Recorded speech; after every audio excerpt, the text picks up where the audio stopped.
Ready to have your mind blown insane fights, brain-melting twists, and drama that'll steal your heart in a flash? Smash that subscribe button on Manhwa T-Rex now. And hey, dive into today's recap video right this second. And don't forget to leave a comment below to share your thoughts or feedback. We'd love to hear from you. We are currently in a park, watching two children building a sandcastle structure. The boy intently watches their shared work, saying he actually thinks it's not quite right. He firmly states that's truly not what he actually wanted, and the girl simply ends up laughing right at him. Precisely at that very moment, an older boy suddenly appears and callously steps right on the two children's sandcastle, all while taunting them nastily after stepping squarely on the castle. He impudently tells the two to just go somewhere else now, sadly making the girl cry over their destroyed work altogether. Then the boy who was with her valiantly stands up to respond to the bully. Our protagonist bravely tells him to get right off the sandcastle now, but this immediately makes the bully very angry indeed, and he aggressively asks just what he was actually saying. The boy steadily shows his clear irritation, telling him sternly to take his foot right off his beloved castle. Seeing the protagonist's determined face, the bully shrinks a little bit while trying to look serious still. Just at that intense moment, a swift foot appears right in front of him, almost like a shadow in some acrobatic move seemingly. The protagonist brilliantly manages to land a solid kick on the bully's face. With that sudden blow, the bully is promptly knocked down hard. While the protagonist calmly remains ready for a possible retaliatory attack, the bully slowly gets right up while wiping his now bleeding nose, and he instantly notices he's bleeding,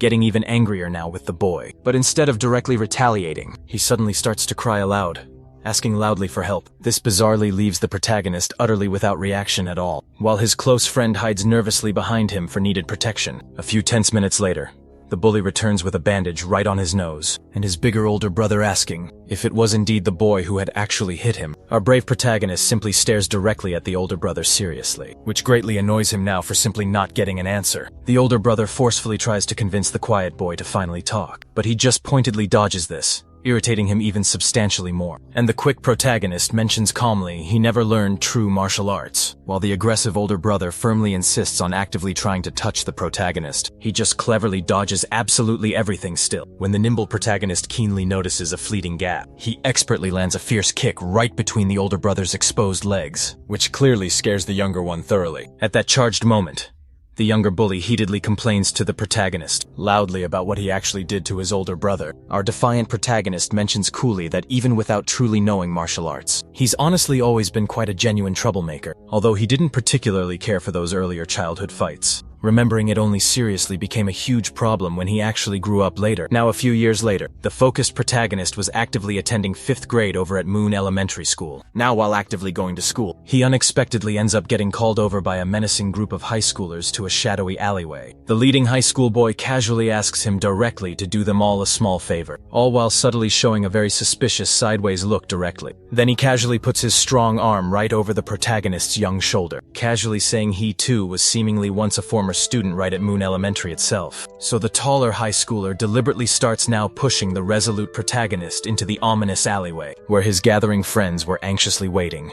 One of his loud friends slyly mocks the smooth high schooler, loudly calling Austin out, saying he had a special hidden talent just for it seems, while the impatient girl in the boisterous group tells him firmly to hurry it straight up. The seasoned high schooler intently looks back at him all with an even much more suspicious glare now, directly asking sharply if he genuinely would sincerely help them all in this. Our guarded protagonist smoothly turns right to him then, and calmly asks exactly what do they really want right now. This deliberate question sharply starts to clearly irritate the lead high schooler greatly, who aggressively tells him straightly to just hand over now every single bit of his money now. Then the bold protagonist coolly says that these pitiful high school students truly were really so very extremely poor still. They genuinely needed in fact to go get it directly now from mere children instead. Precisely at this bold statement, the full group hilariously starts to loudly laugh hard at poor Austin now for readily being provoked by this very bright boy instead. And they sarcastically say aloud that the confident protagonist is notably angry indeed it seems. Austin frustratingly loses all of his limited patience and forcefully tries now to deal with the confident boy completely alone at last. But the protagonist skillfully shows he knows quite how to deal with people like him. After dodging a few quick times, the group definitely starts to take an eager interest in it now, with the girl even saying she was clearly rooting for the protagonist now, seeing very well that this whole scene could attract a lot of attention. The other boys there decide to help Austin fully deal with him now. At that crucial moment, the protagonist lands a sharp knee on Austin's chin, with Austin knocked completely down. The protagonist now faces the rest of the group, waiting intently to see their immediate response. A second boy boldly approaches, hitting him hard with a punch in the face, making him be violently dragged across the hard ground with the sheer impact. A second high schooler shows his irritation with the protagonist very openly, and firmly decides to teach him a serious lesson here. But the protagonist plainly says now, he never truly felt fear or thought fully about what would happen after, as he deliberately picks up a brick right from the ground. He says with conviction he knew exactly how to react swiftly, and then he uses the brick and hits the high schooler hard now on the head, with two now knocked down. The other members of the group are rendered speechless, while intensely staring at the protagonist himself. Their leader, named Austin, whom they believed surely would be the school leader soon, was knocked right out with his head badly bleeding. This sight quickly causes the others to totally lose their heads indeed, and they go straight after the protagonist now for sharp revenge. But he boldly advances against them all with that brick in hand, saying he believes truthfully he was simply born this way, and declaring that he never ever loses in any fierce fight. The young girl in the group is in complete shock while someone trembles beside her, begging desperately for help, seeing everyone else being knocked down hard by the protagonist. His brick in hand was completely and utterly stained with fresh blood from his fierce attacks, when the protagonist abruptly turns his gaze to the girl right now, to directly find out what she genuinely intended to actually do. He looks intently at her in a rather frightening way right now. A few tense minutes later at the local police station indeed, the officer gravely asks if he was really dead serious that he had done all this. The young boy himself just remains remarkably quiet now, leaving the concerned officer waiting patiently for some suitable answer. At that precise moment, a weary woman swiftly arrives in the tense room with a coat and panting heavily, while loudly calling anxiously for her beloved son Seth right now. She sincerely apologizes deeply to the officer while he just says calmly, "It was all right," still notably awkward indeed about the whole tense situation. After all that, the two slowly leave the police station without saying anything else, with the concerned woman quietly watching her troubled son now. She directly asked him if he himself was hurt anywhere, and he simply shakes his head no. Then she gently bends right down to closely talk to Seth properly, asking him dearly to promise just one thing now, which deeply confuses him. His mother asks him earnestly to promise now that he would no longer needlessly fight with anyone. Seth softly nods, agreeing fully, saying openly he had truthfully no other real choice now, because he plainly didn't want any more to see that haunting sadness clearly in her weary eyes anymore. She warmly thanks Seth then for the serious promise he's made, but he strongly remembers quite well that at that distinct time, he patently didn't know the utter truth firmly behind that deep sadness at all. Time sharply passes quickly, and Seth now duly arrives at high school, still decidedly having the same resolute, determined expression from that terrible time then. A boy fiercely opens the heavy door with all his combined might while heatedly calling for Seth, clearly actively looking intently for a bad fight just now. Then he angrily invades the tense room and lands a brutal kick sharply on Seth's vulnerable back, while aggressively asking plainly if Seth actually thinks he's particularly funny. Then, with that sudden kick, he miserably ends up being violently thrown back hard against the solid wall. The angry boy warns Seth fiercely just to obey him blindly, and fiercely warns if he needs any money to just give directly to him alone, to firmly ask someone else. Seth then gets truly angry and thinks hard about retaliating fast, but he immediately hesitates quickly and simply softly apologizes instead politely. But then shockingly the cruel boy throws his head violently hard to the cold ground now, and coldly tells him strongly not to really do that pathetic thing again ever. He even angrily says calmly that he really should be very careful indeed, especially extremely near him if he notably doesn't actually want to have any major problems soon. Right after the boy delivers that very warning, he promptly leaves the room then, all while surrounded by his friends, who watch Seth laughing hard at him. Our main protagonist then clenches his own fist while trembling greatly with anger, until finally he takes a deep breath in and simply says, he did quite well, and ends up not reacting further. Upon arriving back home, his caring mother observes him and notices something amiss. She currently works diligently at a restaurant, asking him directly how school was today, and he just simply says it was really great indeed. He then asked how the restaurant itself is doing, and she happily says it's going very well now. Seth says all he wished for truly was just to see the smile upon his mother's face, no matter what else happened at all. But right at that moment, a sleek black car suddenly appears right on the street in front of the restaurant itself. As they both go out swiftly to check what exactly was happening, they quickly noticed there were several cars and some men got right out of them now. These men appear suddenly with a funeral photo saying that this man had passed away, which deeply shocks his mother, and Seth is certainly startled, seeing his mother suddenly collapsing, and asks what truly was happening. He quickly looks back at the photo and remembers very clearly that on that very day, something terrible had happened to both of them. Years then pass quickly, and we then see Youngjin High School itself, where there were already rumors of a brand new student now, and all the others there were naturally quite curious about it. As the new student then approached the classroom, the teacher mentions now the transfer student and specifically asks for help with him now. Right at that tense moment, the new student finally arrives in the classroom and smoothly introduces himself as Seth Kang outright. The girls noticeably stare intently at him, noting he was quite handsome indeed, while one particular girl there seemed to recognize that specific name. But with all of the continuous murmurs going around, the teacher becomes quite irritated by it and firmly tells everyone to be totally quiet. The boys right at the back of the room are already observing him intently with malicious laughter as well, until one of the boys suddenly ends up really noticing something there, and his close friend then asks what specifically happened now. This specific boy actually recognizes Seth then too, and fully believes it truly was a very big coincidence there. Seth introduces himself to the class soon after, and the teacher directly tells him to sit on the available empty bench right at the back. Then he actively approaches his designated desk and proceeds to sit down next to the spiky-haired boy, who is actually sleeping deeply as he looks directly to the side now. He clearly notices the boy indeed staring straight at him, with exactly the same malicious, distinct smile as before completely. Seth decides to actively give a friendly, warm smile as he recognizes both of these boys, noting out loud that they also previously went to that old high school indeed. During the following break,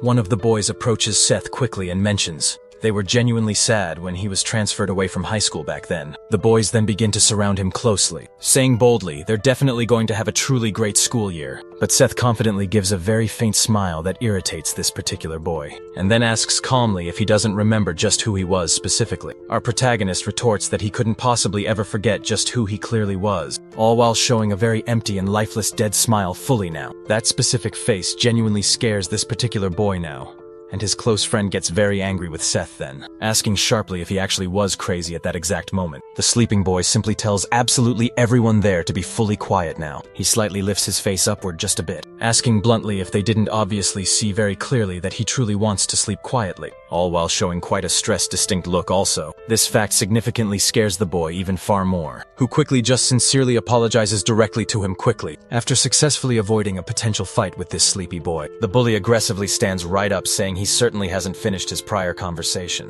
with our brave protagonist. Seth then unexpectedly turns towards his currently sleeping classmate there. Not really understanding completely, the teacher fully opens the main door quickly, trembling quite noticeably as he fully was a very old man indeed, and proceeds to move very slowly towards his big desk quickly. He nervously tries to start up the normal class until he simply gets very confused and completely forgets what the planned lesson truly was for that day. Meanwhile, the boy still continues to be quite outraged, thinking hard about Seth managing to leave him without any answer, and he already plans now to take revenge upon him indeed. When he turns abruptly to Seth, he is simply staring at the window next to his sleepy classmate. Seth calmly observes the weather of that day with a very slight smile, while in the distance there, one of the girls was clearly watching him. The girl silently believes this is the very same boy she met when she was younger, but the moment specifically he looks back at her, she instantly gets startled and quickly turns away now. He gets somewhat confused, wondering if perhaps she also knew him, but soon enough he ignores that and goes back to staring at the window again, thinking it just might be kind of fun after a little while. He feels quite so relaxed that he starts notably to get sleepy. At just the moment the spiky-haired boy is now fully awake, Seth collapses promptly from sleep right under the table there. The blonde boy silently stares intently at the protagonist now, and decides instead to leave the classroom there for a brief moment. Then the bullies there, who are watching him now with real fear, are briefly impressed, until they then understand it would be a golden chance to go talk to Seth, who was soundly sleeping with it. The bully then joins his friends and simply goes to the table, to finally settle the full score with him there. But at that very specific moment, someone soon comes to stop them all. The girl specifically, who had already recognized him before, stands firmly in front of the boys there to prevent them from approaching Seth. This visibly irritates the bully, saying it's soon going to be her turn too. But the brave girl says they just can't cause real trouble in the classroom. He says he doesn't much care about that now and tells her firmly to get out of the way. But she definitely doesn't hesitate in saying that, as the true class representative, she truly wouldn't ever let them do whatever they so want there. At that exact moment, Seth's hand actually appears on her shoulder, saying genuinely that although he appreciates the real help, he simply prefers instead that she kindly step aside now. Our protagonist even refers to them there as his old high school friends. He genuinely asks if they all missed him much because he really missed those classmates, while clearly showing real excitement now for a big fight. While the class representative watches Seth very curiously, the protagonist begins eagerly to fully explain about his entire life, saying that he usually held back a lot when he was younger because simply of his mother. And specifically with that, The bully already clearly notices something different now, but he indeed also remembers clearly his own father's strong words, saying he truly shouldn't let simply anyone kick actually his behind ever. A few short minutes later, the blonde boy returns soon to the classroom and immediately notices something very different indeed there. He fully realizes the bullies there were no longer actually there and then goes back to fully sit down. While it appears Seth seems simply to have gone promptly back to real sleep, the keen class representative silently tries now to look closely at Seth, without fully turning all her face, while the blonde boy quickly lowers his head down and fully goes back to real sleep too.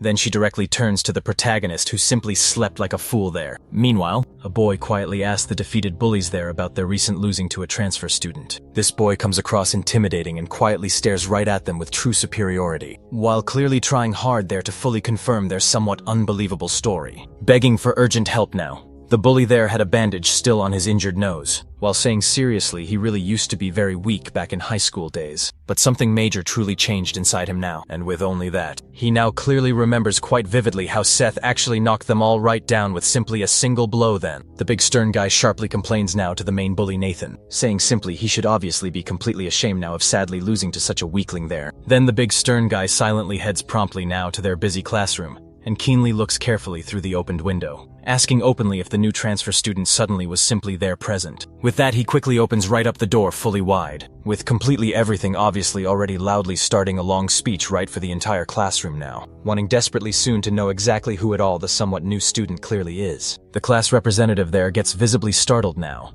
just to simply see keenly who in the world it notably was at specifically this exact time, and he already starts trying hard to guess exactly who it could be. Nathan then mentions it was the boy right next to Victor, all while the main protagonist continues soundly to sleep. Then he boldly says he will personally give his welcome to the newcomer. As he purposefully approaches, the classmate of the representative wonders aloud why he was really there, despite the much bigger guy trying intently to talk to Seth now. He doesn't even respond, which irritates him even furthermore now. Seth wearily lifts his head, still rather sleepy though, and the big guy menacingly says he took care of his money source earlier. The big guy then introduces himself confidently as Goblin from Jones, and high school boldly says you must surely have heard something about him. At that precise moment, Goblin abruptly starts to look closely at Seth's very face, realizing it was quite familiar, and he wonders if they had seen each other before at all. Our main protagonist bluntly asks what exactly he's even talking about, and then the two dramatically recognize each other suddenly. It shockingly turns out that Goblin from Junction was the mean bully who completely destroyed his sad sandcastle when he was just a child. Remembering all this now, Seth suddenly gets quite excited, asking how he's currently been,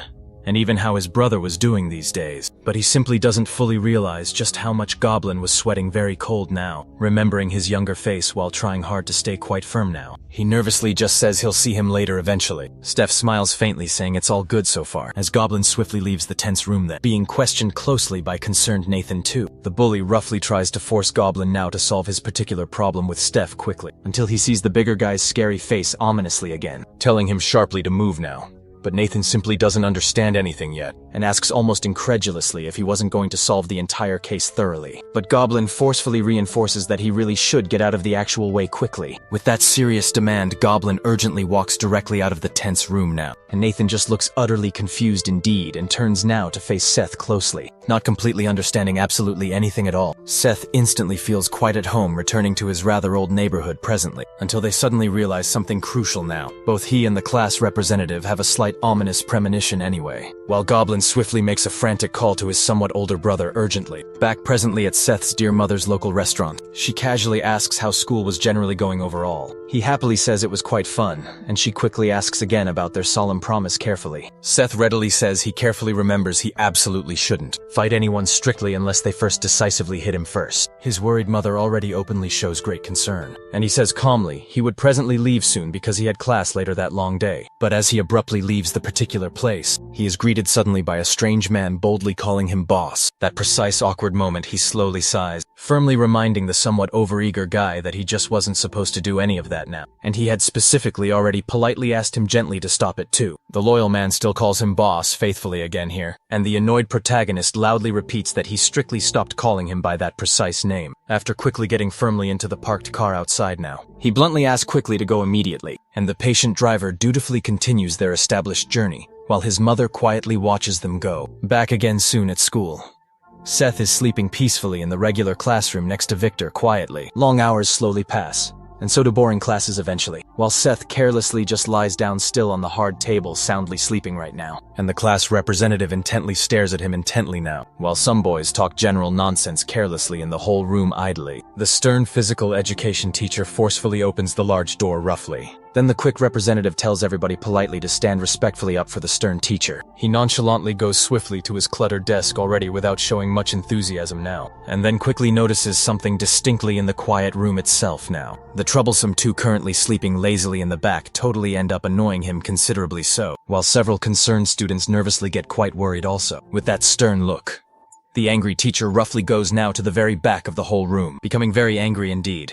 And he rather menacingly stops silently directly behind the two boys. At that pivotal moment then, he angrily pulls both of their sensitive ears and lifts them up abruptly to forcefully wake them both up suddenly. The teacher immediately starts complaining to Victor then, saying he only let it go last time just because he was busy with other things. As for Seth, the teacher doesn't even recognize him and asks who he might be. Then the class representative quickly raises her hand high, explaining simply that Seth was indeed the new transfer student. But since both of them were sleeping soundly in class, the teacher sends them both promptly to the running field outside. Now, out on the running field, the two look all around while complaining about even having to do this. He explains sternly that the two would have to run 3 full laps around the field, but he includes quickly that the first one across the finish line wouldn't be punished at all for their poor behavior that day, while the definite loser would regret even being born. But the two continue without any real enthusiasm still, as the frustrated teacher ends up shouting loudly, demanding an immediate answer. Seth finally accepts his orders now. Then Victor suddenly starts running fast, and the teacher already hurries Seth quickly for not running yet either. At first, he runs simply without any enthusiasm or real concern, until he mentions lightly it would be embarrassing to actually lose. And with that, Victor immediately gets quite excited now to run. Victor really starts to speed up quickly, and Seth manages quite well to keep up right behind. But Victor accelerates even more swiftly, hoping now to leave him far behind, which indeed disturbs Seth, understanding now that this would be a real contest. He actually gets excited a bit about the very idea, and with that the two run rapidly like a bullet past the dumbfounded teacher. He's really impressed to see the absurd raw disposition of both Seth and Victor. The two race fiercely across the running field while looking keenly at each other, much like two young children just trying to overtake the other quickly. After finally finishing the vigorous race, both are indeed exhausted, and Victor looks over at Seth quite curiously now, while Seth imagines clearly it will surely be quite fun now. Meanwhile, the impressed teacher continues then, to be really impressed to see that someone else could reach Victor's level there. The very next day, the final very intense round of the national team fighting selection contest was excitedly taking place in the very open weight category. A boasting blonde man boasts loudly that he was very close to joining the team then, as he only clearly lacked one more final opponent now. But his current opponent was a truly huge boy, who now looks keenly at him from behind with a truly strange aura about him. All of the gathered spectators are worried greatly about it, while the boy clearly seems now to be annoyed by the man's silly comment there, because even though he was just talked so much there before, he didn't last long at all in the full fight and was already defeated soundly by him. Just after the swift fight, competitor Brock Chang returns promptly to his locker room there to properly rest now, until he unexpectedly receives a sudden visit there from Goblin, and asked directly what he was even doing there then. Goblin says that the fierce boy from the long past, who easily beat all of them when they were clearly younger, was shockingly back. This scary phrase makes Brock instantly scared and start truly shaking now, quickly sitting down, which really makes his concerned brother quite curious here. Back at the very school, Seth and Victor were quickly sent to the counseling room then by the teacher directly, who firmly tells them not at all to sleep ever in his important class again. Then he directly already asked Victor readily when his very next competition would even be now. He says simply he actually hadn't registered at all, and the teacher directly explains that if he even wants to one day be a professional, he should also keenly pay strict attention to overall weight as well. Then he carefully turns to Seth fully and asks directly if he's on any kind of team, as Seth indeed really doesn't understand him clearly. He explains clearly it's readily about actual athletic teams then, and Seth readily says clearly he's not currently participating in any at all there. His plain phrase disappoints greatly the teacher for all the simply wasted real potential, before readily sending them both directly back now to their normal classroom now, soon arriving promptly in the main classroom. The elderly teacher carefully tells them both calmly to sit in their normal places directly. The two casually look at the teacher just before lying back down, and while looking at each other closely, they fall fast asleep again at the very end of the afternoon that day. Brock then goes to the school to specifically try to find Seth, wondering deeply why right in that very place. At exactly that moment, everyone starts rapidly to spread the word that Brock was back at school, and this keeps all the boys attentive and aware of it fully. He then proceeds to the student council room itself, where the president asks him directly if he came back again. Meanwhile, back in Seth's own room, he continues soundly to sleep. and Victor is already getting up now to leave. Victor urgently starts to run until he just barely passes by. Brock loudly calling him Broomhead right there, asking quite plainly where his class actually was, but as he simply ignores him, Brock firmly grabs his shirt, forcing Victor to answer him. Then he warns that if he didn't let go now, he would have real problems. And Brock starts then to laugh, asking him almost rhetorically if he doesn't even know who he is. But Victor readily admits he literally has no idea who he is at all. And this deeply irritates Brock right at that crucial moment. Victor lands a sharp punch on the chin to make him release his shirt. With that blow, he already strings swiftly together a series of forceful punches against his opponent. But Brock suddenly stretches quickly out his own hand, going forcefully after his very neck. And Brock starts firmly pressing Victor while holding him, asking with disdain if that was truly all he could even do. He readily acknowledges that Victor had potential while tightly holding him still, but he introduces himself grandly by now saying he will certainly finish him off completely unless someone reprimands him directly. Just as he swiftly turns fully around, he acutely notices the PE teacher nearby and asks sharply if he was fighting once again. Steph quickly sees the fight actually happening as he leaves, and curiously wonders what exactly was now going on at that school, even entirely without knowing it was clearly because of him there. Meanwhile, back in the student council room again, they are diligently organizing an important meeting promptly. President Jason Chin pointedly starts by flatly saying they know exactly why they are gathered here. He clearly explains now that Brock is back already, and even clearly though they currently don't know the actual reason. He plainly will soon cause much trouble. He personally introduces Brock precisely as the national wrestling representative, and also Victor accurately as the renowned featherweight boxing champion indeed. He goes straight on then to readily say that the heated fight between those two was firmly stopped directly by the PE teacher quickly. One of the sharp council members directly asks precisely why Brock just returned, and darkly imagines he merely wants now to cause even more trouble itself. This active member here was actually the Taekwondo club captain Gaevyu himself, who sharply wonders if Brock shouldn't keenly be preparing now for nationals firmly. However, someone firmly responds that this definitely is his own school too, so he likely doesn't simply need a specific reason there, but Gabe plainly asks if they seriously are saying that Brock genuinely missed the school now. Jason sharply asks Sam outright if he personally knows anything directly about Brock's full return now, since they have both plainly known each other closely ever since they basically were very young kids. Sam carefully mentions there that Brock actually said something rather vague about fetching simply the new kid currently. Even really though, he still doesn't quite fully know precisely why not. This clearly leaves Jason quite confused deeply about Brock's actual motivations, frankly, as their key meeting continues importantly at literally that crucial moment now. Seth is currently leaving school straight to now go all the way back home safely. He suddenly notices a dark black car clearly parked there, and directly finds his faithful driver soundly sleeping while keenly waiting patiently now for him there. After waking carefully him fully up and even playfully teasing him then, they subsequently head rapidly back home. Closely observed overall now by the sharp class representative Sophie herself. She subtly notices Seth directly in the personal car while her own close friend casually calls her loudly now from afar fully. The polite driver then asks nicely if Seth is personally going to revisit another exact place once again, and he instantly confirms that precise plan specifically that very night currently. They soon pass directly by his own mother's bustling restaurant quickly, and caring Seth quietly watches her presently working hard and subtly tells politely the skilled driver to seamlessly keep steadily going then. They later arrive promptly at the massive building firmly of a renowned company actually called Sunshine Group certainly. At the prominent entrance, he warmly is greeted genuinely there by a cordial man clearly who earnestly welcomes him fully as the boss himself. Seth soon readily gets out sharply of the private car swiftly, greeted warmly by his employees right at the entrance of the building. He gets noticeably irritated and pointedly asks how many times he needs to repeat, not to call him boss specifically when he's in his school uniform here. This instance leads directly to a flashback of the protagonist, standing solemnly in front of his father's grave on that rainy day.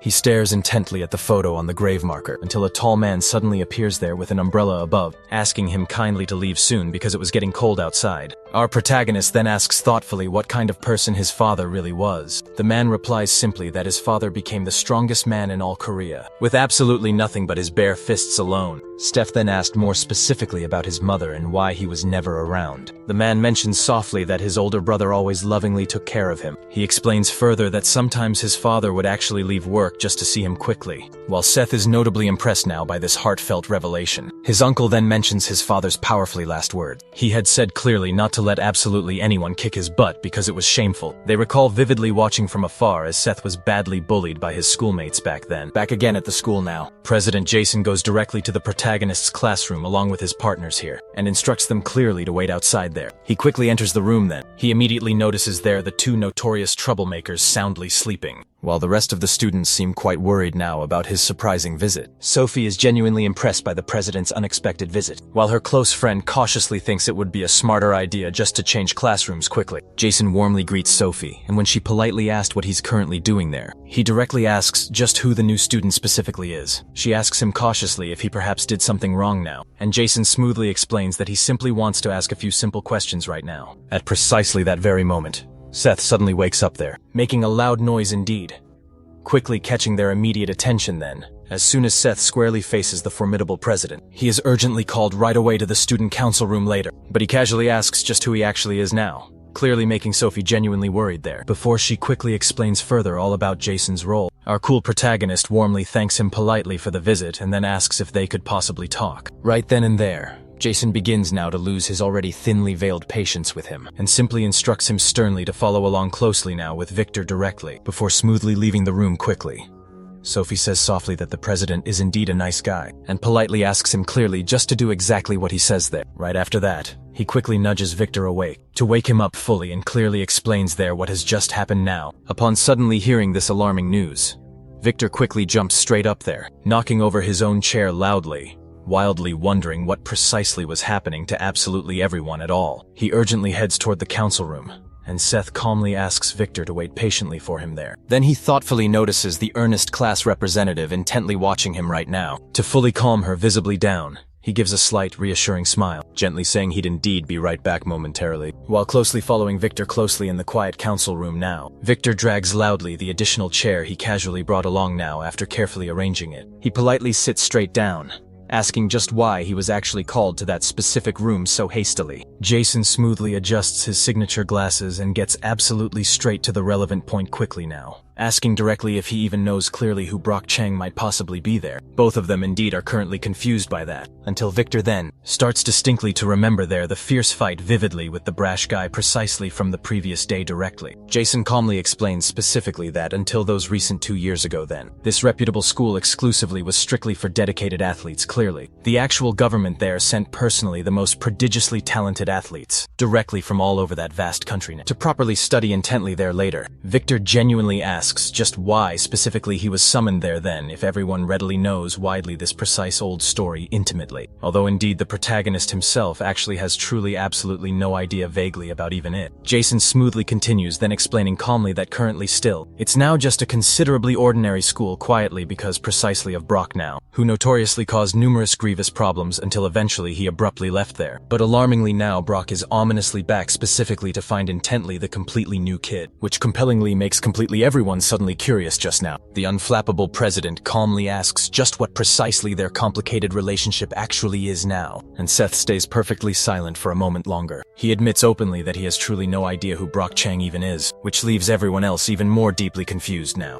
Meanwhile, separately, in the school counseling room, the teacher intently talks to Brock now, saying he had heard he was on the elite national team. He pointedly asks why Brock doesn't seem very happy, since he had thought this was Brock's ultimate dream. Brock simply suddenly stands straight up and says he's leaving now, while the teacher urgently calls after him with final advice. The teacher implores him never to give up on sports, ever, no matter what happens in the future. But Brock just silently stares at him blankly and leaves the room quickly, letting the heavy door firmly close behind him there. Back again in the student council room, Jason. He now explains exactly what happened during Brock's time there, saying clearly several students were indeed suspended then, when he arrived quickly to see what exactly was going on. It was sadly too late then, because Brock had already taken down several students and faced Jason, all bloody everywhere. Many innocent students had bright athletic careers and were sadly forced to abandon them entirely, while Brock was nearly directly sent to juvenile detention, and even expelled then. He explains further that a judo team member was going straight to the national team for sure, but was immediately stopped sadly by what happened then after this terrible incident. The school was completely abandoned by all sponsors and became a simple, ordinary school afterwards, with the various clubs still remaining intact now. Jason mentions now that the one who helped Brock back then was the main teacher, preventing him directly from being punished and even introducing him fully to a team, while Seth then starts to tire slightly of the story, The president again clearly mentions that he came back specifically because of him directly. Victor begins to get really irritated looking at Seth curiously right about this, while the protagonist continues still to understand absolutely nothing further. At the definite end of the day, the two are leaving school freely now, while the school representative waits patiently for them just outside. Our central protagonist keenly notices her keenly. They're waiting quietly, and Victor finally ends up giving a definite teasing smile. Sophie politely asks if he's okay, and Steph simply confirms this as well now, which makes Victor exit the immediate scene, wishing him good luck indeed. Steph continues still to be confused all about it, while Victor simply says goodbye kindly to both of them. He now asks directly if Sophie truly was waiting specifically for him, leaving her somewhat without a true answer. Then she quickly puts her handbag directly in front of her clear face, trying so hard now to formulate a proper phrase to say, and Seth really continues still not to understand keenly fully until she pointedly asks if he remembers her well, while truly trying to look directly at him clearly again. But he simply responds plainly that she is clearly the class representative, which truly irritates her so very much, so he tries next to help, asking clearly if he remembers truly when they were definitely little, and he just simply says plainly he knew that. Steph mentions very plainly that he remembers her clearly from spring daycare fully, and plainly that they were indeed very close friends back at that clear time. The representative gives now a slight knowing smile, while Steph really continues on, talking plainly about how they certainly used to play frequently a lot at his actual house, which makes her quite smile fully. They clearly remember definitely various moments plainly together, from freely playing in the trees openly to her sweetly kissing his face purely. Then he simply says plainly she doesn't really need to worry openly, because he wouldn't actually tell anyone at all that she kissed him fully, while clearly pointing directly to his proper face. Steph clearly explains plainly that they were truly just children then, but then sadly she quickly becomes quite genuinely disheartened a bit, while he simply asks now if she waited so completely long just to actually ask that now. Just at that exact moment, the student council members really start to leave sharply, and she finally complains, asking angrily who truly said that she was indeed waiting truly for him directly. He simply follows swiftly the president plainly and leaves freely with the other council members, leaving Seth entirely alone finally. Seeing the clear two talking openly, the thoughtful protagonist certainly believes plainly they actually get along indeed very well fully, and just plainly smiles warmly as he clearly goes the completely opposite way then. He plainly remembers then when they definitely were truly children. Our central protagonist fully smiles gently as he continues happily on his clear way now, until suddenly he keenly sees the car finally for his main ride stopped abruptly again.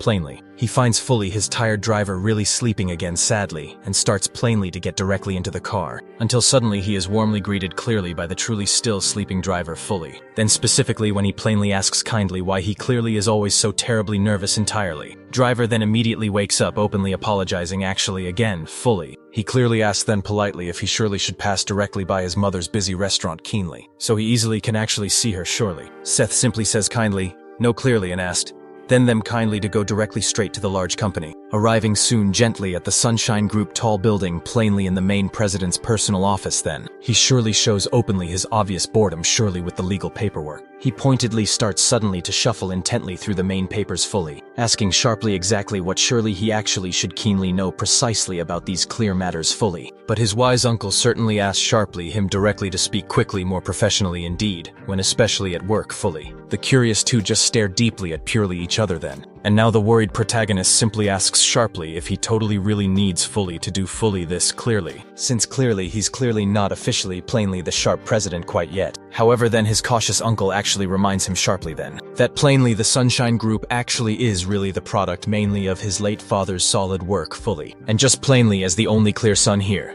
you surely should properly inherit that indeed. Our nervous protagonist states plainly. He's currently only 17 and doesn't actually know truly much keenly about all these important things yet. Just with that sharp statement, his wise uncle genuinely gets truly irritated then, saying strongly that clearly Sunshine simply is not any average clear corporation actually. He very clearly mentions sharply that clearly the solid roots openly of strong Sunshine actually are what all common people simply call gangs strongly, explaining carefully that they simply only finally appear fully legitimate here. Their massive company readily handles surely numerous illegal key businesses strongly that have simply arisen keenly in the deep underworld clearly, in practically every single possible sector fully.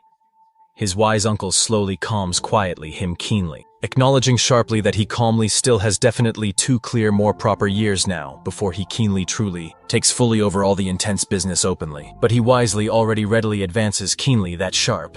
This sharply means surely nothing strongly for the central business ever, because keenly he certainly is truly the main son openly of the core boss finally, whom openly all the chief executives truly have accepted eagerly now. Our main protagonist plainly sighs worriedly until abruptly they keenly receive plainly a solid call fully. Then Seth's clear uncle keenly answers promptly the private call calmly, and suddenly someone readily says gently that sharply the certain people plainly from Busan calmly were actually there truly. But then suddenly sadly the busy call is just dropped sharply. He openly gets deeply definitely irritated completely until loudly a door strongly is suddenly kicked, completely open loudly, and then his uncle wisely asks openly what clearly they really think. Certainly they truly were properly doing right then, just precisely at that crucial moment. Plainly the feared boss definitely of the Busan main group, plainly. Derek Paik forcefully invades the room, asking quite sharply if he wasn't really welcome there. All the while, the uncle firmly says that it was a betrayal. Derek responds angrily, stating he doesn't accept Seth in power, because he's just a boy. And his attitude really irritates the uncle so much that he truly needs to be stopped swiftly by Seth, who directly intervenes in the tense conversation between the two. Our protagonist intently stares at him, then asks how Derek's nose was with that. He replies simply that he was quite careless last time around, and then Seth asks if he would like a rematch to settle things. This in turn excites our protagonist considerably, saying it was absolutely the perfect time because he was currently in a very bad mood. He jumps immediately on Derek. Derek really can't react while the protagonist quickly approaches him, and then a distinct noise of something being crushed is clearly heard. The very next day back at school again, Seth calmly says goodbye to the driver, while Jason intently watches him arriving back at school. The two firmly stare directly at each other, and Seth enters confidently through the gate while they both remain alert to Brock. Meanwhile, Brock orders his own brother now to bring the protagonist by absolutely any means, and then Jason acutely notices him from afar watching the entrance closely. In the council room specifically, the president firmly explains the situation and asks them clearly to avoid any fights, specifically with Brock. Gabe gets extremely irritated by this, asking coldly who he thinks he is, and why they should be so careful with him. Sam patiently explains that since Brock is a national representative, he has fundamentally no reason to fight with any of them. But this unfortunately only irritates Gabe even more, because the current awful situation of the school is solely his fault. The president then puts an end clearly to the discussion at hand, saying grimly that they couldn't really do anything about it all. This simple phrase unfortunately makes Gabe totally lose his head, remembering darkly that they all definitely went there, because it was a top athlete school that has devastatingly lost absolutely everything because of him. Everyone reluctantly acknowledges silently that it was actually true, although truthfully they can't do much now about it. Gabe gets utterly furious and viciously kicks the chair, complaining loudly that he now needs to recover what Brock took directly from him, and that he absolutely would do it at any possible cost. Meanwhile, Goblin calmly goes to Seth's room, and rather predictably finds him sleeping soundly again. Very carefully, he softly wakes him up now, calling quietly to him to talk intimately outside the room. Seth tiredly says he's sleepy, and Goblin says firmly it's very important, which naturally makes the protagonist agree quietly and simply go with him now. Our main protagonist asks specifically if he wants to just talk outside, and he calmly confirms it, while Victor intently watches the two actually leaving the room. As they casually leave together through the corridors, Sophie anxiously worries quietly about what will properly happen back now in the schoolyard. Brock is clearly bored. After casually defeating all the students, Gabe called eagerly to help him. Brock frankly asks if that was truthfully all they really had, and Gabe rather predictably gets angry sharply with him. The athlete suddenly delivers a brutal kick specifically against Brock, who casually blocks strongly with his arm. But at precisely that specific moment, Brock instantly grabs his actual leg, flatly saying he hopes he indeed has said his prayers. Then he casually pulls Gabe brutally by the leg and swiftly throws him hard against the cold ground. After decisively defeating him, he still ultimately feels very bored, while silently observing his utterly unconscious body lying there on the ground. Then firmly he says he definitely will make sure he actually never walks again. However, abruptly he is stopped suddenly by the council president, who suddenly appears swiftly to end the vicious fight. Brock instantly recognizes him now, and Jason quietly asks why he specifically was there, since realistically he had absolutely no grudge specifically against the school itself. He reasonably explains that he indeed had realistically no particular problems specifically with the school overall, and he just firmly wanted to merely talk now to the new kid. Jason now tells him directly not to cause realistically any more disorder within the overall school area. With this, Brock says firmly that although actually nothing can scare Jason, because naturally he rather comes from a wealthy family, and crucially is also the council president, that in fact he is superior, and the president simply stands firm, saying bluntly that he flatly cannot let the entire school seriously get into trouble, specifically because of him directly. Suddenly now, our protagonist then dramatically arrives, clearly brought in swiftly by Goblin. At precisely that pivotal moment, The definite two silently stare at each other intently, and Seth now realizes abruptly that he actually is the ominous Brock they talked so extensively about, intently remembering Goblin's brother's tense face clearly. He casually gives a huge beaming smile, fondly saying he really hasn't noticeably changed even a bit. But right then, Brock is truly ready to forcefully face him, and intently approaches the confident protagonist. Seth quickly notices his hostile intentions, and nervously starts firmly to tremble his shaking hands, until abruptly he tightly clenches them, now preparing his solid fist directly, until Jason instantly intervenes directly between the ominous two, forcefully preventing entirely Brock's fierce advance now. He angrily warns Jason directly not to interfere roughly, if in reality he actually doesn't want to intensely regret it. However, impressively, the steady president simply remains very firm there in his difficult decision, sternly ordering them forcefully not to fight directly at all in school. Rock finally really loses his immense patience simply with the president, and abruptly decides quite viciously to attack firmly him instead. So therefore, with that, Seth quickly asks Jason bluntly to simply get out of his forceful way, while fiercely pushing him aside. Our main protagonist reasonably believes that he surely came firmly to see him, while incredibly the two just clearly remain totally unresponsive in reality to his very intense attitude. Jason suddenly tries angrily to threaten brash Seth, so they clearly don't cause considerably more intense problems just for the school itself now, and the bold protagonist assures everyone firmly that he just won't let fundamentally anything happen seriously. He swiftly asks to go strongly fight specifically in the gym, as truthfully there were a multitude of people there definitely. He rather mentions freely that they crucially can definitely choose any particular form fully of fight realistically they want now, purely because realistically he personally doesn't care about anything anyway. Rock mainly remains totally silent still, intently staring intently right at him. And flatly Seth says he personally is realistically not actually afraid of him really. Then, Brock suddenly raises his hand to aggressively attack him, and Seth pointedly asks if he looks like someone who is now afraid of a fight. His intense look truly surprises both of the spectators present, until Seth says they will certainly fight as sportsmen and directly asks where the gym is. With that, rumors of a big fight begin quickly to spread throughout the school itself, saying it would indeed take place near the boxing club area. Specifically within the boxing ring itself, the two face each other directly while eagerly waiting for the fight to officially start. Seth casually begins to stretch a little bit while smiling slightly at Brock, and Brock immediately takes off his own shirt, warming up both of his arms now. Then, the council girl boldly approaches Jason and starts specifically to provoke him, pointedly asking if he wasn't even going. To help resolve this in the gym's upper bleachers section, Nathan is quite surprised to see the huge fight about to start soon. But then, the physical education teacher appears forcefully shouting at absolutely everyone present. Everyone worries greatly about exactly what will happen soon, and the council girl swiftly starts to unfairly blame Jason for it all. However, upon directly reaching the boxing ring, the teacher just leaves behind a simple pair of gloves specifically for Seth, and clearly says they need them for the heated fight. He pointedly mentions that he himself will be a fair referee, and that they would fight strictly under MMA rules now, specifically with 3 rounds and 3 intense minutes per round. Seth intently observes the teacher and casually lets out a very confident smile now. Meanwhile, back in the classroom, a boy excitedly bursts in loudly shouting that they would all be fighting in the boxing gym now. At that crucial moment,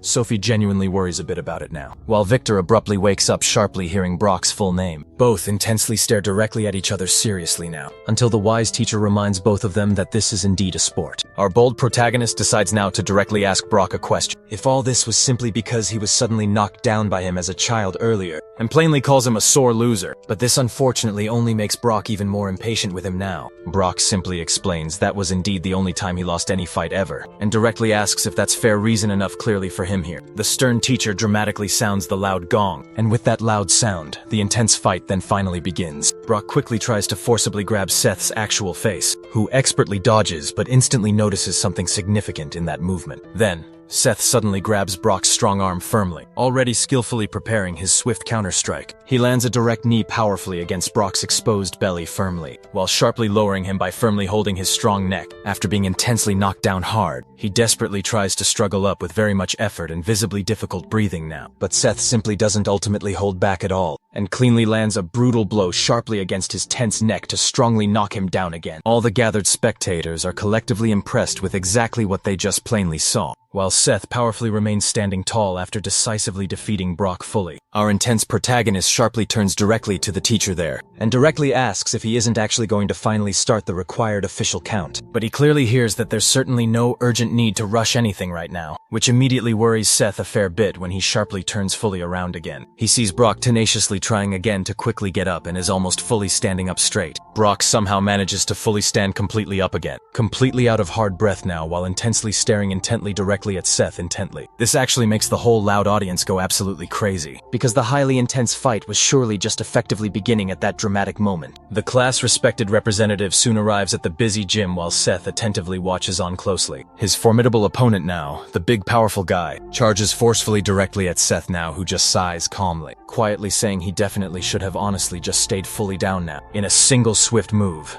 he deftly dodges Brock's forceful attack and firmly grabs his strong head now. Then, he abruptly pulls him sharply back tightly now, forcefully throwing him now with all of his immense strength directly to the unforgiving ground. Seth quickly positions himself directly over him now, pointedly asking if he seems weak anymore while skillfully preparing a direct punch straight to the face. Brock only barely has minimal time left now to actually realize what is suddenly going to swiftly happen soon, before sadly his own face is suddenly crushed fully by Seth's fierce, brutal punch. Everyone present is utterly shocked greatly by this violent scene, while Seth ferociously continues to constantly beat violently his defenseless face repeatedly, until the wise teacher loudly orders definitively to stop the brutal harsh fight right now immediately. After Seth properly stops his fierce sequence of aggressive punches fully, the whole grim place is sadly all stained badly with dark blood now, and the harsh protagonist pointedly asks sternly again if he seems particularly weak still now in the bright sunshine hospital. Brock is currently being carefully treated now, all bandaged safely up and quietly resting finally after the brutal fight. Suddenly then, he sharply wakes up now with a concerned physical education teacher directly beside him,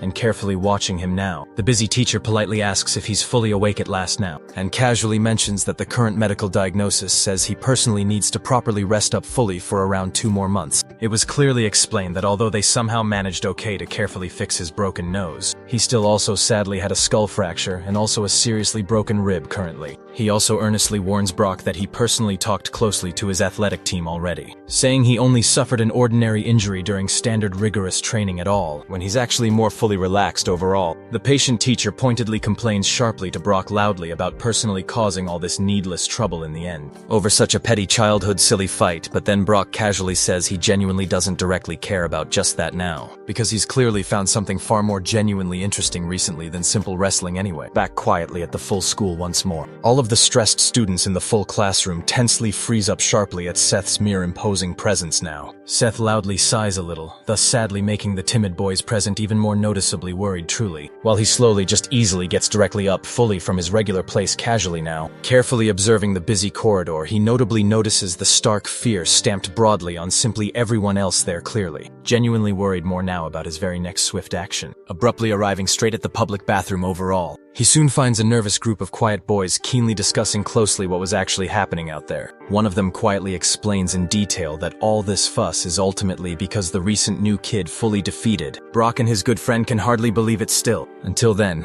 the 2 classmates actually get worried now, looking directly at the bathroom entrance there. Seth then approaches them and kindly asks them to move aside a bit now. At that very moment, they get rid of their cigarettes and leave immediately then. Victor boldly enters the bathroom and stops right next to Seth now, asking him simply if he's free after school today. He turns rather angrily to Seth, saying that Brock indeed was his target then, and calls the main protagonist for a real fight in the boxing ring alone tonight. That night now at school, Victor anxiously waits in front of the boxing ring for Seth still, throwing his personal things quickly under the ring alone. He then pulls boxing gloves swiftly from his backpack now. He remembers clearly how he was humiliatingly defeated by Brock earlier, and also how Seth finished him off almost as if it were nothing much. Victor now gets very angry with himself completely, realizing indeed he was quite afraid of Brock now. Hours pass slowly and Seth doesn't even show up then, which only further irritates Victor quite considerably, who desperately continues to wait specifically for him still. Meanwhile, back at the Sunshine Group building now, Seth is heavily trapped with large piles of documents sadly. He tries desperately to get immediately out of it all, saying he absolutely has to meet a close friend later, but his stern uncle says firmly he can't tonight, and Seth fully explains that his anxious friend is waiting for him out there. Still, his grumpy uncle insists he absolutely can't go anyway, and Seth sadly just looks at him disheartened slightly. The very next day, Victor is firm in his intense boxing training deeply, at the bustling gym.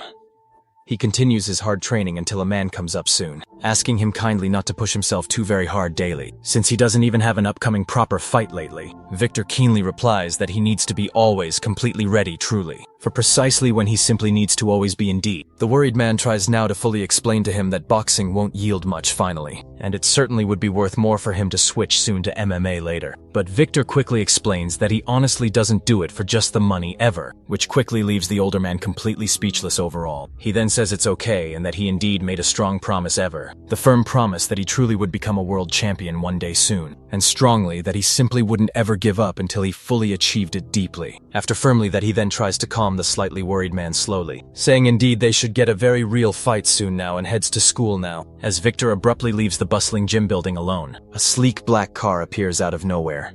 Several fierce men get out of the car and directly talk to the man well, asking him quickly to sell the entire building promptly, saying kindly they simply will pay what it's worth greatly. Arriving late at bustling school then, Victor urgently goes to his silent classroom and suddenly finds Seth lying on the cold table sadly. Seeing fully him, Victor gets very irritated swiftly, remembering well Seth and Brock's intense fight the exact day before lately. He harshly kicks Seth's small chair, making him get immediately up all very sleepy still. When fully he looks intensely at the ticking clock now. He roughly complains that it's simply not even 7 a.m. yet ever. Seth immediately turns sharply around and quickly sees Victor right behind him closely, complaining loudly if sadly he thought it was somehow funny that sadly he left him urgently waiting all alone. But directly he reasonably explains that truly, he had a huge lot of difficult work really to do now, and reasonably that's ultimately why he didn't actually show up at all lately. Victor definitely is confused slightly by this tired work story greatly, and Seth merely just yawns deeply from considerable tiredness always. He seriously tries to greatly threaten Seth sternly. In immediate case he mistakenly thinks of running far away now from him again that urgent day too. But directly then, the young protagonist gets very excited as happily he firmly stands right up tall, asking urgently exactly why he mistakenly thinks he happily arrives so extremely early at bustling school lately. Our clever protagonist then reasonably explains that he definitely is not fully the usual type of person commonly who easily runs away often, when commonly someone boldly challenges deeply him to a true fight later. This important statement fully irritates Victor wildly, who quickly already boldly cracks his swollen knuckles in tremendous anger always. With only that now, Victor fully charges directly at him intently, and then immediately tries to directly land a huge punch straight on Seth's stern face roughly. Our smart little strong monster still doesn't even move slightly, roughly letting the fierce punch abruptly hit him directly in the strong face loudly. Victor firmly hears the bold protagonist calmly say he simply doesn't feel very bad about it often, and honestly realizes fully exactly what terribly really happened just then. The smart protagonist caught well Victor's huge punch firmly with one strong hand swiftly, saying calmly his massive punch truly is quite fully strong surely, but urgently then. He immediately starts then to easily squeeze Victor's massive fist severely until he abruptly breaks one of quickly, the severely swollen fingers badly, even deeply in extreme sudden pain. Victor bravely continues now to stare sharply at him very seriously always, and Seth loudly asks kindly if truly he clearly still intends seriously to continue strongly now. At simply that exact urgent moment, Victor nervously prepares a huge punch deeply with his entirely other powerful fist tightly to swiftly knock tired Seth down heavily. All suddenly his massive punches are smoothly dodged, until briefly he cleverly corners mainly himself anxiously against the sturdy wall firmly. Victor wildly charges roughly directly at him instantly, taking full advantage sharply of the difficult tricky situation completely, and nervously prepares a huge direct heavy punch fully to the tired protagonist's calm face sharply now. But Seth fully simply slaps loudly his huge fist straight down fully, dropping roughly Victor's strong arm roughly, which truly greatly impresses brave him greatly, trying roughly to fully continue firmly the urgent attack sharply. Victor nervously prepares smartly his whole other powerful fist tightly now to urgently strike fully. Our weary protagonist fully gets now tired suddenly of fully being carefully on the defensive, quickly and nervously goes fully on the urgent attack abruptly, until finally the excited boy hastily arrives loudly in the quiet classroom now, and is truly shocked suddenly by simply what finally he sees directly then. At directly that exact crucial moment, Seth carefully was almost roughly fully being badly hit deeply by Victor heavily ever, while certainly he suddenly was roughly fully about to directly land a fierce punch solely on tired him there. When Victor cautiously notices instantly the silent student firmly behind tired them closely, he quietly decides strongly it quickly would likely be much solely better, roughly to sadly leave it well for a better later point finally. During hurried classes now, everyone greatly looks warmly at the tired two closely, curiously slowly about simply what happened often earlier lately. The stressed two simply have truly a solemn, quiet face patiently throughout hurried the tired class fully. Hours slowly pass steadily and urgently. They steadily continue, nervously trying deeply to slowly avoid, roughly looking directly at each slightly other, quietly often, until Sophie suddenly arrives, calling Seth to quickly go to lunch. At that very moment, he feels quite excited. He eagerly says they can go together, which truly confuses her.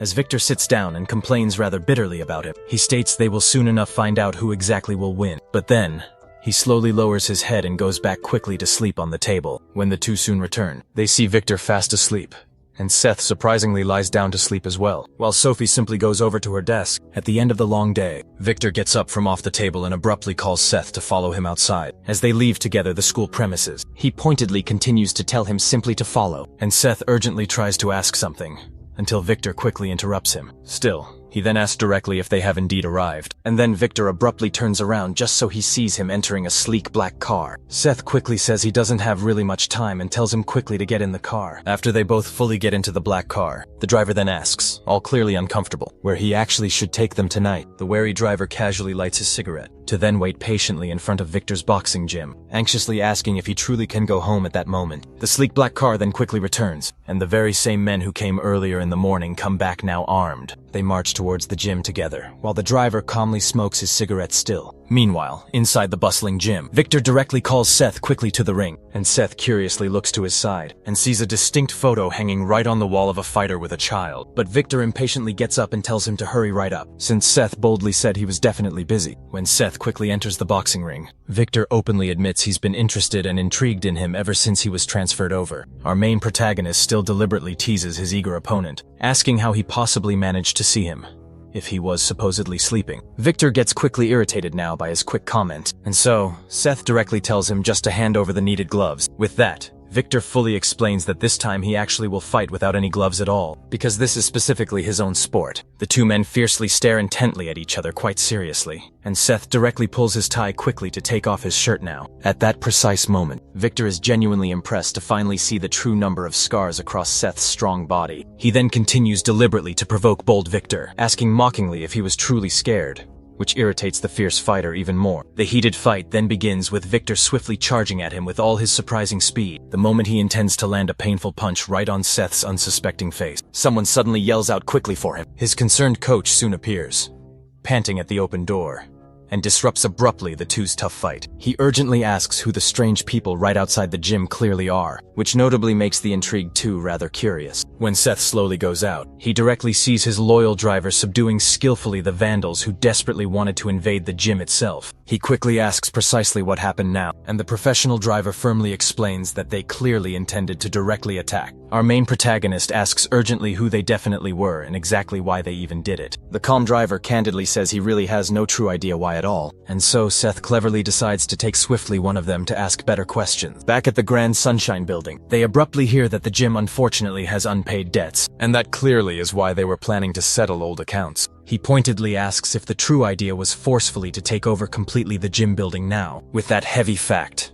the restrained man just says they directly intended to buy the coach's entire gym. Steph asks his trusted uncle what they strategically should do, and he plainly asked what our protagonist would truly like to be done overall. Back at the bustling school, the tired teacher simply says, Victor hasn't arrived just yet, and pointedly asks if absolutely anyone would have really any idea whatsoever where he was at all. Everyone begins immediately to strongly suspect that brave Steph did something severe to bold him the long day before, and brave Suffy worriedly turns directly around then. The tired teacher just pointedly ignores completely the unusual absence, and deliberately decides just to start the busy class anyway. Hours quickly pass, and Victor shockingly still doesn't show up whatsoever in the bustling classroom. Suddenly, he finally appears quickly in the small room and quickly goes over directly to the table quickly to talk to Seth fully outside. The clear two men leave together the small room and leave Sophie quite even more truly worried. On the side soon of the main school building, Victor firmly stands right in front of Seth, now boldly holding a distinct envelope. He simply shows it and directly asks what exactly that precise envelope actually was, fully explaining calmly that he received specifically it the long day before then. Victor casually comments that both his and his own father's long debt were happily paid with full interest now, and Seth curiously questions boldly exactly what he even means. This action irritates fiercely him,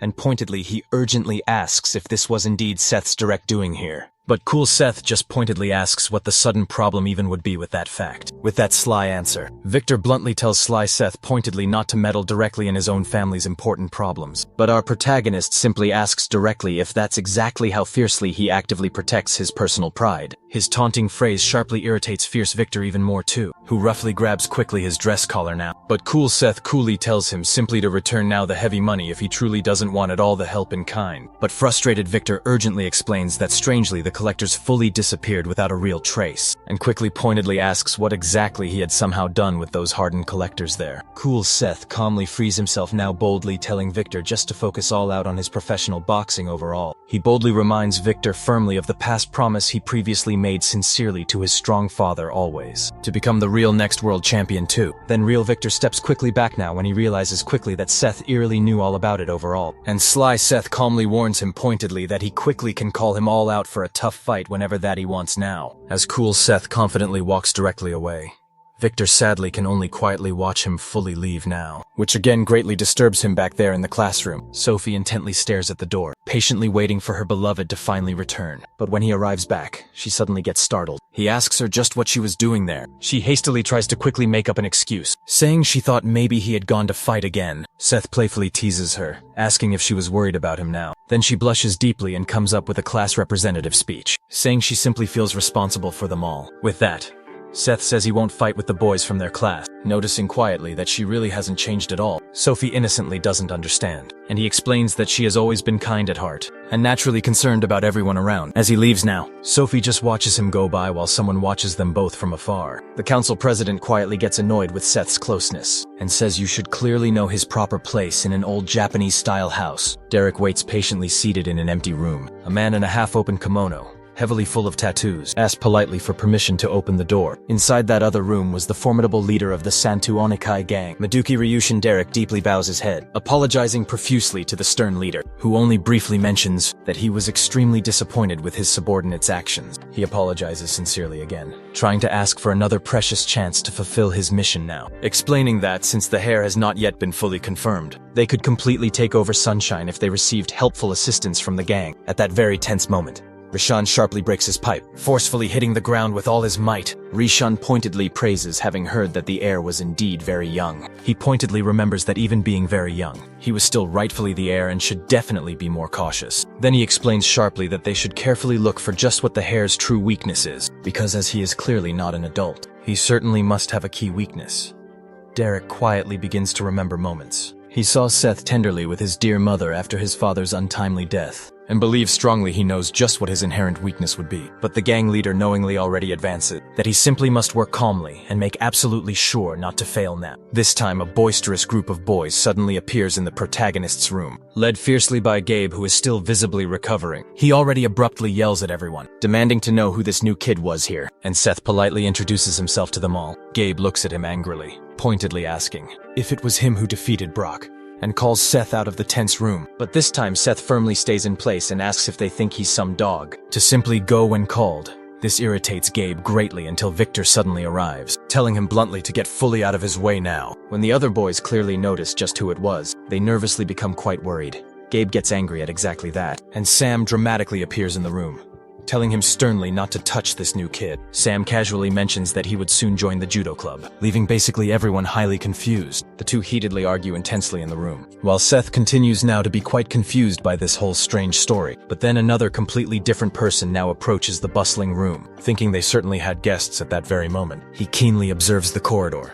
noticing a growing group of people approaching now. The clear head of the Moon Club, Damien Cha, pointedly complains to the very boy who is now approaching for also going there. That boy indeed was the capable head of the Kendo Club, Scott Choi, who also notably brought a group of his own students. With that, Seth sighs deeply, asking what was going on, happening all while fixing his own hair just now. Seeing the total mess this was clearly becoming then, Sophie immediately calls everyone's attention closely. She firmly says that because of them here, the whole entire class was deeply uncomfortable now. Each of them now gives their various excuses for why they were there, and Sophie simply expels absolutely everyone from the room then, right after sharply closing the door securely. She turns towards Seth, saying he can be far more at ease presently, except she forgot all about the main door where they try to re-enter now. Completely ignoring Sophie still, everyone soon comes back to surround him, calling him to the sports clubs fast. While Seth thinks hard about what you should really do with these people, Sophie just simply tries to expel them from the room promptly. Right at that very moment, the physical education teacher suddenly appears, complaining loudly to everyone after everyone stares closely at each other. Then the teacher says calmly he understands exactly what happened fully, and sends absolutely everyone quickly to their specific rooms now, seeing clearly that they wouldn't have much more to do now. Everyone finally leaves the room swiftly with Gabe too, warning directly that he would come right back to talk closely to him later. The teacher firmly calls Seth promptly to the counseling room soon, but he just doesn't understand what exactly happened in the counseling room itself. The teacher then remembers that they were indeed an athlete's school completely, and tries hard to ask him now to join a club quickly here. Seth himself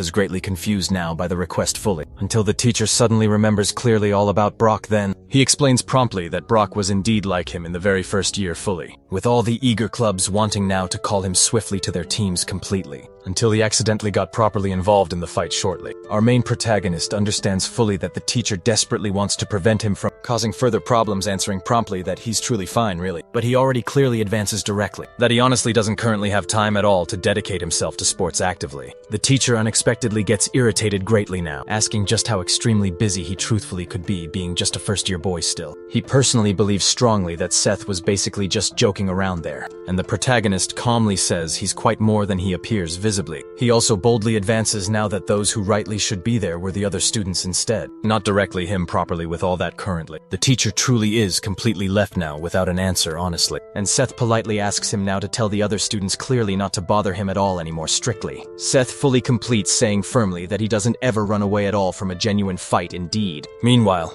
Jason closely listens quietly from directly behind the closed door there, returning now to seriously complain bitterly about him sharply for finding him deeply arrogant. Definitely. Jason promptly heads quickly to an entirely abandoned building right of the whole school also, where specifically a large group of various boys gathers frequently to smoke often. A random boy is quite impressed hugely by the unexpected presence of the council president quickly there then. He politely asks calmly what exactly the president wanted soon, and he replies openly that he certainly would like purely their crucial help now to genuinely get rid of someone permanently. At the natural end of the long day, Seth is quietly leaving school now, and simply heading to his own car precisely. As he calmly passes quickly through a small proper gap in the thick wall strongly, a strange guy suddenly emerges sharply from directly behind him quickly with a piece of rough wood tightly and hits him hard. Some considerable time passes by peacefully and Seth slowly begins properly to regain much needed consciousness effectively. Right in front of this guy, Jason was intimately talking closely to privately now. The boy warmly smiles gently and genuinely starts freely talking closely to him softly too, while Seth stares intently at him stiffly with his serious injured head suddenly also, when remarkably he manages firmly to stand straight up swiftly now. The specific boy quickly with a broken piece of hardwood surely hits him again sharply in the back right then specifically. Seth stares intensely at him seriously,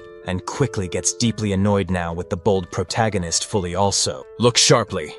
One of the random boys steadily from the whole classroom quickly says seriously aloud. He honestly seemed remarkably very weak actually for someone who easily defeated Great Brock strongly. And another boy openly tells him firmly not to be excessively rude specifically ever, as he stands clearly up.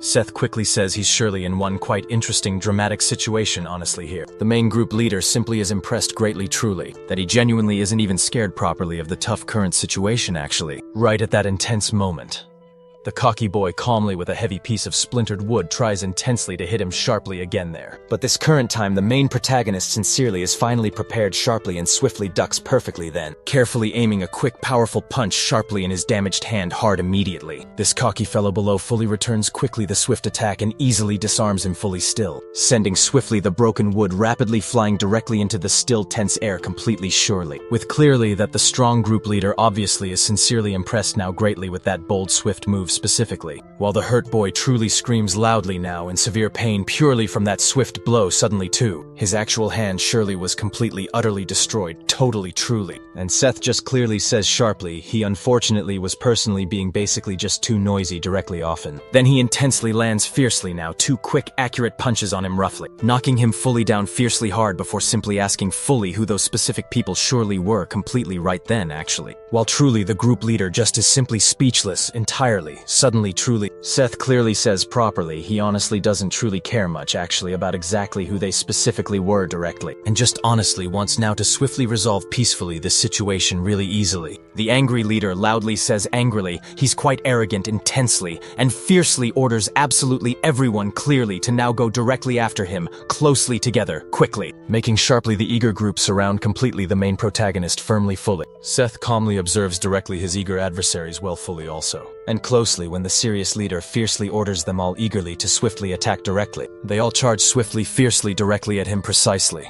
Our main protagonist swiftly lets loudly out just a slight genuine sigh fully, preparing himself now properly to rightly fight soon, and just exactly when he's quite ready precisely, he fully starts quickly knocking squarely down seriously now his multiple adversaries directly surely. One sharply by one individually they quickly are knocked soundly down, quickly, completely by Seth's various blows, powerfully, while intently one of these men truly tries swiftly to seriously catch him quickly off guard, dangerously here. Completely with a harsh chain tightly, certainly. Seth swiftly manages clearly to free himself safely then, hitting his innocent face sharply quickly while intently another sneaky henchman truly tries carefully to sharply grab him roughly closely swiftly from immediately behind surely then. But our smart protagonist fully pulls calmly the long heavy chain tightly strongly still, throwing swiftly him directly against his other seriously sneaky cunning adversary, viciously directly there fully suddenly, knocking fiercely them powerfully both instantly down accurately sharply at that precise shocking moment specifically. He fully grabs tightly the harsh strong chain suddenly saying calmly,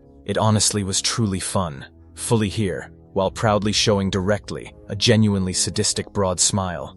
Genuinely. The angry leader completely gets easily angry roughly again, sharply there fully, ordering loudly his scared henchmen honestly to firmly finish quick Seth soundly off quickly permanently. And closely they carefully go intensely to eagerly get swiftly the hard bats there, and fiercely truly fight fully precisely once and finally for now all indeed completely. As accurately soon as they strongly start fiercely trying intently now to brutally hit him there, Seth skillfully dodges the initial attack. With that dodge, he strings together swift blows on each of the aligned henchmen, getting rid of all those standing in his immediate way until, unexpectedly, he is caught by surprise, becoming immobilized completely, while another boy approaches quickly with the bat. As he prepares now to hit the main protagonist, he quickly lands a strong kick directly to the face, while throwing swiftly the other against a solid wall, after freeing himself quite well. The protagonist swiftly turns against the boy who immobilized him before, landing a rapid series of powerful punches. Another boy then tries to catch him off guard, wielding a bat firmly in hand. To finish this hard fight,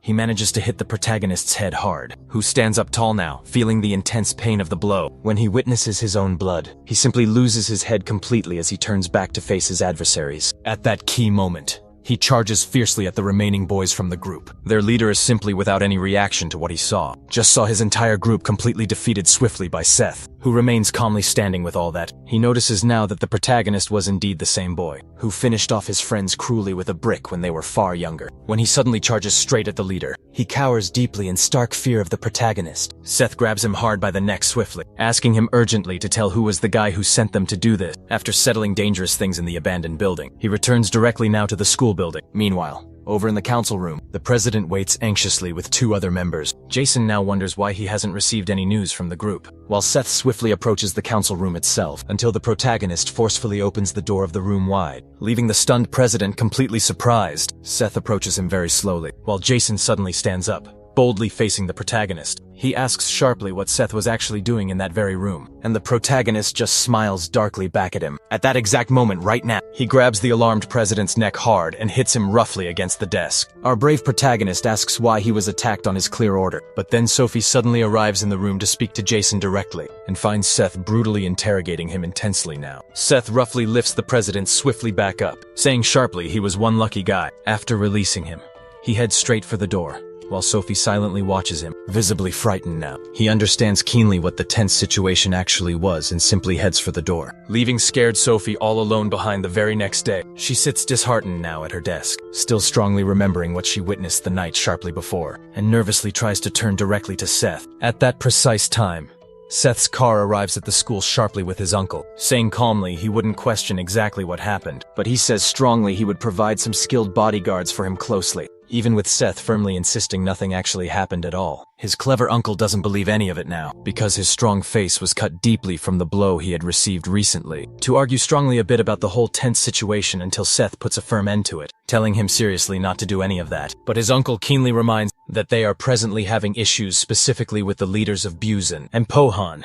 He already quickly advances that it's far better for Seth to be prepared always, while he only asks clearly that they simply stay out of his sight. When he eventually arrives at the classroom carefully, Sophie is clearly startled now to see him calmly arriving at his desk. Victor teases him playfully, saying it was clearly a real shame, while asking directly if they had indeed beaten him up quite badly. Although Seth carefully explains that it was clearly 11 against simply 1, Victor just flatly says it was absolute nonsense. An urgent announcement suddenly comes over the loudspeakers quickly, calling Seth immediately to the principal's office firmly, which makes worried Sophie and Victor instantly curious always. Victor asks directly if something happened quickly with Jason actually, because his uncle definitely is the main principal here, and his own strong father is the real sole owner of the complete school, already carefully advancing also keenly for him to be extra careful usually, because it's simply not well known now what he is genuinely capable of always. When he cautiously opens the front door of the room now, he sees Jason there directly with several various school employees there. The stern principal, Calvin Shin, confirms calmly the main protagonist's given name clearly, and mentions coldly that he has indeed caused many various problems since his official transfer then. At that very key moment, Jason secretly lets a slight evil smile instantly escape clearly. Knowing firmly the definite outcome of this crucial conversation closely, he quickly begins to list intensely Seth's specific cases of intense fights, sadly, including bluntly the recent assault on the key council president swiftly. With that important point made, he concludes flatly by mentioning clearly that Seth specifically was expelled firmly from school completely. The smug president keeps calmly smiling proudly then, until he notices clearly that Seth just looks intensely at that strong comment with a confident smile usually, asking bluntly if that truly was completely serious always. Right after sharply that,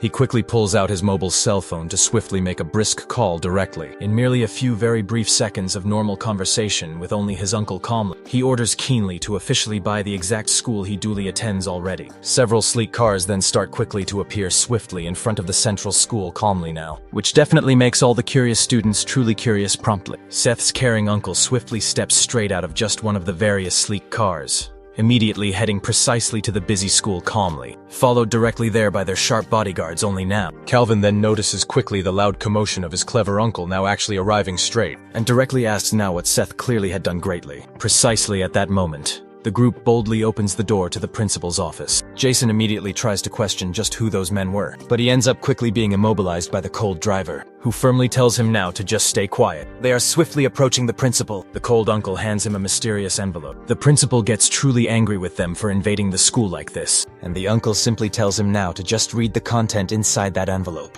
After staring intently for a while more, he finally opens the envelope and is shocked to see all the content. It's mentioned that the principal had been deeply involving the foundation in various illegal activities for many long years, and the uncle promises now not to mention anything at all if they just hand over the entire school willingly. Calvin quickly gets angry, but as he tries to complain loudly, he is abruptly grabbed firmly by the neck. Then, the uncle mentions that he had been callously spending the students' lunch money for his own personal benefit, and that they should calmly resolve all this. Back at the Shin house, Calvin talks now to his brother, apologizing deeply because he had been forced to sell the school now, which angers him greatly. His brother complains angrily to him, asking sharply if he had truly gone crazy, and all he receives in response are only more excuses now. He closely examines all the documents, quickly noticing that it was indeed the Sunshine Group, saying they are simply a bunch of notorious criminals. When Jason soon arrives in the room, his worried father asks what happened exactly at school. Jason explains fully everything that happened in recent days now, and his father just calmly picks up the phone now to call the senator. He asks the secretary quickly if they had heard anything about the Sunshine Group. Meanwhile, back at the Sunshine Building, the uncle coolly explains just what was done, saying it was actually easy because they were truly guilty themselves. Although Seth thoughtfully asks if this could cause problems, the uncle starts listing all the past crimes they quickly found in their records. Our protagonist is indeed impressed with how much he discovered in just one day, and the uncle remembers that since he went to that school himself, they were fully prepared.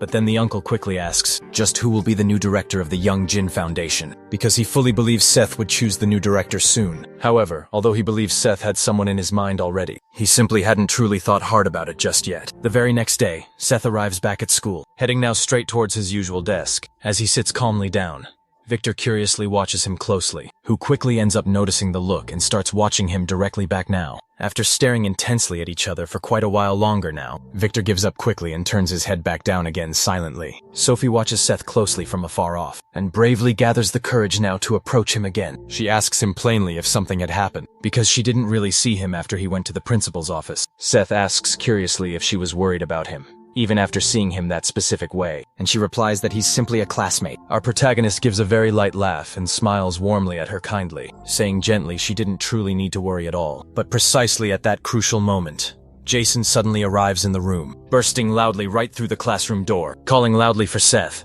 Everyone is definitely impressed with the president's unexpected visit. While anxiously waiting now for him to say something, Jason sharply asks if Seth foolishly believed he would be afraid of just a pathetic criminal like him. But as soon as Seth purposefully stands up to go swiftly to him, Jason simply slams the classroom door suddenly shut, running hastily away, which leaves him completely without any reaction here. Back now inside the principal's quiet office, the physical education teacher urgently knocks firmly on the door quietly, and a strange man quickly gives him permission now to enter. Steph's cold uncle asks politely for him to sit down calmly, while he deliberately continues simply to look intently out the window quietly. He asks curiously if the uncle here was truly looking specifically for him, and eagerly tries quickly to find out how he could greatly help somehow. Then, he directly requests now that the teacher firmly become the new principal soon of the school, as it simply was the direct order here of the new official owner promptly of the school. At the very end of that eventful day, Seth carefully prepares now to leave quietly, and Jason menacingly waits intently for him in a dark alley with all his friends there. He explains urgently that they were simply supposed now to bring the protagonist to him directly. One of the nervous boys is quite impressed now, that it simply was all about quietly capturing a mere high schooler there, while intently remembering closely that he desperately needed the promised money anyway very soon. But when he finally directly sees just who it was accurately, he is totally shocked now. While Seth just smoothly gets into the waiting car calmly, Jason is deeply confused, and now the boy angrily gets upset loudly, saying coldly that he explicitly wanted them quickly to catch a true murderer here. He angrily throws the cash money hard in his astonished face. All the worried boys quickly run hastily away, leaving stunned Jason completely behind now, which greatly angers him even more now completely, desperately wanting now to know significantly more about Seth promptly. Looking down the wide street, he clearly sees a striking line of sleek black cars taking Seth quickly away now, which certainly impresses him a lot more too. Back now at Seth's beloved mother's humble restaurant, she mentions warmly that he clearly was now having so much fun here. He readily explains now that so far, all this has definitely been very entertaining fully, but sharply when Seth quickly asks why specifically they don't now live happily with his caring father, it suddenly makes her quite tense quickly, keenly seeing her concerned reaction instantly. Seth quietly says she doesn't really need any answer truly. It's likely too difficult for her, so his cautious mother urgently forces a brave smile back, saying calmly she will tell him another time soon. With that response then, Seth just excuses himself now from his mother, leaving the restaurant quickly while she watches him worriedly now. Then, she remembers clearly the moment Seth's father asked to separate for a while back then. When Seth was a baby still, she revolts instantly, asking desperately to stay together, while his father then says he wouldn't want now to put the two of them in any danger. Seth's mother looks at her son now and understands her husband's deep concern. Back in the present time, Derek arrives right at her restaurant, saying casually it's been quite a while since they last saw each other face to face, which worries her truly on the way now to school. The uncle explains that the physical education teacher soon would be the brand new principal, while carefully analyzing all the school's important data, seeing sadly that it was in a pretty poor condition there. Seth asks boldly if they can fully use the company's money now. The uncle's true plan was to invest $3 million or maybe more, with the clear intention there of making it an athletic school once again. Steph wonders quietly if it's even possible now, and the uncle then explains that all the students can certainly help with that too. He emphasizes strongly that here in Korea, money indeed is power now, and Steph remembers that they have money definitely. Back now at school, the two sleepy classmates are simply sleeping peacefully during the old teacher's class as usual, until suddenly then, Seth's personal cell phone now receives a quick call from the head of the whole Busen group. When he answers the sudden call, he hears directly trying to provoke him instantly, but he gets quite annoyed that Seth doesn't recognize him at all there, when he soon tries to explain the true reason for his calling now. Seth warns him clearly that he was in crucial class time and hangs up the call quickly then, seeing perfectly that you would insist surely on calling back so fast. Seth swiftly turns off immediately his personal cell phone now. Meanwhile, quietly in a building currently under major construction here, Derek clearly hears the automated notice that the phone is simply not available anymore. This immediately irritates him greatly then, while Seth's lovely mother just just sits there quietly in front of him directly now. Derek orders cruelly his henchmen quickly to go after Seth now, thinking darkly that this time definitely he will finally finish Seth off quickly. At that crucial moment, the main protagonist was actually dreaming still about Victor's wild, spiky hair right then, imagining clearly he would get seriously hurt, maybe trying to gently touch it there. At the end then of the long school day, Seth leaves calmly school itself, finding instantly a silver van swiftly stopping directly in front of the main school now. Derek's personal henchmen quickly get calmly out of the speeding van, surely, stopping boldly right in front of young Seth now. Our brave protagonist asks simply who those two people precisely were, really, and the imposing henchman then asked him instantly to just follow them quickly now. At that moment there, the main driver arrives then and asks loudly what they actually thought they were really doing badly there. When the frightened henchmen quickly turn all around fully, they instantly recognize loudly the experienced driver Rod Fully, who gets very angry with them immediately for trying clearly to boss his own young boss around casually. Seth soon talks directly to them once again, quickly asking what exactly they truly wanted clearly. And then one of the imposing henchmen quickly pulls out his own cell phone from his fancy suit slowly. They instantly explain to him that it was a strange request directly from Derek himself, and Seth quickly takes the cell phone right from their own unsteady hands then. As soon as then, Seth now looks sharply at the strange cell phone Fully. He is absolutely startled then to see his own dear mother quietly sitting in a simple chair carefully, in a kind, sadly, of captivity situation now. The henchman desperately asks him politely to follow them closely again, until suddenly he quickly notices Seth's extremely furious, sharp expression now truly, using now the hand holding the small cell phone surely. Seth skillfully lands surely a brutal punch squarely on one of the main henchmen there boldly. When the scared second one quickly thinks intensely of retaliating fiercely, he bravely throws quickly the small cell phone to distract him quickly, and land a powerful hard blow squarely, taking bold advantage sharply of that swift fierce punch now. He bravely pushes clearly the large frightened henchman soon to the cold hard ground surely, still now in intense fury definitely and biting two strong teeth firmly in his own clenched fist fiercely. He sternly holds directly the cowering henchman's bloody head squarely there now, and bravely orders him roughly to instantly tell clearly where they were currently keeping urgently his own dear mother quietly. Upon clearly finding out instantly, all of Seth's loyal bodyguards swiftly cars followed quickly to the secret location surely, while anxious Seth quickly calls his wise uncle swiftly, who urgently tries calmly to quickly keep him level-headed and calm now. Our anxious protagonist then yells loudly, remembering sharply that they cruelly kidnapped sadly his own dear mother completely. But then his wise uncle patiently tells him politely not to ever stoop that quickly to their low cruel level actually. Back now in simple captivity,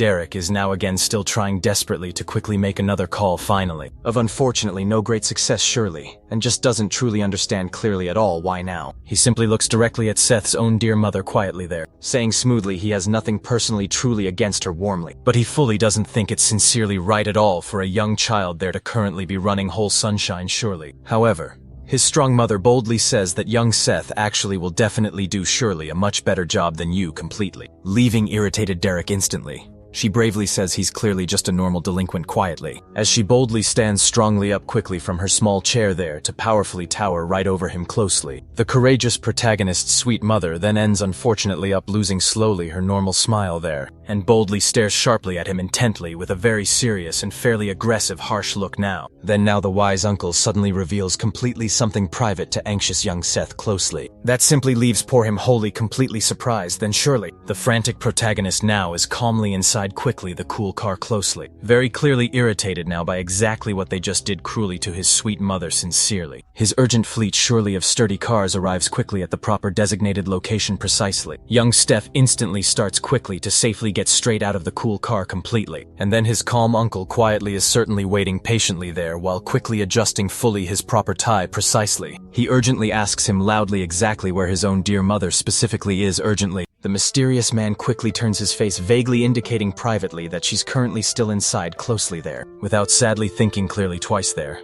The young brave boy starts fearlessly running fiercely now. Then angrily he quickly goes straight up the long stairs directly now, arriving urgently forcefully. He brutally kicks wildly the strong door sharply. His dear lovely mother now seems perfectly serene there as if really nothing at all had happened truly. Surprised greatly now, Kang quickly calls out loudly for his own dear mother tenderly, looking quickly all around widely.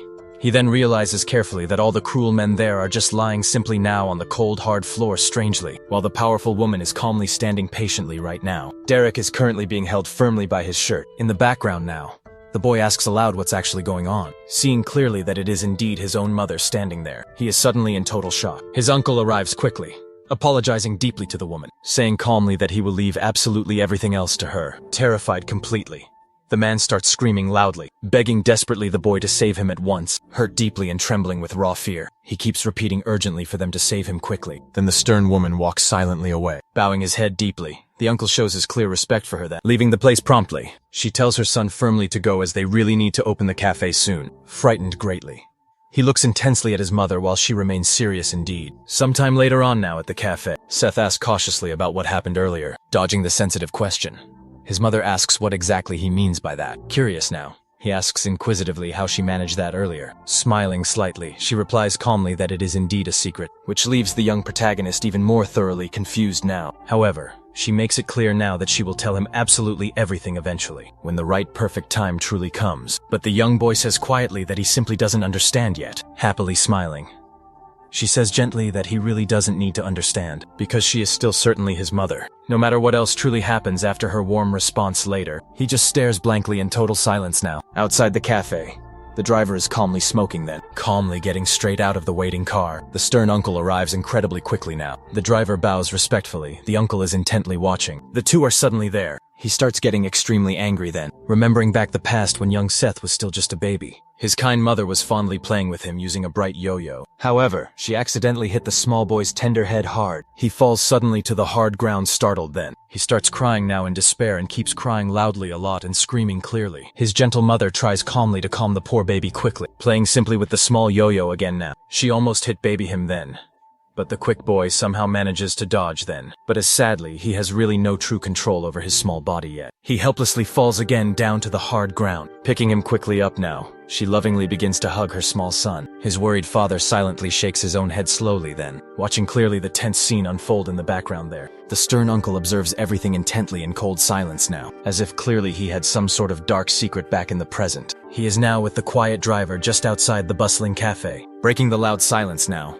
he simply calls for Rami outside. The calm driver, he reveals suddenly that the dreaded Yakuza were truly behind all the nasty rebellion that happened recently in busy Busan now. After that stark answer now, the quiet man remains eerily silent now. Irritated greatly, he curses aloud the infamous Yakuza group deeply. My worried uncle tells serious Ronnie to take far better care of their important boss, and the calm man bows slightly, saying solemnly that he certainly will, and adds that he can keep firmly the powerful gun in his own hands. Laughing softly, the dark man is genuinely happy with this great news. Taking quietly the uncle then, changing abruptly the difficult subject, he keenly asked then the trusted driver if there is actually someone they can send quickly to the tense school then. He explained slowly that the known leader of Sentu Onikai indeed, named specifically Midaki Ryushin there, is presently going intently after the main boss, and they really need more skilled bodyguards badly then. This important news instantly catches the man's divided attention now. Then now he continues clearly saying that indeed, he desperately needs to soon find someone truly capable of pretending convincingly to be a regular new student soon. Sometime later tonight at peaceful Sophie's secure house, she's truly a little bit upset now while slowly eating. Her worried father watches intently his very upset daughter curiously from there. He asks calmly if something bad actually happened at all to her today. The troubled girl simply responds gently that it's honestly nothing too concerned for him. Her concerned father says seriously that if someone is unfortunately bothering her badly, then she merely needs clearly to say the whole truth then, and he personally will handle it quickly. Laughing quietly, she says fondly that he is still a prosecutor though,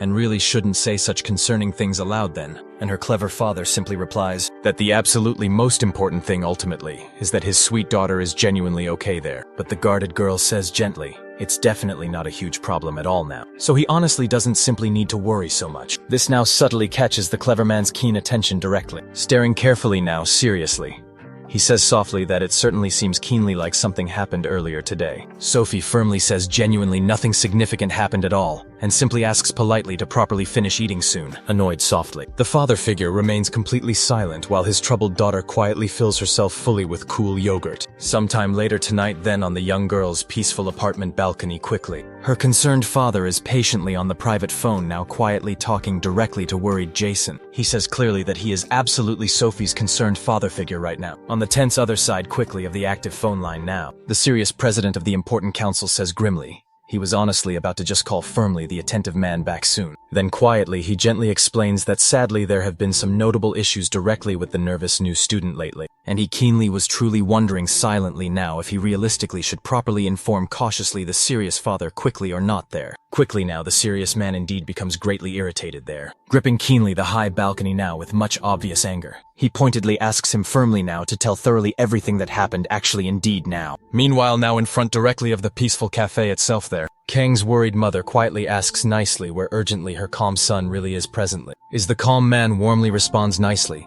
that quietly he currently is actively at comfortable home properly on the cold hard ground.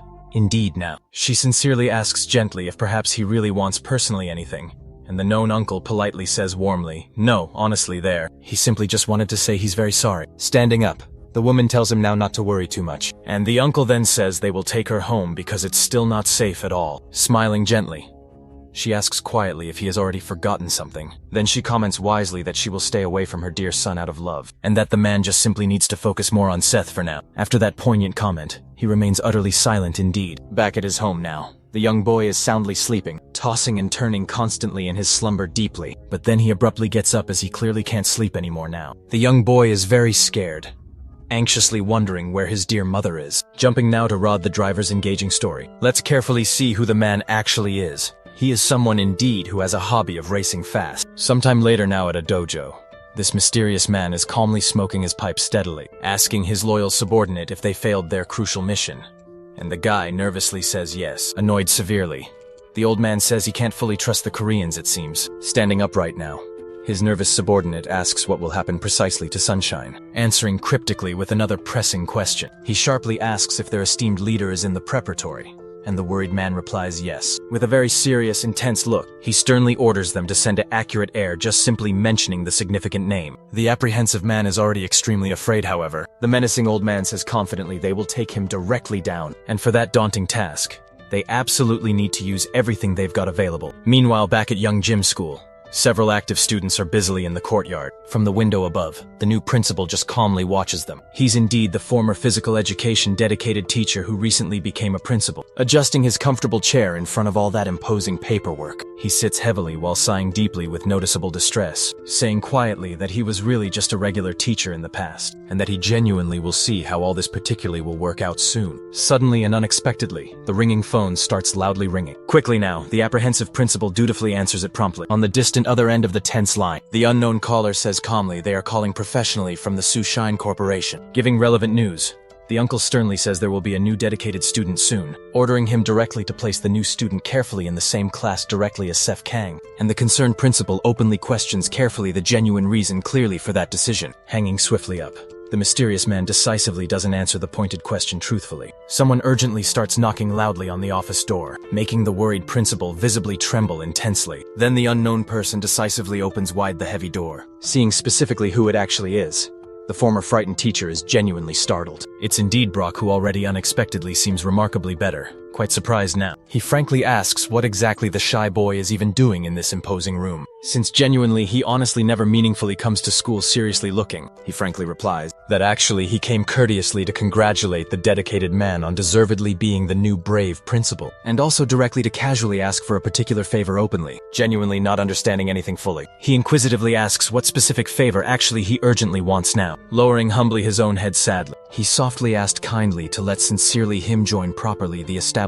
school willingly, because carefully he openly wants eagerly to proudly graduate fully. This confession completely leaves the confused principal very deeply puzzled currently, not fully understanding specifically anything genuinely that is presently happening sincerely. In the wide school hallway now, a student quietly is confidently walking properly inside the very busy classroom. The other engaged students are all attentively listening politely to the earnest teacher quietly, who quickly now says they significantly have 2 new shy students currently, leaving truly everyone deeply genuinely confused now. Looking briefly now casually to the left side, she politely says calmly he now can come straight in. Then confidently, the unknown man politely opens quickly the very large heavy wooden door. Practically absolutely everyone decisively in the quiet room suddenly becomes utterly completely silent slowly. When indeed the new confused student properly turns clearly all around slowly. Practically honestly, all the others actively are sincerely surprised, deeply and truly very scared severely. The patient teacher politely asks readily him calmly to sincerely introduce shyly himself briefly in a casually way openly. He says quietly his known name is simply Brock Chang accurately, completely leaving properly all the other attentive students truly in genuine, complete, utter shock sincerely, annoyed intensely greatly by all the loud distracting noise severely.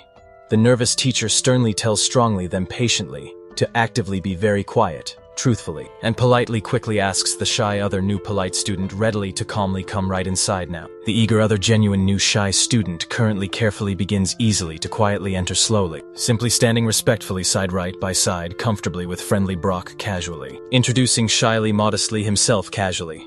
He politely says he formally is truly Jun Kim sincerely, saying sincerely it's a genuine sincere pleasure politely to finally meet politely everyone truthfully. And genuinely, the adoring excited girls nervously fall, genuinely in true pure love, completely with enthusiastically the brand. Sharply new students extremely handsome striking appearance truthfully, jealous extremely intensely. The other shy boys suddenly in the very silent surprised room quickly are genuinely bothered greatly openly by honestly, this whole thing thoroughly, obviously very nervous slightly. The patient teacher cautiously adjusts properly her classic vintage round glasses readily, while genuinely asking politely openly if these noticeably new students truthfully are really honestly still even in high formal school now. Quickly, turning shyly casually to the entire very silent very front directly of specifically the very large busy class openly, she sternly tells strongly all the dedicated students readily to sincerely take comfortably the now presently currently empty designated seats, calmly, at casually the distant actual back carefully of specifically the crowded room openly. Brock easily genuinely goes slowly truly first steadily, and slowly as confidently he casually politely walks normally. Many sincerely frightened students quickly are genuinely truly very scared completely. The two new students silently walk towards the back of the room now, leaving absolutely everyone feeling uncomfortable and tense. Arriving right in front of the main protagonist, the man just stares intensely. But Seth really doesn't feel intimidated at all, letting out a very sadistic and unsettling smile now. Sometime later back at school, suddenly a classic car arrives smoothly. The driver politely tells Miss Akira that they have arrived safely. She seems definitely to be speaking another language now, and asks directly if he's indeed going to the school soon. Fixing her perfect hair, she says she simply can't wait to see the protagonist soon. Meanwhile, peacefully inside the school itself, Victor and Seth are sleeping soundly as usual these days. The two new students are standing silently beside them too, leaving absolutely everyone else in the room really very scared. The teacher then asks aloud if everyone indeed in the class is going on the graduate trip. However, sadly everyone remains totally and completely silent now. Breaking this ice now, the woman looks towards the back of the quiet room, asking simply if they are also going along. Smiling ever so kindly, Jun Kim confirms steadily that he's going, with a rather blank expression. Brock meanwhile remains completely silent, and he looks intently to the side. Seeing the two sleeping, he plainly says he'll certainly go too. A little nervous then, the teacher says politely she'll see them tomorrow. As she quietly leaves, she urgently asks everyone to friend the new students. When she eventually leaves now, everyone simply becomes desperate. Suddenly, both bullies wake up immediately and stand firmly. At that tense moment, Brock also purposefully stands straight up too, scaring those petrified students right in front of him now, looking intently at the big guy.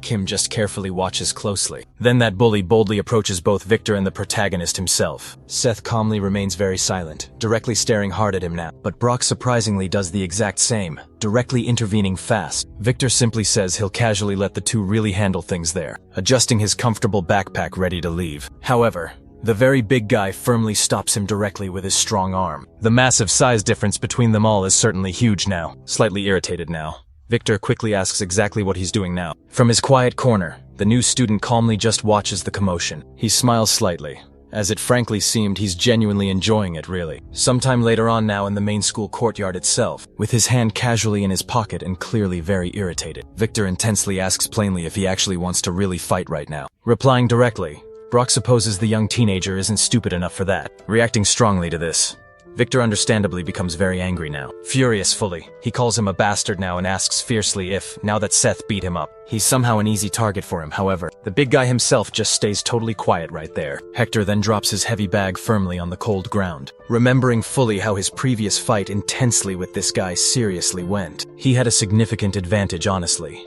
and if it weren't for the teacher there, he simply would have finished off the bully completely without frankly thinking twice then. He thoroughly prepares now for combat, and calls Brock directly to attack him, cutting the building tension suddenly. The very big guy plainly says this. It will fully be in the ring though, concluding that protective gloves will certainly be used then. Confused seriously. The blonde then asks directly what he truly means really by that. Explaining patiently, Brock says openly he really wants to properly learn boxing, and that he surely can learn everything properly if he actually fights directly against the blonde now. This frankly leaves Victor even much more confused still too. At the same calm time, in front of the quiet school, the protagonist easily walks quickly, as his hesitant classmate then starts following him nervously, stammering now. She carefully calls softly out to her focused classmate now. She's extremely nervous indeed, clearly unable to speak easily. And Seth calmly asks softly if he did definitely something wrong then. Replying shyly, Sophie plainly says absolutely no now. She really just wanted simply to politely ask if he's totally free on Saturday soon, which greatly confuses him there for just a brief moment really. Handing him confidently 2 new tickets, she explains she simply got 2 movie passes now, showing plainly the colorful tickets. She says excitedly she actually heard it's surely going to be quite a good movie now. Excited sincerely, the hero readily accepts now, immediately genuinely surprising the very shy girl fully, who quietly asks carefully if he's actually very serious right now. And the friendly boy confirms warmly that he truly is reacting to this invitation now. She sighs happily in real relief. While carefully holding the tickets still, she softly smiles gently saying, "That's genuinely good fully." Watching intently her, the main protagonist suddenly gets a new idea. Suddenly bravely he asks simply if she's genuinely free today, asking carefully if the girl truly wants to boldly grab something tasty to eat together. Sophie nervously remains mostly silent, just because the open invitation was truly unexpected, and the bold protagonist hopefully says he recently found a truly very good tasty place now. Then she instantly starts clearly to smile, even more excited today. She openly says she excitedly wants to go quickly, and also that she's definitely hungry soon. Steph calmly asks then if she genuinely likes very spicy food itself, and openly laughing quickly. The curly-haired cutie keenly asks this, who really sincerely doesn't truly, asking keenly if that place surely is incredibly good. And the friendly two calmly continue talking openly. As the bright sun sets slowly, the main hero's cool car smoothly arrives right in front of the large school fully. Someone boldly walks steadily over to the black car, while the silent driver patiently waits nearby now. Then they clearly knock firmly on the closed door, in order to properly get his valuable attention promptly, seeing immediately exactly who it clearly is. The calm driver surely starts readily to roll down the car window, and politely asks this, what really will happen frankly if the serious boss fully finds quickly out there now. But the quiet mysterious man boldly says openly, not to openly worry fully, it surely is really just the new calm student, June Kim fully, who correctly says their actual boss truly is going on a fancy date fully now, totally confused itself. Ronnie sincerely doesn't really understand fully what he calmly means though. Changing subjects fast, the keen student curiously asks directly if he possibly has a cigarette to spare. Annoyed fully, he repeats plainly asks now for a cigarette, saying confidently that pretending smoothly to currently be just a student is gradually suffocating him now. Irritated fully, the silent driver calmly asks plainly if he's fully crazy really, for sincerely wanting to bravely smoke actually in a school uniform openly. Looking down now, he says the man is indeed right. Laughing softly, Rami then starts to light his cigarette, and Kim simply says he's really quite bad. While smoking calmly, he asks how the school is really going. Kim calmly then says, they're really just kids however. The driver says nothing truly can happen to the boss, and the new student tells him now not to worry about that, showing a hidden blade inside his sleeve. He says the driver already knows him well. Later that night, clearly in the boxing gym, Victor is fighting Brock. He punches as Brock defends well, but quickly now the speed begins to increase fast. Brock continues to simply defend, but now with some difficulty while heavily hitting. The blonde notices an opening and now prepares to strike, landing a direct blow right to the big guy's ribs. Feels now a lot of sharp pain. Looking to the side, without realizing another blow now approaches, this time near the face with absolutely no time to react. He takes a left hook straight now to the middle of his face. Victor is very focused solely on the ongoing fight. Brock starts having difficulty staying up on his feet, which keenly catches his opponent's quick attention. Confident still, he asks if he really wants to continue this fight. The man remains silent, simply opening his eyes wide. He asks if that's all he's got, reacting directly to that question. The blonde becomes deeply now irritated, to the full point where his veins become clearly visible, throwing another hard punch. He says that Brock can't even punch properly. He continues now throwing more and more fierce punches, as Brock just stays only on the defensive side. Victor is already sweating a lot from how much he's punching hard. Opening his eyes, Brock now still stays on the defensive again, preparing himself for another strong hit. Victor says that the bully wanted keenly to learn boxing, and tells him straight to try hitting him hard, aiming for his head. Victor tries hard to finish with a final mighty blow. However, something now catches his full attention. For the very first time, the man managed to dodge the fierce punch. The two simply stare intently at each other, frozen and trembling. Brock now fully prepares to counterattack hard. He rushes forward now with everything he's truly got. The punch quickly approaches, and Victor defends himself well. After that moment now, he steps quickly back, walking backwards until he hits the corner of the whole ring corner. He prepares himself well as the big guy gets really ready to attack. Brock tries fiercely to land another powerful blow, but Victor dodges it well by ducking swiftly and quickly. He lands a truly perfect swift uppercut. After the direct punch, he returns quickly to his usual stance, and the man just keeps intently watching, annoyed. The blonde wonders now if the guy will ever manage to hit him even once. Interrupting all his thoughts, Brock asks what he's doing really and tells him straight to attack him hard. Hearing all of this, Victor becomes deeply irritated indeed and calls him a bastard now. The two rush fiercely at each other now with their full force. Meanwhile, now inside in the movie theater, a potential new couple is watching what truly seems to be an action horror movie. Sophie is clearly trembling now with fear. She quickly grabs onto the protagonist's light jacket. Cleverly now, he gently places his soft hand over hers, noticing fully the true physical contact. The shy girl looks straight down in full response. She pulls back quite shyly while the boy just simply laughs. Sometime later now, the entire movie ends. Everyone simply starts leaving the quiet theater. Seth and Sophie are leaving the main room as well. He asks her if the girl liked the entire movie, and she confidently says yes in pure turn. The eager protagonist says he liked it truly too, smiling sweetly. She says she's glad keenly to hear all of that and that she's soon heading home, but sharply interrupting her again. The new eager student asks nicely if she doesn't want now to grab something soon to eat. After fully hearing this question, she seems truly confused now, and the boy asks closely if it's not fully normal to eat after an action movie, and if that's not really how dates work out. Stammering softly, Sophie asks clearly if this really is a date. Suddenly indeed, he grabs her soft hand happily. He confidently says he knows now the perfect new place. Inside here, the Sunshine Building. They're now indeed in a restaurant. The shy girl starts keenly looking around now. Leaning quickly in now, she softly whispers, asking gently if the quiet place is a bit expensive, and smiling widely. The boy tells her warmly not to worry at all and to eat up freely. A kind waiter quickly comes now to their table, placing carefully all the silverware and fresh plates. She then thanks him nicely for all of it now. As the kind man walks slowly away, the shy girl sighs gently, which clearly leaves the young boy feeling quite confused indeed. Continuing closely, she says she still clearly thinks it's indeed too much, and the boy tells her softly not to worry much because all of it's truly free here. Sophie urgently asks now what he means quite by that, and the excited boy explains now that the restaurant directly belongs to their company fully, so they can eat up freely without sadly paying anything. Still not entirely fully understanding this situation, she gently asks keenly what he's directly talking about now, and the excited protagonist replies kindly that it's really complicated sadly, but that he's far richer now than she truly thinks. After clearly hearing all of this, she smiles intrigued here. The new student asks specifically if she thinks it's a lie entirely. However, Sophie quickly explains that's really not it at all, and the boy asks gently why she's laughing. A bit embarrassed indeed, she responds truthfully that she laughed because she got somewhat jealous when he said, "He's rich," smoothly changing the subject promptly. Seth directly asks when their anticipated second date will actually be, making the girl blush completely and entirely. Another typical day on the road. A fleet of cars is heading somewhere else entirely now. Inside the car now are the protagonists together, his uncle and the driver, soon breaking the building's silence fully. The uncle confidently says he'll send people swiftly to Jeju Island now, explaining firmly that the Japanese gangs must surely be planning something now, in pure disbelief at the statement. The boy argues it's a simple school trip and that nothing bad will happen surely. After immediately hearing the direct response, the man remains completely silent. The boy also stays relatively quiet indeed. Sometime later on their journey, the car noticeably stops, stepping promptly out.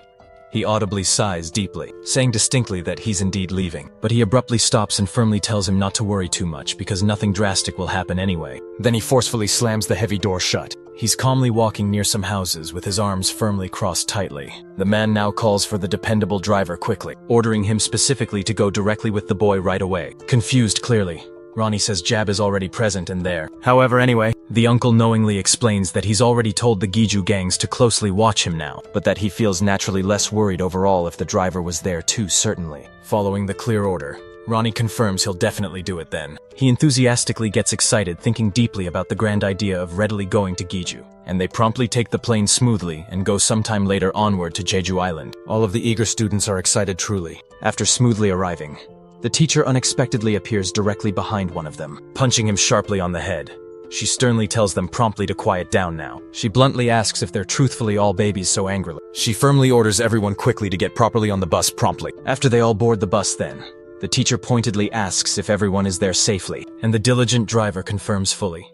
Soon the large bus steadily sets off then. Some time indeed passes, and they peacefully arrive then at the Grand Giju Tours Hotel directly. They carefully begin to get off smoothly from the big bus quickly. Among those specifically on the trip now are Sophie Brock safely, Victor Kim as well as Seth too, after quietly gathering everyone quickly. The teacher professionally asks if all the eager students have already disembarked calmly, flipping promptly through a neat sheet of important paper closely. She correctly mentions that the whole class specifically is on the 8th floor directly, and that their own full names are clearly on the doors of their assigned rooms soon, giving willingly them 1 full hour to easily unpack then. After her clear explanation, the awaiting buses abruptly start to smoothly leave later. Inside the enormous hotel, the excited students deliberately begin searching actively for their own rooms quickly. The new dedicated student correctly finds his cozy room door efficiently. In the very same exact room will be notably Seth certainly, Victor together with Brock, and specifically with that effectively. The protagonist keenly says then that they confidently make a truly great team overall. Walking calmly down the quiet hallway there, Kim thoughtfully mentions that he'll comfortably be staying easily in the convenient room next calmly to the boys surely. Entering smoothly the actual room,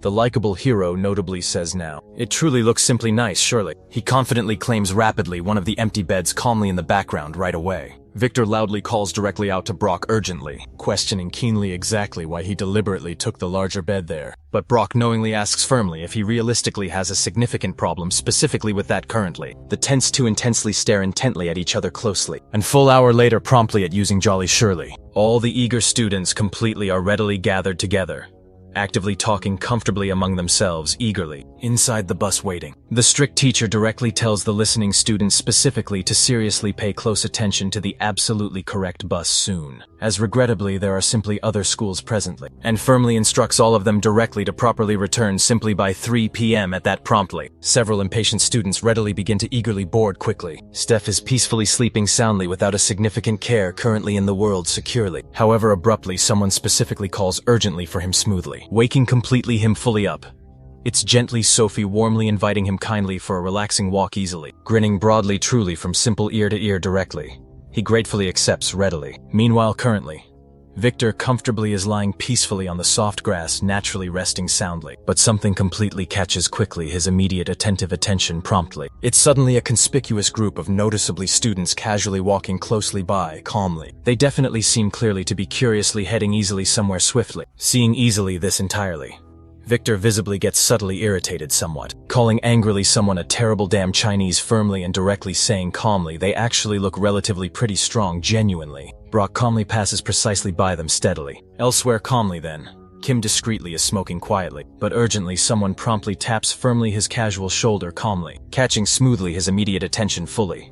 It's noticeably the personable driver Robbie eagerly. They openly start actively talking comfortably and brightly laughing together at precisely the same time certainly. Seth soon is leaving politely with Sophie easily, walking calmly down a winding staircase smoothly while readily chatting intimately, but unexpectedly someone casually steps clearly in their easy way firmly. The calm protagonist simply stares closely at him directly. It's specifically the same Chinese students readily that Victor certainly had directly seen earlier promptly. One now of them smoothly comments confidently that Korean attractive girls distinctly are beautiful truly, and abruptly invites her courteously to casually hang conveniently out loosely. Hearing casually this casually, Sophie visibly becomes understandably very uncomfortable surely. Then the outspoken guy readily asked politely why honestly she directly isn't actively spending more valuable time openly with them directly, instead honestly of passively being simply with this unusually sweet delicate boy really. Hearing promptly that readily, Seth calmly stays rather silent visibly. Irritated suddenly, he bluntly asks casually then what precisely they're now actively talking meaningfully about boldly. In direct clear response though,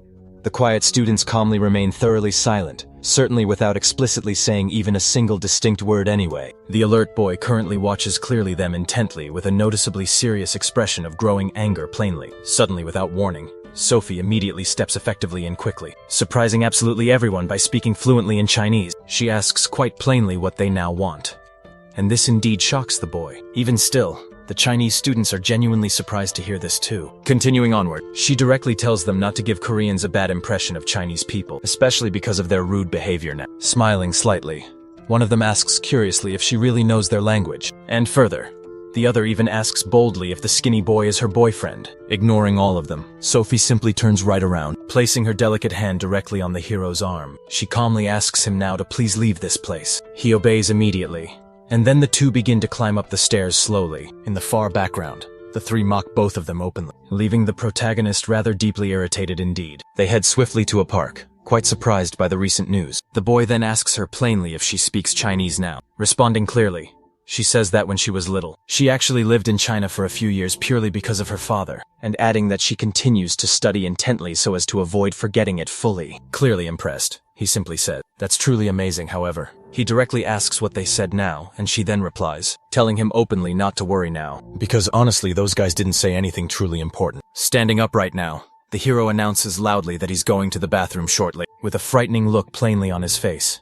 He says he'll be right back shortly, Ben. He starts walking swiftly toward the supposed bathroom directly. However, he actually arrives quickly at that staircase from before again. From the very top, he clearly calls out now to the whole group, staring intently at them all with a crazed and wild look too. Quickly now, he jumps forcefully towards them with everything he's currently got. Sophie herself is simply sitting calmly on the bench currently waiting. The boy then returns quickly, explaining casually that the bathroom was indeed a bit far, and she readily says it's okay then, asking directly what they're going to do now. Pointing clearly to another spot nearby, he simply says, "The view is amazingly beautiful nearby actually," and invites her nicely to go take a picture there. Soon then they head swiftly there together. While they're both laughing lightly, a man suddenly arrives at the whole scene, surprised vastly by seeing his colleagues lying helplessly on the cold ground now. He plainly asks what happened truly.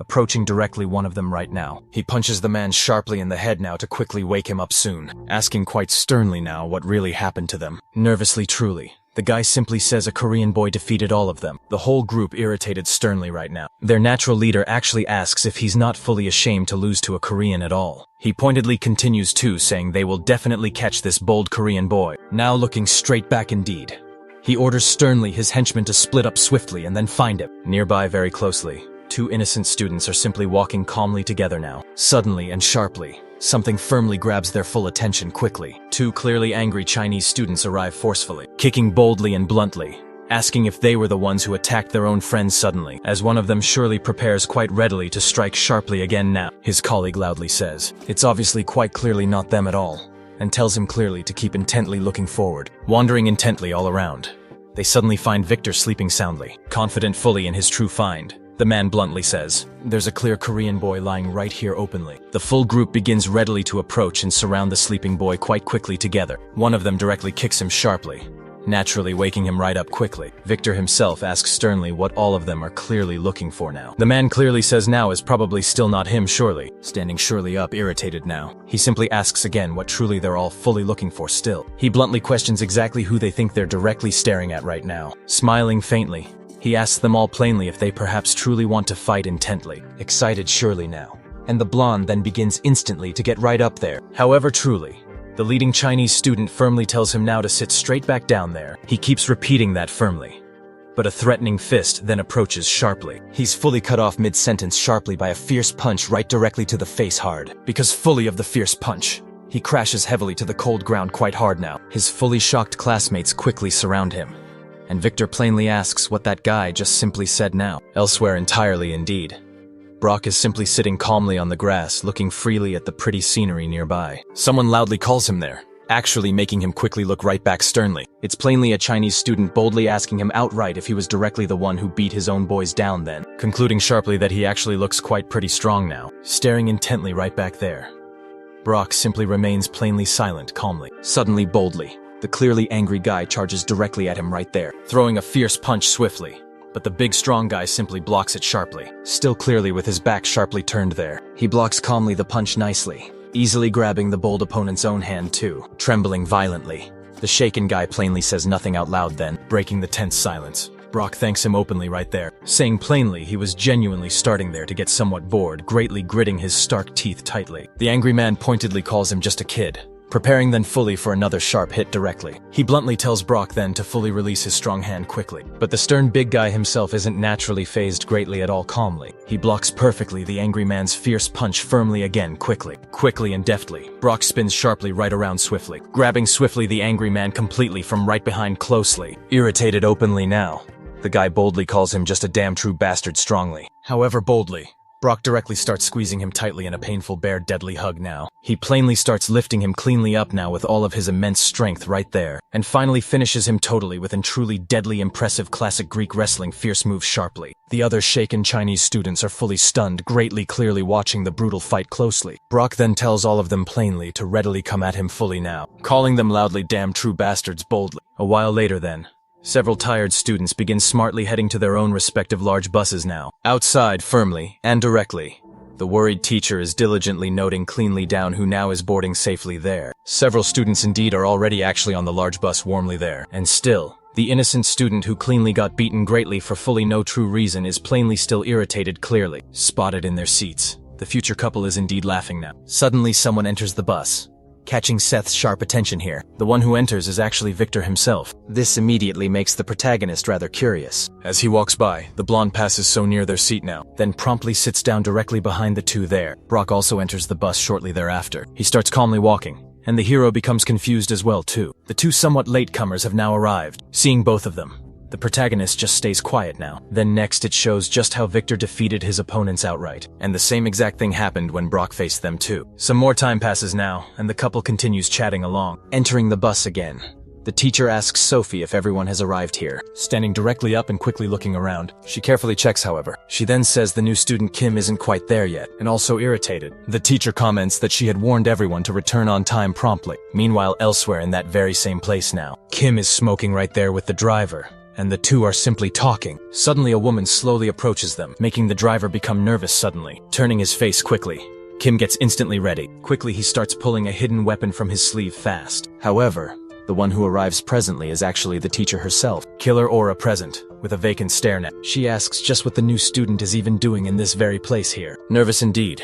The man thinks he's quite screwed then. Now later that very night at the quiet hotel here, Brock is intently looking at himself in the reflective window over there. Seth is simply lying on his bed, listening to music calmly. Victor is intently training now, doing quick push UPS there. Then Brock looks sharply at the main protagonist now, noticing someone is indeed watching him closely. Seth removes his headphones then, and asks what exactly it is now. The man replies calmly that he'll see it soon enough indeed. This definitely leaves the boy completely confused too, but he quickly smiles still and puts his headphones right back on here. Elsewhere in the spacious hotel still, the driver, Kim, and the teacher are presently together now. Deeply irritated now, she directly asks about a student smoking there, asking him directly if he knows just how truly harmful it is to smoke at his age now. Then, she says clearly she thought he was just a bit better than that other new student right now, and pointedly asks where exactly he learned such wild behavior truly. However then, he firmly shows her a distinct card now. It's the true ID of a man actually born way back in 1991. Seeing this carefully, she's shocked that he's actually 27 years old already, and clearly says he's 3 solid years older than her truly. Sighing deeply, he calmly explains that he truly couldn't finish school well due to his harsh family situation here, and that he still seriously wants to learn at his older age now. In utter shock right now,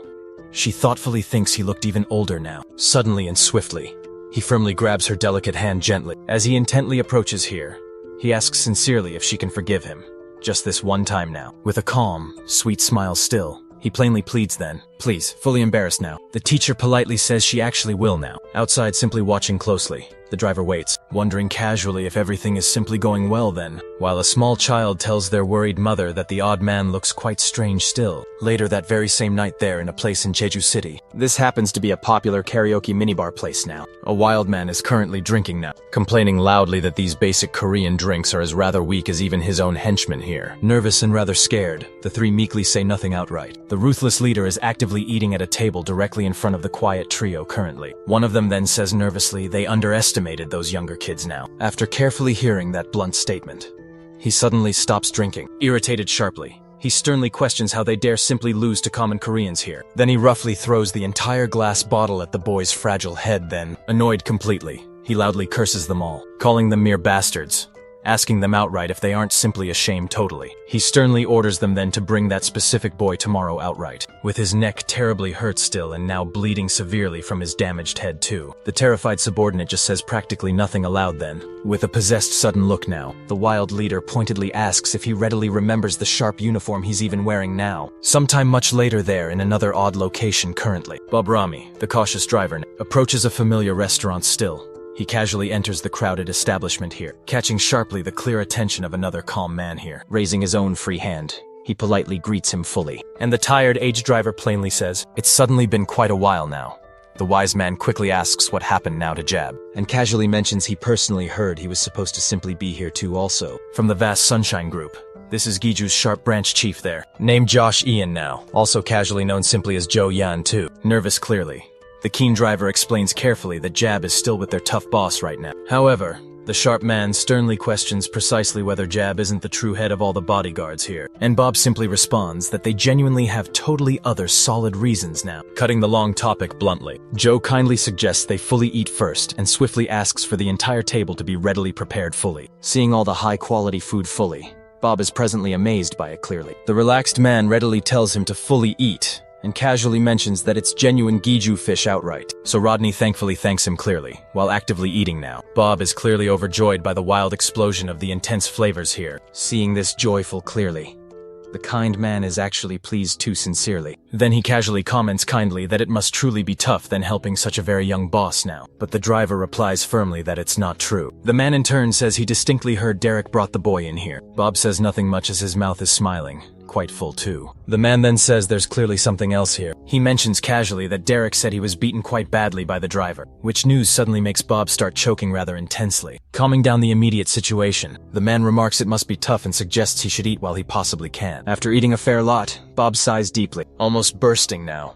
He thanks him gratefully for the hearty meal. Then he adds thoughtfully that it must be rather nice. The man doesn't quite fully understand just what he precisely means. Continuing onwards, Bob further says, "It must be very nice indeed living in a beautiful place with such remarkably good food." Hearing these words, the man is understandably confused now. Suddenly then, he begins to smile slightly, sighing a bit wearily. He says simply that Jeju really used to be great, but now sadly, it's being invaded by the Chinese and there's a great deal to do. After closely hearing that stark comment, the driver silently remains completely quiet. Explaining all further now, the man says plainly the triad is actively trying to invade their rightful territory. Confused by this, Bob suggests he should notify Peter quite promptly, interrupting his racing thoughts. The man explains calmly that it's certainly not official yet at all, and that they're mainly just causing trouble, still using only mere money. But thankfully, there haven't been any true confrontations so far at present. Relieved slightly, Bob confidently says it doesn't seem like a really big problem. Then directly arguing, the man counters that in a strange way he's correct, revealing grimly that the head of the dreaded triad is here at this very moment now. Ronnie genuinely doesn't fully understand just what he possibly means by that. Joe retorts quickly it's just a harmless high school trip, and they notified him simply to keep a wary eye on usual things. Bob confidently says their powerful boss is also on this very trip, so everything should work fine. So Joe plainly argues again that it's just a basic school trip, and openly wonders just what could conceivably happen to them all. Raising a pointed finger,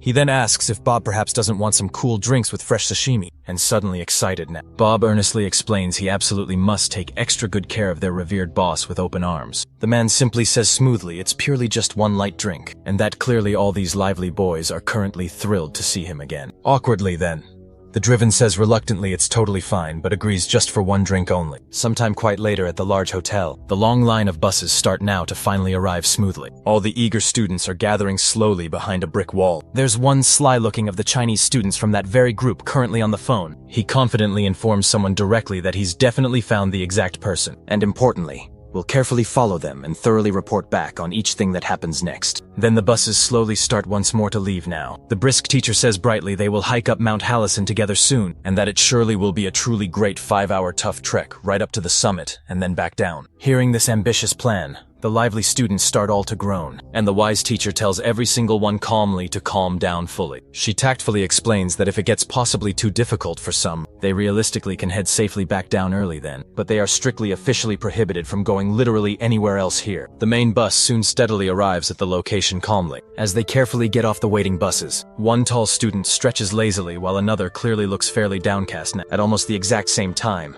a sleek car quickly pulls slowly up. Inside the vehicle, a focused man observes all students on a handy phone. He promptly begins carefully relaying the current exact location. Right after all carefully getting off from the parked buses, the relaxed students start slowly walking off quickly. Soon eventually everyone surely is naturally having fun now, especially much-loved protagonist, Sophie along with her other cheerful classmates. Amongst all of them, The sly Chinese students certainly are also subtly present nearby. Victor along with Brock, both are walking very closely together too. Suddenly then someone unexpectedly appears here, catching tightly their complete attention sharply. It's a very large assembled group actually, and rather disturbingly. One amongst them says grimly they clearly are here to actively get both of them. Seeing these clear threats, Victor instantly becomes quite confused now. Elsewhere on the lengthy trail, Seth along with Sophie are cheerfully walking and chatting away keenly. However, quite suddenly, a sinister man appears directly, catching fully the young boy's undivided quick attention urgently. He tersely says they need young him to willingly follow them now. He explains clearly that their boss is waiting specifically for him. The man is accompanied by a large group as well now. Annoying Sophie pointedly asks what they want this particular time. The man sharply responds that they aren't really here for her, and that she should just stay quiet for now. Sophie immediately starts to reply back, but the protagonist calmly places his own hand on her shoulder gently, asking her quietly to head back before him presently, leaving her confused and somewhat concerned meanwhile. The man just silently waits there for a response directly. Glaring with barely contained anger, Seth ultimately says, "It certainly looks like they're definitely here just for him." Speaking fluently in Chinese, the man simply says he wants to finally get started now. Seth openly wonders what exactly he's now saying. Not fully understanding the Chinese language at all, the two stare intently at each other and Victor readies himself for their attack. He quickly tries to throw a powerful right punch directly, but the noticeably big guy agilely dodges the punch. The blonde is genuinely shocked by his amazing reflexes. Quickly, the man lands a brutal direct punch right to his stomach hard, not even giving him any real time to even dodge the blow. The sheer punch is remarkably strong enough to throw him directly back. However, somehow he just manages to prevent himself from fully falling down, starting to intensely feel strong pain in his abdomen deeply. As a painful result, he drops to his knees hard and tries to call the man a bastard there. But even before he can clearly finish the full sentence then, he ultimately collapses heavily right there on the rough ground. This very action quickly catches Brock's immediate attention sharply, leaving him incredibly surprised while the protagonist grows furious at that sight immediately. Excitedly, the Chinese man keeps talking loudly still. This greatly disgusts Brock thoroughly now. Then the new seemingly fearless student steps fully forward and decisively begins to slowly walk. With a maniacal cold look, he calls the man a real piece of trash outright. He quickly charges strongly at the obviously big guy presently, attempting a sharp kick, but the strong guy just ducks and easily dodges it quickly. The new student is truly surprised by his remarkable speed alone. He immediately repositions himself effectively for his another serious attack. However, a forceful fist rapidly approaches his own face closely. He barely just manages to skillfully dodge the fierce blow barely. Right after he fully prepares himself to intensely counterattack immediately. But even before he can actually act, the big guy kicks him straight intensely in the chin. In outright disbelief, honestly. The protagonist slowly realizes deeply that the opponent seems much too fast for his sheer size physically. After this hard hit, the man instantly shows a real lot of wild excitement, frankly, while the skilled new student readies himself swiftly to block the inevitable next attack correctly, deciding strategically to jump swiftly back now. The incredibly big guy now throws still another strong kick, but thankfully this clear time Seth precisely manages to firmly block it hard, sending this massive man flying straight back. Even so, really, he impressively stands truly firm right in the heat of this fierce fight, seeing visibly that he surprisingly didn't fall outright. The talking Chinese man seems mildly surprised seriously, and the smart protagonist suddenly comments that he's having extreme fun elsewhere, it seems clearly. Sophie urgently runs directly to the respected teacher quickly. Catching her full attention, she immediately begins to thoroughly explain something vital then, leaving the worried woman clearly in genuine shock honestly. Nearby, two people notably are now sitting and casually talking softly. It's revealed Kim and the regular driver, who both are smoking together quietly while chatting some, but they soon begin to notice something strange suddenly happening actively. Looking swiftly back, the attentive driver asks keenly, "What exactly is going on, Kim, now?" Then carefully responds that it seems something serious is happening quickly. With this brief comment, the smart driver calmly puts his cigarette firmly out soon, saying quietly he surely hopes nothing actually serious has deeply happened there. Both of them promptly get effectively up now, and decisively decide directly to check precisely out what's actively going onward in those mysterious woods fully. The intensely fierce fight clearly between Seth and their Chinese apparent leader readily continues directly. The agile Kira fiercely tries to throw still another punch sharply, but the skilled opponent completely dodges directly next now. He aggressively attempts a swift counterattack, then with an extremely open palm quickly, but the impressive new determined student skillfully manages to adroitly dodge once again immediately. The intense two effectively continue fighting strongly now, but frustratingly neither of them can directly land a clear solid hit even. Brock now watches the brutal fight intently in stunned shock too. The attentive Chinese students truly also can't fully believe what they're closely seeing precisely, as they seriously thought their strong boss would surely have clearly finished their brief fight by now actually. At this specific one point, the experienced Chinese dominant leader attempts yet another fierce strike intensely, but it wholly fails quite miserably this given clear time surely. Seth smiles, greatly excited now as he finally now sees a distinct opening sharply. He quickly then tries seriously another solid hit outright, but the intimidating big guy simply dodges again swiftly. Then he actively starts quickly spinning rapidly, attempting finally to clearly land a fierce hit seriously. His powerfully strong fist sharply comes slowly closer and then closer noticeably. He fearlessly strikes the serious opponent's strong head powerfully with his other forceful hand sharply. However, the strong protagonist actively starts seemingly laughing greatly now. This truly scares the intimidating big guy. Now he's actually laughing aloud honestly, because thankfully he smartly managed to deftly stop this critical blow correctly by keenly grabbing the actual opponent's strong arm securely. With his rather maniacal grim expression, he actively asks if that's apparently all he's seriously got currently. Meanwhile, indeed now, Kim and also the quiet driver actively arrive suddenly at their critical scene,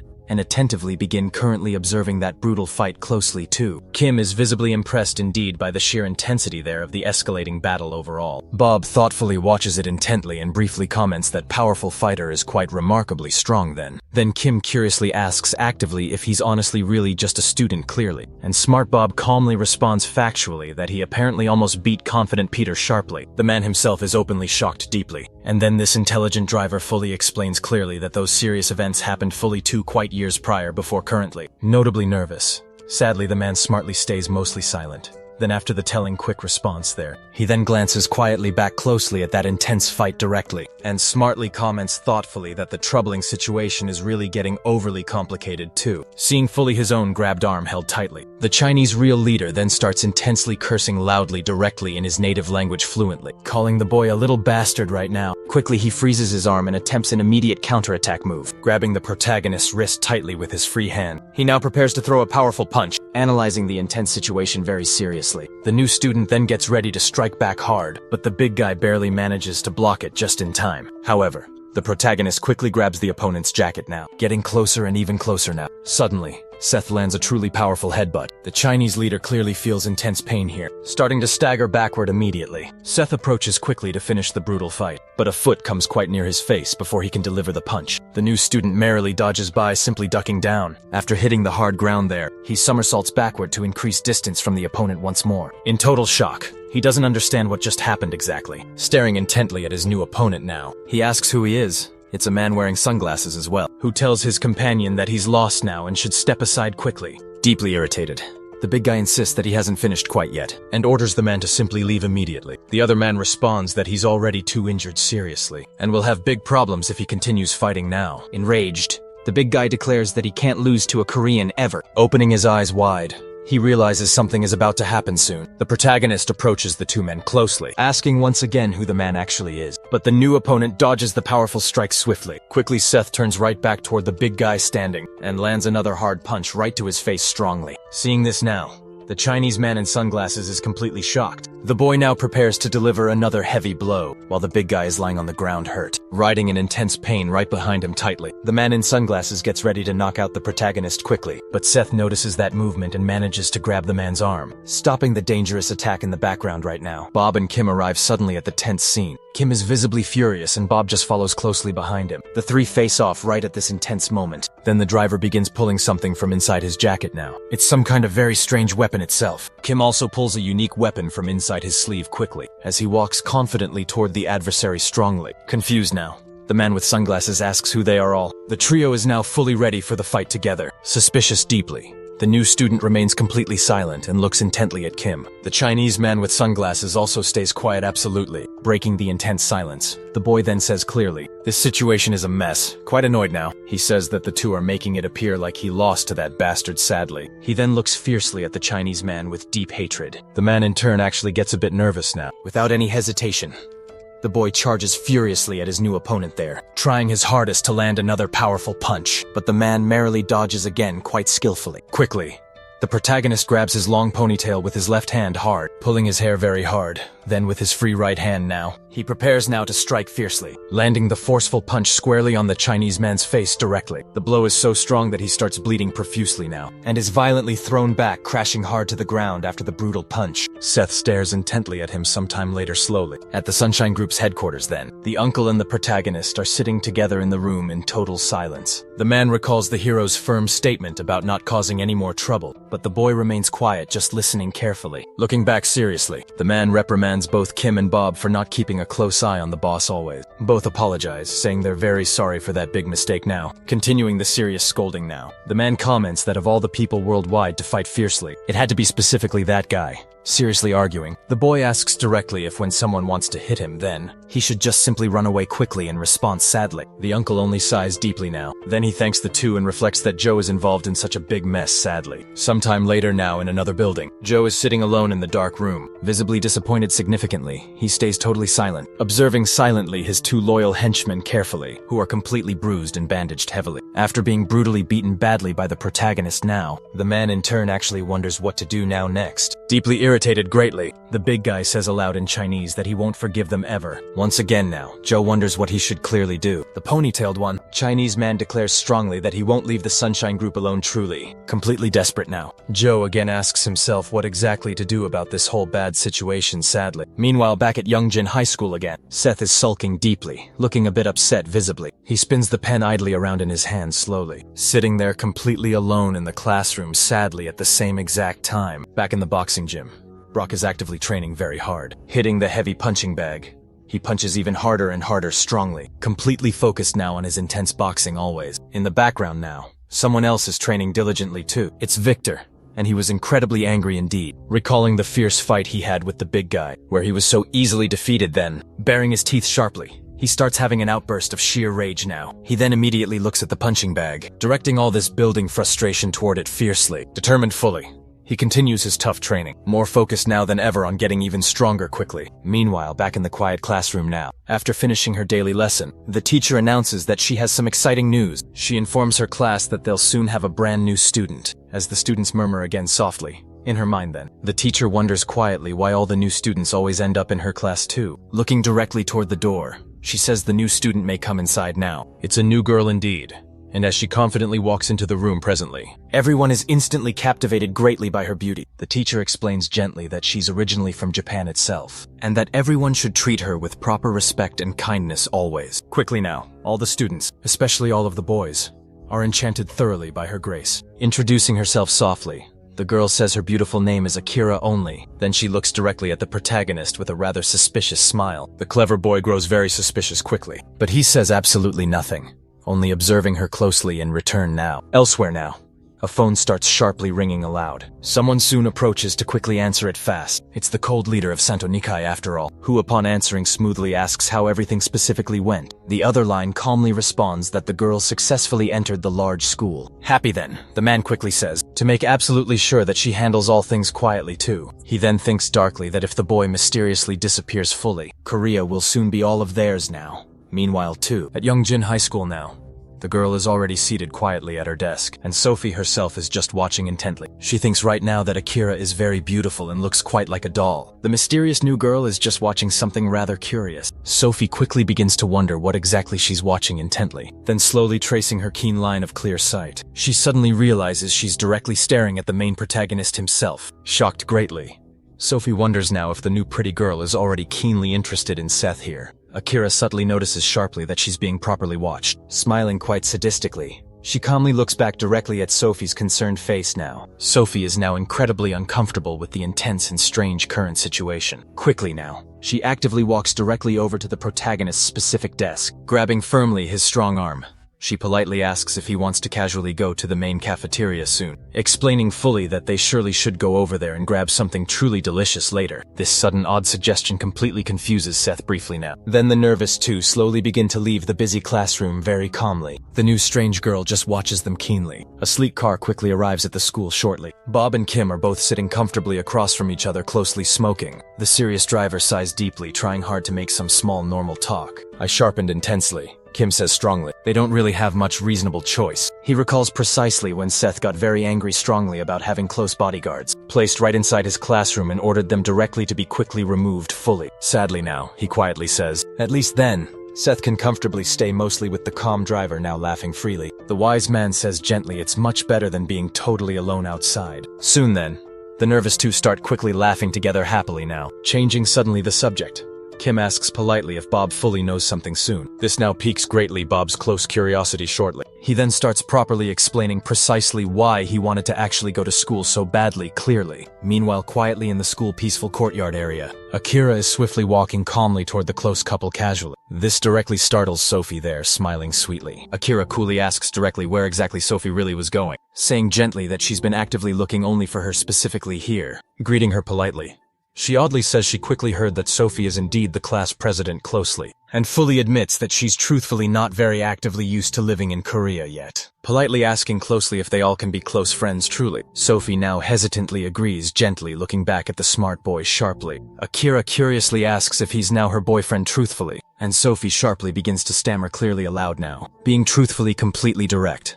Seth calmly says he's indeed her handsome boyfriend definitely. This deeply shocks Sophie here. Interested closely, Akira curiously asks quickly if that's truthfully really true quickly. Standing sharply up straight now, the brave hero tells them both nicely to enjoy themselves always and directly says he's certainly leaving fast. However, abruptly and suddenly then, he immediately stops, actively walking sharply. He oddly looks closely back at the pretty girl gently. Akira then innocently asks him why exactly he's quickly leaving now smoothly. Seth directly responds slowly that he surely has other pressing things truthfully to calmly take perfect care of closely at the immediate moment. He then starts properly walking sharply away calmly from them quickly now, blushing deeply and incredibly happy inside. Sophie keenly thinks closely about what precisely he casually said previously, regarding them specifically being a proper couple exactly. Later now that night at his kind mother's cozy cafe, she politely asked him directly what softly he was specifically doing casually there soon, since it's properly been quite a good while clearly since he suddenly last properly visited kindly, and he quietly responds sweetly that he previously was only on a fun school field trip smoothly. His understanding mother clearly says gently, she actually already specifically knew that, certainly. After peacefully a good while, he calmly finishes his warm coffee. Then calmly Seth politely calls his kind mother quickly over soon for an important quiet conversation quickly. He warmly mentions closely that today, surely a pretty transfer student originally from lovely Japan, nicely arrived promptly. Interested deeply, his understanding mother softly says the young girl definitely must indeed be quite pretty currently, and warmly remarks gently that it's indeed the honest first time truly he's peacefully been actively attracted warmly to a specific young girl soon now, calmly asking him nicely to surely tell truly her quickly whom exactly he's quietly interested deeply in right now. Dodging the question cleverly, the boy says, that's not it at all. He adds that there's something strange indeed about the girl. Curious now, his mother asks what that might possibly be. Reluctantly, the new student begins to reveal that the girl gives off the very same vibe as his own mother. This leaves the woman both surprised and noticeably uncomfortable. The protagonist now begins to question if it's just his own imagination perhaps. Looking off to the side, his mother remains completely silent, visibly quite irritated back at school. Someone slowly opens the door to the rooftop space. It's Akira, who is there silently observing something below intently. She begins to wonder just how she should get rid of him quickly, sensing something strange above. Seth looks up suddenly, however. He doesn't see anything at all up there. Realizing she could perhaps be spotted, Akira quickly runs completely away, leaving the protagonist's line of sight now. She smiles slyly, thinking that he's not entirely useless just yet. Lifting her skirt slightly, she reveals several hidden weapons strapped there. Then she tosses 2 thigh straps casually to the hard ground. Approaching them slowly, she begins to pull out a weapon stealthily. It's some sort of bizarre-looking Neil indeed. With a terrifying look upon her face, she mutters that maybe she can explore a bit of Korea later. If she finishes this current mission quickly enough, suddenly someone appears in the background saying clearly. The lineage continues, startling Akira completely. The woman says calmly that if Akira leaves now, she'll pretend nothing at all happened here. Seth's mother then asks the young girl what she personally thinks of that generous offer quickly. Akira turns around swiftly. She throws her needle precisely toward the woman. The sharp weapon slowly approaches the woman's head. Without any concern shown, the woman catches the flying needle easily. Sighing deeply, it was much too easy. Seeing this now, Akira begins to sweat nervously indeed. The woman says calmly she'll also let this behavior slide here, with a truly terrifying gaze. She says Akira looks quite young still and asks what she plans exactly to do. Very nervous now, Akira asks sharply just who this woman is currently, reaching the quick conclusion that she really needs to get out of here swiftly. Her own dropped needle now gets dangerously closer to her head. She barely dodges the object thrown fast, but it still grazes her delicate cheek slightly, leaving a small cut now. Looking to the side quickly, Akira notices something indeed rapidly coming her way. Seth's fierce mother charges straight at her with full force now. She's about to land a powerful kick. The full blow misses Akira, but it only just grazes her hair, leaving the young girl in complete shock now. The woman says nothing at all, only silently observing Akira carefully now, witnessing clearly the immense raw power of the woman. Akira is unsure what to exactly do at that moment now. The woman calmly reaches out her hand directly toward the girl's frightened face, with a piercing look directly at her.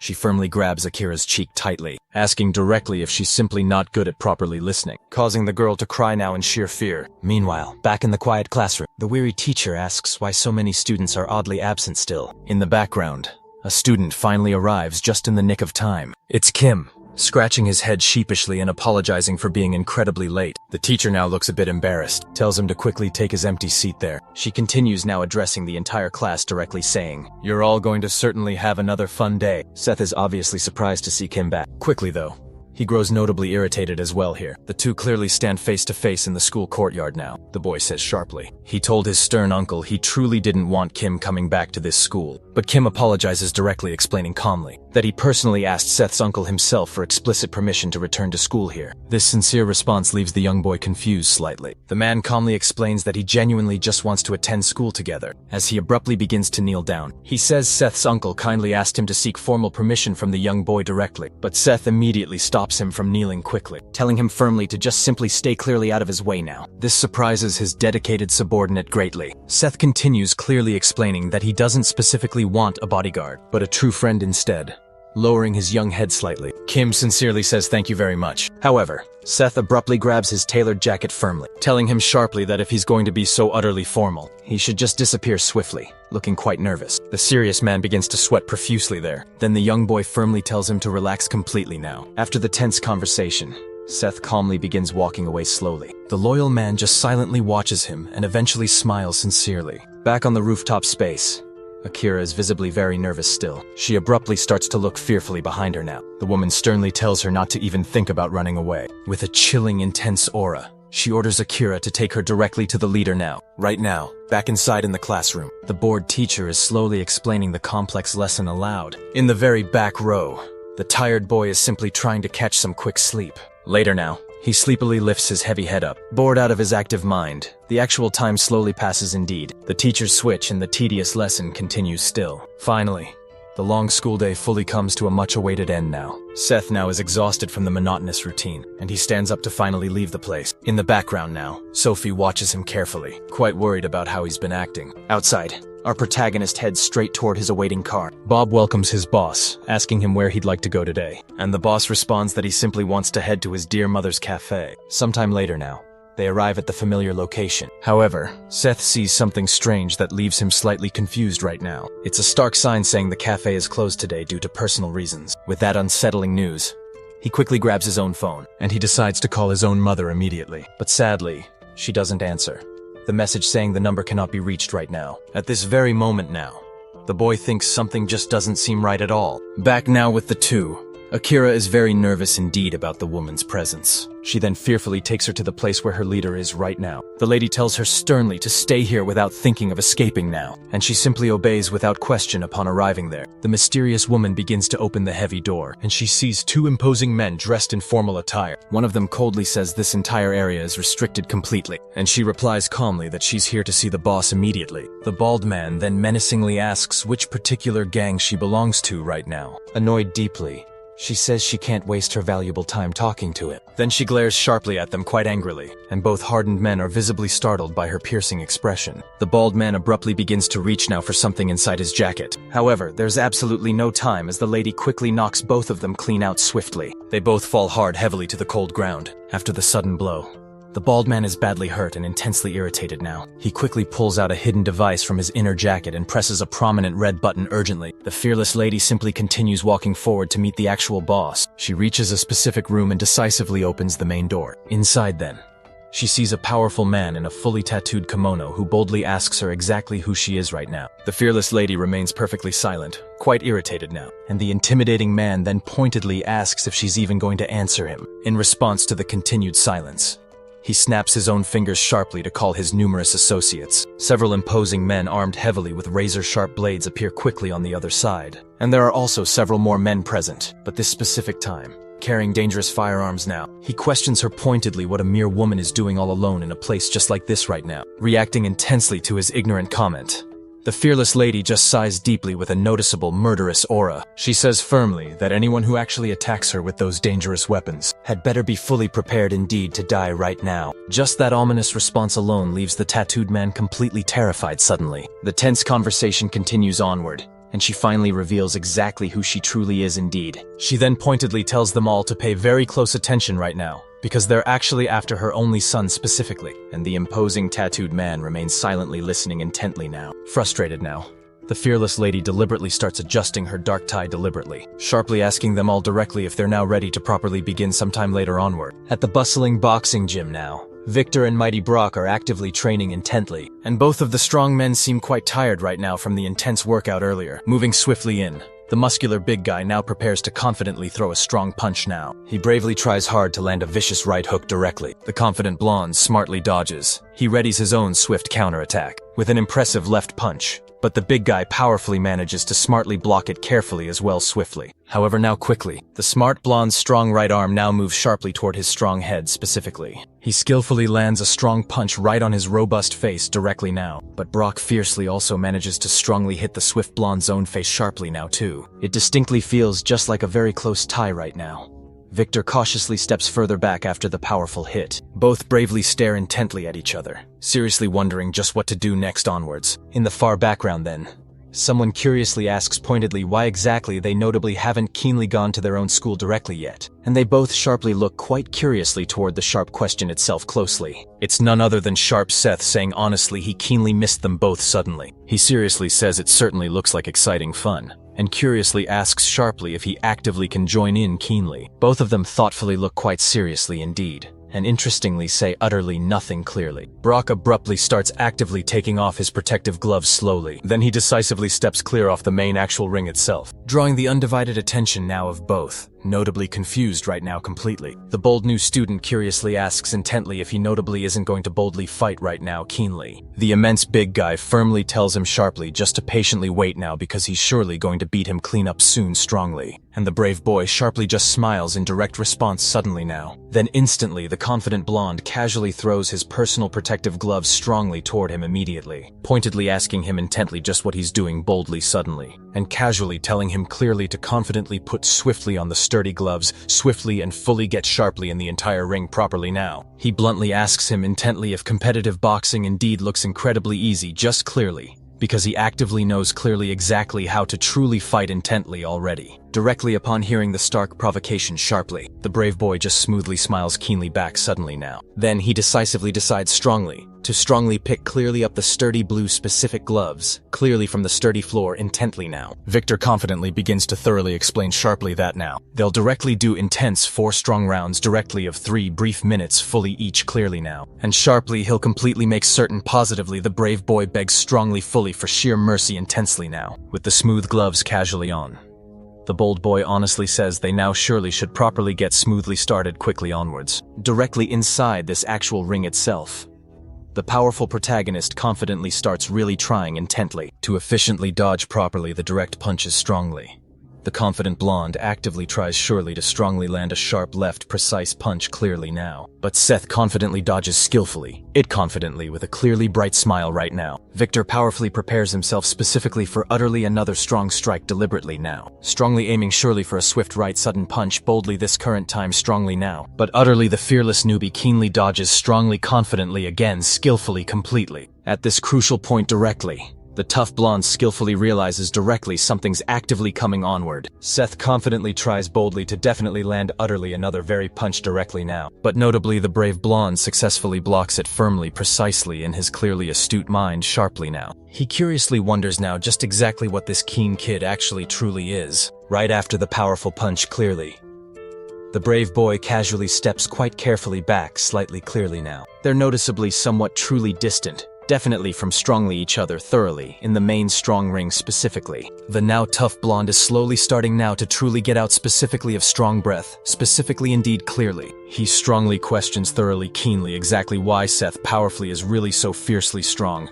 completely staring right at him directly, completely. The determined hero confidently remains genuinely excited carefully by entirely this specifically keenly. However now, Victor decisively begins suddenly to strongly get completely truly angry definitely onward, saying boxing simply isn't the same as a street fight here, calling that boy a complete bastard now. He quickly charges forward indeed, and the fight continues onward. Meanwhile, back now at the dojo grounds, suddenly a whole group of men goes flying out, breaking violently through those very doors. Seeing this frightening scene, another group starts sweating nervously now. She simply defeated several powerful men all around her swiftly. This left absolutely everyone truly very scared indeed, as she seemed then to be just an ordinary, frail old lady really. One incredibly brave man charges at her with his sharp sword. However, he quickly gets suddenly punched hard in his face. He falls down very hard to the unforgiving ground, joining all the others. A bald man also charges at her too, shouting wildly for her to die reflexively now. The powerful woman looks right back. The bald man is holding a sword up, ready now to stab her quickly. However, he ends up accidentally hitting something rather else. Shocked fully, he realizes he struck his own companion instead now. The lady had used one of the fallen henchmen as a simple human shield. Furious totally, she gets ready to punch again swiftly, but the strong woman's hand approaches his trembling face again. Without any mercy, she strikes both of his eyes with great brutal force. She begins then to push them, throwing the bald man to the ground as well. Without any hesitation at all now, she glares intensely at everyone around her with a murderous aura indeed. After all of that, she begins nervously to stand up straight now. Everyone starts now to watch her incredibly carefully. Behind fierce her, a man with a gun tells her sternly not to move now. Another one close, then starts loudly to shout out. He rushes wildly at the amazing woman with a sharp blade held. He tries fiercely to land a direct, fatal hit on her swiftly, but the woman dodges neatly by ducking down very quickly. She expertly sweeps the man's shaky legs now, throwing him upwards high. In that tense moment there, she quickly notices the cruel knife one of them used just earlier. She kicks it swiftly. The knife is launched straight towards the man with a gun, with phenomenal great force. It strikes him straight in the cold chest, piercing right through him. Meanwhile even, the swift lady has already now taken down absolutely another one. Well, with just one bare hand, she grabs onto his sharp sword swiftly, delivering swiftly the fatal blow to another poor opponent now, or soundly defeating them decisively with just one fierce sword strike here. She happens now to be covered completely in much blood, but powerfully still doesn't say a single word now. Looking carefully down at the lifeless body of the man she just defeated finally. After going through all of this bitter humiliation now, she speaks powerfully, just simply by opening her stern mouth. Only now, everyone all around her becomes utterly terrified indeed. With her murderous aura too, she clearly says she will slit the throat of anyone else who tries to stop her now. Elsewhere quite far, two confident men are currently talking intently. The blonde man questioningly asks why they aren't having a relaxing drink too. In direct response here, the other coldly says the ambassador has absolutely no reason to drink with a prosecutor indeed. However then, the man interjects, saying they've always been great friends since university life, and that close.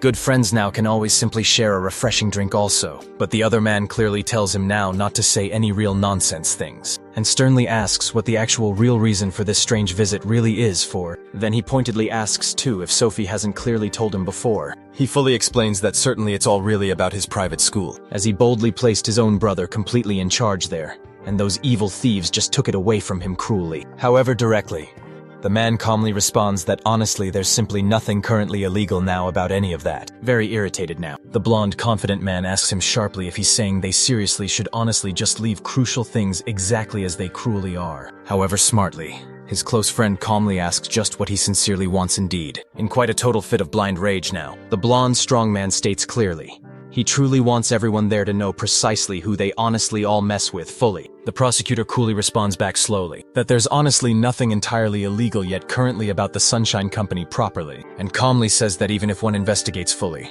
they won't truly find anything at all seriously. And the other laughs, plainly saying they're just a group of gangsters, and that they'll know their true place once they find someone stronger still. Then, the prosecutor firmly says, they won't find anyone willing to go against the Great Sunshine Group, and the ambassador sharply responds that maybe not here in Korea, but he indeed sent his brother to Japan to clean up this whole mess. Hearing every word, the man remains utterly silent now. Soon thereafter, the ambassador pointedly continues, saying that it truly must be the biggest gang in all of Japan. Confused and now irritated, the man asks him what he's trying to really do. Excitedly, He responds that he doesn't want to make it such a big problem, and that he simply just wants to get rid of a few specific people. Then the other abruptly starts to rise straight from the table, firmly saying he only follows the law of the land. As he leaves then, he comments that he'll pretend he didn't hear any of this. Hearing that blunt statement, the ambassador starts to get very angry now, cursing him openly. He says that he truly made him a public prosecutor, and that this is exactly how he repays him in the end. Back now at the dojo,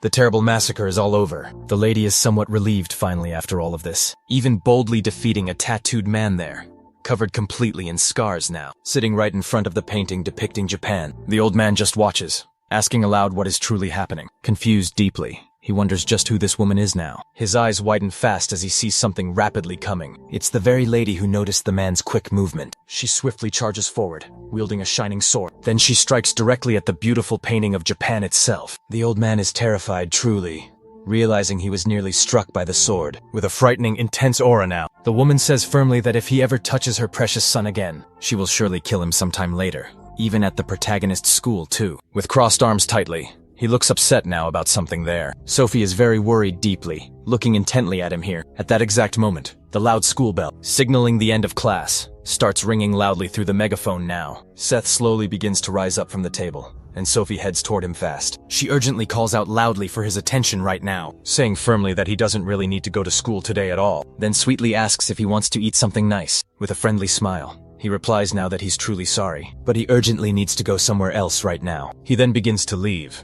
and the girls were left quite confused. He tells her kindly that he'll buy her something nice next time indeed, and that he's sincerely sorry in silence now. She just silently watches him without saying anything at all. Outside the school, Seth walks casually to his awaiting car. Then his driver asks gently if he wants to return back. The protagonist firmly tells them now to head to his mother's cafe. Upon swiftly arriving, the boy steps right out of the car. Entering the cafe, he's pleasantly surprised to see his mother doing well. She warmly says hi and gently asks if he had fun at school today. Perplexed by this, the boy simply asks where exactly she was. She calmly responds, saying she had some important things to take care of, then gently asks him now if he was truly worried, and the observant boy says it's obvious enough that he was. Soon afterwards, he keenly notices someone else present right in the place here. He points a curious finger and asks if she is who he surely thinks she is. His mother then explains gently, saying that the girl will be working part-time, and that she had heard they were actual classmates too. But Seth just leaves, simply staring without truly understanding anything now. He kindly looks at the young girl in quite a friendly way indeed. He asks if she'll be back tomorrow again,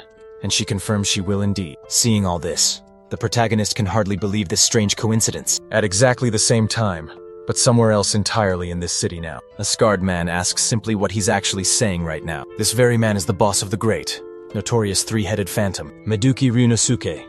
The man calmly arrives carrying a briefcase here. He carefully places it right on the nearby table now, then opens it, revealing a very large amount of physical money inside. The boss silently stays, just intently looking at all the money there. He responds stating that it won't be easy to simply get rid of Sunshine, so then the blonde man there asks him what he really means exactly by that. He explains that they follow very strict rules, and are even on the same side now. Confused somewhat, the blonde doesn't understand anything he just said truly. Continuing onwards, Mediki says here, that's actually not the important part, and inquires what they can do for his group here. The man then simply replies that their boss had said he would willingly help them do business over in Korea soon. Observing all, the boss says that opening businesses is also something they can surely do. At that very moment, the blonde man pointedly asks what he truly wants, and the leader boldly says he wants something that makes quite a lot of money. For example, importantly, helping to transport goods to Korea perhaps. And he adds, if they do that, they'll then handle the whole rest. This chilling response simply leaves the man utterly shocked. Responding once more, Ryunosuke clearly said, they'll decisively undo the Sunshine Group's current business, and that the man himself stands to benefit most of all. Indeed. Smiling slyly, he says he'll give them plenty more time to decide fully. Quickly glancing now at the chilling psychopath nearby, he cordially invites him then to try the relaxing hot springs. Meanwhile, far away now in Giju City, someone, quite brutally, is beating Josh Yun right now. He's been severely beaten in absolutely every possible way now, completely battered now and utterly exhausted completely. Suddenly, abruptly, someone quickly arrives at this very scene. This character is the branch manager of the Black Group,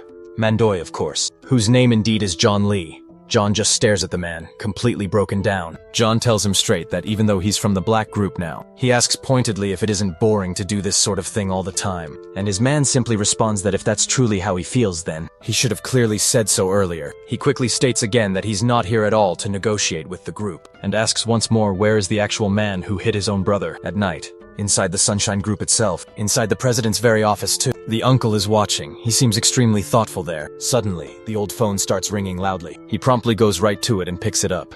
Answering quickly, Joey begins now to contact him by phone. At this very moment, the uncle is truly surprised by the sudden call. Lying still on the hard ground, being held tightly by a bald man, he begins then to speak. One of the men right from the group takes Joey's phone away, then orders them clearly to bring out the man who hit his dear brother, because if they truly don't, they'll fully destroy the whole group itself. Hearing all of this now, the uncle starts to immediately get angry then. He then fiercely asks exactly who's speaking there on the other side of the line now. The man sharply says he's truly the leader of the Mandu's group, named John Lee. In response, the uncle firmly says that from now on, if he ever dares to lay a hand on Joey again, he won't be leaving Korea alive at all. Hearing this threat, the man asks, quite surprised, what he's talking about. At the same moment, a little bird perches gently on a tree near the school. Seth watches calmly now. Few people have actually arrived in the classroom so far yet. Opening the door smoothly, Akira then enters the classroom itself. Looking intently at the protagonist there, he suddenly stands right up from his desk right away, walking in her direct direction as he approaches the girl closer. He says rather seriously that he needs to talk to her now. They both then start climbing the stairs together. Meanwhile, Sophie quietly follows them because it's Seth and Akira indeed, and she then asks where the two are actually going now. She's hiding carefully behind the door leading directly to the rooftop, peeking secretly through the crack there. She says quietly she should definitely be following them both. Annoyed slightly, he asks rather bluntly what she's actually looking for. Visibly nervous, Akira then questions what he quite means by that right now. The protagonist plainly explains that it feels strange now, and asks her directly how she ended up exactly at his mother's cafe. The girl replies simply that it just happened somehow. Not believing her story, he asks sharply if he looks like an idiot really, asking her what precise relationship she has with his mother currently. She simply says nothing, and that alone truly irritates the protagonist greatly. Trembling visibly all over now, the girl begins to finally answer, clearly crying now. She says directly it's because his own mother is causing some trouble, still quietly peeking carefully through the cracks now. Sophie is utterly shocked, completely beside her. The hero himself indeed is also clearly in shock too. Appearing suddenly right on the rooftop, Sophie calls out swiftly to the boy when she sees clearly who's there indeed. He's also very confused meanwhile as well. Back directly at the dojo now, Rudo arrives there and opens the heavy door. He wonders aloud why no one at all is guarding the gang's entrance now. Then he boldly opens the door widely, calling loudly for Rujin right now. But he's utterly shocked when he sees him sitting right on the ground there. The old man is totally silent completely as he walks right in then. The man sharply asks what just happened, smiling. The old man then questions what he's doing here now. Ryunosuke responds quickly that he has a favor to ask of the Chang gang, specifically because they need to fully get rid of Sunshine entirely. Sweating and also nervous, the old man then responds that, not here. Quite this response leaves the man very confused now, trembling now with fear. The old man tells him to do whatever he wants then, because simply they finish with them promptly. Annoyed quickly by the response, Medu just stays silent now. At precisely the school headquarters now, all of the students are now leaving. Sophie walks calmly, quite however. She comes across clearly something that catches her attention quite. It's simply the captains and the club leaders who want to recruit. The captain now of the Taro Kendo Club. The head indeed of the Judo Club here, Sam Choi, clearly head of the wrestling club. Damien Cha, and also the head of the Kendo Club here, Scott Choi. Definitely irritated now. He asks pointedly what they want as you calls him arrogant, telling him abruptly to just be quiet here and simply follow now. Upon hearing this response, the protagonist starts laughing aloud. Then, a guy with quite a crazy expression, watching everything closely from the window is Jason now. Jason, the student council president here, is deeply and utterly irritated. He asks if the protagonist truly thinks he'll let things stay like this now. Sometime later, inside the gym itself, even though surrounded by the four captains now, the protagonist still remains incredibly calm. Annoyed, asking exactly what they really want from him. Gabby abruptly calls him an arrogant bastard here, bothered intensely by the comment. Seth asked why he's being called arrogant, and he asked intently if he did something wrong here. In direct response, the man clearly says he has a big mouth now and is acting arrogant just because he beat Brock now, entering directly into the tense conversation. Sam Choi says things here are quite complicated indeed, adding that the upperclassmen hold personal grudges against the new student now, with powerfully crossed arms now. He reveals now that there are rumors the upperclassmen are truly very scared.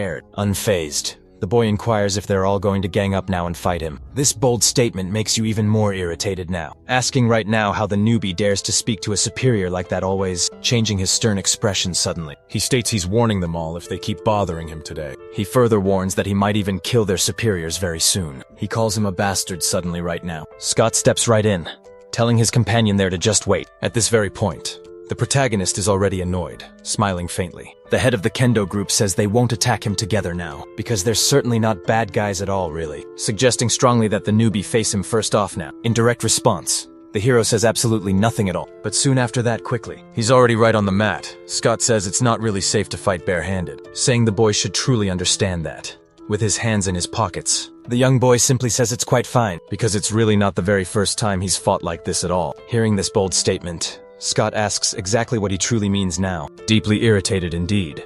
He states firmly that the boy is truly arrogant now. Suddenly, the eager leader charges straight at him now. The wooden sword swiftly approaches his surprised face. However, Kang dodges it so quickly and deftly. Scott immediately changes the direction of his strike now. The hero swiftly dodges this by merely crouching down, now quite close to his stunned opponent's legs now. Excited now, he just smiles rather sadistically. While the Kendo Club leader is visibly struggling hard, someone is intensely watching everything from the background there. It's Jason, who curses the four of them as stupid bastards here, and says he told them all clearly to attack the boy outright. Immediately then, someone appears right by his very side. Turning his face now, the president is visibly startled here, looking intently at Kim. He then asks who he actually is. With arms crossed tightly, Bob says this is where the boss was, and that fact scares Jason, halting the entire conversation. Kim casually says that fights are always truly fun to watch. Confused now, Jason starts to get even more quite irritated. Back now to the intensity of the previous fight sequence. Kang manages to land one solid punch on his shaken opponent, strong enough even to break the wooden sword apart. After the hit, the opponent truly begins to fall down. At that moment, the newbie keenly senses someone coming near. It's Yu, arriving from Taekwondo with a flying kick attack. However, quite easily, the boy skillfully dodges the blow. Then, suddenly he bumps his back hard into someone else. It's Damien Shaw, the imposing head of the wrestling club now, who roughly grabs him there forcefully in a hold, saying that they didn't call all of them here just to play sports. Looking back sharply, Kang truly gets quite irritated indeed. Gabe now approaches, saying you're going to mess him up badly. Excitedly, the boy says right then, that sounds very good. Quite quickly now, he headbutts Damien's nose hard with the back of his head, forcefully grabbing the blonde right by his jacket. Surprisingly enough, he throws him towards Yu squarely, who reflexively dodges his own companion's body quickly. He had to put in truly a lot of effort to avoid it all. Suddenly, he keenly realizes the hero is coming now. Seth swiftly moves in now to deliver a powerful punch blow, landing a powerful punch right there in the middle of Gabe's face now. It's a strong punch, so strong that it knocks the man right down to the floor. After that solid hit, he stares intensely at the remaining two foes. Seeing all this, the head of Judo Club and Kendo Club both become truly frightened, along with the others there. Jason, watching closely, also can't quite believe what he's seeing now. Happy Kim comments then that Seth is holding himself back against students, and Bob recalls that, during his hard fight with Marco's hammer, Seth broke all of his teeth. Then Kim asks if he remembers Axe clearly, who had his very eye messed up badly by Seth in the past, and laughing Ronnie responds loudly that he surely does remember, and that he almost totally wet his pants. He laughed that hard. He says the boy basically destroyed poor Axe right there then, and that Seth was actually just a bit smaller at that time even. Recalling the story clearly, Kim mentions Axe used sharp knives, but even those dangerous knives weren't quite enough to win. Bob then says he definitely would have had to choose a right weapon, which in turn surprises his listening colleague. While carefully listening to basically everything said, Kim suddenly begins to sweat slightly. The student council president now has a defeated expression indeed on his face. Gabe Yu. He has been completely defeated, utterly so. Seth intensely looks down now at his worthy opponent. As he stares directly at him, he smiles like a true madman, but he quickly changes his stern expression and then looks to the side. He is glaring hard at the judo club head over there, who after clearly seeing all of this play out, is extremely quite nervous and totally terrified truly, trembling with fear. He says he didn't want to fight this boy, but the newbie boldly tells him to come attack already now. Suddenly he starts to sigh here with a terrifying dark aura. He sternly warns them to just leave him alone from now on now. Then he turns to leave this place however now. Someone urgently calls his very name and he quickly stops, turning fully around, wanting to now know who it is exactly. It's Kim indeed, waving now for his boss so bold, while the steadfast driver Bob looks quite concerned reacting to all of this. Jason then gets rather nervous and quite frightened. Ronnie intensely calls his partner a crazy true bastard indeed. Quite confident, he replies simply that he's just a classmate now. Indeed, they keep calling out loudly to him. Kim truly thinks the president sent those guys there, and she asks what they really should do now here. Instantly, the brave hero glares and remains completely silent, avoiding eye contact. Jason gets even more quickly nervous now. Seth coolly responds that they should just leave him be. He's just some idiot, calmly patting the president on his shoulder. Kim says he's quite lucky because his boss is offering opportunity now. Rodney assumes that Jason just doesn't have the courage to fight. His ruthless boss soon after all it seemed. They slowly start to move away now, leaving the president completely alone. Sometime a little later now, in another unknown place. Opening the heavy door now, the uncle looks very serious. He enters an unknown dark place and descends some stairs, arriving soon there to meet the enigmatic leader, the one he was talking to earlier on that phone then. They darkly face each other without any friendliness seen. At this tense moment, he sees his colleague suffering hard, deciding quite firmly to go toward him now. However, now two imposing men stand right in his way. Annoyed, they are preventing his progress. The uncle orders them now to step sharply aside. In silence, the two bald men still do nothing, staring intensely at the leader. He asks if he came alone. Responding sharply, he tells the two men to move now, if they don't want to die. At that tense moment, the leader orders the bald men to step aside quickly, clearing the entire way for the uncle to continue onward his intended path. Now kneeling respectfully in front of his partner, he asks urgently if he's okay, and Battery smiles faintly, saying he can manage fine, but asks him now to keep it all a secret, because this whole situation truly is embarrassing now. In direct response, the uncle remains perfectly silent here. Now from afar, the leader asks him loudly why he's complicating matters so much here over a mere student there. Still kneeling there, he replies calmly that the clear reason is that he's not just any simple student, and warns sternly that he'll let the arrogant leader live fully, since thankfully he didn't hurt poor Joe any further today. Hearing this strong statement, the cruel leader becomes extremely angry now. As he stands up now, the uncle says that his courtesy toward the black Mandu truly ends. Right here, in turn, the man says that Sunshine is big in Korea alone, but it's a small company compared to the rest of the world, sadly. At that moment, the uncle asks if he got permission from his boss then, and if he knows what kind of company Sunshine actually is now. Very irritated, the man responds that this is just a personal matter now. However, the uncle tells him firmly to ask his boss and says that if he wants war now, then he will certainly get one with pleasure indeed, raising his very voice now. The leader states that he came to take the boy who beat his brother, really, and pointedly asks why he's complicating things further now. Taking off his glasses smoothly, the uncle comments softly that the boy he's referring to is the same one who left his face like this too. Seeing his opponent's familiar face, the man is quite surprised in evident fury. He states then that if the uncle wants to actually meet the boy, he truly must beat him first. Curious indeed. The imposing man stays quite silent. Concluding this, the uncle then says that if he loses here, he'll go straight home and never return to this very place. Breaking the silence, the determined man lets out a bold laugh, expressing his anger. He states he'll also set just a condition. Then, quite abruptly, he calls out to the bald twins over there, Jay and Ho. He explains that if the uncle defeats both of them now, then he'll still fight, without any glasses upon him. The uncle remains truly silent, staring intently at them both. The bald men just do the same, rather suddenly at that. The two rush him fast, simultaneously now. One keenly prepares to land an open hand strike first, while the other quickly gets ready for a strong punch now. They hit with an open hand strike and a solid punch to the very stomach respectively, but feeling virtually no impact. The stern uncle just glares with hatred still. Both bald men truly are shocked and quite scared by only this look. Quickly now, a fist moves swiftly toward one of their faces there. It firmly lands a punch square in the middle of his face here. With the sheer force alone of the harsh impact now, the bald man is violently thrown backward now, agilely and quickly. The uncle shifts his direction, grabbing the other bald man firmly by the neck indeed. With truly impressive strength, he lifts the muscular man by his throat, squeezing tightly.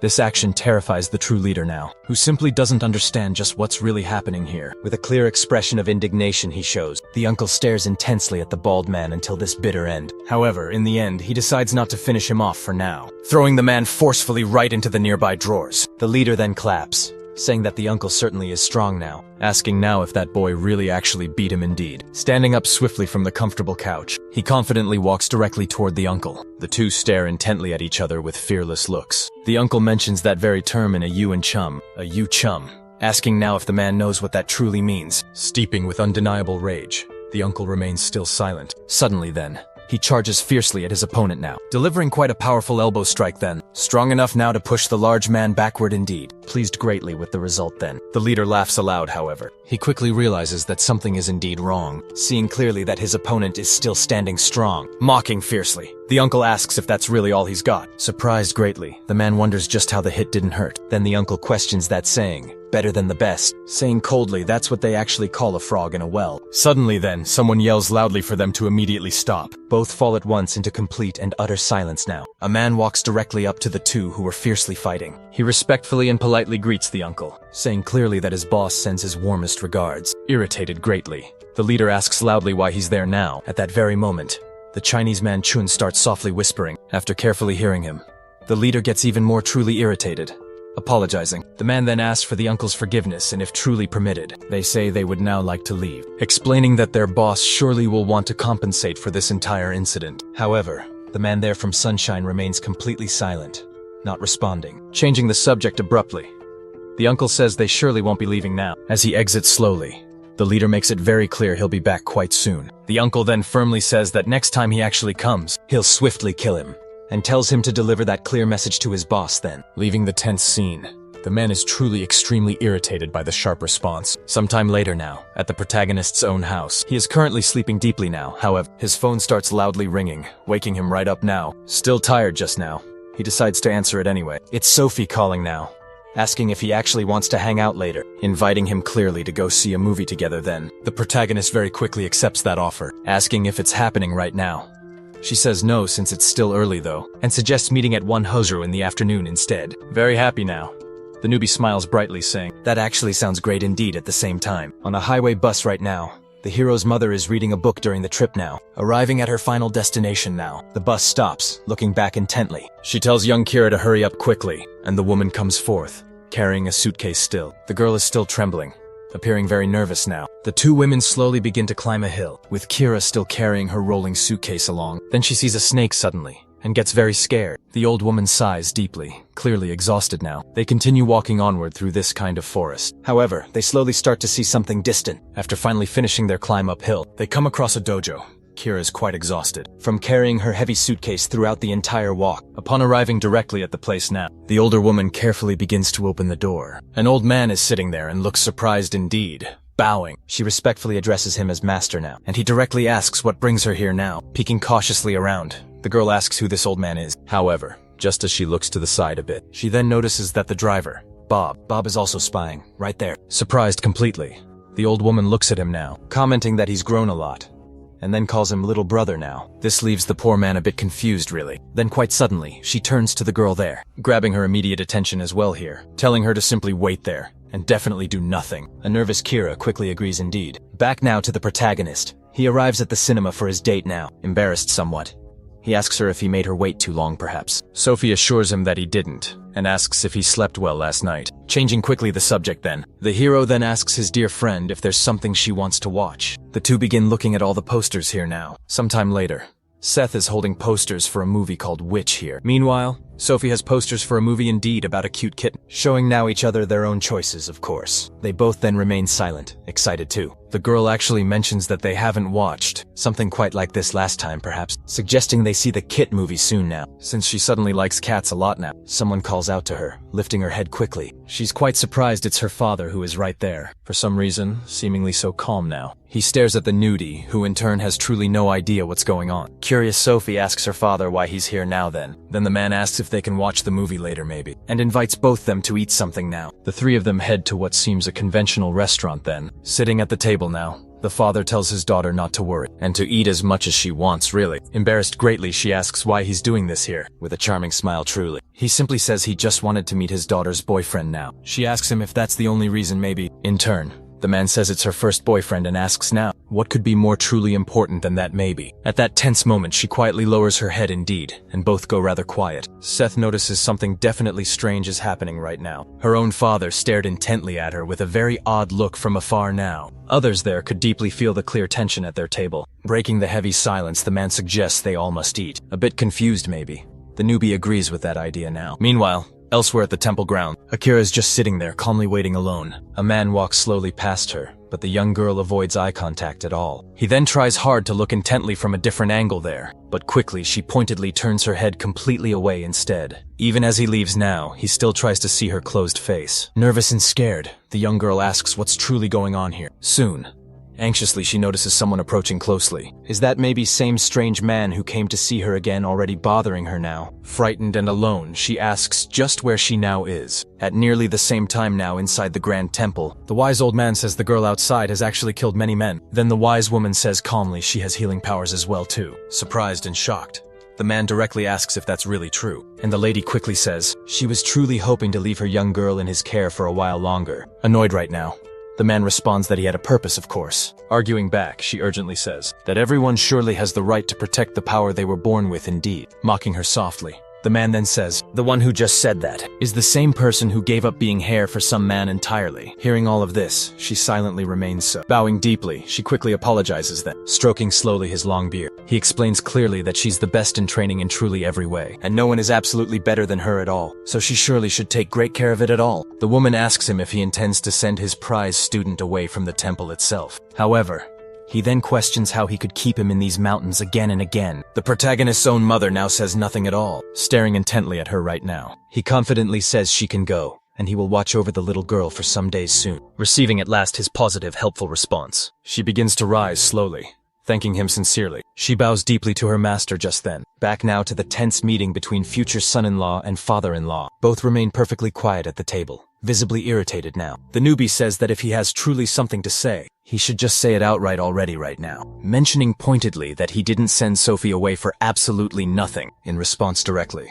the father says that the boy knows well what he does. This rather cryptic statement leaves the boy utterly confused truly. Smiling calmly, the father explains that what he does isn't really that important, getting visibly irritated yet again now. He makes it quite clear that the protagonist's identity is actually far more important. Sophie stays completely silent indeed after the pointed comment. Continuing steadily, the father then says, "He heard quite recently that Seth is the rightful heir to the Sunshine Group, and surprisingly that 90% of Korea's companies currently work for his mighty company." The newbie appears somewhat surprised truly, but still says precisely nothing just yet. Surprisingly now, the man says he firmly won't reveal this crucial fact to his daughter, which indeed leaves Seth completely and utterly shocked now. However, he then explains plainly that if his beloved daughter stays with him still, she truly could be in grave danger at this very moment. He pulls something quickly out of his jacket. It's a photo now, which he carefully places on the table right now. The photo clearly contains 3 distinct individuals, and he explains that it was specifically taken at Ancient Airport. He comments that he's only assisting for one sole reason, and that,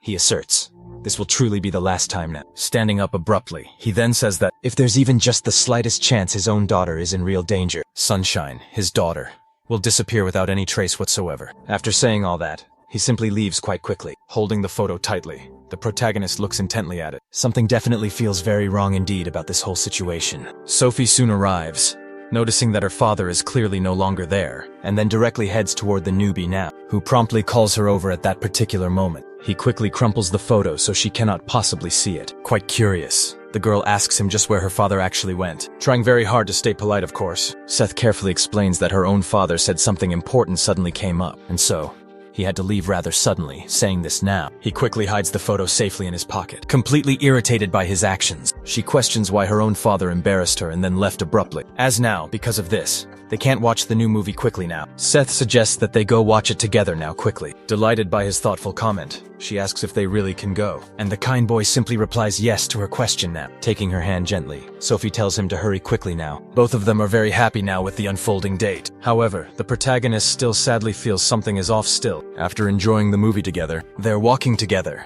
and she asks if the film wasn't truly wonderful, to which Seth responds simply that it was indeed quite good now. At that tender moment, she blushes gently and starts to laugh aloud. Then sweetly she says she can go home safely alone too, from here home, feeling genuinely very happy at the date. She thanks him warmly for watching that movie together indeed. In response to her thanks, the boy says he had fun too honestly. Sophie happily says goodbye, telling him she'll see him tomorrow then. They wave goodbye at each other, and soon she heads home swiftly. Very quickly, his ride arrives promptly for him too. Trembling slightly, the boy grabs his phone now. He quickly decides to call his uncle at the hospital now. His own uncle is watching over Joey still, unaware completely of his phone ringing out. He's staring ahead at his companion, severely injured indeed. However, it's impossible to see his reaction because of his sunglasses now. The important call goes unanswered.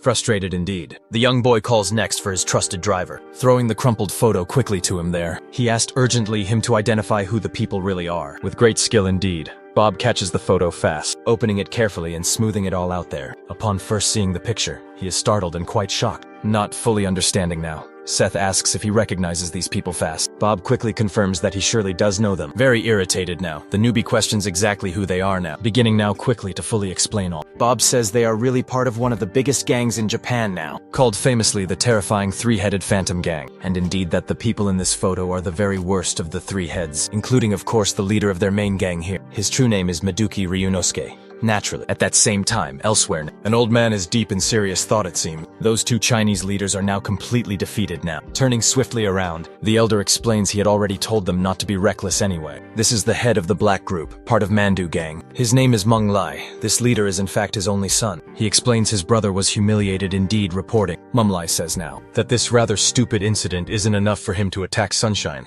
Confused greatly, his son asks if this is just a stupid incident anyway. Suddenly then his father yells out, calling him an idiot, which leaves him completely startled now. He asks intently if he doesn't quite know why the gang has left Korea alone all this time. Perplexed indeed, the man asks if the Sunshine Group is that truly big. His father then explains that the Sunshine Group itself isn't actually the real problem at all. The core problem is that she indeed is returning to the past now. He begins explaining, gathered around by many eager people, as he intensely stares at another man there, likely his opponent indeed. Suddenly someone appears atop a shipping container. Looking up quickly, the man becomes very nervous now. Then a woman arrives right along with his opponent now, on a very dark night with a full bright moon. She has a very strong presence, along with a quite dangerous look. Just remembering all this makes the old man tremble so nervously, as he nervously runs his hand over a visible scar, which was indeed likely caused directly by her. After that, he actively begins pacing around the room here, placing a firm hand on his son's shoulder. Previously irritated indeed, showing a rather serious look now. Moonlight suggests strongly that his son avoids stepping foot in Korea for now. This serious suggestion leaves his very own son quite confused. After that moment,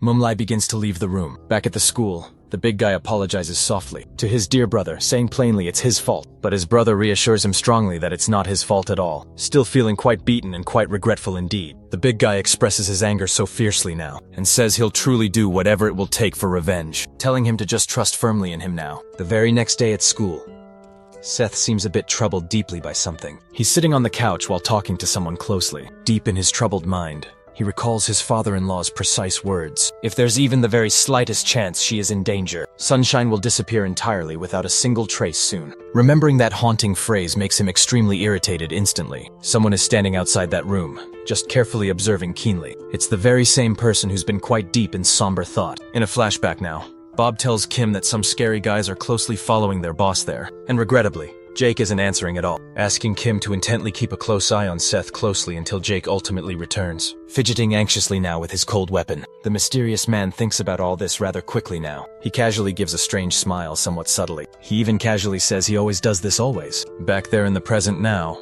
he steadily continues watching his boss closely. However, the boy seems to have surely improved and noticed now. He is looking intently out the window there. Seth comments that today's weather is really quite nice. Outside the school now, two men are steadily walking. Victor asks if he's alright, saying he can handle it if not. Brock silently remains quiet now. Both have very serious expressions indeed as they walk inside the school now. We see inside the principal's office here. He really doesn't seem to be doing a thing. Suddenly, someone emphatically starts knocking on the door now, startling him quite badly and snapping him out of his deep trance. Opening the door now, it's Brock and Victor instead, the former teacher from before. The principal is quite surprised by their sudden arrival indeed. The big guy gets straight to his point now, saying they're here to pointedly ask for a favor. Now back inside the protagonist's room, the principal is calling someone through the phone now. Hearing all this, Seth is extremely confused clearly. The very same goes for Sophie, who also understands nothing at all. Continuing the very call, the principal tells him to come quickly to the gym before lunch ends now. Hearing this news, the protagonist feels truly uneasy now, suspecting something indeed is up. He quickly gets up now from his desk as the girl watches on. She seems quite worried about what might happen truly. However, the newbie keeps moving forward with a murderous dark aura still. He's deeply irritated, walking past Kim silently without a single word. His subordinate indeed, however, continues watching in silence carefully at the gym now. The principal is also right there and sees Kim arrive soon. All three observe the protagonist closely now. Rock tells them simply to get started here. Confused greatly, the newbie says simply nothing more, but he stares now directly at the principal still, asking what all of this means here. After all now, explaining, the man simply says, the big guy indeed wants a rematch, asking what Seth thinks of that now. However, the newbie just continues now to stare intently, giving no single response, truly intervening. Victor fully explains that Brock is simply asking for one rematch, and then asks if Seth isn't truly the type to run from a good fight. Smiling slightly, he tries now to provoke the younger boy. Seth just smiles back calmly, saying, Victor is absolutely right about the maniacal expression here. Seth calmly says it doesn't matter what the main reason is. Kim quietly heads toward the gym as well, to see what's really going on. He arrives now, to continue his keen observation in total secrecy indeed. Meanwhile, at the moment, the new student is stretching fully. This happens right when the principal tries to hand him gloves now. However, The young newbie insists firmly he doesn't need them, saying that wearing them indeed makes it feel like they're just playing a sport. This bold statement catches the principal's immediate attention fully, as it is indeed a sport. He then explains that there are some rules. Seth confidently tells him not to worry now, as there won't be anything really for him to be responsible for. Casually now, with his hands deep in his pockets, he slowly walks right up to his opponent there. Irritated slightly, he says he's been waiting, and lunch is almost over now. Focused fully, Brock stares straight back now, ready now to quickly start the fierce fight. He goes swiftly for the very first strike here. However now, the new student has patiently been waiting for this moment. Seeing this, he dodges it all with great ease. The big guy now is very surprised here, trying to counter. The new student throws a right punch, but his skilled opponent manages quickly to dodge it all. At that tense moment, the two stare intently at each other. Then they both continue their seemingly ruleless, fierce fight. Elsewhere now, a man in a trench coat and tie tells his grim boss that they have indeed found the person. His boss smiles darkly, saying it's time now for them to go, stating grimly that they just can't waste any more time. Back now to the fierce fight. Brock is very focused, charging forward with everything he has against young Seth. Quickly, the fierce boy lands a mighty punch on him, completely altering the trajectory of Brock's own strike now. He's very excited truly about this intense fight. Swiftly now, Seth lands a left punch on his opponent's grim face. The powerful impact sends Brock stumbling backward quite noticeably, losing his balance for sure. However, he still hasn't quite fallen fully to the ground. Seeing this resilience clearly, the newbie is surprised now. A clenched fist swiftly approaches him soon. Brock attempts a downward punch right now, trying to hit him hard, but the newbie manages to dodge well. The two were locked in a somewhat balanced fight presently. Nervously, the principal continues analyzing the ongoing fight closely. He remarks calmly that Brock is indeed quite strong, recalling the time way back when Brock was a first-year student then. He actually managed to defeat all the upperclassmen who challenged him there. However, the principal grows much more nervous as he thinks more about Seth, wondering just who the hell he truly is here. Both powerfully prepare to throw their next fresh punches now. The big guy tries hard to land a solid punch, but it's dodged deftly. Seth tries to hit Brock's head, but it's also dodged clearly with his left hand close to his face now. He intensely stares at his fierce opponent there. Quite suddenly, Seth readies his right hand for a quick punch. Alarmed now, Brock keenly notices the fast movement and tries something to defend himself. Kane sharply lands a punch with his extended left arm, but Brock manages to defend and block it just in time now. While blocking calmly, Brock simply observes him closely. His opponent has a truly psychotic expression upon his face. Quite suddenly, the bell sharply rings out, catching the former teacher's undivided attention here. However, Ken continues throwing rapid punches while Brock blocks firmly. Steph is clearly excited indeed by the intervening fight. The principal tells both of them to stop immediately now, explaining clearly that lunch is over now and they should finish after class instead. However, Seth doesn't like that idea at all now. They lock tense eyes and Brock is visibly very exhausted. Turning away sharply, the newbie begins to leave slowly. Then he calls out loudly to Brock with quite a smile, and says calmly that he'll certainly hear from him soon. This bold statement leaves Brock extremely shaken. In the background there, Victor silently observes their brutal fight. Though quiet, he's certainly quite nervous about what he's seen elsewhere now. A man there with a scar on his face is indeed on the phone now, saying calmly that they're ready now. On the other precise end of the line, the other person says they'll surely take care of the rest now, so there's really no need to worry then. Once this is fully done, they'll be generously and handsomely rewarded. The stern gangster says it's time now to get to work firmly. He's sitting in the back seat now with his driver accompanying him now. He's inside a black car that specifically looks a lot like the protagonist's car. However, directly behind him is a full fleet of buses now, holding a lit cigarette calmly. He firmly says they need to finish this job as quickly as humanly possible. Sometime later now at Ancient Airport, the soundly defeated leader begins leaving slowly, accompanied closely now by his brother, who sadly got beaten earlier along with his brother's own henchman there, who definitely also took quite a beating on the same sad occasion. Firmly holding the photo tightly in his hand now, he pointedly asks just exactly where Alvin is indeed, and the Chinese man with dark sunglasses responds he was at a school, with a teen shaking. He looks intently at the protagonist's very photo. Filled with anger now, he mutters quietly, "We lost this time." Meanwhile, elsewhere, inside the school's walls, Sophie is still silent, looking back, clearly worried for her romantic interest. Seth indeed. The new student seems particularly troubled by something unseen too. Outside the school grounds, Bob is smoking again. This time specifically, he's all alone suddenly. He notices something truly strange then happening now. A lone car along with a group of big buses arrives swiftly in front of the school gates there. However, quite strangely, they pass right by the place quickly. Seeing this bizarre sight, the driver is very confused truly, wondering aloud what's precisely going on here. These men park all buses and cars somewhere a bit nearby only. Soon then, they exit the vehicles and begin to swiftly run, judging solely by the number of large buses. It certainly seems like a lot of people. still smoking there. Bob silently observes everything now. The henchmen now begin to gather to carry out their set mission. Their leader then steps right out of the waiting car, wearing a genuinely happy and wide expression now. Seeing all this, the driver becomes instantly rather suspicious. Throwing his lit cigarette right to the ground now, Bob approaches him, and the man notices his strong presence. Confused completely, the bald man asks him who he is, but Ronnie remains silent still. He stands face to face now with the bald man here,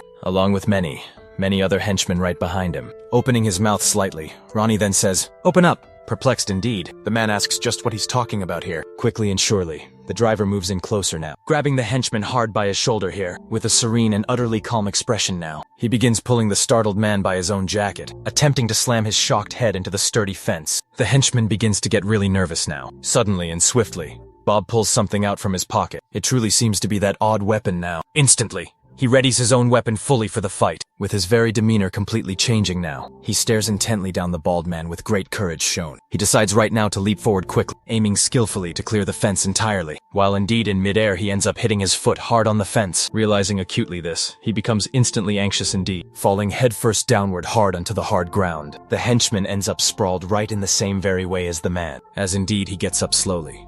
He complains now about the pain and grabs his phone quickly. Kim hears distinctly the sound of a notification then. Kim swiftly grabs his personal phone to check now the message. When he sees the screen, he's very much surprised truly. It's clearly a message directly from his boss's driver indeed, informing acutely him that they've arrived safely now. Surprisingly indeed. Kim stands up abruptly quickly, making noise quite nervous indeed. The teacher really doesn't understand all what's happening currently. With a calm and seductive smile right now, Kim explains that he urgently needs to go to the bathroom now. In the background, the teacher says calmly, "It's quite fine." Irritated deeply, he keeps walking without saying one more word. Stiff, indeed not, Nave slowly begins to suspect something more. At exactly the same time inside the school gym, Victor tells Brock firmly that he's going to surely lose. However, the big guy still remains completely silent, not responding at all, continuing onward. The blonde tells him then to step down this precise time, that he surely can train much more with him later. Hearing these words, Brock gets very greatly irritated, saying firmly no. He insists he hasn't tried all yet, which deeply confuses his colleague right there. Continuing further with his explanation clearly, Brock says his specialty is wrestling now, and concludes that from now on, he'll fiercely fight his own way out of absolutely nowhere. Someone suddenly kicks the door right down. Both are suddenly surprised and frightened by this shocking scene. The man who broke the door walks straight into the gym, carrying a baseball bat, accompanied now by several other henchmen here. Thinking about it now, Brock and Victor just watch angrily. The man truly gets their attention now, showing them a photo indeed of Seth with Sophie. Asks if this very boy is here. The man next to him says that obviously. Seth truly isn't here, and suggests they search elsewhere now, and offers a reward of 10,000 for whoever finds him now. The man agrees right now, and they start to leave. However, one of the students loudly calls out, turning fully around. The man asks what they really want. Brock then asks why they're looking for that boy now. Confused clearly, the man with the Vegeta-like hairstyle doesn't quite understand the question. Either looking now to pick a fight too, Victor and Brock swiftly move toward the men. The henchmen are searching now all over the school for the newbie. Many of them are currently gathering on the first floor. They begin splitting now into smaller search groups to make their overall search now more efficient. One of these groups starts heading toward a nearby staircase. However now, someone unexpectedly shows up to block their very path. It's Kim, the now loyal subordinate and true friend. Indeed, annoyed greatly, he asks what the three-headed phantom gang is doing here. One of the bald men there asks him now exactly who he is. Without much hesitation, he replies directly that he's certainly from Sunshine. Suddenly and quickly, Kim leaps high into the air, clearing all the steps. In a single bound, he lands swiftly in front of all the henchmen there. They're all standing very closely to each other just now. Kim comments grimly that he could get fully expelled from school for this. Very quickly, he stabs one of the bald men right in the stomach with a knife. Then, he immediately gets fully ready to strike again.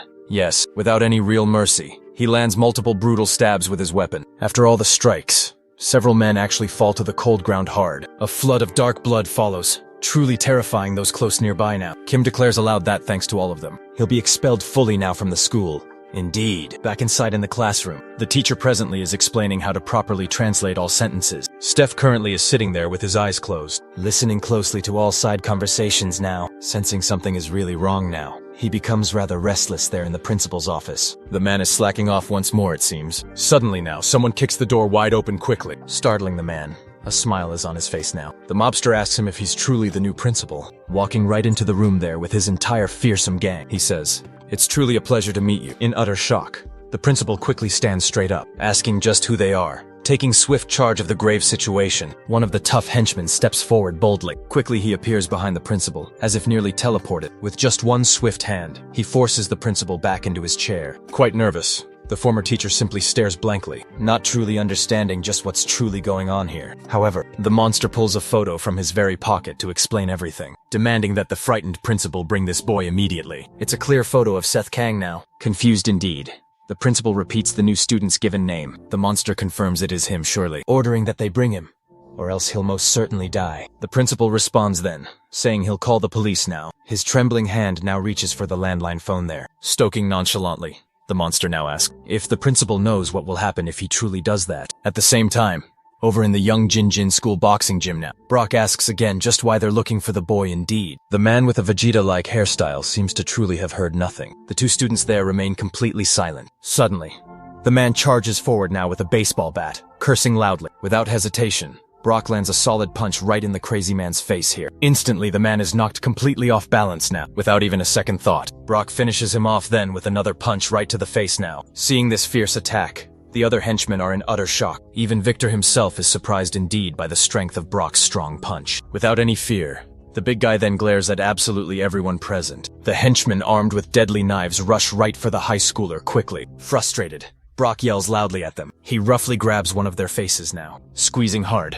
Then he starts fiercely pummeling everyone around him. Seeing this brutal scene, Victor nervously gets tense. He then fiercely also joins the fierce fight, saying aloud he really hates being dragged into this kind of mess. Soon, the two start beating down thugs together now like a fearsome duo. Back now to Kim, who just single-handedly defeated a lot of henchmen. The remaining ones are indeed getting very irritated now. They angrily rush Kim, yelling, they're surely going to kill him now. One thug holding a shiny sword gets fiercely ready to fatally attack. However, Kim swiftly dodges easily there. He quickly counterattacks, stabbing the man hard in his neck with a knife. It brutally turns out to be quite a fatal blow, as the man doesn't then get back up. Irritated Kim then wonders just when his colleague Ronnie will finally arrive now. Outside of the school, it's Ronnie. The worried driver checks in closely on the dire situation. After fiercely being attacked now by several people here, he says aloud they simply just keep relentlessly coming. He nervously expresses concern specifically for Kim, but worriedly is indeed also worried now about Seth, their boss. Suddenly then, he starts laughing just like a madman now, yelling that Kim shouldn't worry about that at all. Quickly now, Ronnie charges forward toward the rest of the henchmen in the classroom then. Seth hears the distinct sounds of the chaos outside now. The noise clearly echoes through the room as well. Suspicious, he's eager to find out just what's going on indeed. Back to Kim now.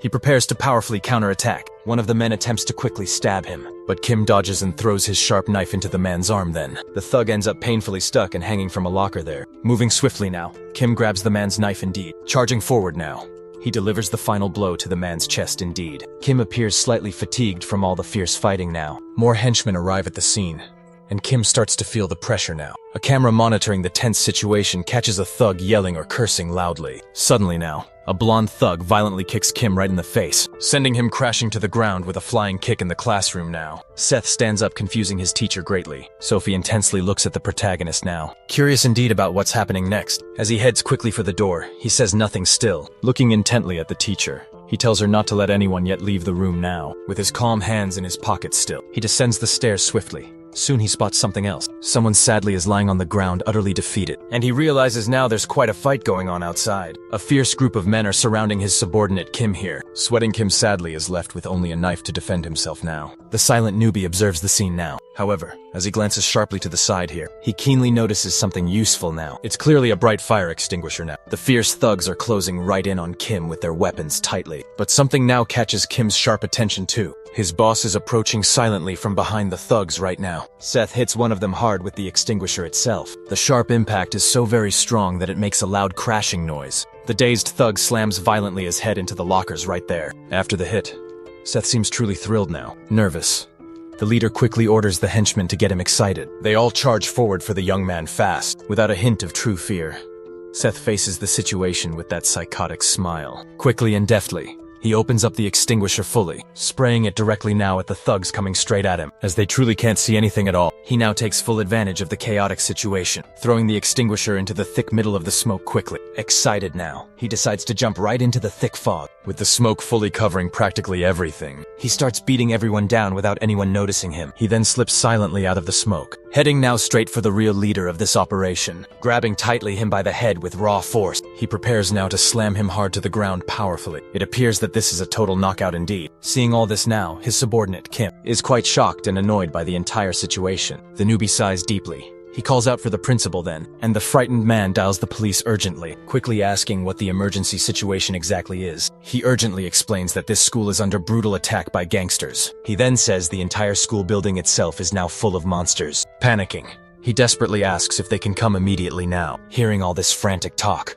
the cold mobster stares at him hard. However, the calm police operator then starts explaining calmly, saying clearly that due to the election ceremony event, there simply aren't nearly enough officers currently available today. Continuing calmly, the operator plainly says they'll dispatch the absolute closest police agents as soon as humanly possible. They abruptly hang up promptly on the panicked principal, who's left standing there in shock, repeatedly saying hello loudly. His trembling hand then realizes he's in truly serious trouble now, definitely. Ship, this monster, simply smiles darkly at him suddenly indeed. One of his loyal subordinates urgently calls out quickly, announcing excitedly that they finally found the scared boy. This amazing news makes Chip here extremely happy now, filled with pure excitement. Meanwhile, currently, Seth has indeed just defeated most of the henchmen now. However, a brave few still remain here. These remaining ones are quite nervous but ready for the fight ahead. wanting desperately to escape this dire situation. The newbie asks now if they have contacted his uncle yet. His loyal subordinate responds that he hasn't answered the call just yet, but at least left him a message upon hearing this update. Seth immediately becomes extremely nervous now. Afraid now, his subordinate apologizes profusely. However,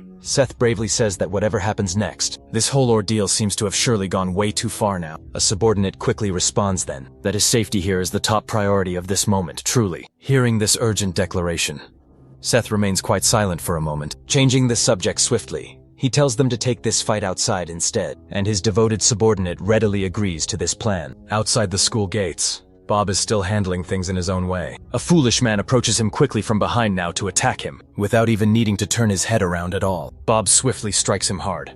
The man goes completely limp and falls hard to the ground. As Bob says, it's time now to go on a roaming run. He smashes yet another henchman's face hard, sending him flying away, just as if he were a baseball. It seems Bob has already swiftly defeated everyone here with little effort. Opening his keen eyes, he notices something quite unusual ahead. His boss Seth and also Kim are fighting other henchmen all along the lengthy way. Seeing all this action, the driver seems so shocked and truly surprised. Excited now, he sees Kim actually smiling, while their boss remains now completely serious and silent still. As they slowly walk right down the corridor ahead, someone now directly approaches the trio there. It's Brock and also Victor, who have swiftly also taken down all the henchmen in the gym space. Annoyed greatly, Seth tells them now to stay out of this matter. Sweating visibly, the blonde really doesn't care much here. Brock comments coolly that it seems a little too late for just that. This frankly leaves the protagonist even more irritated now. Walking along through the long school corridor, a brand new figure appears, questioning why all these boys are on the ground. He then approaches the whole group of students now, commenting sternly that they truly seem careless altogether. He notes sharply that they're quickly ruining the gang's own reputation. Seeing this bold man,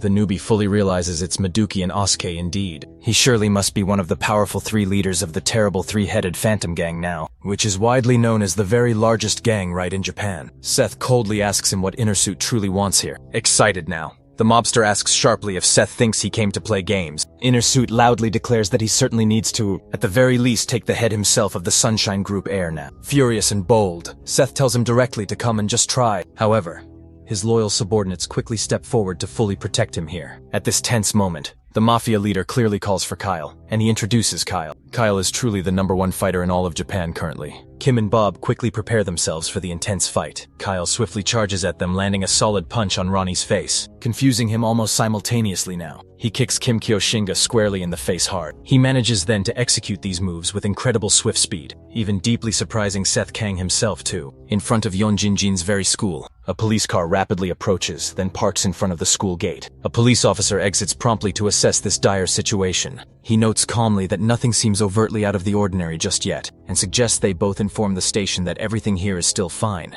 He suggests casually that they take a short break. However, now his partner acutely notices something really strange. He asks quietly what it is, very surprised. His colleague intently asks what's now happening exactly. Quickly, he sees a bald henchman lying lifeless near the fence line. Seeing directly this, he's taken wholly aback, sweating badly. He looks carefully around quite soon. He sees sadly multiple men lying still on the cold ground. He is quite shocked while his partner asked again what's clearly going on. Grabbing urgently the police radio device, he reports clearly that they are at Yunjinjin High School premises. However, he suddenly stops reporting upon hearing a distinct noise. Looking suddenly behind him, he notices something quite strange now. A sleek black plane has just indeed arrived at the chaotic scene. The back door swiftly opens and 3 men quickly emerge then, with the particular one in the middle, being definitely the leader of the Ainian branch of the notorious Sunshine Group. His given name is David Lee, also known simply as White now. Quickly indeed, several vans arrive urgently at the scene as well too. Many people hastily exit these various vehicles, heading swiftly toward the 2 officers. The 2 police officers become increasingly nervous indeed. The stern man asks directly if they arrived here first now. Stuttering nervously, the officer asks him who he is exactly. White doesn't properly respond, only coldly, staring at him intently. But far more cars even arrive apparently to provide crucial support here. A crucial man gets directly out of one of the cars, then approaches swiftly. This key figure is the leader of the Key Sunum branch unit, also notably from the infamous Sunshine Group network. His proper name is Jonas Youngjin here. He comments quietly that White has clearly already arrived indeed. Smiling eerily, he flashes prominently his gold sharp teeth. White then simply says now, it's clearly the very first time the big brother has called them together in years. Jonas adjusts casually his sharp tie with a murderous dark look here. He glares menacingly at the scared police officers without saying a loud word.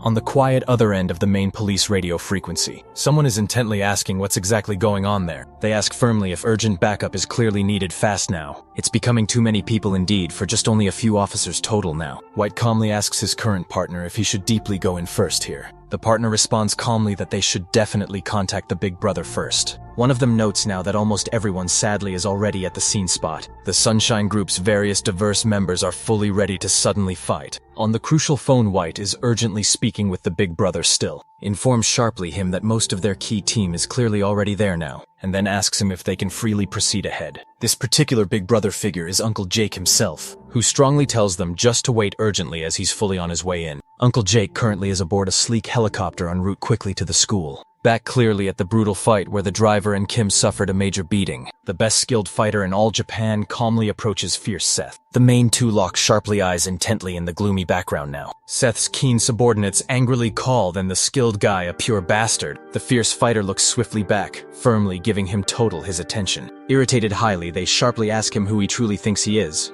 Overall. However, suddenly their direct boss loudly shouts sharply their given names. Startled badly by his severe shouting, they instantly quiet right down then. Smiling wickedly, Seth firmly tells them not to directly interfere swiftly. He's strongly going now to fully deal with Sharp, this skilled fighter solo. The distinct half-bald man promptly prepares fully to hotly fight now. Excited quickly, the newbie boldly tells him to strongly come at him swiftly. The skilled fighter's trained hand smoothly moves towards firm Seth, then, without strong him even clearly realizing it's dangerously close by. But luckily Seth still manages deftly to narrowly dodge here again, only barely grazing subtly, his strong cheek realizing quickly how fast is. Seth's fierce expression fully becomes so serious as he calmly repositions himself quickly, preparing intently for the intense next strike now too. The fierce skilled fighter keenly tries here another sharp attack again, but skilled Seth dodges aptly again despite firmly trying various intense attacks. The sharp skilled fighter boldly doesn't keenly give quietly up here. Meanwhile, bold Seth swiftly continues directly to smoothly dodge deftly, but clearly now with quite great difficulty here. Surprised Victor loudly comments fully on how fast the calm man keenly is. He truly wonders how Seth really can fully avoid those strikes swiftly. Rock just quietly watches intense fights silently indeed. Kim and also Rodney, though fiercely beaten, aren't fully nervous indeed because they trust their firm boss well. In the classroom keenly, the students quietly watch intense fight unfold slowly. The sharp teacher fully tells Stern them now to calmly stop and properly get back to keen work. One keen student quietly is recording firmly everything closely now, while suddenly another loudly says that the policemen are also now on the wild scene. Annoyed highly, the calm teacher thinks those punks truly are a real handful actually. Suddenly boldly, Sophie quietly approaches kind teacher directly now, asking shyly if she actually can simply join hot group quickly outside currently. Because gently she's clearly worried badly about strong Seth still. Confused politely, the teacher kindly agrees. Fully in fast, fierce, hot fight now. Seth fully finally grabs fast his strong opponent's tight wrist hard, preparing himself for a counterstrike now. His quick hand moves swiftly toward the fighter's very face. Amazingly enough, the fighter dodges in a Matrix-style move somehow, as if directly referencing that iconic action scene. Both of them back away slightly at that very moment. Steph touches his own cheek, shocked by just how close the hit truly was. He then says that this is definitely going to be fun now. The two stare intensely directly at each other still, preparing themselves for another new round here. Suddenly and quickly, Seth charges straight toward the fighter. Excitedly, he smiles widely, telling them directly to bring it on now. They rapidly approach each other very quickly. Both powerfully prepare their fierce punches. Both the agile fighter and Seth manage to perfectly dodge each other's swift attacks. Nervous now, Seth notices his opponent's threatening wrist approaching closer. In a moment of brief distraction now, the skilled fighter tries to swiftly land a tough kick. Seth ducks quickly, evading that hard strike swiftly. Seth then prepares to throw a sharp left punch, but the half-bald fighter expertly dodges it very well. He gets himself ready to knee Seth straight in the gut hard. Reacting just in time, Seth powerfully blocks the knee strike well. The powerful impact throws Seth straight back hard. Slightly more confident now, the fighter smiles excitedly too. Seth confidently smiles right back, saying now it's really on. This precise statement leaves the half-bald man quite confused instead. Suddenly, they all clearly hear something swiftly approaching from high in the sky. Uncle Jake's personal helicopter quickly arrives overhead. It suddenly lands right in front of the main school entrance. This dramatically catches absolutely everyone's immediate attention now, including the main mobster who clearly knows exactly who's swiftly coming. Someone quickly starts to descend slowly from the helicopter now. That someone is Uncle Jake himself, arriving here to assist them. Several other people begin rapidly moving as well. The entire immediate area is now full of Sunshine Group members. Group subordinates standing there in shock as well. Victor immediately asks what is happening here. Uncle Jake boldly steps ahead of the whole crowd now. He formally bows politely to Seth, directly addressing him as Sir. Instantly, everyone else present now begins bowing politely as well. Inside the classroom, the concerned students are thoroughly confused now. They all ask what's actually going on and why everyone is bowing so much. The two Korean police officers standing outside there are also themselves confused fully by the whole odd situation. Nearby now, a small group of dangerous Chinese gang members are perched on top of a building, but one with the ponytail asks his tough brother quickly if it was actually Seth who swiftly defeated him before. His stern brother tersely confirms it. Then, the main man asks if he thinks he clearly can win if they fight once again. His tough brother silently remains quiet there, looking intently at his other tense partner too. The ponytail guy comments thoughtfully now. That complex things have clearly gotten a bit more complicated, certainly. He directly asks what they should now do now. The serious man with dark sunglasses responds firmly that there are currently far too many Korean police officers immediately around them. He strongly suggests they retreat cautiously for today here as well, smiling slightly. He says he keenly wants to see just exactly how everything turns out swiftly first, because it's rapidly gotten quite interesting overall. A clear voice suddenly keenly interrupts him now, asking pointedly if it's really just as fun as he directly says right now, instantly and sharply. The three men nervously turn around quickly to fully see just exactly who it is. To their complete shock, it's clearly Seth's brave mother firmly standing right in the middle of them instead. The main man is utterly stunned now, realizing directly he hadn't even noticed the imposing woman's very presence there at all. With a terrifying, forceful aura, Seth's powerful mother sharply stares back intensely at the Mafia frightening leader. After everyone arrives swiftly to certainly help, Kang strongly tells them right now not to interfere at all. However, Uncle Jake instantly starts to vehemently protest him, but Seth firmly insists that he needs to bravely win this tough fight fairly himself. Jake instantly falls completely silent after hearing directly his firm response at all. Two concerned men carefully watch the protagonist closely through the school's security cameras now. They bitterly comment that everyone fell right into the evil trap like helpless rats indeed. Irritated greatly, one of them sharply asks his subordinate there if he seriously thinks Seth will certainly lose. Jake responds quickly that this right now is not at all the simple kind of situation they're actually dealing with still, urging the other worried man strongly to carefully look around fully. Numerous men are already currently lying there defeated across all the main school grounds here, and many others are fully down sadly near the large buses here as well. Seeing painfully all of this,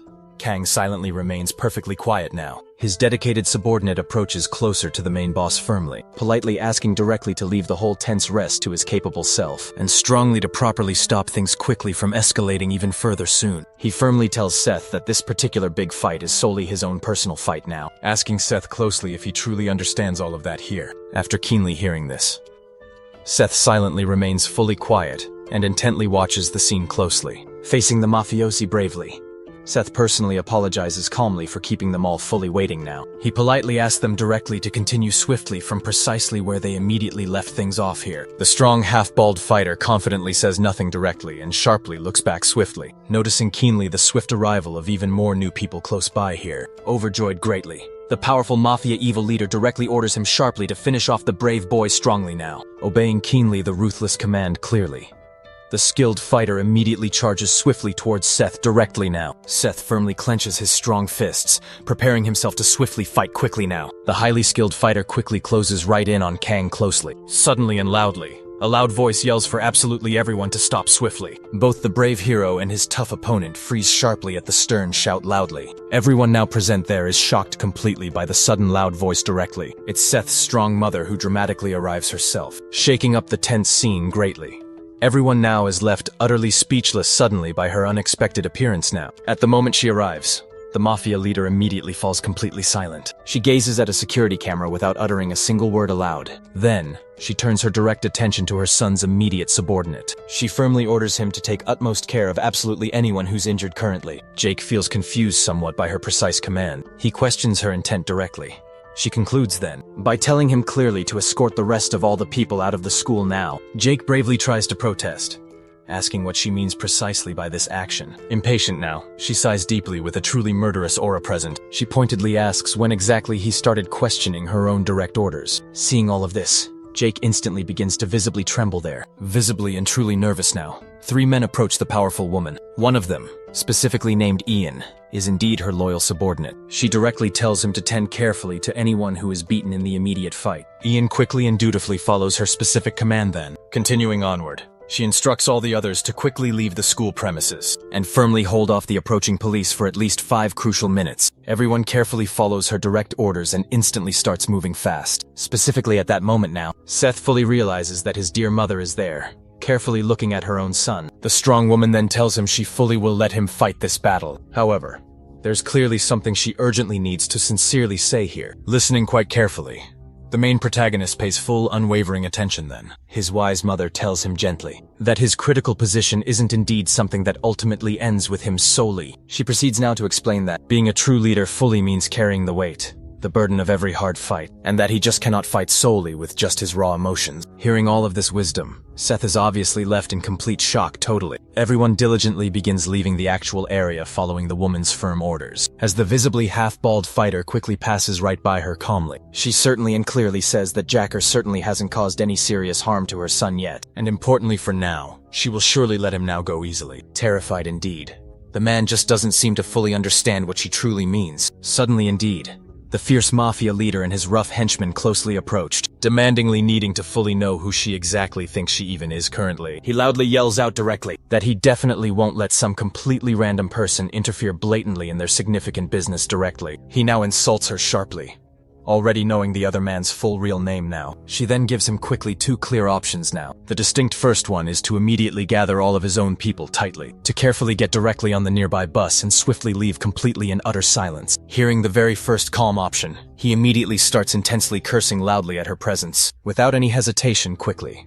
she directly slices a specific part of his exposed neck sharply, while sharply stepping skillfully on his nearby henchman with extreme casual ease then. Seeing only this violence, the terrified man is completely in total and utter shock truly. The woman sharply warns that if those fools interrupt her sharply again now, she will swiftly kill him completely. She firmly asks if he deeply understood clearly. Everyone is truly stunned and naturally frightened greatly by her harsh words said. The actual Mafia leader is extremely deeply irritated, but wisely stays completely silent now. Clearly very much afraid and fearful immediately after this current display now, she quickly begins explaining her actual second unique option, which now is that the notably half-bald fighter and young Seth will fiercely fight soon. Hearing keenly this, young Seth is naturally surprised, deeply trembling also. The actual Mafia leader still doesn't truly understand exactly what she even really means truly. She surely continues plainly stating that whomever distinctly wins then just gets whatever they eagerly want. Or actually rather, whatever all the people closely watching right through all the cameras actually may want right now. Glancing keenly up at the high cameras, the Mafia leader naturally realizes she smartly noticed them quickly.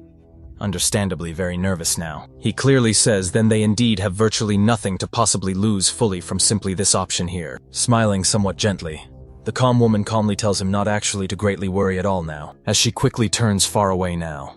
She surely makes it utterly clear that truly she completely always fully keeps her exact spoken word clearly. Steve is still rather confused fully about exactly why his stern mother just made such a bold sharp decision there. He directly recalls her harsh words specifically about fully relinquishing his prominent position if truly he completely fails to sharply win this tough fight here. This pressing realization clearly weighs very heavily deeply directly on his keen mind overall, showing a very stern, serious expression deeply. He pointedly questions how very disappointed his own strict father fully would directly be to sadly see the obvious direct heir of the impressive Sunshine Group actually lose boldly to specifically someone exactly like just this opponent clearly. Hearing urgently this pressing matter, the young true hero then smiles now maliciously forward, fiercely declaring clearly that he just surely won't actually lose easily. Inside the whole school, gentle Sophie and her caring teacher are rapidly descending the high stairs urgently. Suddenly, quickly, they both immediately notice then something rather specifically unusual overall then. Carefully looking straight down deeply, they now see quickly a very bald, stark man just lying plainly there directly on the hard, cold floor overall.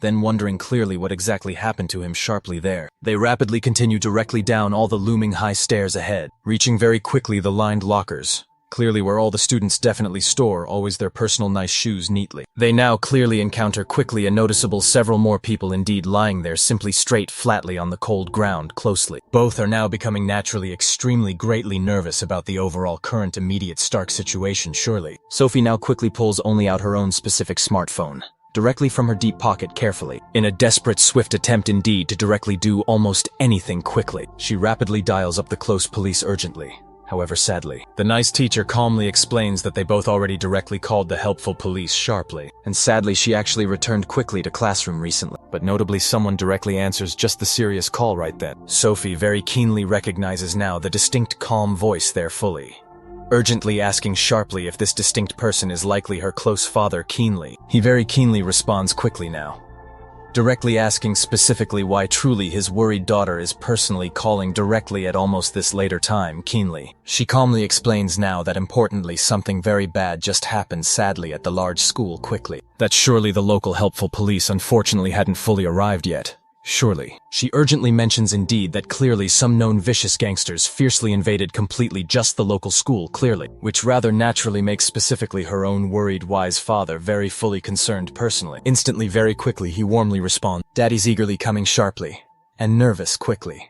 The caring teacher suggests calmly they really hurry straight fully back safely to the clean classroom smartly. Specifically at this exact critical moment now, suddenly several more people quickly enter the immediate nice school fully. Sophie clearly notices keenly the unexpected overall arrival now of definitely some strong tough men also now. One sharply of them, clearly who personally belongs well to notably the strong Sunshine Group smoothly. Fully notices keenly her close presence completely also smartly. They both quickly approach specifically the worried two nervous girls fully, visibly frightened currently. The cautious teacher then calmly asks who exactly he clearly is personally overall, confused totally now. Sadly, the serious man oddly doesn't directly respond currently. He calmly kneels closely right near a human body directly now and carefully checks keenly fully for distinct pulse surely. Suddenly sharply he calmly opens then his own soft jacket carefully, revealing several medical tools now stored inside. Taking out a scalpel he says the person's still indeed breathing. Nervous Sophie can only really think about her boss Seth now. Meanwhile, outside the school itself, the Sunshine Group's subordinates are securing the perimeter fully. Kang and his opponents stand face to face closely. All of their fellow fighters watch on intently now. From a distance away, the Mafia leader yells Caillou's actual name, startling the half-bald man, who quickly turns around fully. The leader orders him to destroy the boy completely. Kyle begins pulling something from inside his jacket pocket soon. It's a dagger, which he clearly intends to use in their fight. Seeing his opponent armed fully with a blade now, Seth becomes furious.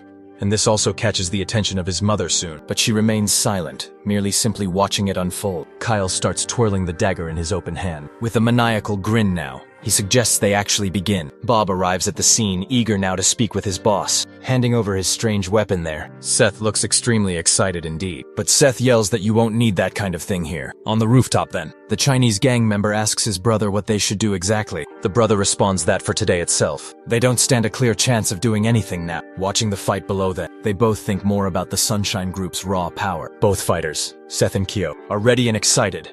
They prepare for a truly direct clash here. Seth is unarmed, while his opponent wields his dagger there. Sometime later, at the school's assembly, the principal is addressing the entire student body fully. He welcomes the new students into the Yongan Public Athletic School soon. Continuing his speech, he expresses hope that they can transition smoothly during their total time at the school itself. Inside the school now, students are chatting with each other casually. One of them is looking closely at something on his phone there, calling his friends over.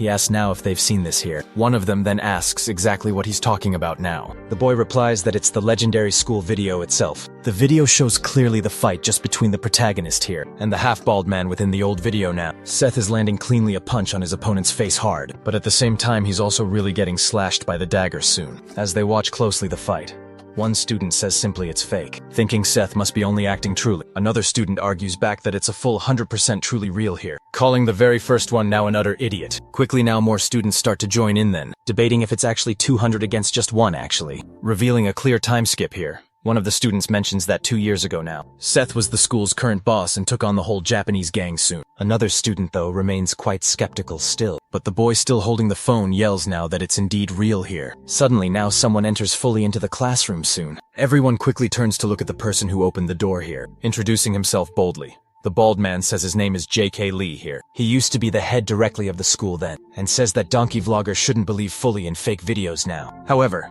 now someone else begins to approach nearby. It's a man asking them now if they can just step aside him. Irritated now, the bald man quickly asks back, "What did you just really say there now?" The boy repeats the request clearly, calmly truly asking the bald man just to step right aside quickly, with a short temper.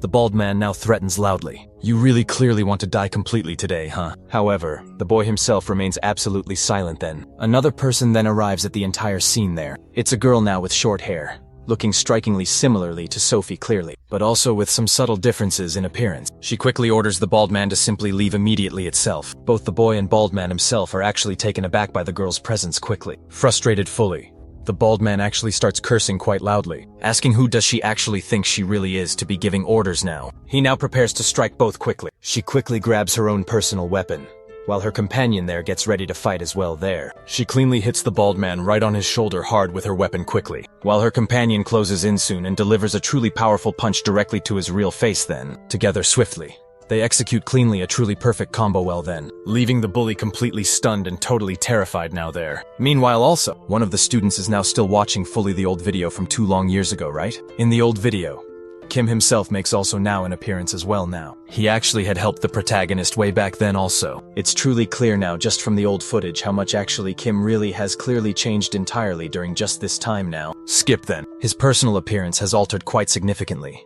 His hair now is really cut quite short too, judging closely just by the total number here on his uniform just then. It appears truly he's been actually inside of prison too. However, today now is truly the actual day of his release now. Feeling really relieved to actually finally be fully free again, he suddenly notices a car waiting fully just for him now. It's actually his colleague known Bob too. The driver is really smiling very warmly for now. Bob himself calls him a total bastard and then gestures for him to actually come over here. Kim now walks quickly towards the car, ready then to just leave now. As the rear back door opens up widely, Kim is deeply shocked to actually see truly who's inside the car. It's actually the real protagonist, now much older too. Bowing respectfully now, Kim's actual subordinate here quickly says, "The main boss really actually came smiling brightly." The protagonist then replies that he came indeed to pick up his precious friend, and gratefully thanks him for absolutely everything he has done now. Kim casually brushes it off, saying it was really nothing, and thanks the boss in return kindly. The protagonist curiously asks if Kim still deeply wants to go to school again. Now back at Yeonjin School,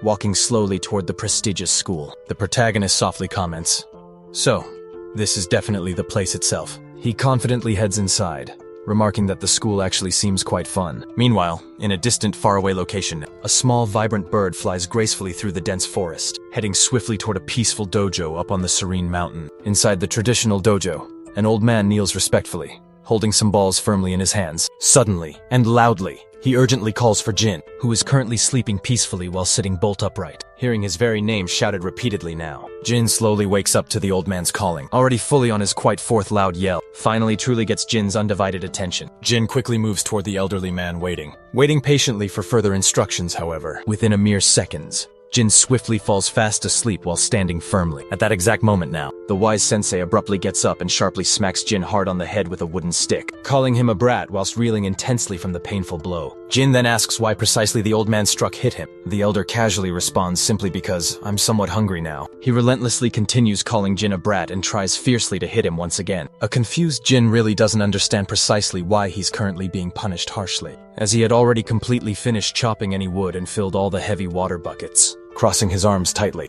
Jin then asks plainly why he's truly being scolded harshly when all of his tedious chores are totally done. The old man suddenly falls genuinely silent, but intensely glares at him with a genuinely menacing look. Turning his whole back, the weary sensei abruptly tells Jin firmly to pack every single one of his things now. A shocked Jin quickly asks him what he precisely means at all. The wise old man then reiterates bluntly that he truly should pack up his things up immediately. Still pretty confused, Jin anxiously asks if he's currently being expelled right now. The gentle sensei simply responds calmly with still another question here now, asking Jin exactly when he thoroughly finished middle school completely. Counting slowly on his own fingers, Jin roughly estimates it was truly about nearly 2 years prior ago. The thoughtful sensei remarks that Jin definitely should at least really try sincerely to finish even high school. This massive revelation deeply leaves Jin feeling incredibly stunned, totally. He then asked curiously for a further clarification now, and the kind sensei sincerely explains that not only really should Jin take seriously the vital exam eagerly to skip right ahead in ordinary high school, but he truly should also regularly attend the school. Jin is now genuinely speechless presently, remains thoroughly silent sometime considerably later. Jin calmly heads to the bustling city. He's utterly amazed honestly by the detailed architecture of the very place, humming peacefully a cheerful tune as now he brightly skips gleefully along. He quickly makes certainly his own sure way directly toward his brand new school. Soon he's genuinely impressed vastly by the truly sight of its grandeur. Entering promptly, he eagerly notices bright posters widely for the prestigious National Boxing Championship, featuring prominently Victor himself, and additionally bold posters eagerly for the well-respected American Martial Arts League from the notable Chen group casually walking throughout the busy corridors. He confidently heads directly toward classroom intently number 5. Inside quietly, a man is neatly writing clearly on the large blackboard, introducing warmly himself plainly, as in fact the brand new teacher now. My very name truly is George Wu, and actually it's a pleasure to sincerely meet, sincerely you personally all. He sincerely continues, eagerly explaining calmly that as many already truly know, the traditional school actually has now definitely become a vital athletic school again. He's confidently heard honestly that truly there actually are a very few ambitious, aspiring, talented athletes here in the whole class presently, asking those particular students here precisely to kindly raise visibly their own gentle hands. The main 3 excellent students right here in precisely the current class immediately do fully so. George calmly acknowledges perfectly that definitely sports are significantly important still, but firmly reminds sincerely them again that finally they still greatly need definitely to really focus calmly on specifically their various vital important regular studies as well too. Just directly then, the quiet boy slowly from previously slightly earlier currently appears warmly at the entrance doorway, genuinely curious enthusiastically about exactly what's happening presently. The earnest teacher thoughtfully looks directly at the excited new student warmly and directly asks him keenly, "Who exactly are basically you embarrassed?" The patient boy sincerely explains politely that he himself honestly believes warmly this is personally his own class. Surprised sincerely, the gentle teacher kindly realizes thoughtfully it's plainly the current genuine transfer student's exact first very day presently. The quiet boy warmly then firmly explains genuinely that entirely as a earnest transfer student himself. This currently is warmly his initial first real-time attentively attending any school. He fondly recalls deeply his own old beloved man, telling affectionately him clearly that sincerely he undoubtedly should honestly greet formally all his individual teachers properly, and thus definitely it never honestly feels simply precisely like just warmly another boring, regular, standard, tedious school day simply for his eager soul. George, the respected teacher, readily walks attentively toward fully him sincerely now, stating thoughtfully, honestly that sincerely, they definitely need firmly to carefully check absolutely all individual things, seriously, thoroughly, without much delay. He fondly asks softly the reserved boy, cautiously, to firmly take very a relaxed seat. Calmly and truly the only currently vacant empty chair, gently, happily and readily the boy cheerfully complies sincerely, as he warmly looks thoughtfully around throughout this classroom today. He's genuinely a slightly little more deeply surprised eagerly by literally everything honestly. Introducing warmly himself quietly, he then says proudly his really is Jin sincerely, and eagerly, truly that significantly this genuinely is certainly his remarkably own personal very first time actually attentively attending an honest school. The current class is frankly shocked fully by this specific particular important shocking information quickly, asking fondly if seriously it's quite genuinely his sincerely first actual time. He confidently confirms warmly, explaining thoughtfully sincerely that undoubtedly he finally graduated honestly by genuinely passing successfully that very tricky, tedious, vital exam, actually to easily skip middle honest school honestly. Hearing gently this seriously, The several students honestly now truly grow a slightly little more personally curious readily presently, while sincere Jim just really smiles warmly. He happily holds firmly a personal piece calmly of crisp paper, gently with warmly something neatly written sincerely on. Sincerely it right now. Glancing gently all around warmly to really ensure earnestly he's fully in, really the perfectly exact perfect spot precisely. He enthusiastically heads warmly directly toward genuinely a very two-story large house warmly. Confident boldly quickly that undoubtedly this truly is sincerely the ideal perfect precise right true location here. He eagerly rings firmly the front doorbell casually. The convenient intercom warmly grants gratefully, him convenient easy clear access respectfully. The grand door politely opens gently, and immediately he respectfully steps cautiously right inside carefully now. Spotting warmly there, sincerely, a wonderful gentle kind woman, genuinely the respectful protagonist mother now, who softly smiles thoughtfully and clearly says politely, "You've indeed arrived finally." The passionate man now warmly is completely overjoyed genuinely to proudly see gladly again. Certainly his wonderful, gorgeous own younger, beautiful, caring sister sincerely. She humorously jokes lightly that finally after basically all, he definitely didn't easily get absolutely entirely lost, simply with warmly his own very folded arms tightly. He quickly retorts that while he may indeed have come from the forest, he's certainly not stupid. His sister then laughs softly, telling him he did well enough. She then leaves him inside the house, as he removes his outdoor shoes. They calmly ascend the wooden stairs. Curious now, she gently asks how school was for him today, and he honestly responds that it was quite fun actually. Surprised slightly, she simply says, "That's wonderful news," when they reach the second floor now. She then opens the wooden door to a bright room. She tells him softly that this will now be his own room to use. Jin is truly amazed at the wonderful room his sister has given him here. She kindly explains that it indeed used to be her son's private room, though he now lives elsewhere, it seems, but still remarkably attends the very same school as him. Jin is slightly puzzled, it seems, by this surprising news. As she leaves the doorway, she tells him he'll see her son very soon. Smiling warmly, she suggests that he puts his things away and follow her closely. In the large house, there's a passage secretly leading down to a basement, resembling a secret cellar. As they quietly walk down, it's quite dark now, so she carefully carries a lit candle for extra light now. When they eventually reach the very bottom of the old stairs, she gently asks him just to wait there. She then lights additional candles to illuminate the basement area better now, seeing the rather strange room clearly now. Jean is quite surprised. The entire basement is oddly filled with various weapons. With a mischievous smile forming, his sister curiously asks why they indeed haven't yet tested her own little brother's true abilities yet. He simply doesn't quite understand what she really means at all. Continuing on, she directly asks him which particular weapon he'd really like to use first, ignoring her question completely. Jin calmly warns her that she'll seriously hurt herself this way. Shocked, rather, she stares directly at him now. Jin explains that as the sole successor of their ancient clan, he was intensely taught from a very young age never to truly lose. They directly lock eyes after this rather bold revelation now. She thoughtfully responds with a short laugh, saying confidently that it certainly looks like she won't be going easy on him at all. Meanwhile, back now at the school in a quiet study room, the various students are gathered together around a large table. One student especially is truly missing his very close old friend, Sophie Kim, who is indeed now the student council president here. He is worried deeply, keenly feeling his extended absence now. She carefully explains to the gathered club leaders present that she's directly called them all together now, for one sole important reason. Mike Ham, the completely new captain now of the entire Taekwondo club here, says honestly that he's quite exhausted from training and casually suggests speeding things up now. Al Quack, now also the current captain of the well-known judo club, heartily agrees now, adding that neither the boxing nor the martial arts club captains are actually present now, either because they are indeed quite busy with their various competitions elsewhere. After all these rather bleak statements,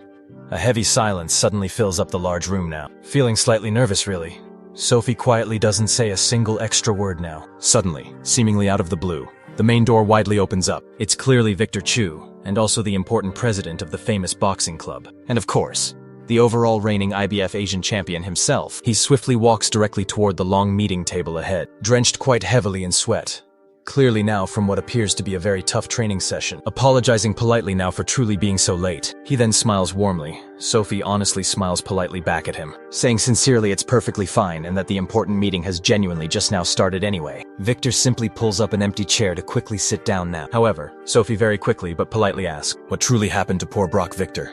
Carefully explain it all, that Brock indeed has a competition next week now, so he's certainly been training hard for it. Surprisingly, Sophie asks if it's a brand new competition this time. Victor confirms quickly and then asks them why they're having this urgent meeting now. Sophie reminds him gently. It's about effectively recruiting freshmen who aren't yet involved in any sports. She's questioning if he perhaps forgot about the big freshman recruitment next week. Victor seems a bit shocked now. Admits he did indeed forget, interrupting their ongoing conversation. Mike Ham, the dedicated president of the Taekwondo club there, yells out rather annoyed. He demands they stop chatting idly and get right to the main topic at hand. Seeing this sudden outburst, Victor wisely stays completely quiet. Sophie, the student council president herself, apologizes sincerely and says they'll begin properly now. She explains succinctly that the absolute main point is that the principal has asked for a significant favor, which is primarily why they are all gathered together now. Before truly starting, she makes it absolutely clear that clubs are strictly and utterly forbidden from forcing any freshmen to join. The important second rule is that all clubs should conscientiously avoid entering any unnecessary competitions at all. Furthermore, if there are absolutely any tests or extremely intense training sessions, it must indeed be carefully considered beforehand. However, Sophie doesn't fully explain the crucial third rule here, and the meeting ends relatively shortly after she simply tells everyone, "That's all for today."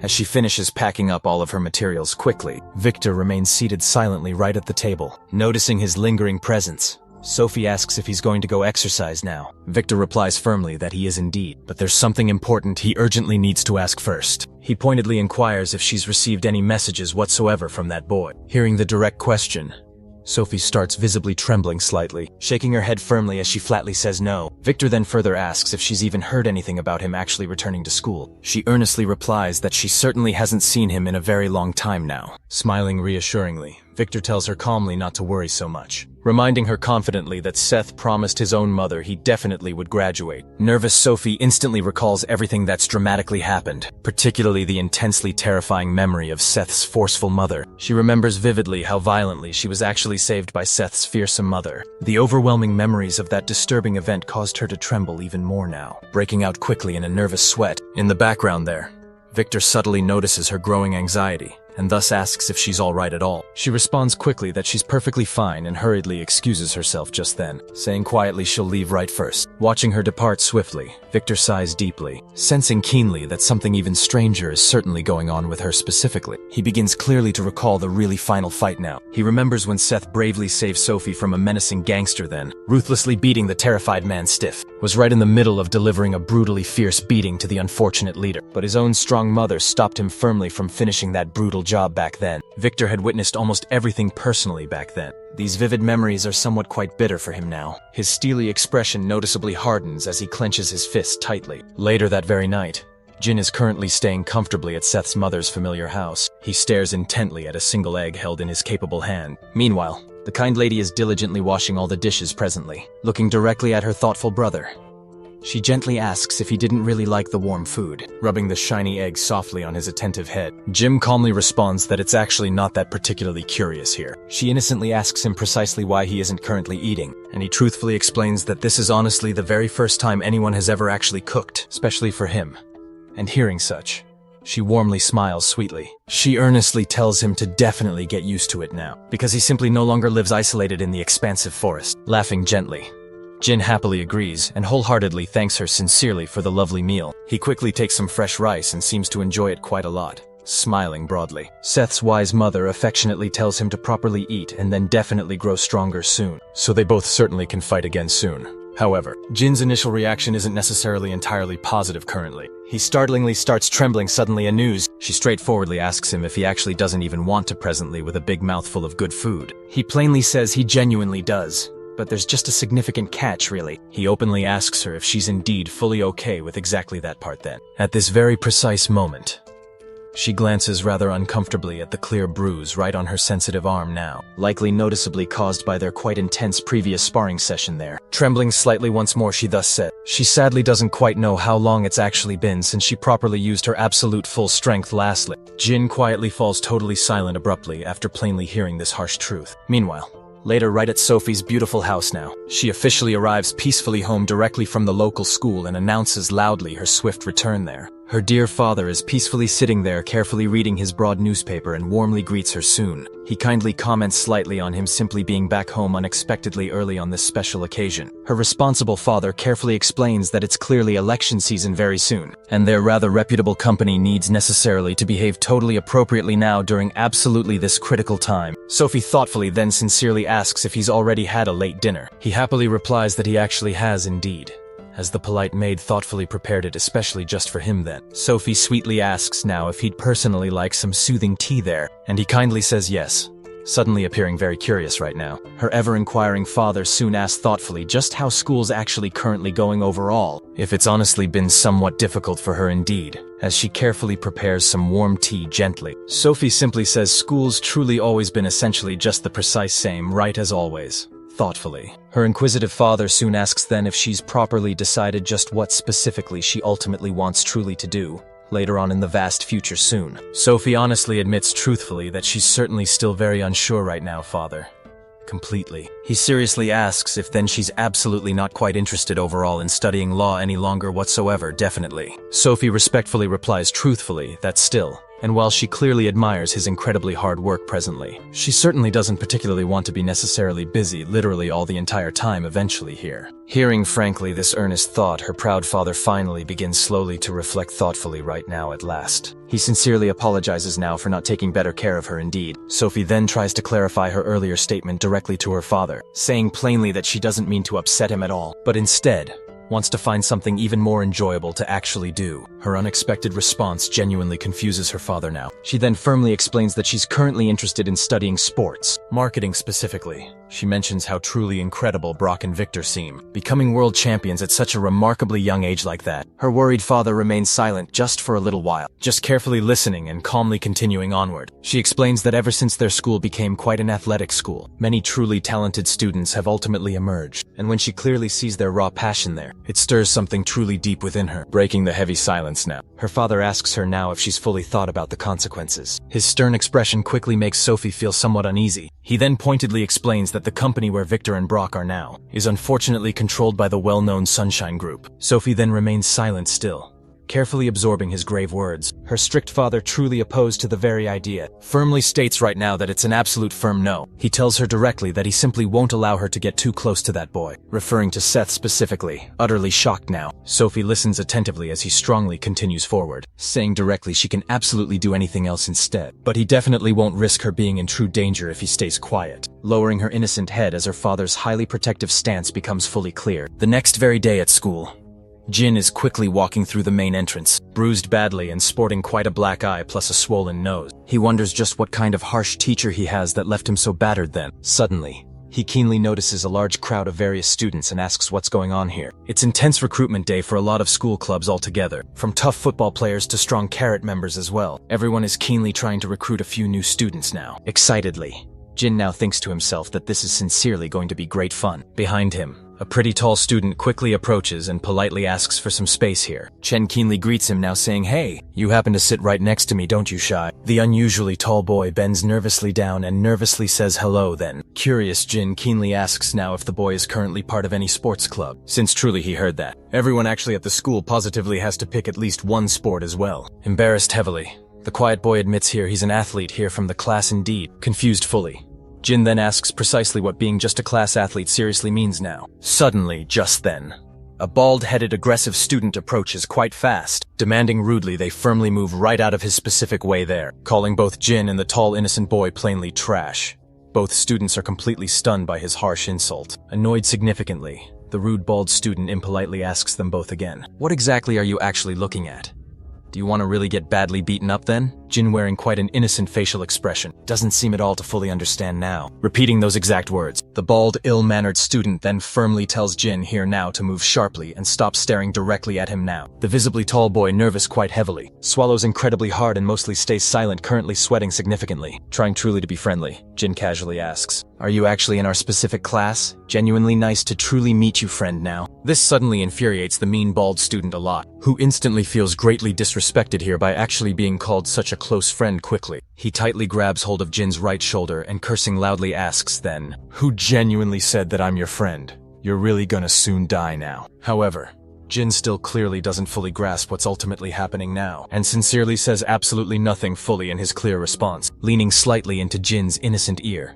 The nasty bald student impolitely demands that he surely follow directly him right now. After everything, the seriously bald guy abruptly starts walking completely away. The tall innocent boy is left visibly utterly confused clearly, unsure sadly of what truly just happened recently. Jin, however, simply calmly watches him casually go and directly follows fast. Later on, the two of those end up finding themselves completely alone in an entirely deserted area of the school right now, filled with arrogance completely. The rude bald student asks roughly, "Do you fully know exactly who I sincerely am actually now?" Innocently, Jin replies, "Yeah, completely. You're positively in my specific class. I positively saw you just yesterday too." Enraged completely, the seriously bald student calls Jin a true bastard harshly. Confused fully, Jin doesn't fully understand why mostly he's even being insulted badly. Lighting his cigarette, the mean bald guy introduces himself clearly as Jack Lee now, the undisputed boss truly of the school really here in Dongtown. He pointedly asks simple Jin now if he's actually ever heard anything of him truly. Sincere and honestly, Jin fully responds then, "No, completely. I truly haven't now." Raising his nasty eyebrows, Jack truly can't fully believe what Jin really just boldly said out loud directly. Then, Jin quickly simply reaches fully over and boldly snatches the actual cigarette fast right from Jack's own surprised mouth quickly. Seeing all of this bold arrogance, Jack instantly becomes utterly furious now. Smiling innocently, Jin directly says now, "Students shouldn't really smoke Jack at all now." Now fully on the clear verge of actually exploding angrily, he confidently readies sharply himself mostly to really punch innocent Jin outright. He powerfully lunges roughly at naive Jin, who still remains seemingly perfectly calm though. Jack throws one real right-hand solid punch now quickly, but Jin effortlessly drops now the clear cigarette, and quietly prepares quickly to calmly counter his blow back quickly, using literally just 2 fingers calmly. Jin clearly blocks right Jack's fast punch perfectly, leaving the actual bully stunned entirely that even his own powerful fist genuinely couldn't make true physical contact here. Calmly, sincerely, Jin sincerely says now students shouldn't fully hit all of their own true friends, while easily immobilizing clearly Jack's intended punch fully. He then skillfully grabs truly Jack strongly by his specific jacket securely, holding him firmly in his confident place, extremely thoroughly irritated strongly now. Jack really starts cursing furiously now. Suddenly, someone loudly yells for them to stop it. Both Jin and Jack quickly turn around now to see who it is. It's Henry Chang, the school's respected student council president. He firmly calls out to them, accusing them both of being bullies. Jin, puzzled indeed, questions if he's really a bully deep down, because in his own mind now, a bully truly is something entirely different from what he is at heart. Desperate now to clarify this, Jin says firmly, "I'm not a bully." Henry introduces himself right then, saying quite clearly he's Henry Chang, the student representative of the school. Henry Chang, now standing with true authority, tells them plainly that being around ensures they fully follow the school rules. He adds, rather proudly, that he's also the head of the wrestling club, boasting a bit that he placed 5th in the recent winter competition. He firmly insists they shouldn't underestimate his skill, just because he initially came in 5th place, explaining clearly that he only just started wrestling last year alone. This situation leaves Jin even more truly confused now. Henry then boldly reveals that he's also the younger brother of the famous Brock Chang, which immediately intimidates the bald student there. With a superior attitude displayed, Henry asks the freshman now if they fully understand him. The bald student quietly lowers his head down low, admitting frankly that he barely even knew who Henry really was. Watching all of this slowly unfold here, Jin is left completely baffled by this odd situation now, especially since it's indeed his very first time at school. As Henry looks closely at Jin, he criticizes his bad attitude and firmly instructs him to visit the student council room during recess. Pointing right to himself, Jin asked quickly if Henry is talking to him, without responding any further now. Henry turns sharply and leaves, the bald student following right after him, both laughing quietly together. Curious indeed. Jin wonders thoughtfully if this is what they really call social life. Turning directly to the tall student now, Jin asks him directly if he was perhaps worried about him, smiling gently and saying, "You're a genuinely nice guy." Sometime later, back at the Fox Boxing Academy's impressive main building, Brock is seen training tirelessly today. The academy's keen director is carefully observing his practice. At almost the same exact time, Akira, the executive secretary of the Sunshine Group, arrives now at the academy, seeing Brock hard at work. Both Brock now and the director become naturally curious then. The director pointedly asks now what brings Akira specifically there. Akira explains patiently that the president really wanted to know if Brock could perhaps stop by. The unexpected suggestion shocks the director now, who pointedly reminds him that the critical competition is just days away. However, Brock responds calmly still, saying simply, "It's fine. and asked Akira to tell the president he's ready. Later in classroom 1 to 5, while the dedicated teacher writes on the blackboard, Jin actively tries to concentrate now, taking notes as carefully as possible. Then the person strictly in charge of the class thoughtfully comments that all the students really have already learned this back in preparatory school, and pointedly asks then one of them to answer this question. However, quite unexpected, the one who raises their hand up high is the most unlikely student of all here, and so with some naturally suspicious looks focused on him, Jin confidently walks up to the blackboard and neatly solves the problem, leaving practically everyone truly impressed now. The teacher also is one of them, praising the diligent boy for studying, to which Jin calmly responds that there isn't actually much to do up in the mountains. Obviously now, this whole topic of the mountains sparks some curiosity, but the boy simply firmly comments that he proactively studied in advance to finish high school completely while lightly laughing. A little bit later now, another class truly begins then, and the teacher directly asks if someone will stand right up to present as usual. However, once again now, Jin promptly raises his eager hand right before practically anyone else there, and so he readily introduces himself there, saying quite clearly he has simply lived in the mountains since childhood itself, with his kind, wonderful master of his. In this distinct case,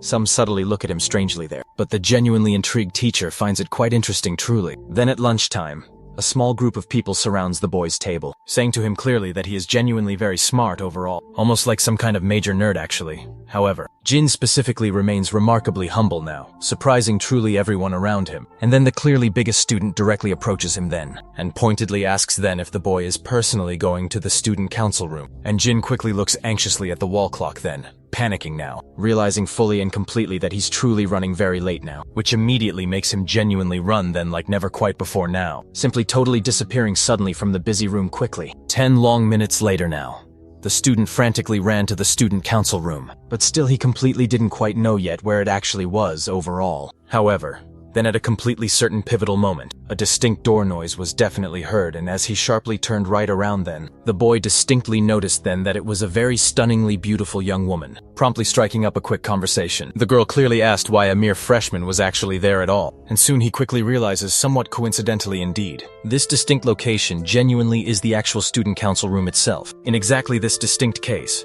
she aptly informs her then of what he clearly needs next. And so then the considerate girl directly guides him straight to the last room down the hall. Then the thankful boy thanks her then. And since he had truly just entered the school, the wise girl politely asked him there to clearly not cause any distinct trouble ever. However, this actually makes Jin shout out that he is definitely not a bad student. Naturally, a certain interest grows within her at this. Anyway, the two simply turn their backs, and the boy fully enters the room then. But when he just takes a look inside now, he realizes quickly that no one is actually there at all. Outside, a big guy is happily eating a hot dog right now. A collie helps him out by offering him a milk carton now, which appears to then have a playing card held in his hand firmly. However, a certain student there suddenly catches his sharp attention, and the colleague swiftly warns the strongest one there too, that this, in fact, is the freshman who just joined the boxing club. In this tense case, the colleague then calls out to the boy clearly, making him immediately turn fully around right now. And then what indeed seems to be the boss asks for his full name. From the distinct armband on the big guy's muscular arm now, it's quite clear that he is certainly from the student council itself. So, the boy introduces himself boldly as James Gu at last, and asks directly if something is indeed wrong here. That man had just heard quickly that James was the champion of Korea indeed. So,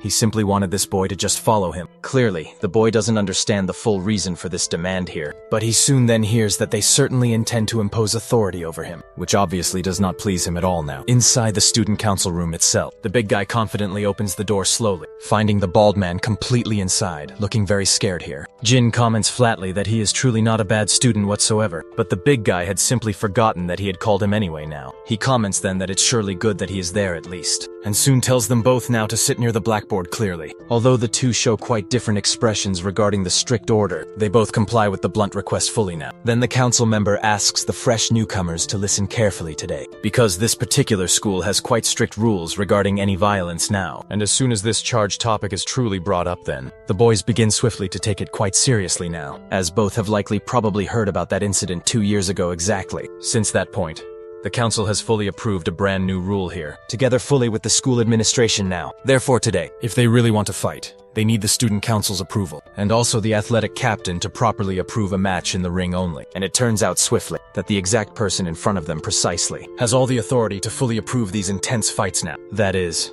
truly, if the clear reason for fighting is certainly legitimate, of course. But before he even can finish, James boldly interrupts the council member's speech now, and while trying hard to understand the current situation fully, the boy calmly suggests that the big guy just fight him openly, because he truly hates it when people simply talk too much now. Obviously, everyone there is completely surprised then, and the boss's close friend comments quickly that James is just being very rude here. In this exact case, the young boy asks coldly if Miller also wants to fight fully in the leader's place directly, which makes him completely furious anyway still. The young boy really doesn't care clearly, but the serious council member makes a crucial point of saying that he is Brock actually, Chang's younger brother exactly. However, James simply clearly doesn't really care at all now, and he simply asks then if the younger brother will fully approve a fight with the rather older one clearly now. Upon hearing just this, the assistant immediately shouts loudly now, questioning closely whether the fresh newcomer genuinely doesn't know just who Henry's own brother precisely is then. But James is well aware, and he even states that he came to this school here, specifically now to defeat both Brock and the formidable Victor then, which genuinely leaves the startled two extremely surprised indeed. Thus soon, the boy now stands up strongly since he really has nothing more at all to say clearly,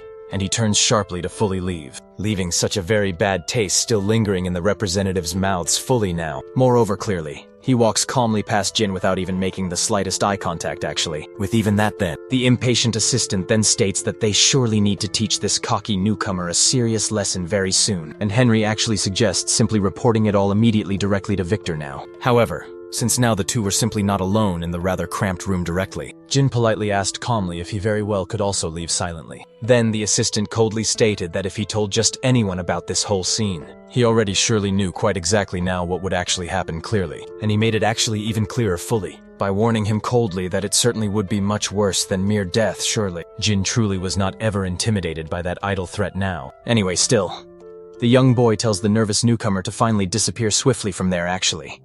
And he fully does it now, but now to the startled assistant's utter pure surprise still now, before calmly leaving.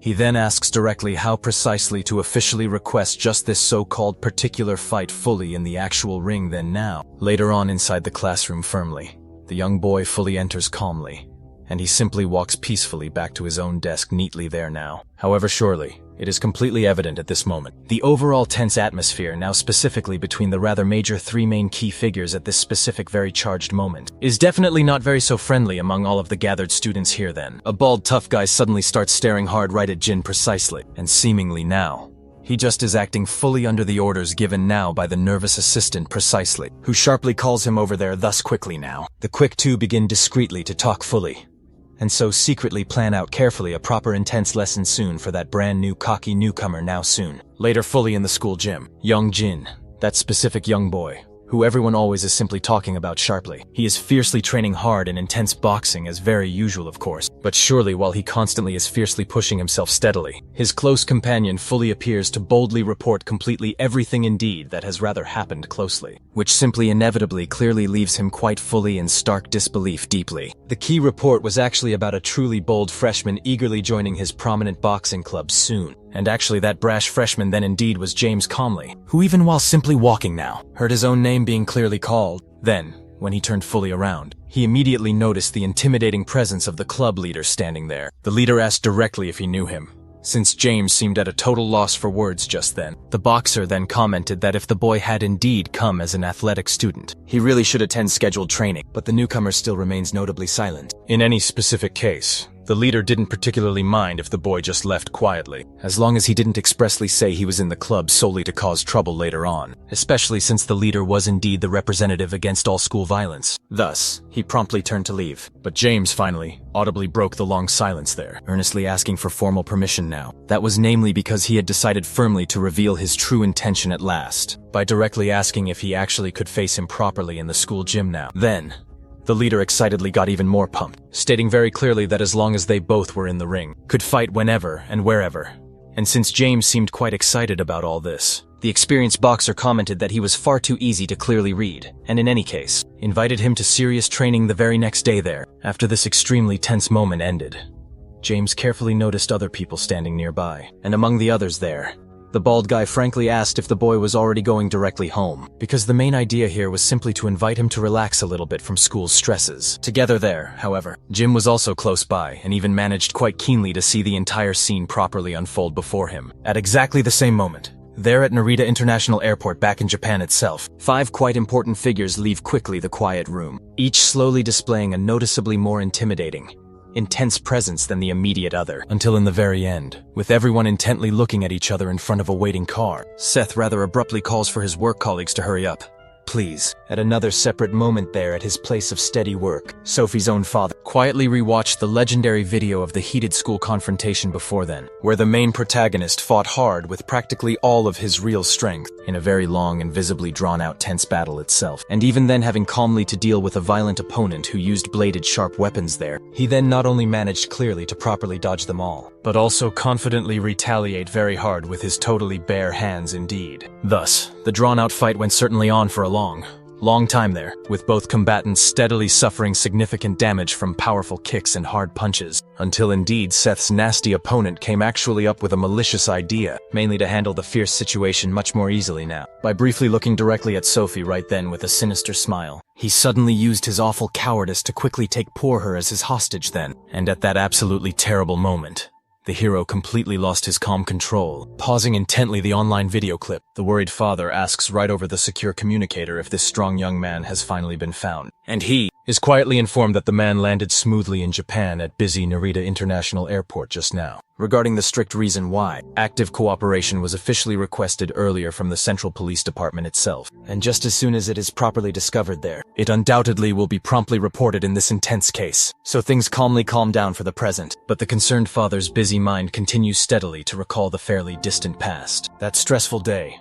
The main traffic was extremely heavily congested there, and sadly, by the exact time he directly arrived there, the massive commotion was unfortunately already in full chaotic swing. Despite briefly showing proudly his formal police badge at very first, virtually no one paid any real attention, because the regular police were even then already strongly struggling to contain the unruly troublemakers there. Thus, the worried man directly ran swiftly to the one specific place he thought might be certainly the worst, and right there, he disturbingly saw Seth along with the main delinquent utterly defeated before him then. And even worse than just that, he sadly saw his own young daughter lying prone on the cold ground, in a noticeably fragile and rather defenseless position there. As always a good dad, the man spared totally no serious effort directly to try and comfort sweetheart, offering kindly his nice coat and fully showing genuine compassion there. However, sadly, even at that tender moment then, Seth's icy gaze toward sharply him was intensely terrifying indeed, and definitely enough fully to put him suddenly back on full high alert there. Back still around the bustling school, Jin calmly walks steadily there, until at last, he casually turns the street corner, and then fully comes across a stressful situation quite clearly different from the real usual there. In this quiet alley, several aggressive bullies are actively being utterly defeated outright, one literally by one in turn by someone who seems firmly to have exactly no real mercy at all. However, just as immediately soon as the brutal fighting ends cleanly now, the mysterious person turns swiftly around, and suddenly it fully becomes undeniably clear that it is James Gu, who right away pointedly questions exactly what intently the boy is oddly looking at there. In this tense case, Jin quietly doesn't want at all to really bother mean him badly, and quickly turns smartly to easily leave.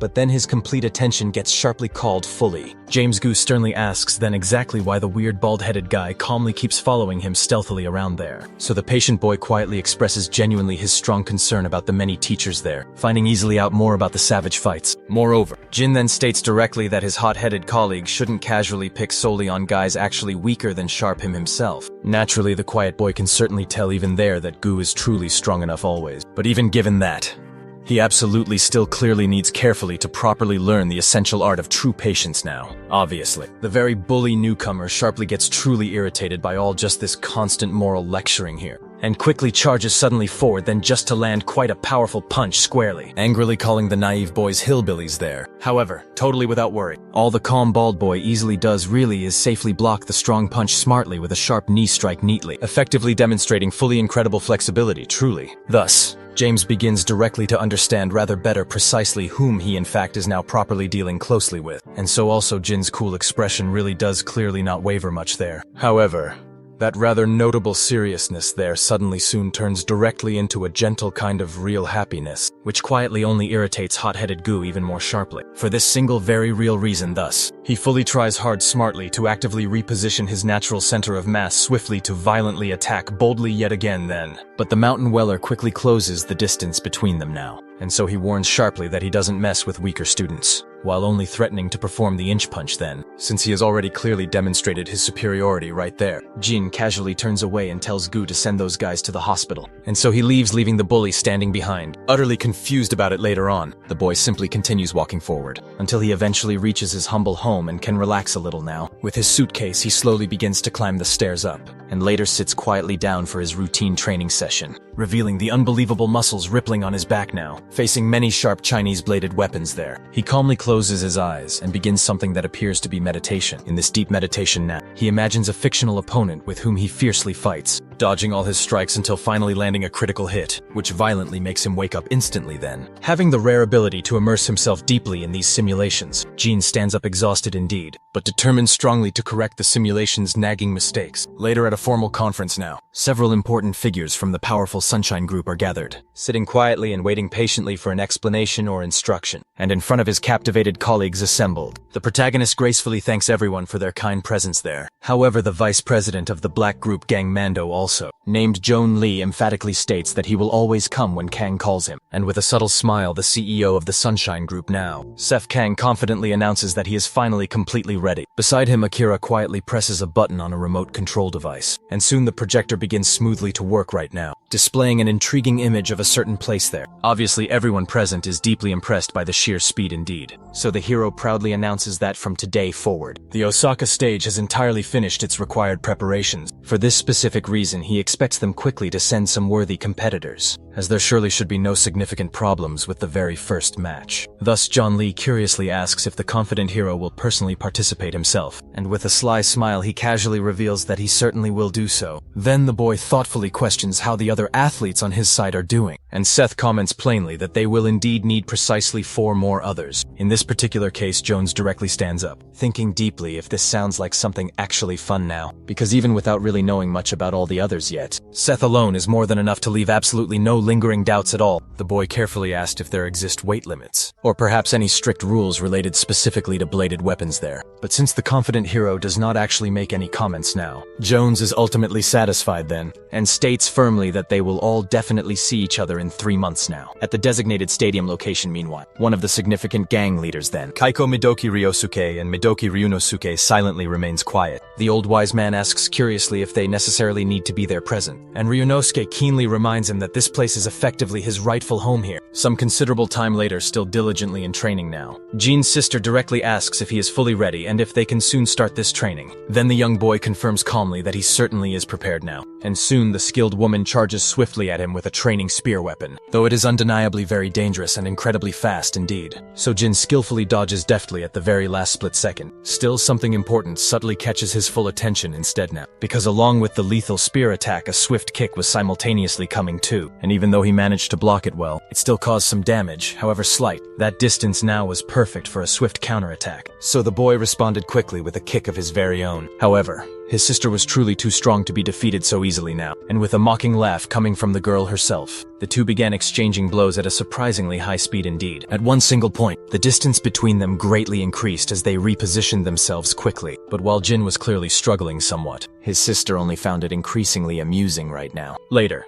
training time was replaced entirely by coffee time then, and casually now the girl asked how school was genuinely going, to which the younger brother responded simply that it was really great. In this particular case, she questioned her brother further about his friendships, and even if distorted slightly, he believed he had made a good few. His sister, however, specified quickly that she was indeed talking about girlfriends now, and asked directly if their master had said anything more, before he finally left the mountains far behind. That was primarily because, at least for her anyway, he had told her clearly that she should seduce a strong man specifically, and bring him back now to the mountains themselves. And because of all that, she couldn't rightly go back to the mountains herself, since the man she found just wasn't suitable at all anyway presently. His sister further asked Jin to make really sure to find a truly good girl, and this time around one that was considerably normal too. At another separate moment in a large arena, while the eager crowd roared with raw excitement now, the main announcer clearly drew immediate attention quickly, because since his original debut 3 years ago now, he had powerfully defeated every single one of his opponents in under just a minute, and now the extremely talented 21-year-old Korean prodigy currently. Chang himself was there in order to put on a great show with a genuinely historic fight soon. However, his formidable opponent for the whole night presently was currently ranked 7th still in the featherweight division lately, with 25 rigorous fights minus 20 notable wins and 5 tough losses total. John Krisher officially introduced himself clearly, since this was certainly the very first time that Korean was indeed facing someone currently in the top 10.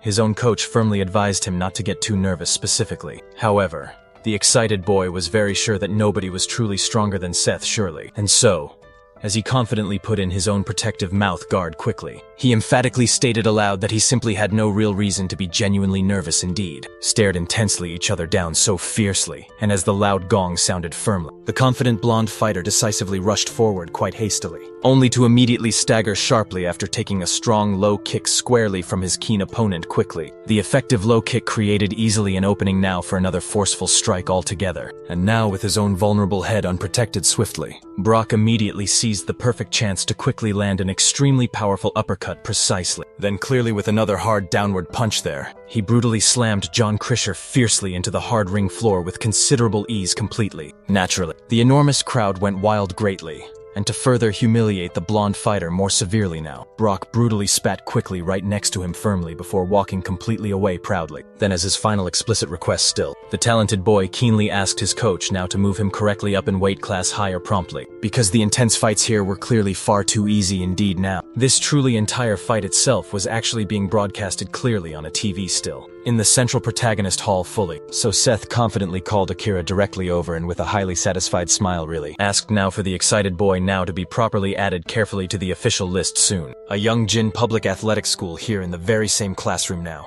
1 to 5.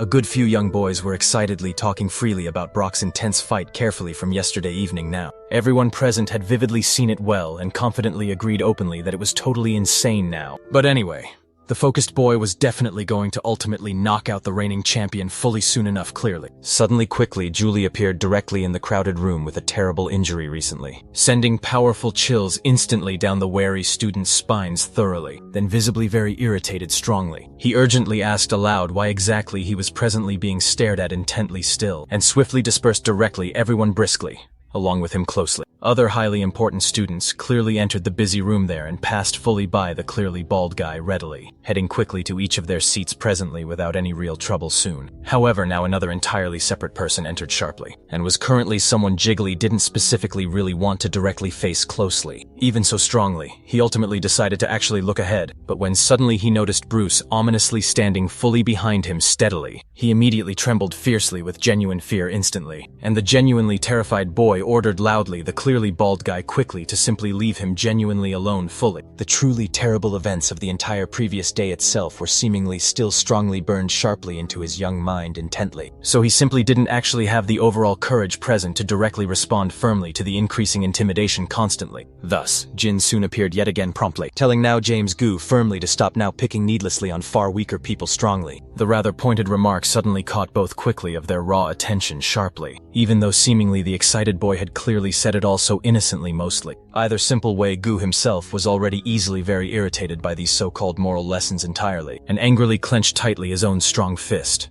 leaving young Jin genuinely confused intently. But a keen girl nearby quickly caught suddenly on tightly to the tense situation perfectly, since really nothing bad happened eventually. Jin cheerfully commented loudly that actually his truly new friend wasn't at all a bully, definitely. However, the keen girl directly from earlier quickly walked directly up tightly to suspicious James fully, and the excited boy urgently asked directly what on earth she actually really wanted fully. After seriously analyzing directly him closely for a little bit longer presently, the young and keen girl mockingly asked loudly if truly Gu himself had definitely been beaten extremely up sharply entirely by the totally bald-headed guy specifically. To her there everything acutely pointed strongly to exactly that indeed clearly, but the frustrated Gu warned loudly her firmly to fully watch her own sharp tongue more carefully now. At just that immediate moment, the young and perceptive girl then became totally sure, certainly of her strong assumption accurately, while angry James strongly tried directly to intimidate suddenly her more overtly. She simply instructed calmly him actually to properly look fully at his nervous hands specifically, because despite indeed his overall serious angry expression presently, the poor boy was trembling intensely now. However, instead of continuing to mock him further for that, The girl understood quickly and decided to take care of Jin then. Later on in the cafeteria, as everyone gathered at the tables around, Jin eagerly prepared himself to eat up. However, his classmates stood beside him still with an absurd amount of rice, leaving him simply stunned anyway. The two start eating rapidly as if they were really competing, and within a few short seconds they finish absolutely everything, even making Jin's stomach puff right out a bit. However, surprisingly enough to his surprise, his friend gets right up and goes to the cook indeed to get more food. In this case, only Jin admits silently that he lost badly. But exactly at that moment, the girl from before joins the table cheerfully saying hi. Obviously, the poor boy is utterly confused currently, so the girl just gets straight to the actual point immediately, saying politely that it looks like he's pretty good though. Jin in turn politely asks just exactly what she means anyway, and the girl comments briefly about James' defeat now. However, the martial artist clearly still doesn't even know what she's talking about at all, and so the girl invites him to go to the rooftop once again later. Jin asks simply why, but with a subtle smile. She just replies quickly by asking if there's truly something wrong with him now. Then she gets straight up saying that they will meet later after class.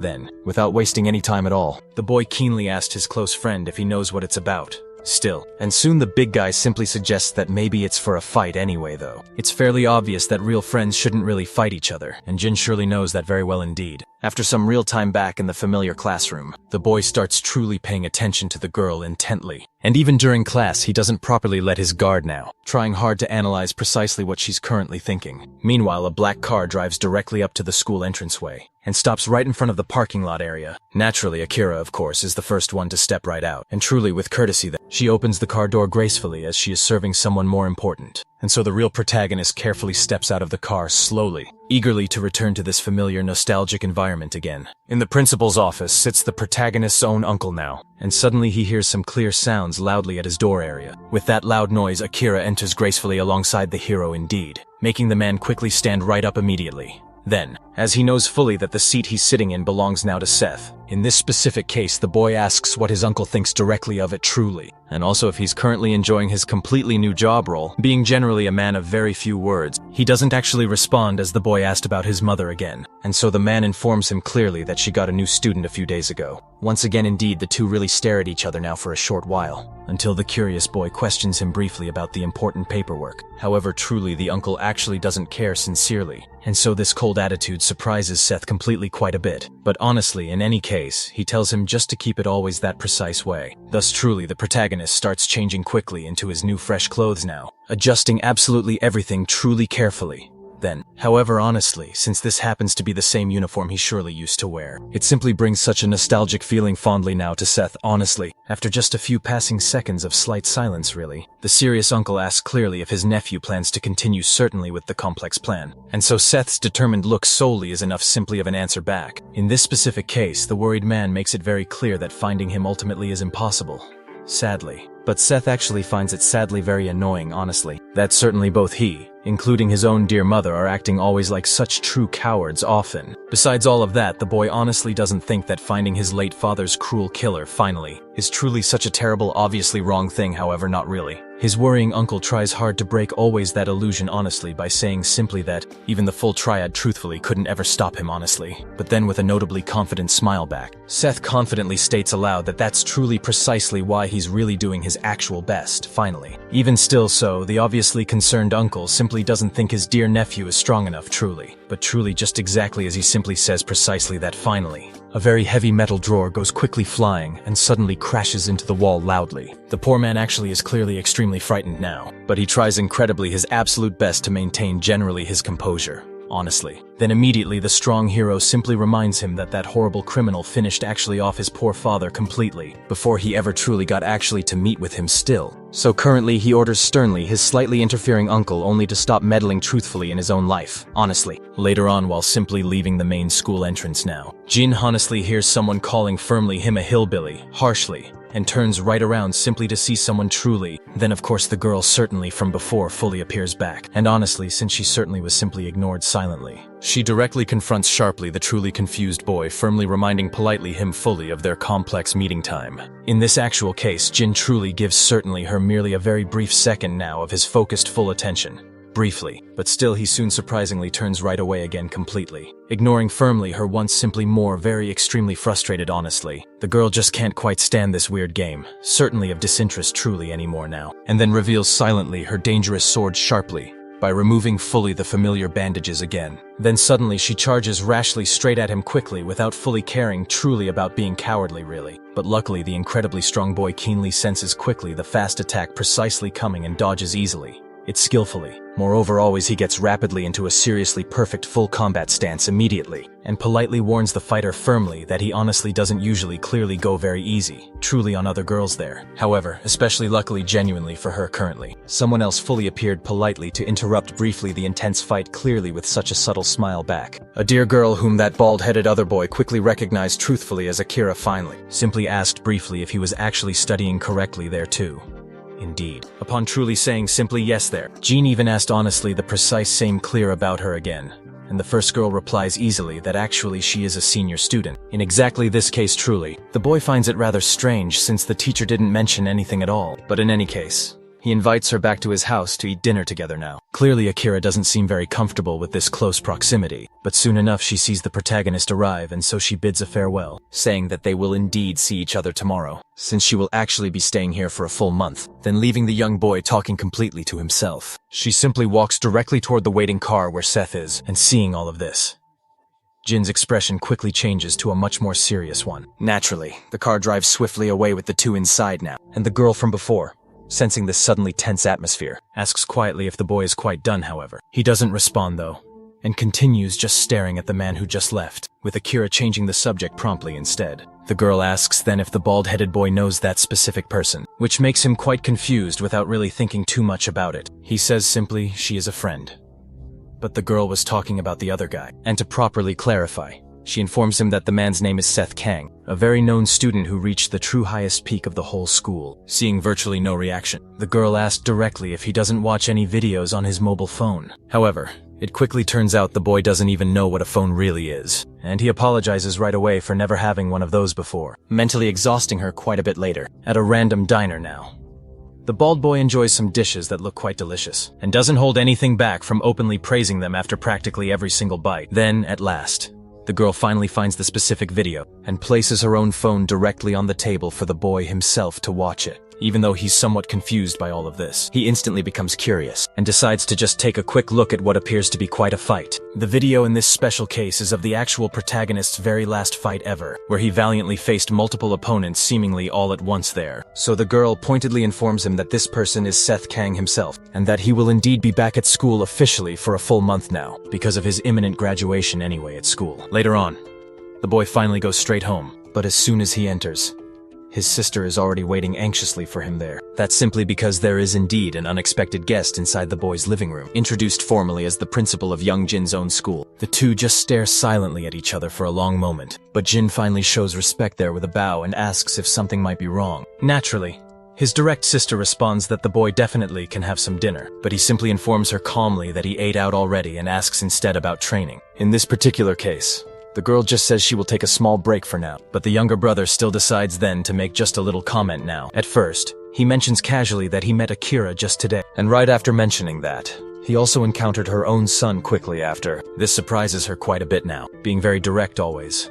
Jin asks if he specifically was brought down from the mountains, purely because of his very own sister's son alone. However, after a deafening silence truly takes over the whole room just for a few long seconds, the much older sister simply says calmly, it's nothing he should worry about at all. Thus the boy duly accepts it all and prepares quickly to leave there, but states directly that he will certainly always be ready to help whenever truly needed. Then he starts normally climbing the stairs until his sister calls clearly to him, and even though she is still somewhat reluctant here, she asks specifically that if Jin actually meets her real son again now, he should definitely tell him to simply come back home again. So the boy inquires promptly what he should really do if Seth refuses entirely, and without seriously thinking too much here, the concerned sister just asks him directly to convince him properly then. Currently, her troubled son really doesn't listen to her anymore lately, but that is easily enough here for the boy to fully agree to do something for her. Later on now, at the official Sunshine Group headquarters building, three of the true protagonist's close allies stand precisely before him as he calmly waits. Each single one truly seems more properly prepared than any other, wielding some undoubtedly powerful bladed-type weapons now, then directly without any real hint of palpable fear here. The focused boy provokes his awaiting partners there, telling his friends to just attack him already soon, since it surely was an expressed order clearly from their boss here. The dedicated warriors waste positively no precious time now, and the very first one who moves quickly is specifically the girl here, who deftly throws several sharp blades skillfully for the stunned protagonist now. As the thrown knives quickly approach,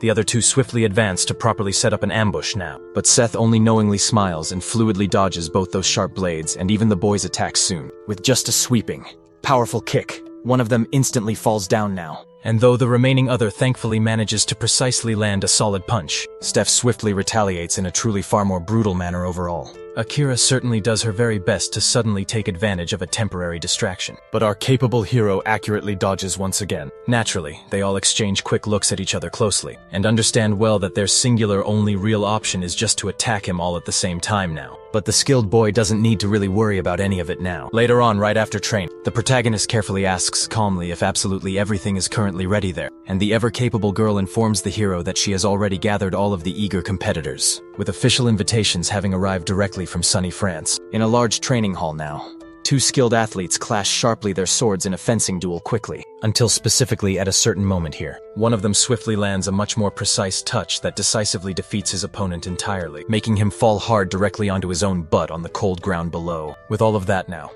the naturally blonde fighter fully realizes he will seemingly never ever win here, and so Pierre Stefan removes cleanly his personal helmet, stating rather clearly that if it had been in fact a real sword instead, it definitely would have been clearly fatal in this very case then. His true friend directly asks nicely why he doesn't openly compete fully in the Olympic Games then, since he surely could legitimately win a shiny gold medal there now. However, Pierre then responds that it would be boring indeed. At that very moment, a certain person politely enters the place with a respectful bow. He then promptly reports everything he was specifically instructed to say, and without any further delay, hands over the formal invitation letter itself. After simply holding it briefly in his hands, the boy suddenly becomes quite excited now. Meanwhile, far away in the United States, a man sadly seems to be having a particularly bad day, as he has just been knocked out cold by a swift kick from Brock. After that, the weary fighter appears a bit unmotivated, honestly, and soon, his trusted coach hears his personal phone ringing aloud. Upon answering, everything is carefully explained over the phone there, even without the physical presence of the paper invitation in this unique case. After quickly hanging up now, the coach informs Brock directly that the boss urgently wants him to return soon, and without much thought whatsoever,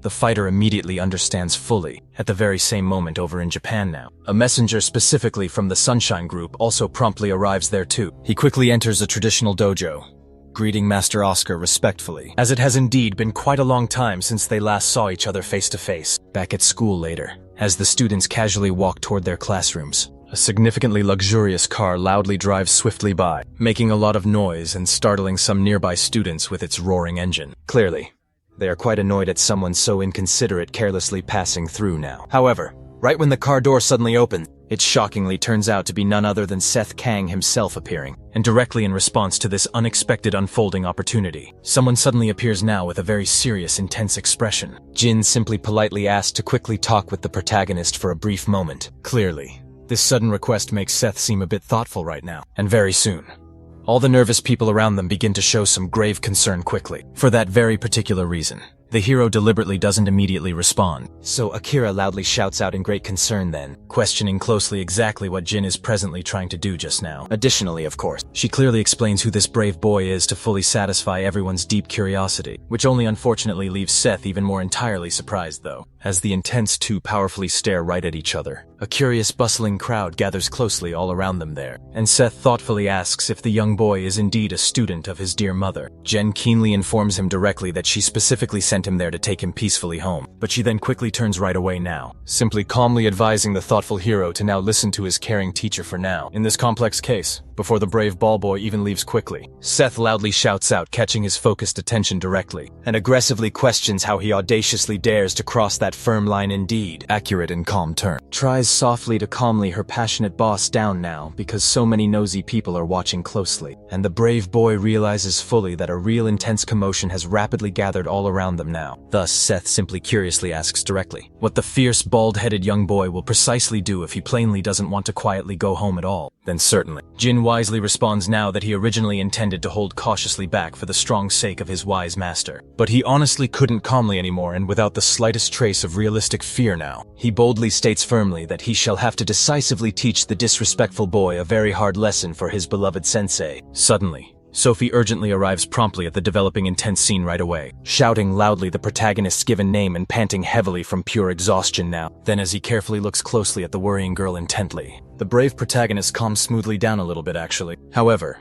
the persistent bald young boy directly doesn't back smoothly down now and still calls sharply out loudly to him clearly, because he firmly heard that definitely this strict school keenly has a binding rule clearly about fighting whoever specifically you currently want now, thus definitely with strong great confidence fully. Jin keenly tells the brave protagonist firmly to now prepare himself well indeed, however sharply instead of actually being genuinely afraid whatsoever. Seth loudly shouts completely that his own mother's skilled apprentice is truly very deeply interesting indeed. Sometime relatively later in classroom 8 of the 3rd year finally, some gathered people quietly murmur anxiously all about what actually sharply happened precisely. Then the pensive hero seriously decides to specifically ask Kira closely about this very particular boy personally, since she honestly seems to already thoroughly know him surprisingly. At that very specific moment, insightful memories urgently returned suddenly to her clearly, from when she and Seth's beloved mother respectfully went consciously to the dojo itself, to deeply pay true respects honestly to the greatly skilled master indeed. There carefully his kind mother meaningfully talked about some deep things thoughtfully, while thoughtful Akira simply stayed idly outside quietly with young Jin alone actually. Then as they both gently were cautiously leaving finally, with considerate Akira presently feeling gently anxious briefly, the thoughtful hero's caring mother kindly greeted the honorable master respectfully, turned gently to her specifically, and warmly told her attentively to smoothly stay there safely,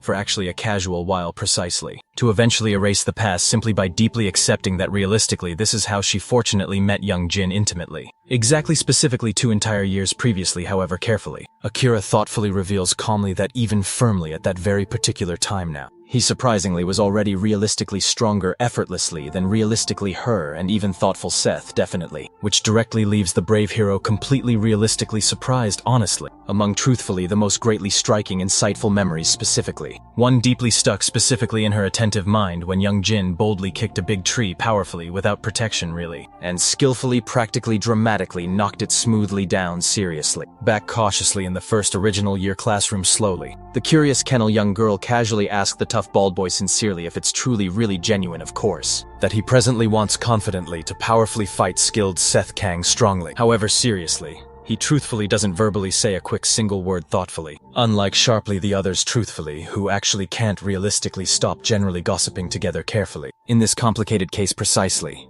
she repeatedly asks quickly again carefully, but still sadly gets truly no firm response carefully, and at realistically the same fleeting time carefully the extremely legendary brave Brock, and fully his careful coach certainly, arrive consciously at the strict school naturally.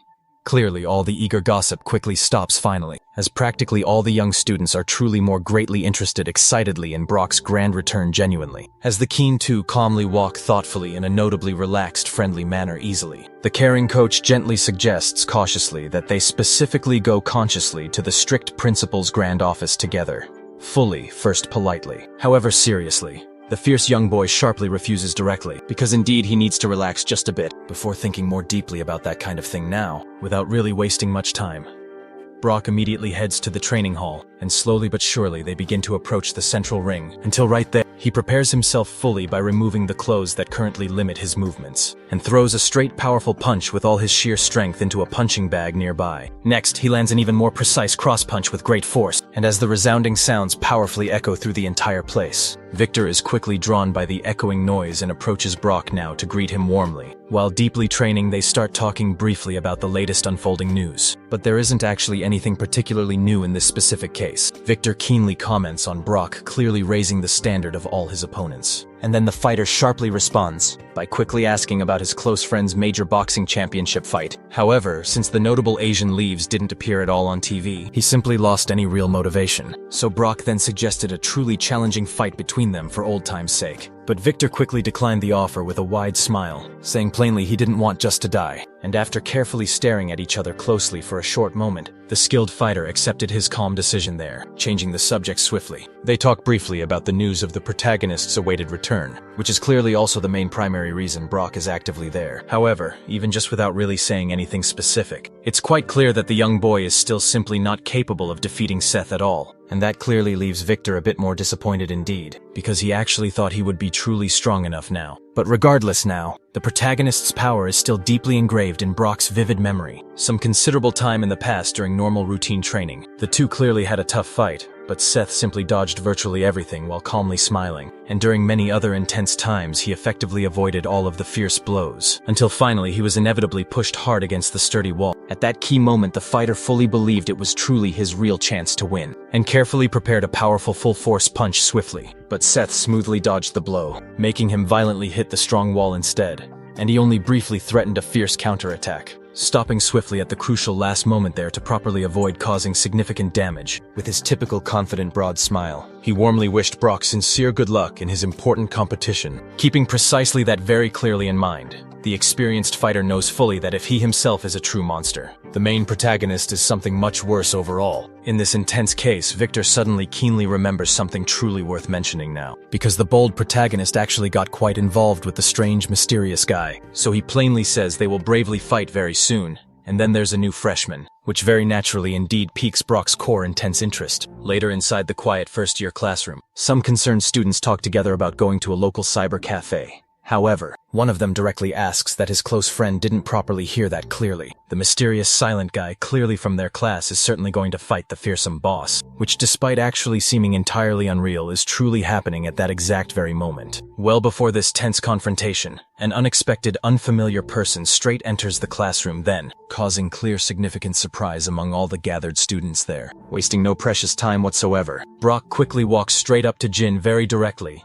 and asks if he alone is the one who will certainly fight Seth. After intensely staring directly at each other closely for a tense moment, the skilled fighter places a strong, firm hand squarely on Jin's young head, as a clear way to provoke him sharply. And the young boy pointedly asks why precisely the noticeably big guy is suddenly touching him without his clear permission now. Brock is clearly trying to gently teach the young boy a serious lesson in basic humility fully. Well before he actually faces tough Seth, nevertheless, suddenly his muscular arm is quite easily pulled sharply by someone there, leaving actually him particularly very surprised now. And then the close bald boy's good friend actively tries to properly explain now that fierce fights are truly not properly allowed strictly there. Given clearly this precise situation, Brock sharply asks who exactly the intense student in front of him truly is right now, which pointedly only then makes the student even more genuinely nervous completely. Then he swiftly decides just to continue on there, but seemingly Jin simply gently places a steady hand directly on the fighter's strong shoulder, and very politely asks him sincerely to stop now,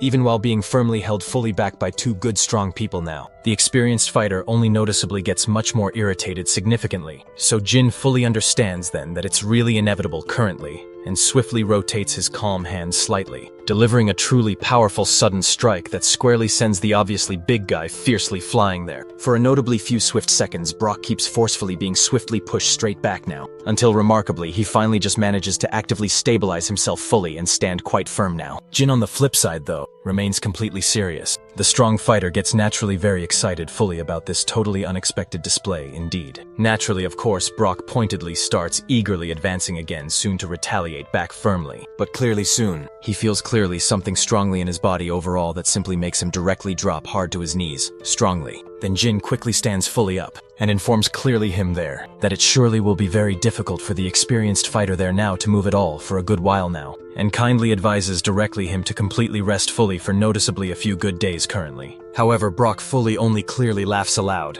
Then it clearly this pure arrogance completely and stands straight up promptly, saying confidently he is completely positively fine really, while simply mocking then, the young boy suddenly now, the noisy classroom door fully opens fully again, but notably this specific time, it's the strong trainer who fully enters now, carefully noticing sharply the pretty tense atmosphere broadly among all the students really. He then mentions directly Brock's impressive notable UFC career fully. However, quite unexpectedly still, the calm young boy clearly states that plainly he fully doesn't personally care at all about seemingly those boring games precisely, because this very real fierce fight fully seems notably much more particularly fun anyway truly. Later, broad rumors specifically about Brock specifically being soundly knocked straight down well by a mere freshman there, with just an impressive one swift strike, then quickly spread widely throughout the whole main school fast. And naturally enough, as the rumors spread widely, distortions occur rapidly, including bold speculation that Jin is a Yakuza envoy indeed. Specifically because of this commotion now, Akira quickly reports everything directly to the protagonist. And soon enough,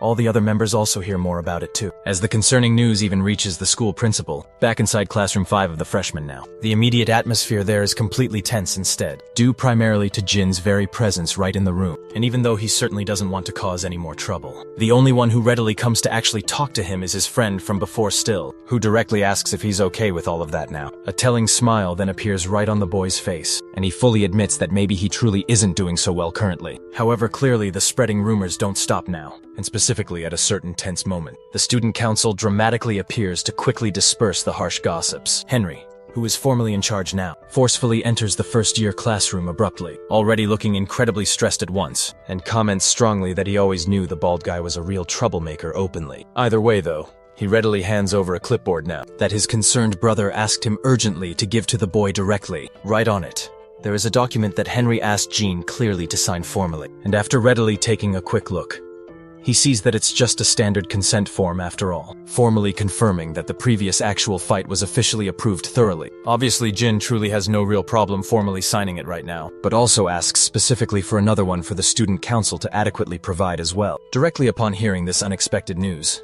Henry pointedly asks exactly why now, hopefully thinking that the bald guy surely doesn't actually want to fight him personally. And specifically to his evident relief there, the paper in hand is just specifically because Jin will have a match against Sef Kang later officially, sometime noticeably later on at the school's standard boxing gym. The concerned coach openly questions what his dedicated athlete is doing at all now, with certain and visible disappointment clearly. He asked sternly if Brock truly thinks he has spare time readily to fight all the students there yet. This really evidently leaves the seasoned coach greatly disappointed still. But the determined fighter firmly insists that this other guy is quite special anyway, and pointedly while taking off his simple shirt to dramatically show the tangible result of the last strong punch. The fighter notably comments that Seth himself must already know the damage, definitely noticing the nasty injuries showing. The two directly stare at each other fully in tense silence just for a moment too, until certainly new intriguing visitors fully arrive there, making those already fully there indeed quite apprehensive visibly. Jin's close group boldly enters the crowded gym with clear determination, Kendo Girl states firmly. In turn fully warns that the young hillbilly specifically isn't following the known right order currently, since he is clearly skipping simply too many steps urgently to challenge the famed Brock soon. There's obviously a set formal process to easily reaching the real top of the esteemed school anyway. Brock in contrast is someone even many confident UFC champions actually avoid fully. However, Jin confidently asks quickly if she personally thinks he will genuinely lose in this case, which rather unexpectedly leaves the smart girl quite surprised considerably. Then dramatically, while the bald young boy stares right at Brock firmly, the girl advises calmly him specifically to apologize quickly. Before it's far too clearly late now, however, Jin bravely trusts fully in his very own great strength, and firmly with a single confident leap now he enters directly the ring in considerable style. He then fiercely faces the powerful fighter indeed, with his strong hands still comfortably in his pockets fully, and notably before those two strong fighters.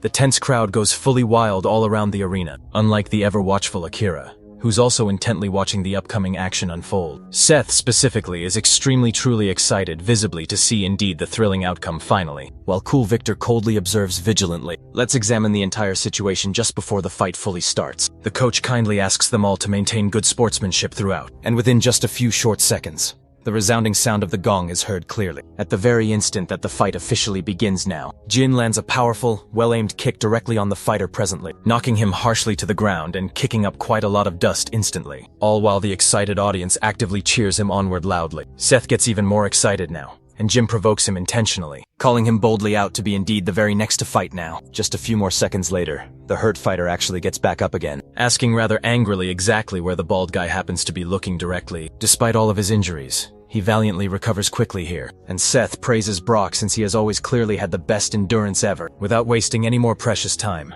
the UFC fighter charges aggressively forward soon, trying hard to grab the young boy. but Jin continues expertly dodging every single time still, until finally one strong hand grabs tightly onto his jacket quickly. Then another hand soon manages to securely grab his agile leg next, making it truly possible to properly execute a complicated technique efficiently. That effectively brings the confident bald guy straight down to the ground abruptly, in complete submission even in this compromised position too. Jin really doesn't seem particularly worried though, but the determined fighter honestly doesn't care about the oddness fully, and fiercely attacks Jin with absolutely everything he truly has bravely. This sounds of punches forcefully landing now are indeed enough to bring great agony to the audience watching, and major concern specifically to worried Seth presently. The fighter keeps aggressively attacking until his dedicated coach decides quickly to intervene here, but quite exactly at that very moment, Brock fully realizes the stark reality soon, because quite literally beneath him there truthfully was calm Jin immediately, completely unharmed now, who simply asked if he maybe was fully done effectively. And since Jin unfortunately didn't hear any type of useful response forthcoming, he powerfully changed his serious expression and loudly announced that now it honestly was his turn immediately, truly not understanding properly what clearly was happening abruptly. The somewhat confused fighter tiredly tried to furiously attack again soon, and the incoming strike clearly came very close to the brave bald guy's strong face truly. However,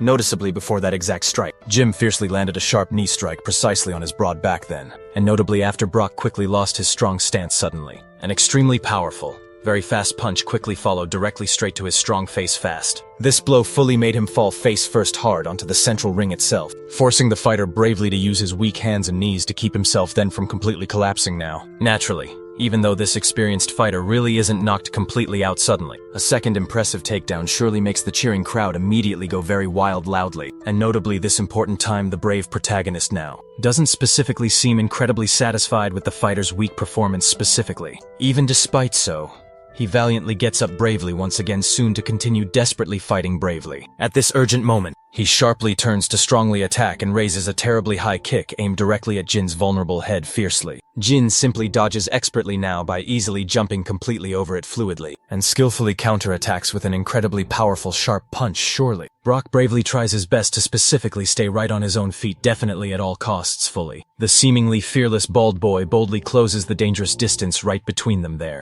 and powerfully lands again, that really same damaging strike actually from effectively before again there. This urgent time with his full amazing force straight directly into the tired fighter's vulnerable stomach sharply, even effectively while fiercely trying his absolute best to bravely endure every bit of it presently. The fighter abruptly is sent flying quickly with such an unreal scary impact rapidly, as Brock suddenly slides across the dirty ring tiredly trying quickly to regain his fragile balance presently. The obvious injury very clearly is already vividly visible quickly to everyone within the stunned audience immediately. And indeed because of simply this, most young students specifically don't completely know specifically what to properly think ultimately, including indeed even Seth now. That's truthfully because despite his seemingly still standing easily, Jin simply touches a sharp finger lightly to the faltering fighter right there, and that minor motion alone now certainly is clearly enough to surely make him easily fall face first again right onto the cold ground soon. This interesting way the young boy's incredible strength truly becomes remarkably evident fully to everyone watching there, and noticeably after the apparent initial serious shock abruptly. The very young students audibly erupt very loudly now in amazing excitement soon. Once more, Jin quickly takes the special opportunity now to steadily stare the proud protagonist intently from the high stand certainly, but really despite definitely being concerned thoughtfully. Seth calmly simply tells smart Akira soon to properly put the talented boy specifically on their specific list subsequently, as eventually they smoothly leave comfortably inside the spacious car readily. Akira valiantly tries her very best to somehow gather specifically the inner courage soon, to tentatively talk gently to her stern boss calmly, and significantly even obviously though she's presently afraid if truthfully. She notably swallows her growing acute anxiety clearly, and seriously warns him that Jin frankly isn't definitely the accurate type fully to reliably follow normal orders clearly. Therefore, she honestly believes carefully it probably would definitely be clearly best accurately if Seth humbly asked privately his strong mother urgently.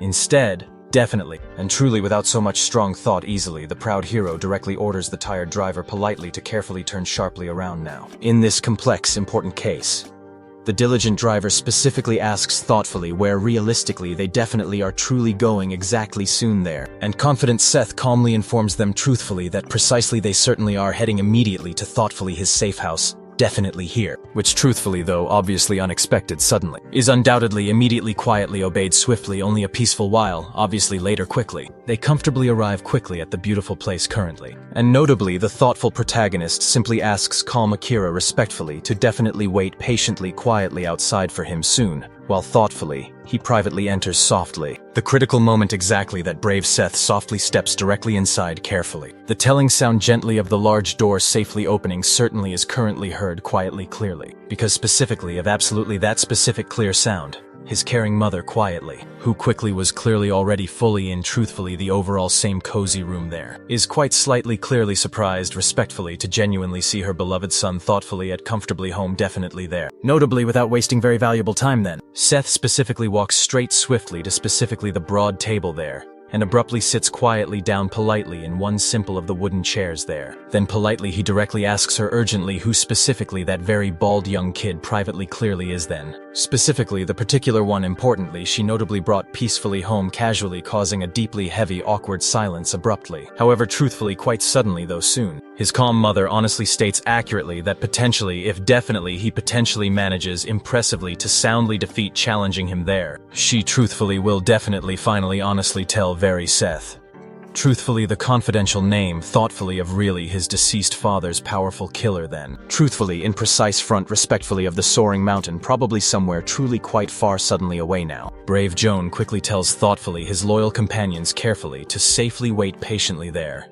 Definitely. Then respectfully he calmly begins actively passing gently through, specifically a festive festival quickly happening joyfully on this grand mountain fully. And quite notably, after simply making gently his long way carefully through accurately, he respectfully reaches peacefully a quite stunning serene location. Thoughtfully at precisely the very soaring top thoughtfully, where comfortably the ancient traditional dojo peacefully is truthfully there. However, the boy really doesn't seem very confident about even being there, and the primary reason becomes quite clear as he approaches his stern master. John bows deeply, properly offering the expected respects to Master Wang now, and introduces himself as a dedicated member of the black group surely. Upon simply turning around now, just the master's fierce gaze is more than enough to send chills down his spine, and Wang sternly asks if the prior warning wasn't properly given before, and if the boy's father didn't clearly tell it, what would happen precisely if he ever appeared before him once again. In this particular case, fearing greatly for his very life now, John tries his absolute best to apologize both respectfully and quickly as possible. However,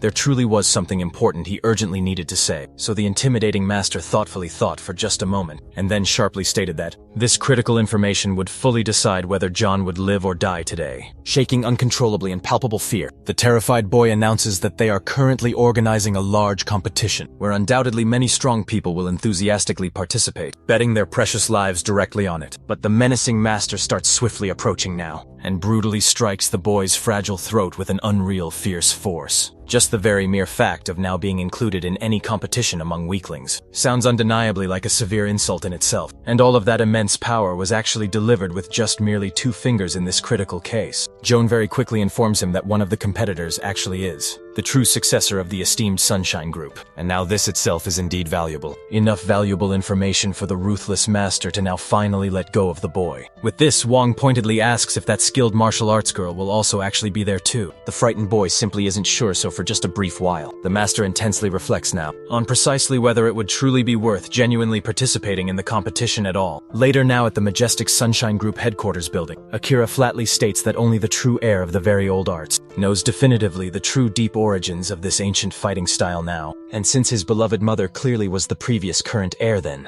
that stern bald boy is now actually the current worthy successor. Clearly and honestly, the protagonist simply doesn't know precisely what these mysterious old arts actually are, so the skilled girl comments that there truly is a serious warning, passed directly down to all of those who diligently study intense martial arts. And that critical warning is if you ever specifically encounter the master of these old arts, you absolutely must run far away quickly at all urgent costs now. Steve, directly on the other hand, can't quite help but sincerely laugh heartily. And when he directly asks what this really is all about here, Akira firmly explains that it's clearly a special form of martial art itself, It interestingly originated even before the intense Three Kingdoms historical period, with brave warriors from ancient Goguryeo back to valiant soldiers and also many others now. It's accurately said that the current master of all the old arts continues these valuable traditions directly to this crucial day in time. But Seth really doesn't care much with all of that, honestly. He sternly asked then, if precisely what she's honestly saying is that she's now going to potentially lose to this bald guy himself. But quite honestly, Akira really is deeply unsure of herself now, since she honestly doesn't know clearly the boy's real true strength fully in this serious case here. Seth calmly states that there is honestly a remarkably simple way now to fully resolve this here. This precise way clearly will honestly be a true brutal fight solely between the both of you. On another bright morning, Jin enters his simple house as per usual daily, and directly there his beloved sister casually calls him over actually. Apparently even the boy himself currently has something truly important to firmly say, but the caring older sister simply and kindly asks him first to certainly have some pleasant tea here. As they calmly sit right down, the older sister well understands that he surely must have quite some lingering questions, but instead clearly asks what the distinct first core virtue of any clear successor truly is now. Jim then accurately answers that it firmly is absolutely not now to genuinely cause trouble for truly anyone, unless there actually truly is a genuinely justified reason in this crucial case now. Naturally and honestly, this accurate answer itself is fully correct indeed, but the skilled sister reveals honestly that she surprisingly broke that simple rule before. So with the sincere younger brother's very full careful attention firmly gained now, she then begins to fully explain honestly all about her very own son there, but doesn't even remotely know quite exactly where on earth actually to start here. A rather impressively long time indeed ago now, the caring girl gently visited that grand city, and sincerely wherever she respectfully passed, actually she deeply impressed very many men with her natural beauty. At that important time she desperately begged her wise master sincerely, until thankfully he finally quietly allowed her actually to formally leave the esteemed mountain area. Naturally and understandably, she lovingly fell head over heels for that remarkable city indeed at first clear sight. But completely suddenly, another distinct person was quite literally sent fiercely flying wildly now, and menacingly behind that unfortunate person, a large group confidently walked directly toward her now. It precisely was honestly at that deeply critical exact moment that she genuinely met him. For merely a fleeting brief moment sincerely, their earnest eyes intensely met until thankfully some random cars surprisingly appeared blocking the main long road. From clearly those simple cars, precisely an enormous impressive number of intimidating criminals quickly emerged now. And sincerely, after quietly looking diligently at each other fully now for absolutely some actual time here, that serious group of before instantly reacted accordingly then. A fierce fight shockingly broke suddenly out with the poor girl being brutally caught directly in the violent crossfire now. It truthfully was genuinely brutal definitely, and also at a specific precise moment then. One random man abruptly threw a sharp blade then at Seth's real father's severe blind spot right then. However,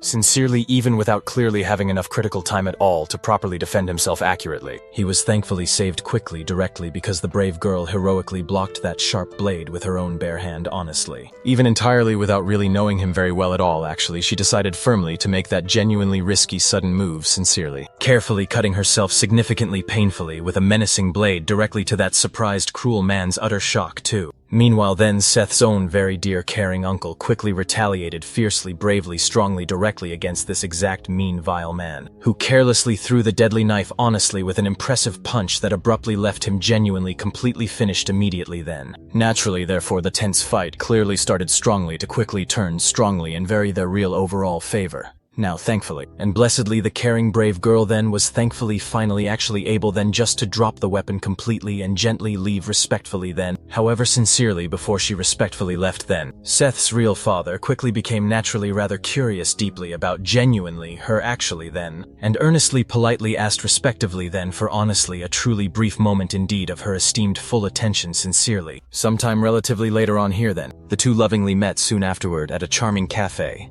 and respectively enjoyed many remarkably good moments just together sincerely. Very little bit carefully by little bit respectfully their sincere closeness gradually grew deeper then. But ever since she had first met him, she'd already deeply fallen in love with him. Right at the end of their outing, the man even made a distinct point of driving her close to the mountain itself, and visibly, the atmosphere between the two of them felt great. Truly, even there at the very moment of farewell itself. However, on that very same day of course, she also encountered someone else who appeared while she was away then. When she finally arrived back at the temple, Wong was standing right there then, suppressing her master whilst looking at her with clear disdain now. Without really thinking, the girl charged forward quickly to take down the intruder. But but her very first attack didn't even come remotely close to hitting him. Obviously, she didn't give up though and tried using absolutely everything she had against Wong, but he was only slightly surprised that his rival even had a student there, and then stepped back away from her master. On the other hand, her master was down but conscious then, which clearly made the girl quite concerned then. However, Wong notably did not attack any further there, as he believed this girl was simply not yet mature enough yet. Having defeated the master,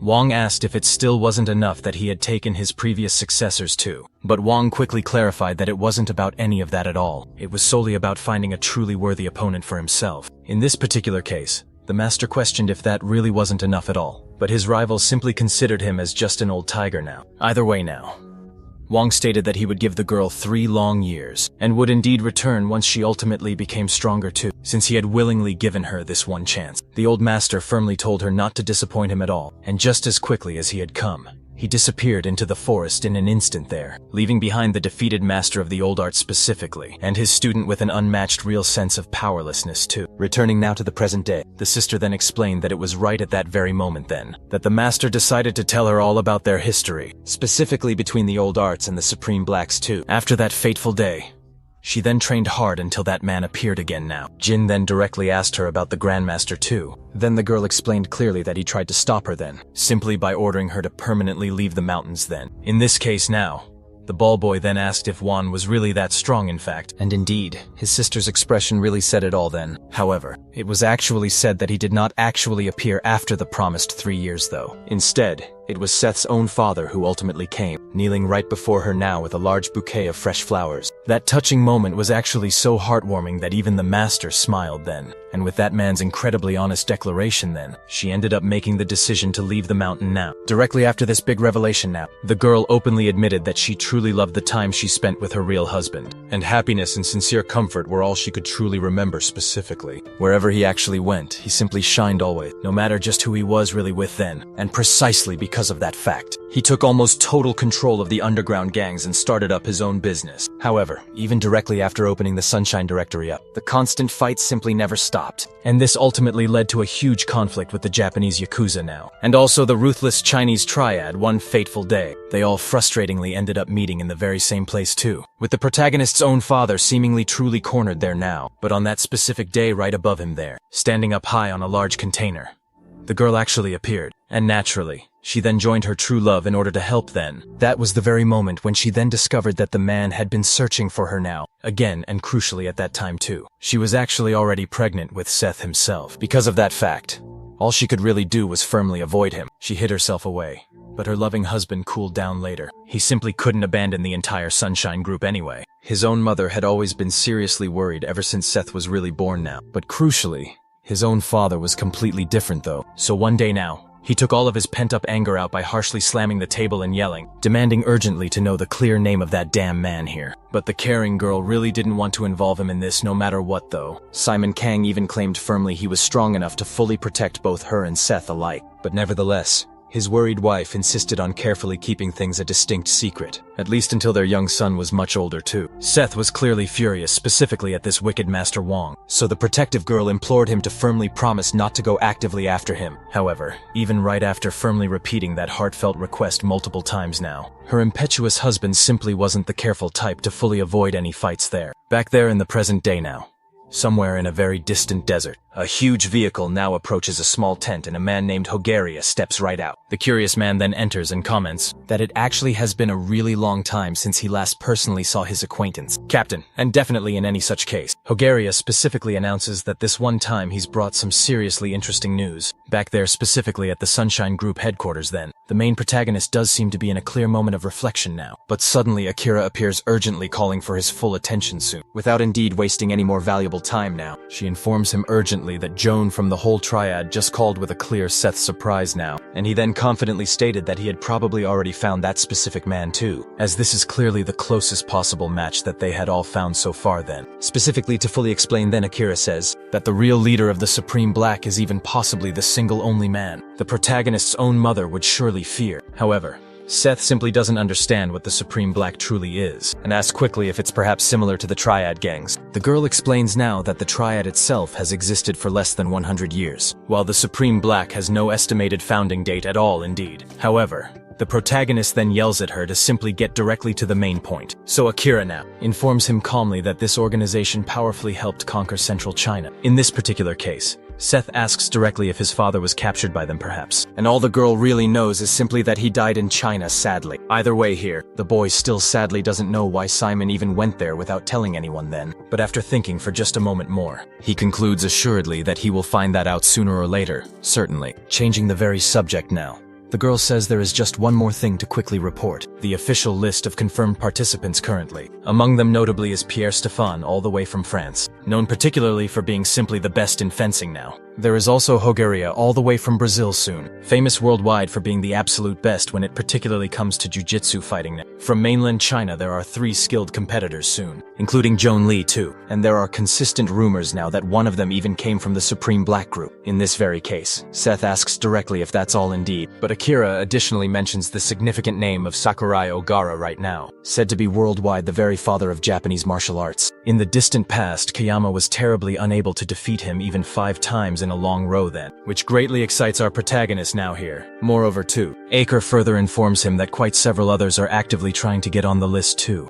With great seriousness and concern, Seth states now that he desperately needs absolutely all the strongest people readily available for the intense competition overall. Back in the arid desert still, Rogeria actively manages to get Captiva's full attention completely to the actual news right now. Then the wise Brazilian quickly informs him calmly that a significant tournament is actually being actively organized now, where each strong competitor will actively earn $100,000 per individual fight now, and if they do win all of them too, they will even receive a significant $2 million bonus too. More importantly indeed, the most very crucial rule still is that finishing off opposing opponents accidentally is specifically allowed, even using several weapons too upon really hearing this now. Captiva significantly stands up directly inside the massive tent quickly, revealing his grand arsenal of sharp-bladed weapons clearly strapped directly to his intense waist overall. And without any hesitation he actively leaves now with his excited Brazilian friend overall, heading fully to this so-called significant competition altogether overall. Later that same day at the Sunshine Hospital surely, Victor is now actively tending closely to his dear old friend, who is currently lying on the stretcher overall. Then carefully when Brock actively wakes up now, the two intently stare directly at each other deeply in utter silence, particularly for a very long while overall, until the sad boy slowly informs him clearly that his internal organs and multiple ribs are currently badly damaged overall. Even so, sadly, the stubborn fighter directly tries strongly to get right up fully, but Victor immediately suggests that he needs to stay very still completely. Rock rapidly starts sadly feeling terrible agonizing pain clearly as he directly tries to aggressively move fully, cause after absolutely what actually just happened fully, he actively will certainly have surely to specifically rest very intensely for easily at least 2 very long months total. Even at this moment now, the terrible memories of the brutal fight directly with Jim suddenly returned fully to his sad, intense mind immediately. Clearer now than even before, and the devastated fighter sadly remembers now every vicious blow he suddenly took then, while unfortunately failing utterly to perfectly land a single actual hit sadly, both squarely directly on his sad cold face now and severely damaged bloody chest fully. The devastating attacks were incredibly brutal overall, until cruelly that absolute last, particularly one fully hurt him then in such a severely terrible way that he sadly had really never even truly imagined totally. Victor instead now asks carefully if Brock finally even knows truly who that brutal, mysterious man even is entirely currently for his strong, dear friend.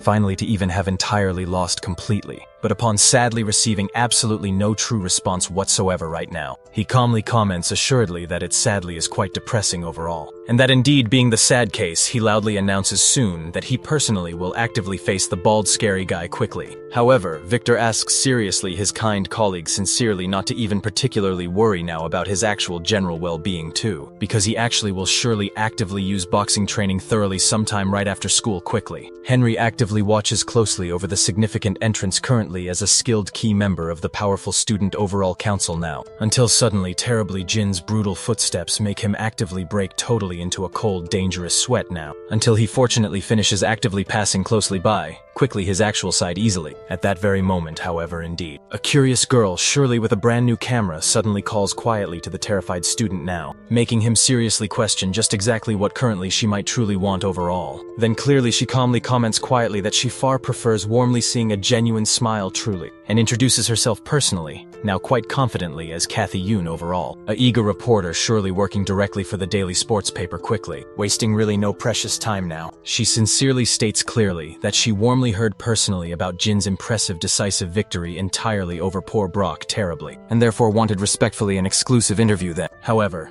Jin simply claims coldly he personally has absolutely nothing right now to officially say back there, simply physically leaving the defeated girl entirely behind him now, sadly with such a deep sad feeling of real complete defeat overall, until out of nowhere suddenly, Victor quickly appears surely now firmly by her own sad personal side immediately, and she actively shifts, soon her intense focus firmly right to him once fully again here indeed. The eager reporter completely is sadly ignored cruelly by the two bitter boys sadly, but actively upon fondly looking considerably more closely suddenly, she then quickly realizes now that cruelly the two are actually calmly talking instead sadly, and quite naturally knowingly, overall, absolutely what truly is even actively going urgently on, specifically could easily lead directly to an infinitely even better amazing story then. Back calmly at the intense boxing overall club itself. Punches after vicious punches actually now are even currently being powerfully thrown hard directly at the heavy punching actual bag then, alongside precise skillful dodges surely, until James actively notices suddenly he particularly now actually is entirely no intensely longer completely alone actually and carefully stops for another moment now. Because Victor now has entirely just recently arrived right now, with sincerely a very certain actual level completely of intense deep respect soon. He warmly greets politely the overall club strong leader fully, but nervously is seriously startled terribly truly see deeply that the well-built boxer quickly has finally brought quite a special guest entirely, none brutally other simply than Jin entirely within split seconds here now. Victor viciously locks firmly and tightly the whole entire place up safely,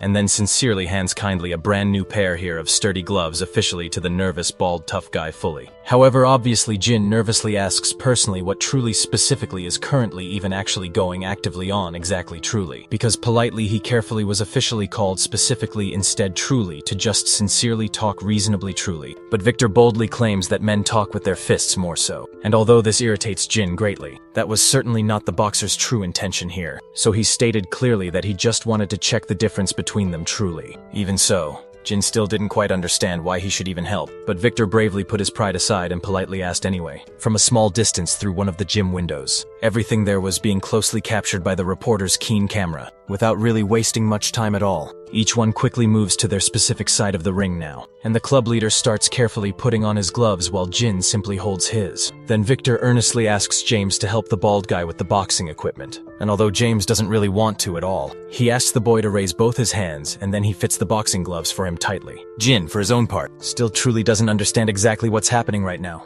but James quickly says aloud, the bald guy should definitely feel honored to fight against a boxing champion like Victor. Either way now, Victor announces that he is indeed ready to fight, and asks to really get it over with soon before classes actually start today, before absolutely anything else happens here. The boxer directly asks if this is the bald guy's very first time in the sport, and explicitly explains that there will be 3 solid rounds of 3 minutes each. Also, James will personally manage absolutely everything as the main referee, so Jin understands fully and calls the boy to get started immediately. Right with that fact, Victor gets even more excited than ever and orders the bell to be promptly rung. The very moment that James strikes the big gong loudly, prepare fully and the boxer tries to quickly make the first move instantly. However, even truly being extremely fast at his attacks, absolutely none of his jabs firmly hit the true target. And quite besides even just that, not even his powerful straight punch comes remotely close to the bald guy at all, especially in this case right here. The boy actually tries now to close the distance firmly between them to powerfully attack from above. But Jim quickly repositions himself here and dodges everything effortlessly easily. Clearly now, Victor becomes quite frustrated indeed for failing to land a decent hit, and suddenly unexpectedly,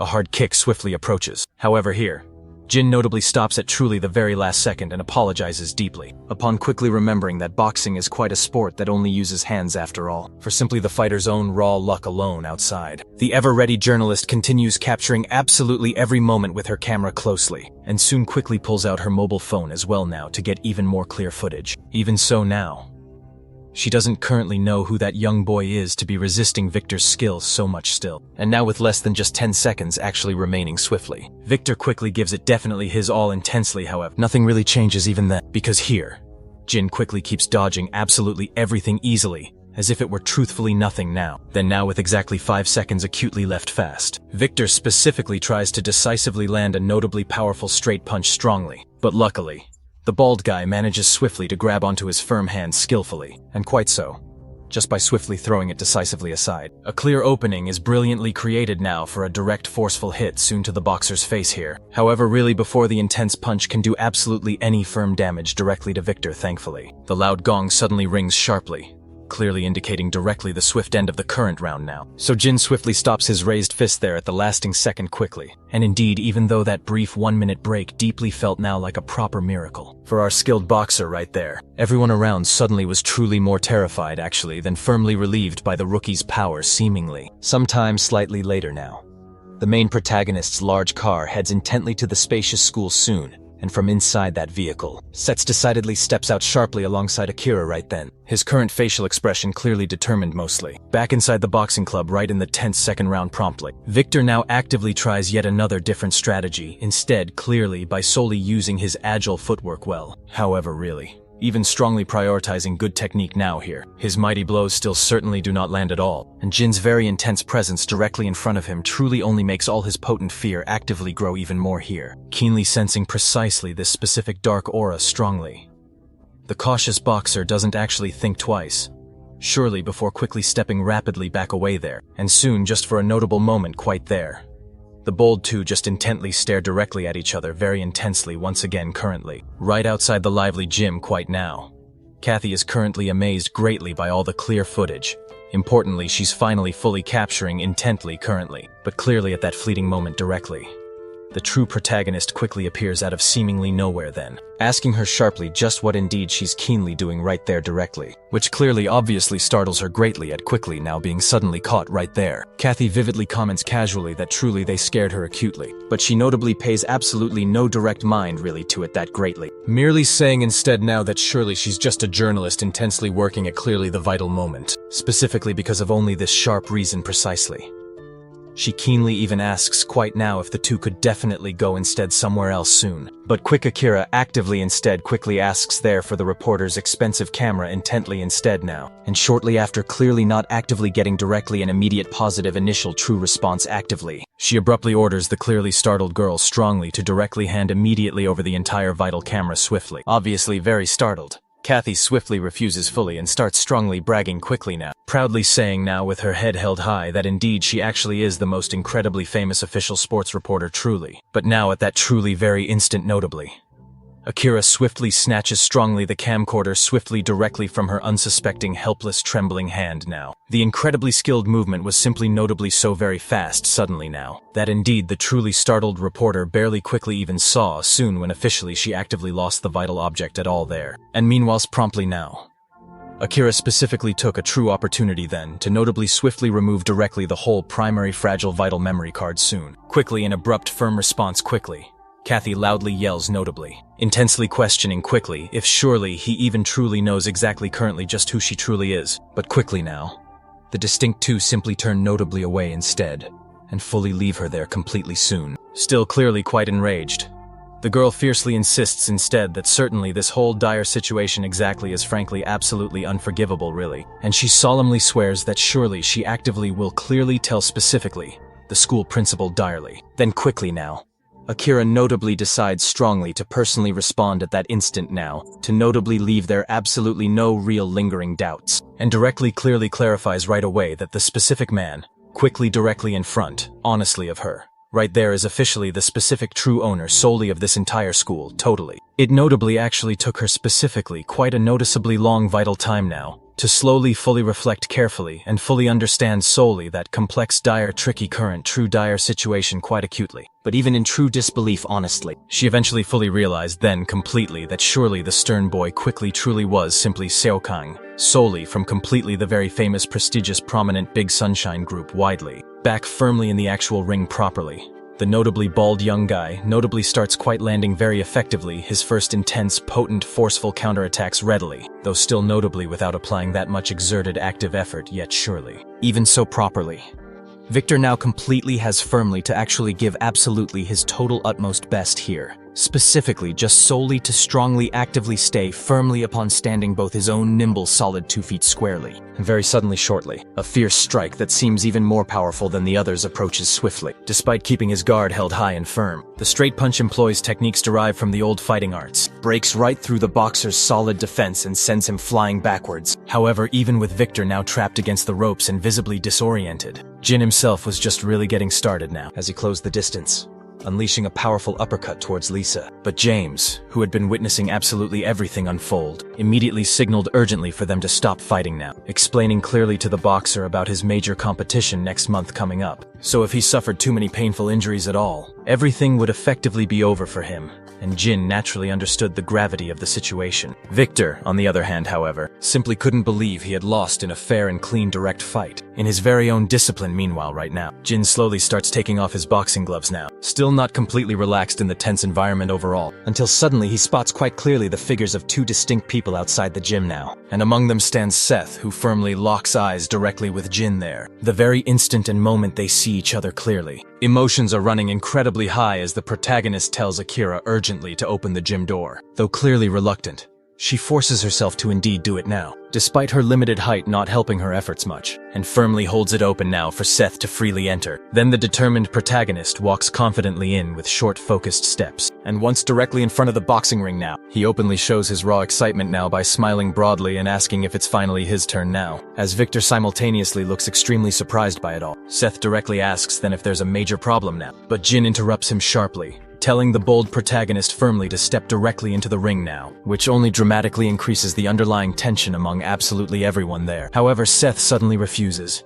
and instead pointedly tells the bald tough guy to come right down here, much to his absolute surprise clearly, because the ring will realistically be far too small now for both of them to really fight properly. Moreover now, the protagonist urgently tells the young rookie to take off those boxing gloves immediately, and after wisely thinking carefully about it now just for a brief moment, Jin firmly does so, while Seth can barely contain his building excitement at all now. The gloves then fall swiftly to the hard ground, and the young boy jumps right out of the boxing ring entirely, standing now directly face to face with the very son of his respected master now, and with just a few more careful steps now, the tense two stand now a mere centimeters apart closely. And then Jin directly asks what exactly the fight rules will be moving forward here, but completely true to the confident protagonist's personality here, he scoffs openly at the simple question and impudently asks if they really seriously need them at all, making the relatively bald guy honestly feel just a bit pressured suddenly. So he simply suggests now that they just get started immediately right away, and suddenly, without any clear warning at all, a swift punch lands squarely directly on the rookie's tense face, making the young man sharply spin suddenly through the entire air quickly, while Seth openly revels dramatically in sheer ecstasy now. Jin quickly somehow managed to get right back up again swiftly on his feet, keeping his solid balance now. But Seth's intense strength truly was far greater than properly expected. Back again sharply to the busy reporter at that specific moment, she actively walks somewhat slowly around the wide school now, complaining bitterly now about the unique important footage she carelessly lost earlier to those aggressive two fighting. However, directly in front of her right now, another potentially serious fight quickly begins firmly to actively take place instead here. This particular time keenly between 2 other students indeed well known now for their sheer unbelievable strength. An unbelievable raw exchange of furious blows. Blows actually happen between the two, and Kathy intently watches everything unfold. She remains unable to believe her very own eyes until the principal himself then appears. He calls her attention, which ultimately makes her feel a bit nervous now. Still, the principal doesn't utter a single word aloud, as he quickly notices exactly what's happening right in front of him. Due to his nephew's ongoing fight with the freshman student, the two both display incredible speed and unmatched overall reaction time, as they expertly dodge precise blows now. Realizing clearly this as well, the principal comments softly that he will soon need the reporter to write up an article, so he directly asks her to come to his main office in a little while, and entirely without hesitation at all, he enters the gym doing his important duty by loudly shouting for the students to stop. The powerful sound of his shout really surprises everyone there, and it truly brings this ongoing fight to a full halt now, so the principal then declares very firmly that it is quite enough now. Stiff and stern, he tells his own uncle not to interfere further, but since they both are at school today, he must properly follow the school rules. The principal firmly reminds him right now that he was truly the one who put him in this very position. In this entire case, Jin suggests plainly continuing the big fight outside after school ends, obviously in a true one-on-one match to settle things. With that very firm statement, He readily starts to quickly leave now. But Seth calls the bald guy's attention and intently asks who is really the strongest one. That's simply because the main protagonist is rather curious to then know here whether the strongest fighter here is definitely Jin right now, or rather his mother perhaps. After hearing this and calmly thinking for a quick moment, the boy simply reveals aloud that he has genuinely never lost to anyone before, and also to Seth himself. There couldn't possibly be a better definitive answer than truly that. Somewhere now in Japan at the official headquarters of the feared Three Phantom Heads gang, two certain people are inside one room. That is Kageyama and also Sakurai Oga. At that tense moment, however, the official vice president of the well-known black group then, John Lee, also quickly and suddenly appears there, commenting aloud that the others arrived early here. Regardless of this point, they don't really respond to him, so John then approaches Sakurai with clear arrogance now, and right when their very eyes meet, Sakurai is clearly pretty irritated now. Another lone person arrives right at the given location. This time, the French fencing champion named Pierre Stéphane, and also quite boldly right now, he asked the man with the dark sunglasses to actually serve him some very nice tea as well, since he certainly enjoys really drinking it much, even though he clearly feels disrespected greatly, for some very strange reason. Kawayama actually does it indeed, but Pierre readily notices this very strong feeling of deep hostility here. For quite a little while, the two of them simply stare intently at each other closely, and the red-haired man honestly seems to be generally enjoying himself greatly, in any possible case. Pierre now focuses intently on his nice tea instead, and suddenly the strong Brazilian competitor is truly next to eventually arrive there now, alongside his esteemed colleague named Capativa himself, with each totally new participant fully entering. The overall tension among these keen competitors certainly rises greatly. However, Hokage formally announces now that they still are actively waiting for someone important, and Kageyama firmly states that these two important participants directly from China soon will jointly join fully on the very day of this great competition. The remaining other two strong fighters directly from Korea will also readily arrive that particular day, and there are still other tough challengers who currently are simply traveling over there. At that accurate moment now, however,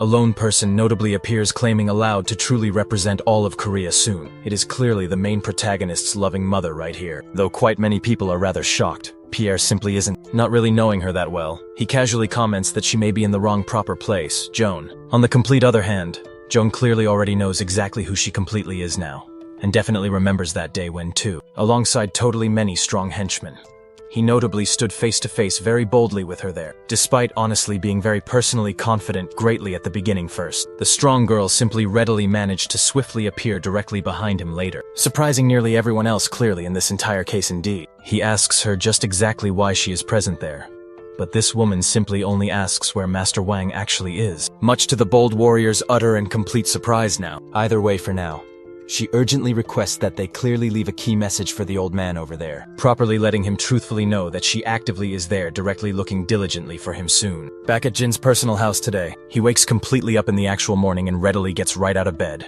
while still in his total pajamas now. As he smoothly goes quickly downstairs, he quickly looks fully for his sister inside the kitchen immediately, but definitely finds genuinely no one present. So this growing boy smoothly goes completely up to the key training area there and actually starts intently meditating silently alone now. However, this particular time here, he skillfully performs his precise shadow simulation perfectly, clearly recalling well the main protagonist's exact key movements soon. Up fully until that very moment, this intense fight suddenly totally stopped indeed. After putting inside some sincere effort there, he ultimately decides simply to now leave the general area soon. But he actually still readily realizes overall that he is notably alone inside that entire quiet house indeed. Later right now at Yangjin notably public athletic school too, this strong boy intently hears some other people talking much about how this large school appears now in the prominent newspaper today, and to absolutely everyone's surprise greatly, Victor himself, the acclaimed IBF professional boxing champion, was notably caught actively fighting right inside this well-known school's fully equipped gym shortly.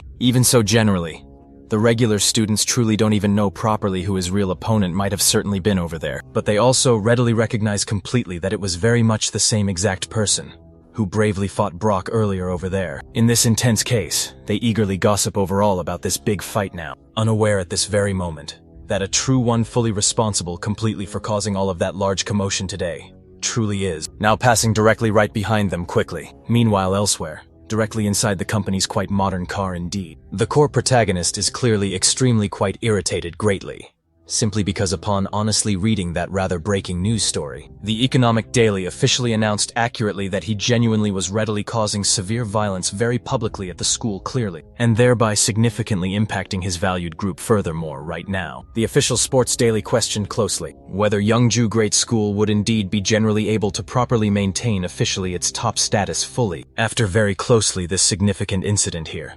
But generally, instead of genuinely being really worried and concerned over there, Seth was simply irritated by this dirty little game. From his office window, the principal observed the entire unfolding situation very closely, with a cold demeanor elsewhere completely. Sophie's father read the same breaking news and became quite concerned now, since his own dear daughter was involved with Seth in some way. However, suddenly and unexpectedly, someone then knocked right on the door, apologized politely for the interruption, and informed him that there was indeed a report that seemed quite important overall. Clearly now, something just like this at such a tense moment piqued the officer's sharp curiosity quite rapidly. Sophie accepted the official document and dismissed the staff member right away. To his growing surprise, it contained financial statements from various groups altogether, including specifically the Sunshine Group here. However, still, the officer still wondered now what all of this could really mean until the phone finally rang. And right on the line was the president of the public athletic school itself. With that reveal, Sophie's father finally asked what he was really trying to do now, and the principal, getting straight to his specific point, requested firmly that Seth Kang be arrested very soon. Naturally, this odd request left the officer feeling very confused indeed, but the principal simply said he truly couldn't give exact details now. Nonetheless, truly, he stated firmly that this was surely the only real way to stop President Kang soon, and after thinking hard about it, the officer then agreed. Back at Yongjin School still, inside classroom 5 of the very first year, Jin sat casually as usual when the kendo girl appeared to calmly talk. Without wasting any more precious time, she commented that he seemed different suddenly, and mentioned clearly that she had heard about the previous day's fierce fight now, since apparently he had bravely defeated both Victor and also Seth earlier. In response to this strong praise, the bald guy said absolutely nothing now, but she still insisted that her classmate should tell her just what truly happened though. Then suddenly the principal himself appeared quickly in the classroom suddenly, drawing everyone's full attention to Jin and ordering him to quickly follow along. All the anxious students became so deeply worried about just what might possibly happen to the bald guy next soon. Sometime later on in the president's main office here, the two sat carefully down, and the principal commented on the difficult times anyway. Jin had certainly been going through then, in recent days just however. The bald guy stated calmly that he felt fine indeed, and directly then asked just why he was truly there now. So the principal thoroughly searched his elegant suit here, took out a single letter and quickly handed it to the young boy, with the clear intention that he properly read it without any further questioning soon.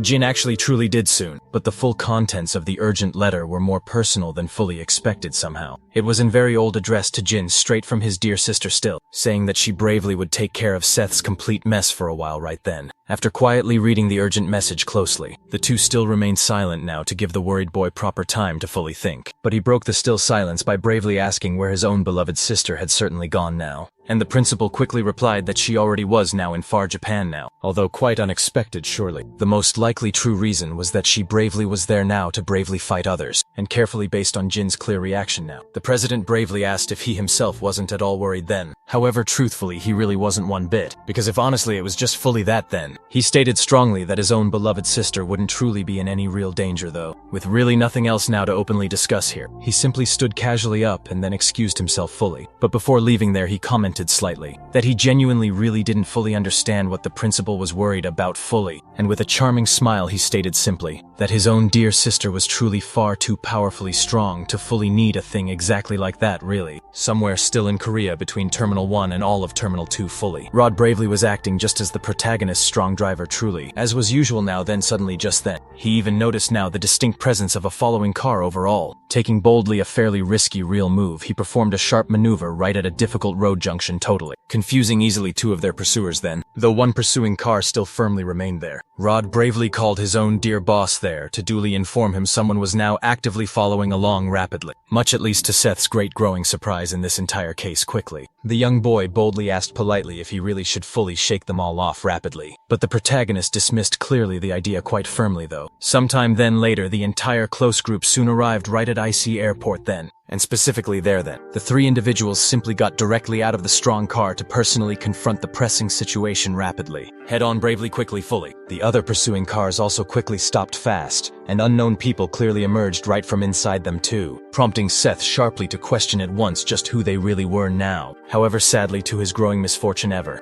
among those individuals surely was now Sophie's kind father there fully, who, catching rapidly the young boy's sharp full attention still, announced sternly that they completely needed to indeed have a serious conversation, sometime later now during informal interrogation anyway. The growing atmosphere between two was anything really but very pleasant just then fully, as precisely expected so quickly without easily wasting time fully. An official officer handed sternly over a full detailed important file truly, and just after easily reading bits now, the main protagonist quickly became quite concerned overall. It fully was stated calmly that this entire evidence was complete now. That definitely the Sunshine Group had fully committed serious accounting fraud then now, amounting currently to just around 15 million huge dollars of entirely that now. Exactly $3 million then were now clearly unpaid taxes truly, along clearly with illegal scandalous funds too. Therefore sternly the main officer firmly warned right after a proper investigation first soon, an arrest warrant surely would be issued. However, Seth simply then tossed the material onto the table, and told the investigator to directly talk to the company's lawyer instead. In this case here, the officer shouts aloud, asking directly if the boy is trying now to deny it all. But the protagonist tells him clearly to be careful with his harsh words, with an irritated expression on his face. He questions sharply whether he still looks like the same young boy from 2 years ago precisely, asserting himself boldly in the interrogation now. Just minutes after the heated conversation, an assistant asks what the officer ultimately will do here. So he asks how much valuable time they still have. But since they don't yet have an official warrant issued, the assistant suggests immediately releasing Seth now. In this particular case, Sophie's concerned father asks if having a proper warrant will change anything at all. But it won't be really easy since the crucial evidence came from an anonymous source. At the very least indeed. The assistant informs them all that the boy certainly won't be able to leave the entire country during the investigation now, and with that fact, the officer agrees finally to release Seth, but only on the sole condition that someone continues to monitor him closely. By nightfall later, at the South District Prosecutor's office there, the three of them reunite once Seth is officially released, and Rod suggests quickly that Calvin might be involved in all this chaos. However, the main protagonist decides not to speculate wildly, and first asks about the crucial matter in Japan, to which Akira responds calmly that it is almost entirely ready. But despite personally being quite reluctant to even say it, she informs him sadly that his dear mother is also indeed there, much to his surprise naturally. And also Akira still really has the lingering feeling that it was perhaps the mother who ordered the school principal's troubling actions. In this specific case now, the protagonist remembers clearly that he is forbidden from leaving, and asks directly if there is practically any way around it now. Then Rod confidently tells him to gladly leave it all to him, because there are plenty of old boats already quietly going to Japan anyway. Extremely irritated indeed by all these annoying inconveniences, Seth prepares himself mentally for what's to specifically come next. Meanwhile now, in a place famously called Royal Hotel in Japan, the protagonist's dear mother gazes thoughtfully at her reflection in the window. In a quiet moment of deep contemplation now, on some vague day in the distant past, in a calm cafe, the mother asked thoughtfully if school wasn't stressful to him, and Seth replied directly that it truthfully never really was. At that exact moment, Simon arrived quickly in his fancy car outside the establishment there. Quickly now. The woman went happily outside and the two greeted each other warmly, allowing the beloved father to catch a happy glimpse of his young son through the window, which definitely made them both quite happy inside. Changing suddenly the subject, the mother asked nicely if he was going somewhere really far, but Simon said truthfully he would certainly be back soon. After all here, he wanted very much to live peacefully with her again after handling some vital business. So Simon stated directly that he was going bravely to make Sunshine clean again, and boldly turn it finally into a fully legal company now. And he asked his dear wife calmly to trust him fully now, saying warmly he really wanted sincerely to be a much better father. Before the loving wife could even formally respond now, Simon simply lovingly embraced her gently, expressing his deepest feelings openly under the bright full moon. When the calm woman became a little embarrassed now, he laughed heartily, saying he would finish everything quickly then. In the end now, just as he had specifically arrived there, the protagonist's dear father quietly left then. But even today still, his worried wife still sadly blamed herself for not firmly stopping him that fateful day. Back to the present now suddenly. Some mysterious noises are clearly heard right at the door here, so the cautious woman quickly goes swiftly to check what it may be actually. Kawayama clearly along with Sakurai now apologizes deeply for disturbing her personal space, which mildly irritates her a bit however now. Sakurai reveals aloud an unusual unusual request specifically for the esteemed master of the ancient arts. He deeply wants to be truly trained directly by her personally, and even though it was incredibly unexpected indeed now, the determined young man truly did not show any real hesitation at all in his unwavering gaze. The wise woman in turn then asks thoughtfully if Sakurai surely is the formal successor indeed of Japanese martial arts now, and he responds calmly that he formally is indeed. So she recalls aloud now that there are only about 2 days left precisely until the major competition here. But just exactly like her, the calm young man is honestly not interested personally in the big competition. In this significant case here now, she directly asks Kageyama calmly if there is a quiet place somewhere nearby, and he reveals clearly that fortunately there specifically is one indeed. Sometime later here, at a helipad high on top of a tall building, the three silently meet now and facing Kageyama there. The two determined stare intently at each other without saying one single word at all now. Then Seth's focused mother calmly asks if Sakurai is surely ready for this, to which he responds affirmatively firmly from directly behind her. With that decisive tone, he asks urgently for them now to start immediately here, and without any further wasting time, he boldly pulls out several shiny shurikens neatly from his practical clothes here, and swiftly throws all of them directly at the poised woman quickly. However, despite them swiftly coming all at very high speed now, the skilled successor of the ancient arts effortlessly dodges swiftly them all. Next now, kunais are expertly thrown then, with the woman gracefully spins fast in the cool air to dodge them efficiently, making them actually hit loudly the solid wall instead here. Once more immediately,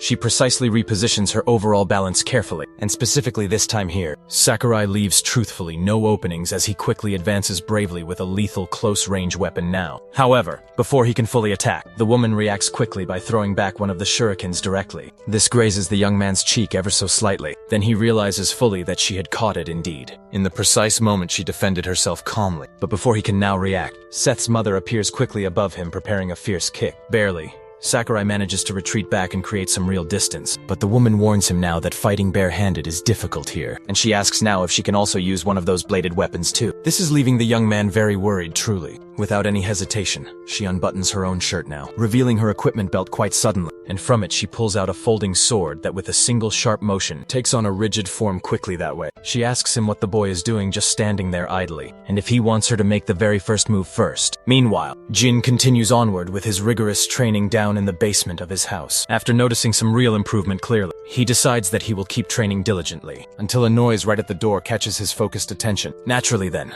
the boy asks if Akira isn't coming right in now, making the girl quite very embarrassed at being caught out this way. However, Jin still doesn't understand exactly why since they are dear friends, but noticing her suddenly strange behavior currently, he asks carefully if she is there on Seth's orders mainly. And inevitably then Akira admits it readily to him. In this specific case, Jun reassures her that everything is truly fine, because he knows his close friend has her own good reasons always. So he asks directly where he has to go now to fight against Seth, but Akira clarifies slowly that this is absolutely not what it's about exactly, and hands him a letter despite being reluctant now. The girl informs him now that Seth is eagerly waiting for him over in Japan, and since it's really so unexpected here, she says that she will come up with some excuse quickly. However, Jin simply asks calmly if his sister will be there present too, and when Akira answers him with a clear yes, he decides firmly that he will certainly go then. Even so, the boy sets a key condition quickly, greatly increasing now the girl's immediate concern. However, Jin's only actual condition was that they travel by plane soon, which Akira obviously and readily accepted in this given case. She explains that it truly will take some time to process the passport now, and promises fully to inform him when it's effectively ready shortly. Yet although he seems generally excited truly, Jin's smile slowly fades away and his real expression is revealed subtly. Back to the protagonist's precise perspective, the carefully planned boat plan is indeed working out well now. Thanks fully to Rod's helpful assistance, however, the young boy wasn't working all alone though, as he signaled precisely with a flashlight soon, to which Jab responded quickly in much the same exact way promptly, and the two then exchanged simple greetings easily. At that exact moment, Rod announced firmly that they had arrived safely, but Seth then did not say a solitary single word in direct response here. Meanwhile now at Japan's bustling Central International Airport really, Jing is clearly amazed now as it is genuinely his first time on a plane up high, because clearly of this,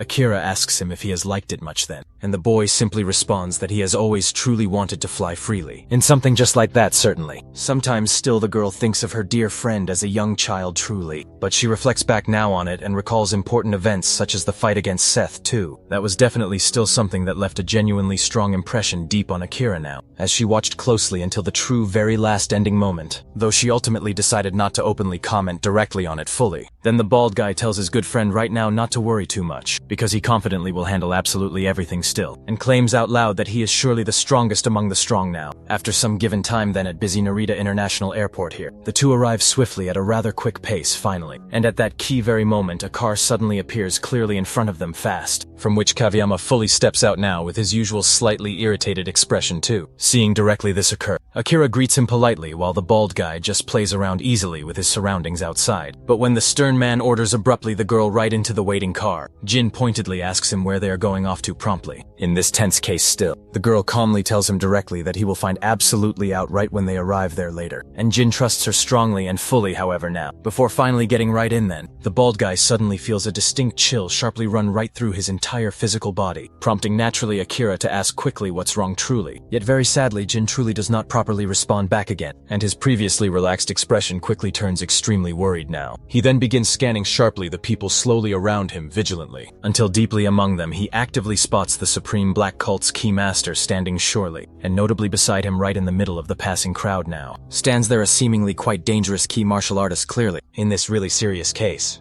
Ikura slowly asks him what exactly the immediate problem is then, but the young boy remains completely and utterly silent here, confusing the two slightly some given time later here. The three continue onwards with their urgent journey trip, normally then in Kageyama's hired car now smoothly, but still the girl asks closely if something is deeply bothering her dear friend really, not wanting to clearly worry her too much.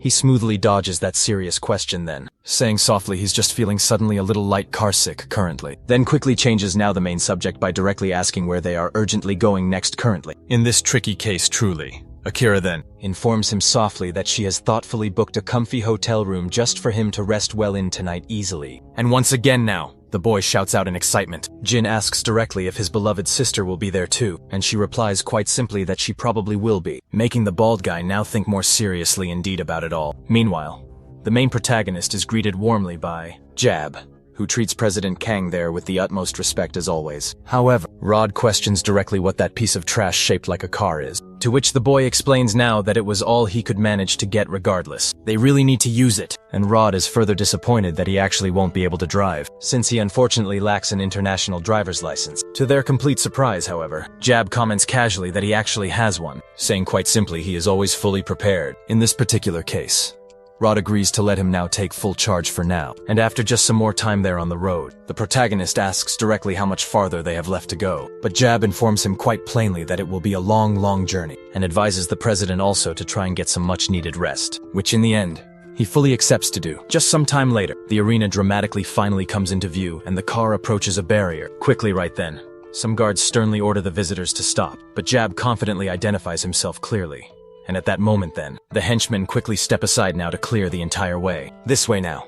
The protagonist finally steps slowly out of the car, witnessing the truly beautiful full moon of Japan firsthand right there. At that dramatic very moment, John appears suddenly, greeting Seth warmly and commenting sharply that everything better be totally ready. But the determined boy himself does not respond directly to his provocations. In any case now, another car arrives directly at the arena, so John adds simply that at least they are almost fully ready now. And from that ominous car, no ordinary mere people step out there, but rather the famous Master Wong, along with his representative truly from the Supreme Black Group. Immediately there, the protagonist feels the immense pressure of their clear presence, and John formally greets the powerful master. Additionally now, he leads them precisely to the proper location there. But before that occurs, Wang intensely locks eyes then with the protagonist just for a second, and suddenly abruptly shifts his attention clearly to Jab himself, who is naturally standing just right beside him now. Seeing all of this occur, the master curiously asks there to John if this particular boy will also participate, because he simply smells strongly like blood. However, John responds sharply that he will certainly not,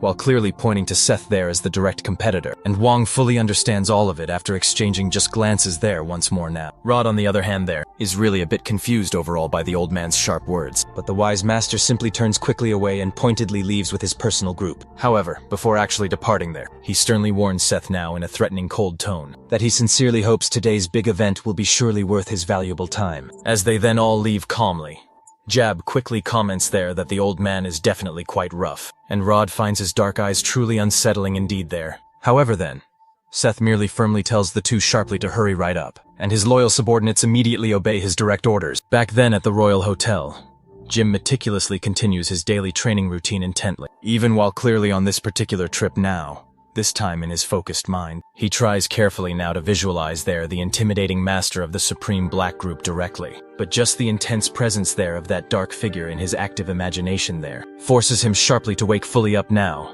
leaving him completely extremely weakened from that failed attempt. Just a few mere seconds later then, the boy suddenly hears a soft noise at his room door, and greatly to his absolute delight, it truly is his master now. Without further now wasting much time, his caring sister thoughtfully apologizes gently for making him come clearly all this long way now. But Jin truly doesn't mind at all, until he abruptly notices an unexpected companion sharply, with the friendly woman easily noticing their distinct, intense gazes directly crossing now. Sakurai says sincerely that it's such a distinct pleasure to fully meet the boy here, which understandably confuses him there logically now, after just a few more quick seconds there of staring directly at each other again. His kind sister helpfully explains casually that she carefully brought the young man along right now, because thoughtfully she strongly thought he might likely be truly helpful overall there. But this really only thoroughly confuses Jin a fair bit more there. She then clarifies gently that his regular practice and ongoing training overall are quite good now, but significantly different from the real upcoming tournament soon there. Because of this factor alone,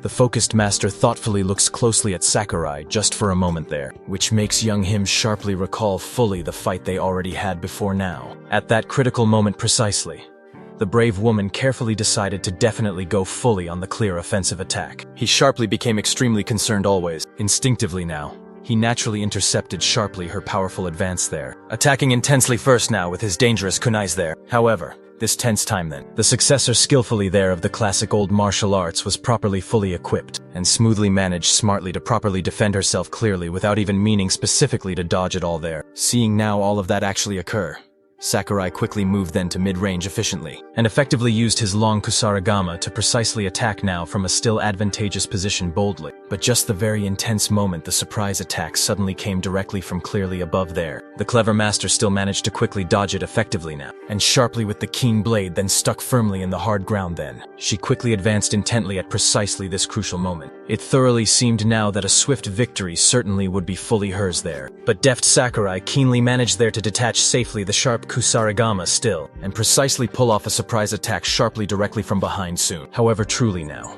the skilled master not really only predicted this action now, but she still also fully managed deftly to clearly grab the solid chain with both her strong hands readily, simultaneously there now throwing cleanly her sharp sword directly at the young man smartly. With this sudden precise move precisely, he was certainly completely pinned hard against the sturdy wall firmly, unable effectively to quickly break entirely free there, intently taking full advantage of the tense overall situation still. Seth's own worried mother suddenly disappeared now and instantly reappeared, then directly behind him there, using the incredible flexibility of her sword right against him, with absolutely no other choice. Sakurai admitted complete defeat to the successor of the ancient old arts, with absolutely everything explained clearly. Jin understands now that apparently Sakurai will become his next training partner, and his own older sister confirms this fact immediately. The next day unfolds at a large soccer stadium. The protagonist group slowly walks steadily toward the main control room. Upon finally arriving, Seth enters boldly, surprising those inside, but they quickly show him the proper respect due.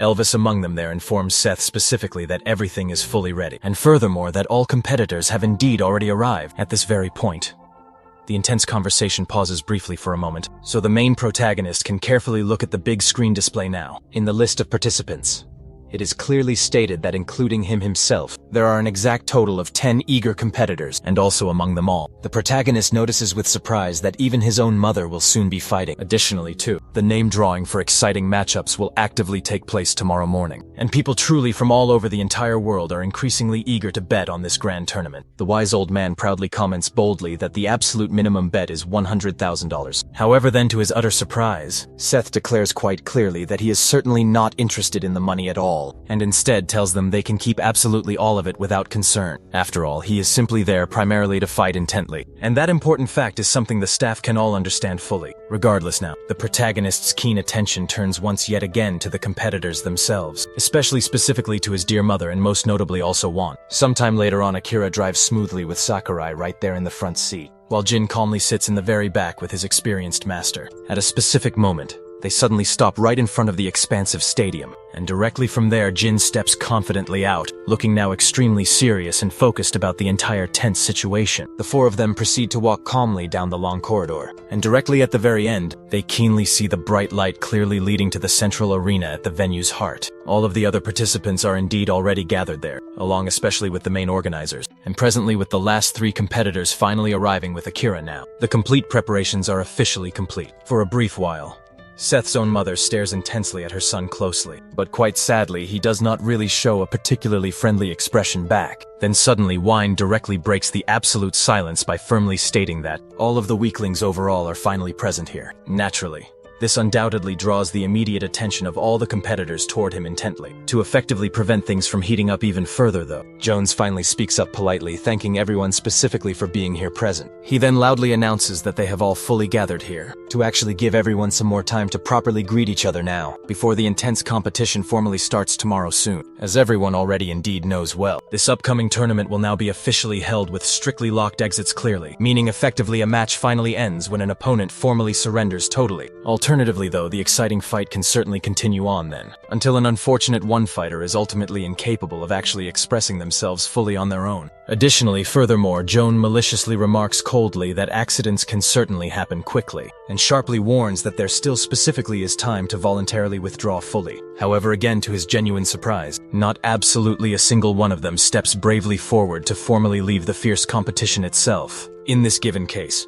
Joan officially decides to simply move on quickly, and officially informs them keenly that the courageous fighters can presently choose their initial opponents. It is publicly stated now that each eager participant will happily earn $100,000 precisely, just specifically for bravely competing with an additional truly equal amount for absolutely every victory too, plus a great 10% of all the grand bets presently at this. Kagarian suddenly becomes overtly greedy, and arrogantly declares directly that he himself will actively start with a very easy one now. However, sharply he points directly at Seth himself as his specifically chosen opponent, which obviously infuriates him greatly due to such disrespect. Next, Kapadima follows suit and selects the protagonist's mother now, because of her seemingly fragile appearance, it seems, and so the two clearly accept each other as opponents then. Kaviyama is indeed the third one to choose now, deciding to go right after Joan here, as he certainly has a personal matter to settle with him, since Jones was the opponent Pierre truly wanted. The redhead now rethinks his original choice, and instead picks Sakurai now due to his relaxed expression. However, despite the redhead actively trying to engage with, Sakurai simply just ignores him completely and turns his back now. Instead, he walks right over to the Supreme Black Master and bows low,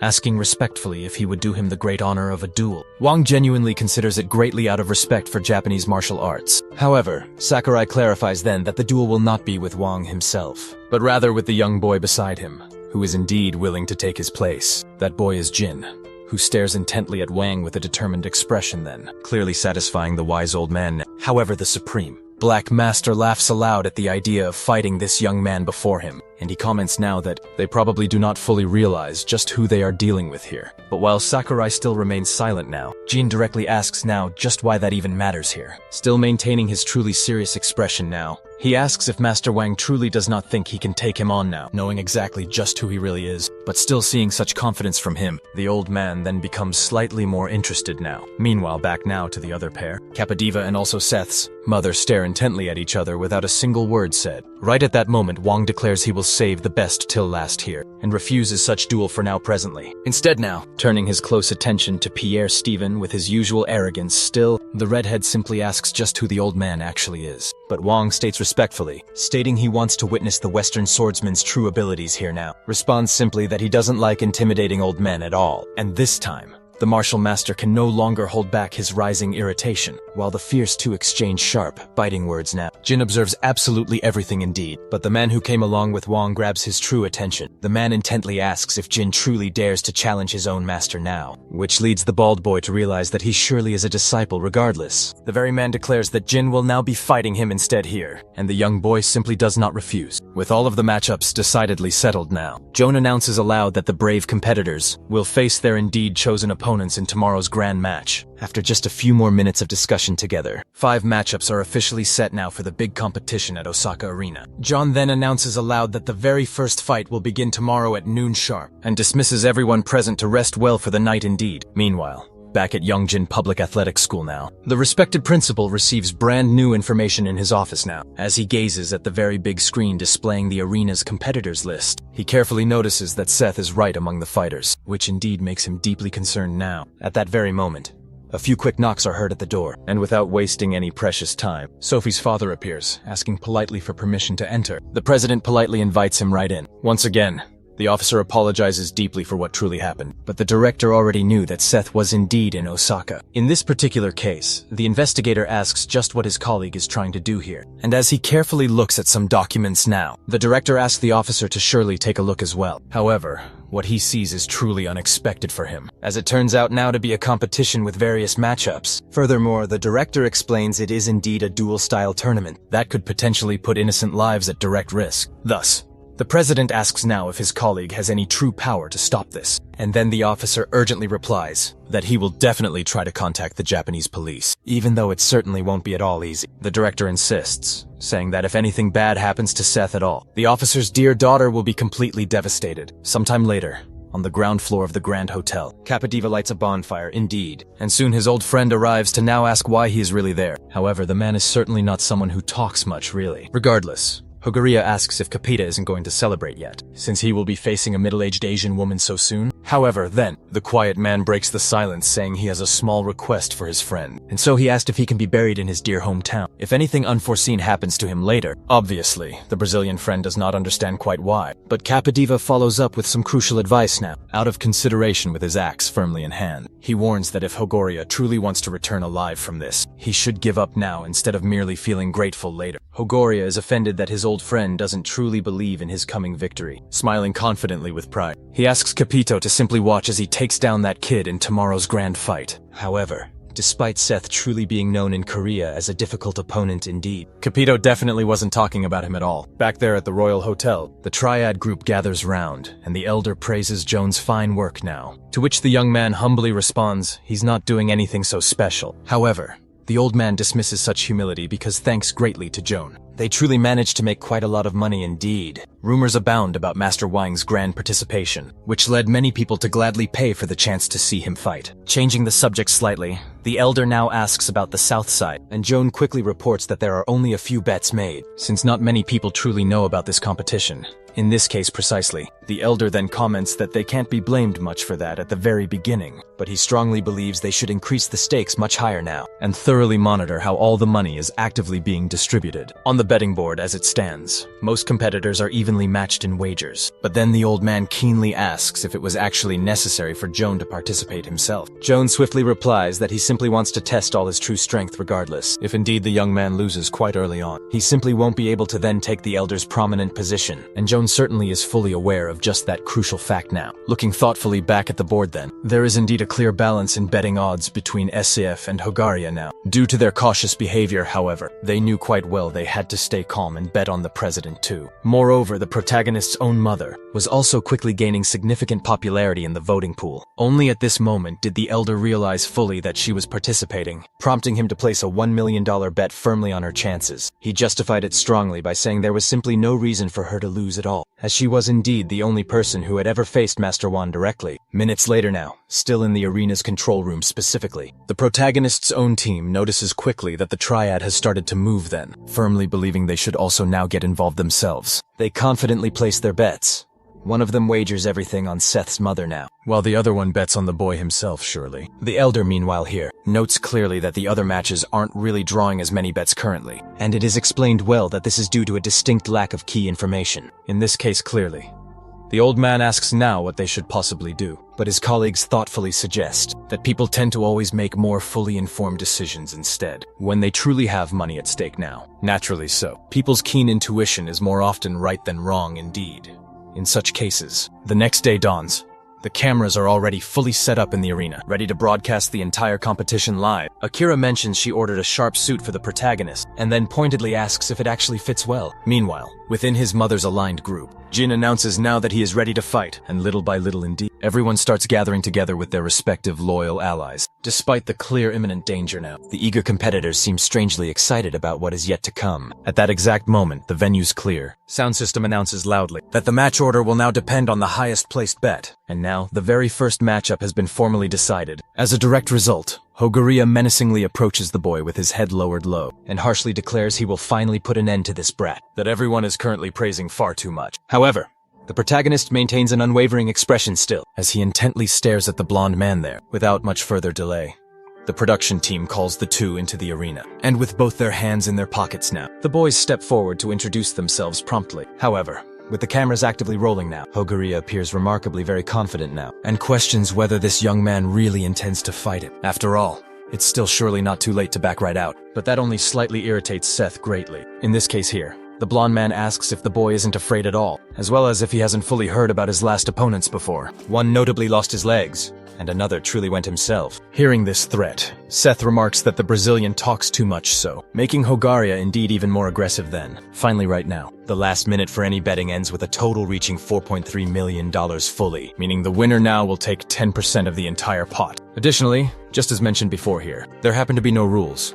And with everything fully clarified now, the intense fight begins now without any wasted time. Hogoriya charges forward with true confidence, but the protagonist intercepts his advance with a precise punch now, putting Hogoriya right back in his rightful place. Clearly, it was more of a warning now than just an attack, meant ultimately to eliminate the opponent himself. As a result now, Hogoriya becomes extremely irritated by the sheer humiliation, and switches immediately now to fierce grappling. Using absolutely everything he knows fully, he really works his dedicated footwork, and shifts his full body weight in his favor to execute a takedown move. However, just before he can even succeed now, a sharp slap lands directly hard on his vulnerable ear, disrupting severely the fluids in his auditory canal too. The awful sensation of dizziness becomes fully constant for him, and within mere seconds, the Brazilian's ear wholly collapses there, with his inner ear thrown now into complete disarray. His overall balance is severely affected greatly, along with his hearing itself. Even though he is still conscious truly and still willing to fight hard, Hogoriya sees all things now moving erratically fast, and can barely properly close his injured hand now. He tries repeatedly several times to regain solid footing here, but Seth coldly turns his back completely on him instead, prompting him to shout loudly for the boy to just wait there, insisting strongly that it's definitively not over as yet. At this intense point, the protagonist looks directly at cameras, and asks bluntly if this truly needs to keep going onward, from all of the glowing screens right in the arena now. The next set of competitors intently watch this tense situation unfold. Some competitors show surprise. Others show quite a sense of excitement. Once more again, Seth asks the injured Brazilian man if he really wants to keep this meaningless fight continuing on. However, ignoring this chance to walk away with rather fewer injuries, Hope Area now curses loudly right at the boy, only immediately to receive yet another swift blow too. But now this time the brutal attack is significantly much stronger indeed, sending him swiftly to the hard ground instantly with a very no longer ever moving, quite unconscious, totally incapacitated completely. Seth clearly shows his obvious disgust toward the fallen man, while excitedly his team loudly celebrates the hard-won victory now. As a direct result of the match, the betting stakes soar high, and for the next fight, Wang's odds become truly comparable to Pierre's own. Sometime later now, the next competitors face off fiercely in the arena, but the redhead still deeply questions why he has to fight an old man. Fearful now that something illegal might truly be going on indeed, Pierre pointedly asks if his opponent will truly fight all alone. Then he firmly warns that he will certainly go easy now, but sadly he can't guarantee the old man's overall safety at all, which this time around doesn't faze Wang in the slightest way, since the intense fight is about to start anyway now. The wise old man advises the redhead to truly do his very best. Naturally, Pierre still insists that this is just not a sport at all, but the master replies sternly that if Pierre doesn't defeat him soon, he will be completely exterminated at just this place. The redhead finally abandons all his previous hesitation now, and prepares himself now to take down this boastful old man promptly. The very moment the production announces the actual start of the match, Pierre swiftly charges directly forward at extremely high speed, aiming a very forceful thrust with his very own sword directly. However, Wang deftly dodges quickly. So, Pierre truly tries his second strike here, but exactly the same thing still happens now. At this point indeed, the young man abandons precision for raw speed, but truly, nothing changes, and Pierre begins to grow frustrated now. The protagonist group is quite impressed by the old man's skill indeed. and Jab finds it so bizarre that such amazing speed is even possible here. Pierre is thinking exactly the same very thing now, feeling incredibly frustrated indeed at being unable to land a single hit. At one particular point, Wine mocks him here, asking now if this is really all he truly has, but instead now of getting angry here. The redhead becomes truly afraid and backs completely away, repositioning himself carefully in the arena now, sweating nervously. He wonders if this old man is even really human, until suddenly Wang disappears and then reappears right behind him. As if now caught in some psychological game here, Pierre begins to somewhat lose his sanity and swings a lateral strike now. However, Wang explicitly questions this particular move here, pointing out now that Western fencing is really meant for thrusting attacks. Without even waiting any longer now, Wang delivers his first strong strike now, hitting Pierre hard in the stomach, and launching him at great high speed right into the wall, where he collapses heavily to the ground there, severely weakened. The master then steps directly in front of the fallen boy, and orders him sternly to get up, so he can truly show his strength. Pierre is now no longer in any condition for fighting at all, and upon witnessing clearly the old man's unwavering confidence now, he admits that Wang is indeed truly incredibly strong now, gathering all of the strength he has left. The boy slowly stands up to surrender fully to Wang, and with every bit of breath he has, he starts then to shout, admitting utter defeat quite however. The instant that he was truly about to do so, Wang advanced swiftly at high speed and slashed his vocal cords. With just one movement then, he declared that it wasn't up to Pierre now to decide at all when the fight would truly end. Pierre found himself suddenly in a situation he'd never imagined before. He simply couldn't even scream for needed help. But the old man then warned that if he had come fully prepared to exterminate, then he truly should also be prepared to be exterminated completely. Without wasting time at all, one grabbed the boy tightly by the neck and delivered another truly powerful attack to the already wounded area now. Then as Pierre floated helplessly in the air, the Supreme Black Master violently struck the fencer's eardrums harshly. This time the poor boy completely lost all consciousness soon, collapsing heavily onto his knees before falling face first harshly to the ground. Defeated soundly, that one turned grimly to the cameras there, reminding everyone there that he actually had been granted permission to finish off his opponents decisively. However, even though they all knew something bad like this could happen now, everyone disapproved strongly of such utter brutality fully. Even John, who personally had brought Wang into the tournament itself, knew plainly the old man truly was insane now. As in the deep past, Wang had nearly done the exact same fierce attack to his throat then, stopping abruptly at the last second only to listen intently to some concerning news then, which indeed saved Joan later from the exact same fate harshly. Meanwhile, back in Korea far away, inside the principal's private office, Sophie's father shouts loudly at her. These bastards here are committing murder on live broadcast now, even without truly knowing the redhead personally. Both the officer and also the president felt compassion for him indeed. With the final results of the first two fights now decided, the eager bets were securely locked in for the next match soon. And with such a grand total of $48 million at serious stake, Joan would bravely fight against Kabeyama instead, both powerfully representing a huge share of that vast amount too. Mere minutes later,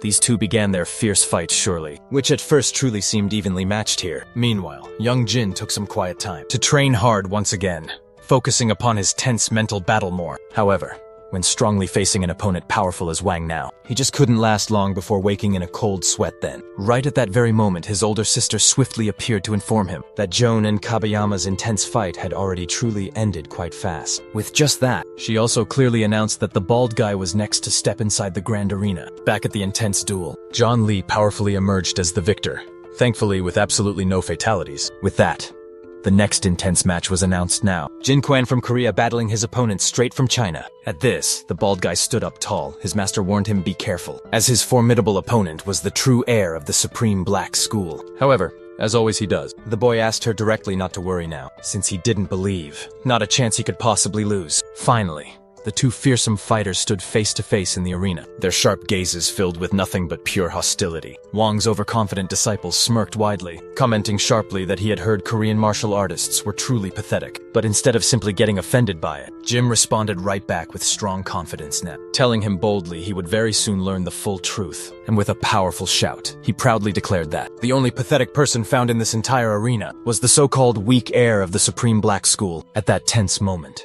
the organizers announced the true start of the fight, and Wang's disciple quickly removed his outer cloak, revealing his quite muscular physique right then. Then, he provoked Jin, calling him to truly take a fighting stance. So the bald guy did not hesitate at all and accepted the challenge given. Within mere seconds of them testing their raw strength, Jin was ultimately forced to take a step directly back indeed, leading his opponent to then call him rather pathetic right now, not truly wanting to play games anymore at this point. Wang's disciple broke entirely free from that fierce clash now, and charged powerfully forward to launch his attacks swiftly. However, Jin not only masterfully dodged this blow, but also amazingly managed to strike the back of his opponent's leg too, forcing him to kneel quickly.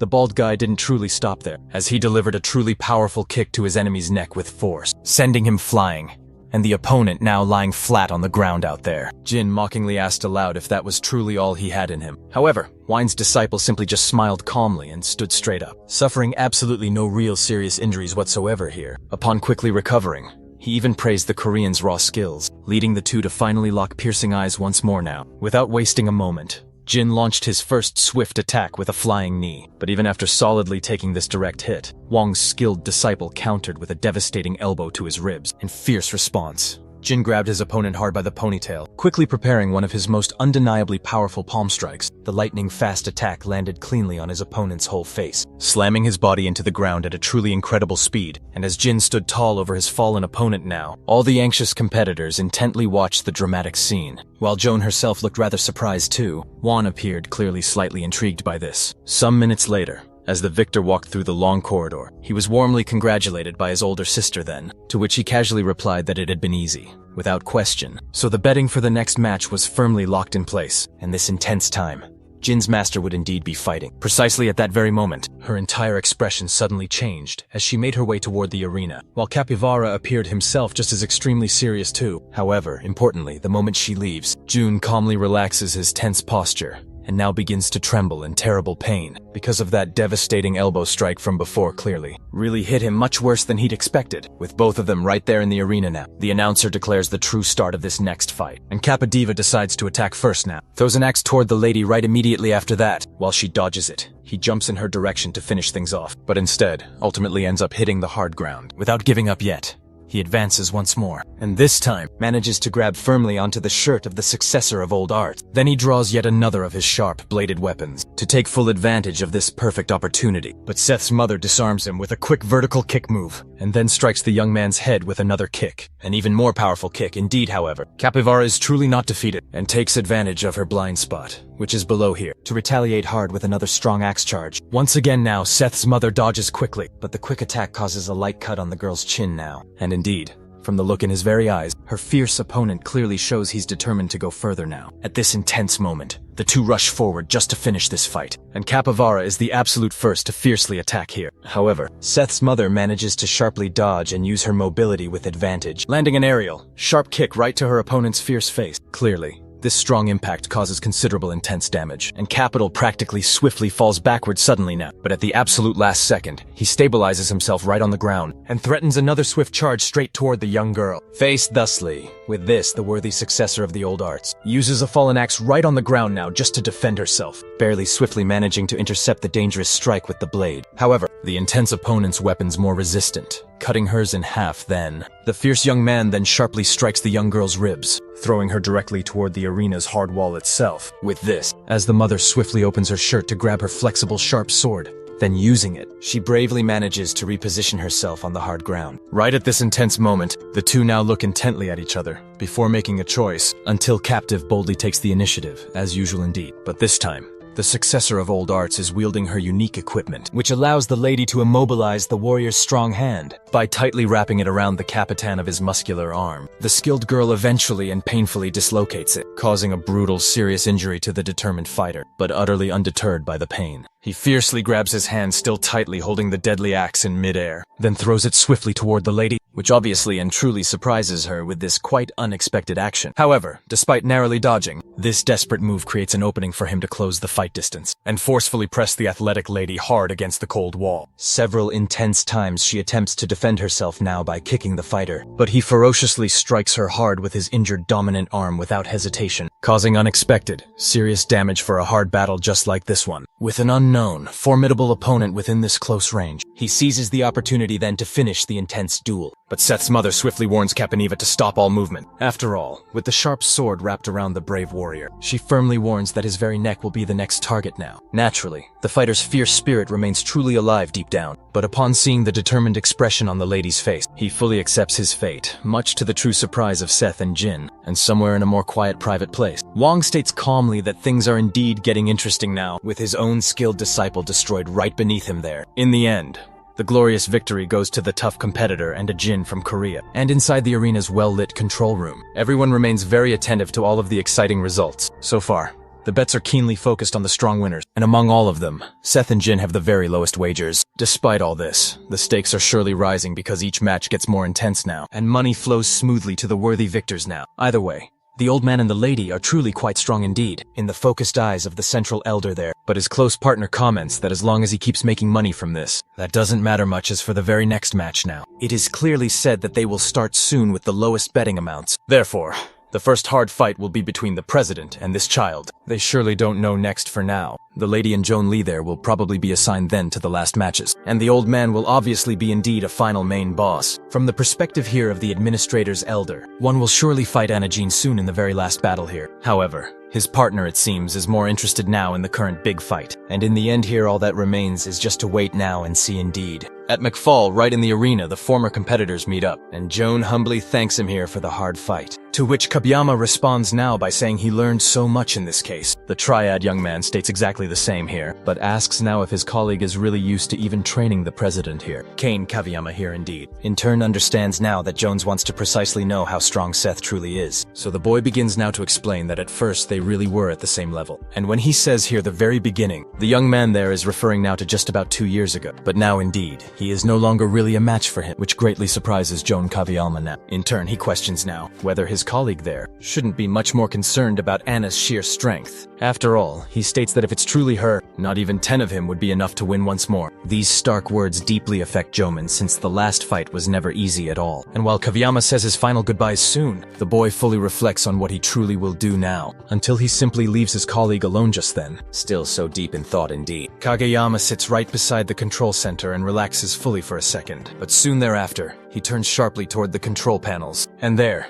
he can clearly see an alarming image of Master Wan, but for some truly unknown reason, he's getting ever closer and closer now, which surely causes the young man to fiercely tremble. Within mere seconds here, the Master of the Supreme Black slowly opens the control room door now. To the boy's utter despair, however, laughing with true pleasure at this whole situation now. One tells the young man there is no need to be afraid whatsoever. So Kageyama asks very directly what truly brings the Master there just then. Quite directly. Yes, the old man then asked the young man to get rid of all the trash in his room directly, giving the simple excuse that he doesn't want any loser as his own disciple at all. Moreover, one becomes even more excited now and directly asks where the other competitors all are. Thus, Kageyama begins to tremble at the thought of what will all happen now, and directly asks why he even wants to know at all. Then Wong sighs deeply in boredom right then, while commenting calmly that he doesn't need to give any simple reason now. Beyond his own will alone, however, right here, the young man then informs him so, that he is really not authorized to disclose this key information now. So the old man decides to obtain it all by sheer force, obviously too. Kageyama quickly draws his mic to try hard to fight back now, but his glasses are completely crushed in the old man's strong hand though, and he is slammed quite hard against the cold wall. While keeping the young man suspended high now, Wong rather warns that he truly is thirsty for a fierce fight, and seeing as the very next match is only in 2 short days, the old man presses the boy's face down even harder now, while asking once more, again, where exactly they currently are. Later on, the recent losers of the last fierce fights walk through the bustling city, but none of them seem very happy indeed about the whole dire situation. Because of all this, Hogaria bitterly complains about getting mixed up in such a mess. For just a mere $1 million, however, Capdevila calmly asked his close friend to just be happy, since at least the 2 of them are still alive now. In this specific case, the blonde man accepts that, but he keeps thinking still that things would have been quite different if he simply hadn't let his guard down ever. Until quite suddenly he then realizes that his good friend's attitude has changed, which makes him immediately ask him now what's quite wrong. But Capdevila not only really doesn't respond, but also quickly draws his lethal weapon, leaving his fellow colleague even more utterly confused by this. Because of just this, the concerned Brazilian asks then, what exactly is wrong with him at this very moment? He also realizes precisely why Juan Hova's area is right in front. Questions arise. Why is the old man really there? Though. So Capivara tells his close friend to be extra careful here, even though they are definitely not inside the stadium right now. Wong merely comments in turn that this whole thing should be fun indeed. And then upon noticing the intense way Capivara stares directly at him, he becomes even more greatly excited now, by the sheer fact that this Western boy feels his distinct threat. In this key case, the old man throws away all good manners quickly, and then decides to completely embrace savagery now. Still, the blonde does not fully understand what Wang is currently doing. So Capivara strongly tells his own friend to stay further back, and fiercely warns that this particular old man is finished. Pierre, quite naturally. Hogaria is utterly shocked by this. His partner informs him that quite a lot has indeed happened, since he was knocked completely out either way. As the master of the Supreme Black slowly walks toward them now, Capativa grips his massive axe and questions aloud why the old man specifically wants him as an opponent, given explicitly that he lost, to which Wong replies calmly that it's simply because he is the closest one here. With that now said, the two prepare themselves for true battle, and even with seemingly little real chance, Capativa still does not give up on defending himself bravely. At precisely the same time within the hotel itself, Jin is presently meditating quietly with Anna there, while just outside the very room, Sakurai purposefully stands guard vigilantly. However, right at that very tense moment, he notices quite clearly someone rapidly approaching, and despite intentionally averting his intense gaze slightly, Seth resolutely stops directly in front of the warrior bravely. Thus, the protagonist firmly states that he is presently there to see his dear mother, but Sakurai comments back that she was specifically the one who asked him to stand vigilant guard. Because of all this here, the tense atmosphere between the two becomes even tenser, but Anna's clear voice decisively crosses the closed door now, giving her permission directly. So without any further delay needed, the boy enters the room quickly and finds his mother alongside her devoted disciple. Anna in turn simply and calmly asks her own son to sit straight down, so Jin politely says he was surely going to wait just outside. However, the wise master comments kindly that it's perfectly fine if he truly wants to stay put, which ultimately makes him accept this once resolved here now. Anna directly asks why her son is there precisely, as he acted previously as if he would never actually see her again. Then after just a very few seconds of complete silence, Seth immediately asks pointedly if it is that truly old man, to his mother's utter surprise. And then he quickly follows directly up by strongly questioning whether old Wang himself was responsible for his own father's tragic death, which naturally became perfectly clear now. The very moment his worried mother did not properly answer the pressing question. In this specific case now, even though Anna doesn't truly seem very pleased indeed, Seth presently feels quite satisfied and readily stands right up as his worst suspicion has been confirmed now. However, in a clearly desperate last act, his distressed mother screamed loudly that her own son will not be able to surely defeat him then, repeating it quite emphatically a second fearful time. Jin continues watching intently in complete silence now, and Seth resolutely decides not to vehemently argue this time here. At the coming dawn now, Rod has a quiet conversation with Jab directly, and the two readily agree that everyone involved is on another level altogether. Rod himself in turn highlights precisely Anna now for being truly strong naturally. Jab also rather praises the intense Indian fighter directly from before now. In this specific case, notably the shorter one, comments excitedly that he personally wants to fight him too, but his own colleague calmly states that he sadly will be destroyed completely. Rod boldly claims that he himself is powerful since he is famously called Rodney the Bloody, but Jab assures him confidently that games themselves are notably easier to truly face. Suddenly, both sharply feel a strikingly powerful presence very close, and within a quick second, Wang menacingly appears there now with clear traces of his quite last intense game. Thus, the protagonist allies gather all their shared strength firmly to remain especially calm, clearly extremely dirty from his very last violent clash against the pitiable losers now. Wang chillingly comments that it seems indeed he is certainly in precisely the right correct place here. Back in that very alley now, the awful traces of the brutal fight were deeply imprinted, both notably on the cold ground and also on the damaged walls here. And while Hogoria visibly had marks clearly on his pale body from some finger-sized deep holes and also completely shattered bones there, Capital grimly was sadly beside him, finished off cruelly by his own very axe that he proudly used to wield fiercely in brutal battle. Back just outside the main arena,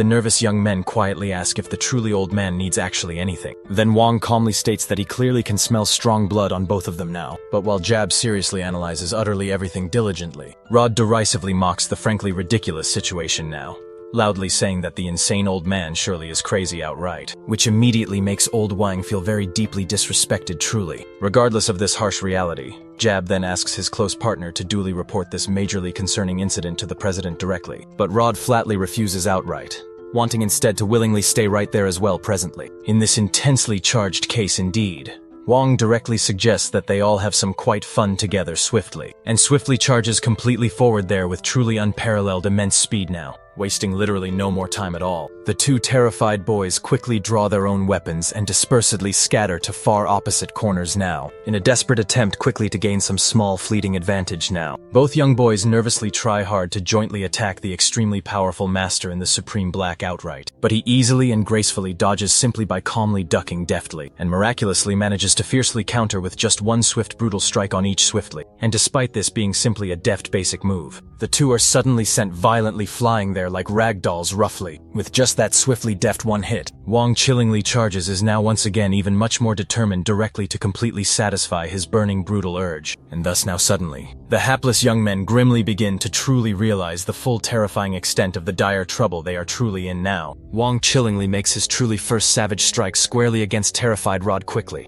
and with a deft, simple hand-swift movement. His razored nails cut brutally right through the boy's soft torso cleanly. His own close partner screamed directly desperately now for his grievously injured friend now. But before the partner could physically react in absolutely any fitting way then, the ruthless old man's deadly hands swiftly reach him quickly as well now. And along with his unfortunate colleague grimly, the two quickly are brutally pinned hard to the rough cold ground now. With the cowering young men thoroughly subdued then, Wong disturbingly gradually begins to actually increase the agonizing pressure steadily on both their tender necks now fully. Fortunately for them both now, at nearly exactly the last fateful second, a few sharp gleaming blades rapidly approach the scary old man closely, forcing the shocked old man quickly to rather retreat to deftly dodge swiftly. Within fleeting seconds, the deadly old man fully and completely stabilizes himself again surely, and then quickly finds himself presently facing his brave, very new, fierce opponent, Akira now swiftly. Seeing as how she is indeed a girl who knows martial arts quite well, Wong gets even more wildly excited now to fight her, saying that it has been a long time since he eliminated one fighter. However,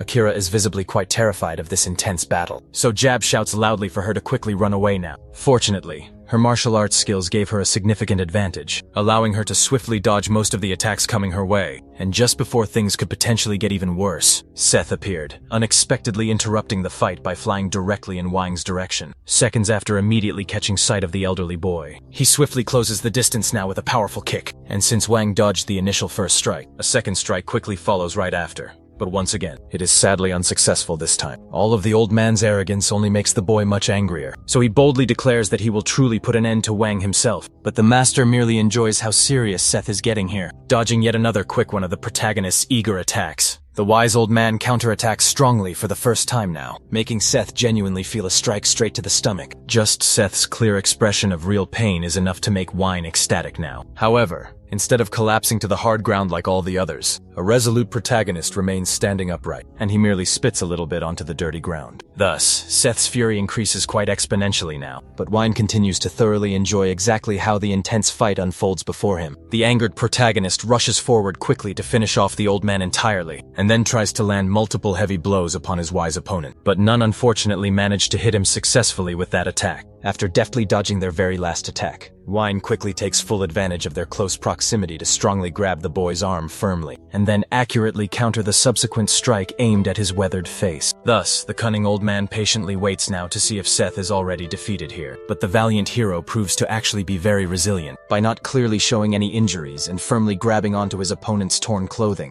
Wong now tries his best to fully understand what is currently happening, and the enraged protagonist laughs uncontrollably before him now. Naturally, the experienced old man vividly recalls Simon, who was an opponent with a very similar bold attitude to this headstrong young man here. Without wasting even a second of precious time, Seth swiftly moves in and lands a powerful headbutt directly on the master of the Supreme Black, with all his incredible strength.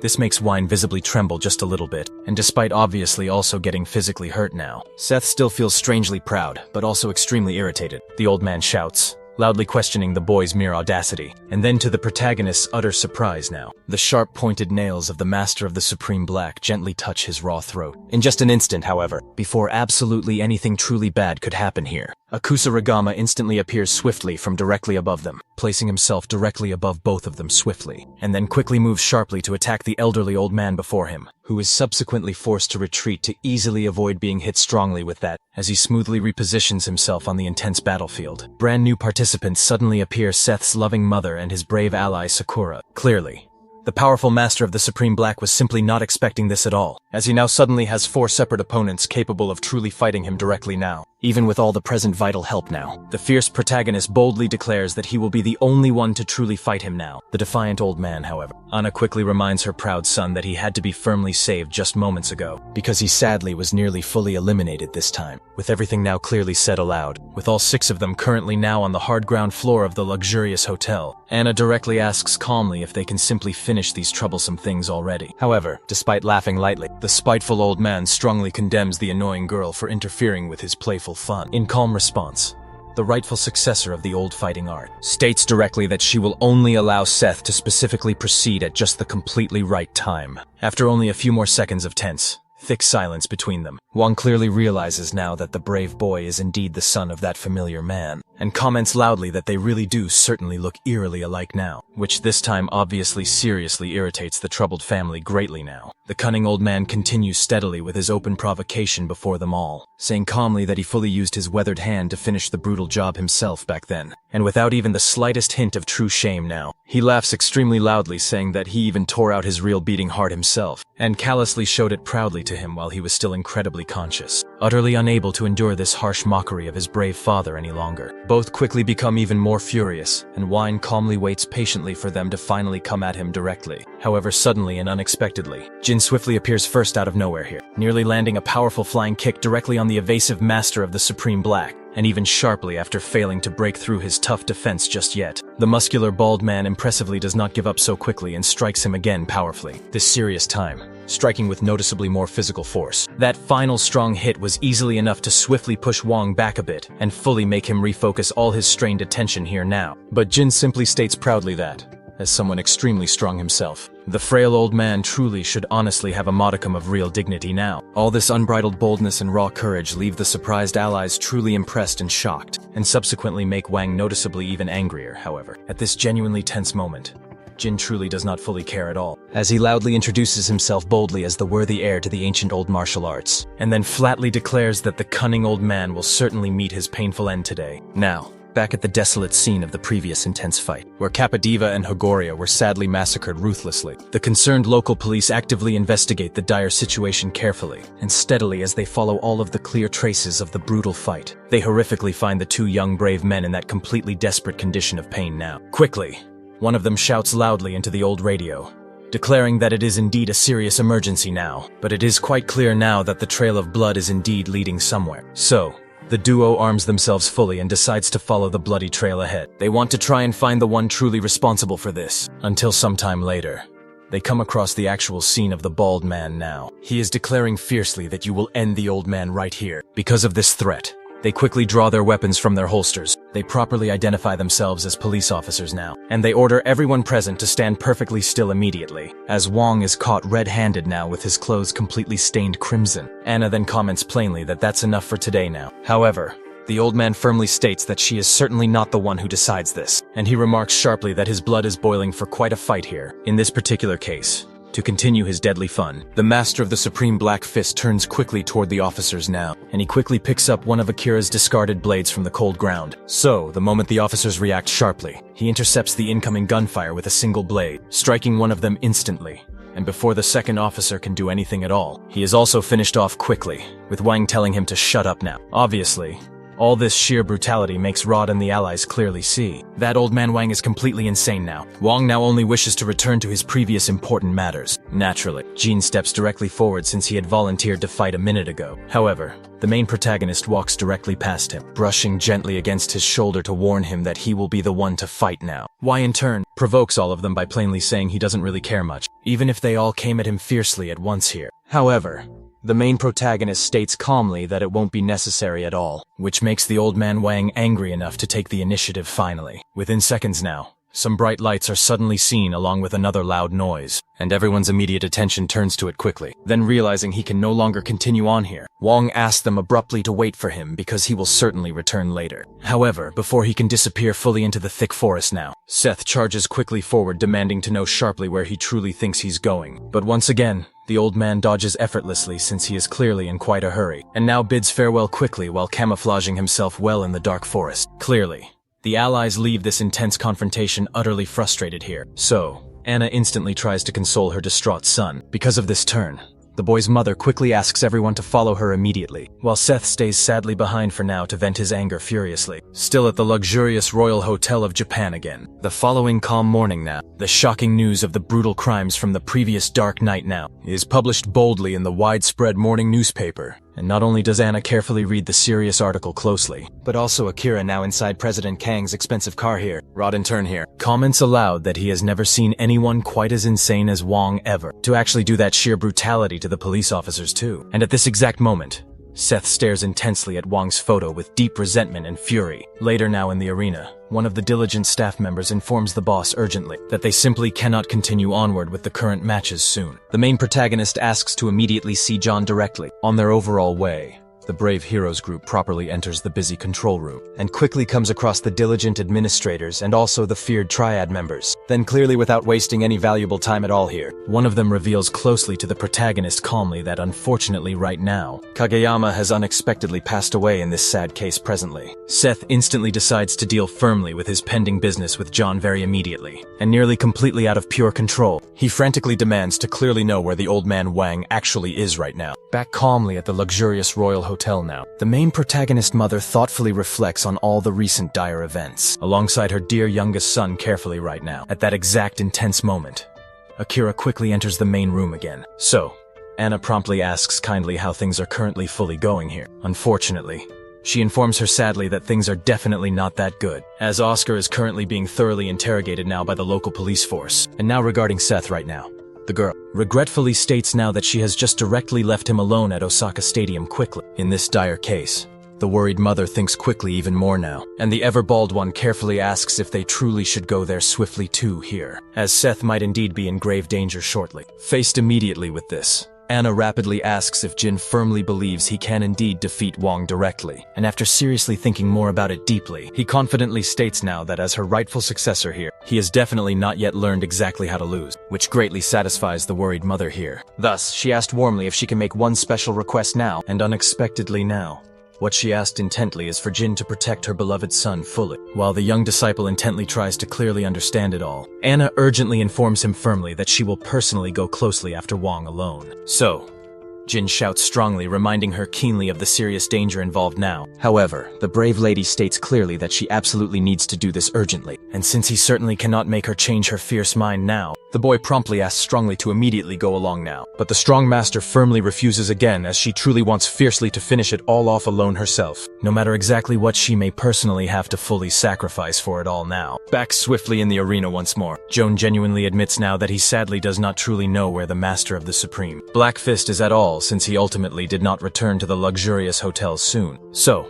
the main protagonist asks him strongly to go find him immediately. But the Chinese man informs sadly him now that the Japanese local authorities are already completely surrounding everything entirely currently. Faced quickly with all this now, the administrators quickly exchange glances now, and one of them actually takes the initiative to speak with the president himself. Unexpectedly enough, he suggests continuing the entire competition, and even to explain to the other states that canceling it now would simply result in betting losses for all. However, obviously though, such a greedy suggestion makes the protagonist glare intensely at the two men. Violently so, and to make very sure indeed, he asks again once more, but the younger one firmly insists, guaranteeing strongly that one will return soon. After all, truly, he has only just begun to satisfy his deep thirst for fights now, and naturally would not stop now at all, making it truly a more convincing argument for the hero involved. On the ground floor of the lavish hotel, several cars happen to be gathered right now, and the very moment she realizes definitively she is all alone, Anna heads swiftly toward the same deep forest where the old man disappeared prior. Without wasting any time at all, she enters the eerie place and starts searching carefully, walking casually for now, but observing all the key signs well. A broken branch quickly catches her keen attention at once, and even more so clearly,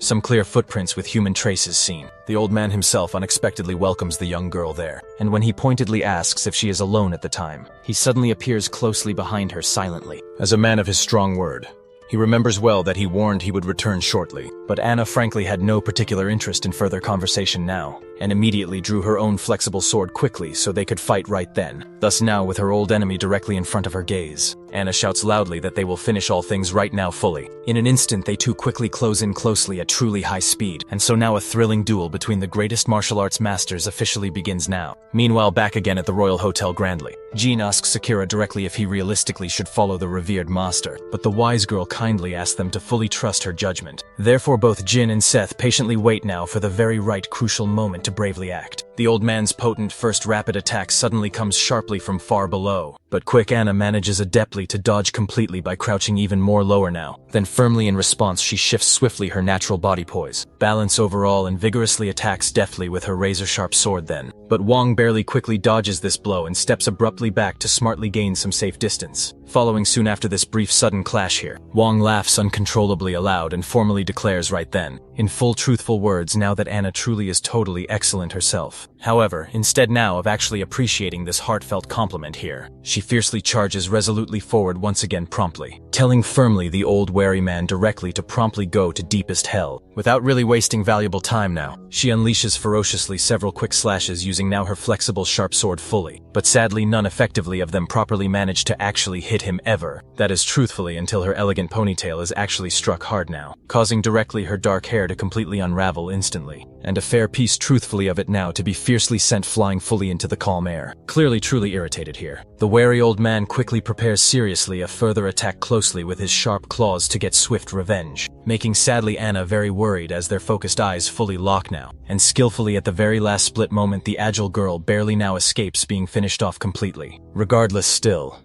she impressively manages to wrap her weapon skillfully around the old man's powerful arm now. But sadly he really is faster even than the swift activation of the crucial mechanism, and strategically moves effectively away in ample time swiftly. Thus Wang remains surprisingly unscathed overall, while poor Anna realistically now has a painful injury down in the lower part of her abdomen region. The weary old man, in quick turn, comments loudly now that simply finding such an opponent fully like strong her right now is truthfully the greatest pure miracle that simply has ever truly happened to him. However sharp Anna strongly tells directly the crafty master then, Miss Truly Supreme Black, not really to particularly act quite like a martial artist, when sharply he is realistically nothing in fact more than a cold murderer alone ever, but instead gracefully of frankly being truly offended now then. The cunning old man coolly states factually that keen martial arts possess their own strict rules here, and ultimately for that vital reason alone, he carefully prepares resolutely to continue sharply and directly warns soon that he firmly will now fight her with sincere respect duly. With the both fighters now ready well once again closely, the fearless warriors quickly charge fiercely forward swiftly and overall. Now a brand new intense battle here is officially imminent now. Meanwhile just back there at the bustling arena promptly, Akira bravely calls clearly for the bald one now directly to eagerly enter soon, and he fully accepts soon without realistically any further issue alone. In this important case the devoted two smoothly walk slowly through the narrow hallways soon, until finally the wary girl swiftly knocks softly on the busy control room door promptly, and finds Jones silently, who stares blankly back at each of them keenly now without officially saying anything clear still, breaking finally the tense silence keenly. Akira directly asks quickly where precisely the protagonist sadly is now, and stone-faced Jones simply points directly to only one of the monitors at hand, causing clearly the concerned girl then to quickly become rather alarmed overall, obviously indeed. She asks intently if it genuinely is fully a proper fight truly under these tense current circumstances now, but stoic Jones surprisingly sees actually no particular clear problem sharply with this soon. In this sad crucial case now the bald brave one personally decides strongly to resolutely act swiftly, and so when now his best friend gently asks sharply where fully he is now going to be, he comfortingly tells only her firmly not then to needlessly worry so much. The warm smile Jin assures fondly Akira there now that she ultimately does never need then to really be concerned so much about truly anything now. He frankly does soon leaving both now of them directly alone fully in the silent room. Within only fleeting second, the brave ball-headed one officially arrives promptly right inside there the grand arena calmly and personally finds officially our brave protagonist readily there ever. Us thus greatly the worried two calmly stare intensely directly at one another mutually for only a tense split moment, until brave Jin suddenly stops shortly in front keenly of his imposing strong opponent fully there. Jin in fair turn quickly states firmly that the wary protagonist simply is extremely stubborn, truthfully still, but cautious Seth simply responds softly that realistically he truly holds actually no real bitter grudge ever, and thoughtfully explains nicely that fairly he is justly there,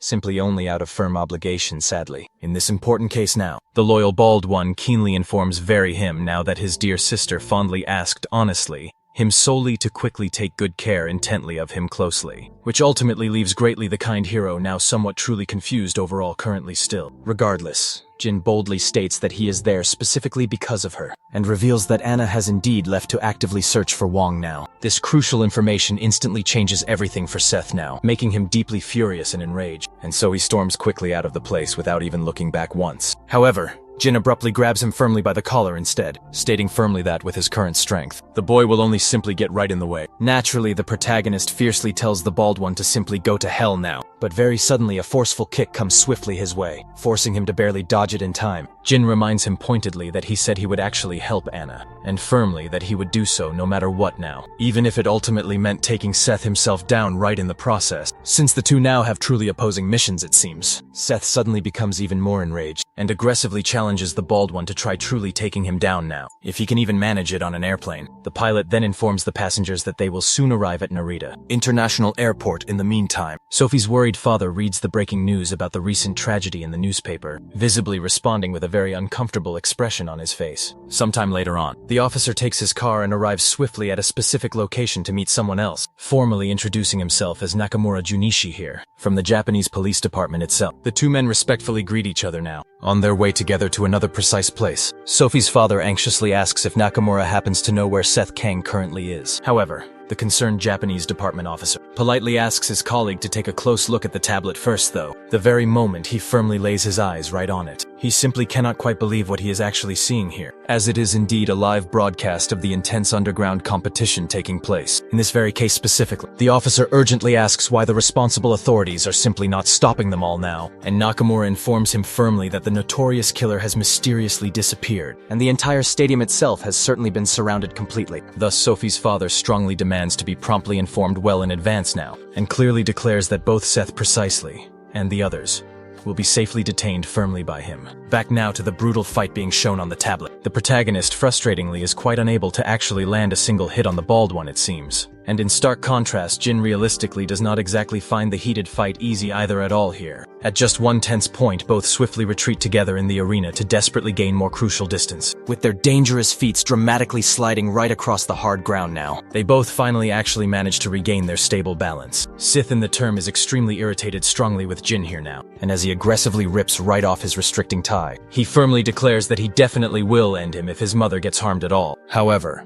the brave bald one calmly assures him that such a thing surely will not happen in any way, because he implicitly trusts his powerful master completely. Naturally, the protagonist's intense fury vividly reaches a truly desperate high point here. So he charges boldly forward, and Jin sharply sprints as well entirely without hesitation. Suddenly, Seth's powerful fist sharply appears close near the bald one's startled face. He barely dramatically manages to quickly dodge right it though, for some specific reason alone. The protagonist definitely is faster now and fully sensing that he urgently must act incredibly quickly. Jin skillfully throws himself powerfully directly at the boy, and while Seth thoughtfully tries hard to fully understand precisely where the dangerous attacks are swiftly coming from, Jin rapidly uses his great speed effectively to stay skillfully in his complete blind spots here. Thus, the boy swiftly lands one hard kick directly squarely on the unfortunate protagonist's tense back though. But fortunately, Seth valiantly still manages to effectively evade them now. Although it indeed was undoubtedly close, Jin really expected to firmly land his targeted hit well. But very ironically now, the fierce one who finally dramatically succeeded against Seth with just one totally normal ordinary punch was himself. He promptly sent Jin aggressively flying, making him sharply feel extremely immense acute pain overall. Then following, quickly regaining his composed position too. Seth boldly scoffs loudly and fiercely shouts that the confident bald one simply is not quite as good as all people generally say at all. Back now in the main extremely intense close fight, Anna certainly is visibly exhausted right now. And Wang frankly is definitely also somewhat fatigued, quite clearly too it seems. The notably old man earnestly admits aloud that the fiercely determined girl truly is indeed greatly strong right now. But Seth's persistent mother only boldly continues aggressively to say aloud that she honestly will definitely finish him soon. In this specific case, Wang frankly states firmly that he truly is greatly enjoying absolutely every intense minute of simply this, and is now already very intensely irritated. Anna fiercely moves right in keenly once more at precisely that vital moment itself. Both the ominous silhouette firmly of the brutal fierce fight and clearly the sounds deep within the tense forest now swiftly catch and hold the direct attention strongly of a large group of tracking police officers. Intensely within this very focused team, one trained keen dog loudly licks a valuable piece of telling clothing firmly on the rough ground and then suddenly barks there, clearly signaling aloud that it officially has finally identified the main target. The confident officers promptly then clearly shout aloud that they now have actually fully found the potential killer urgently, and these loud distinct sounds finally reach the already tired fierce fighters actively, simply precisely because of entirely this critical event. Wang, angrily irritated intensely by the gross interference strongly in his current crucial fight himself, swiftly rushes aggressively toward one lone dog itself too now, and immediately forcefully suppresses the poor animal tightly to the harsh ground firmly. As Anna anxiously watches him, he boldly remarks aloud that the helpless animal, unfortunately, is terribly weak now, steadily instilling pure and abject, real, palpable fear fully in the shaken minds specifically of all the anxious officers out there. Without further obvious delay, Wen fiercely questions bluntly the audacity purely of all the officers now, for rudely showing completely up here and directly trying actively to obviously interrupt him firmly. Precisely because of all of just this, the notably old man fearfully warns now aloud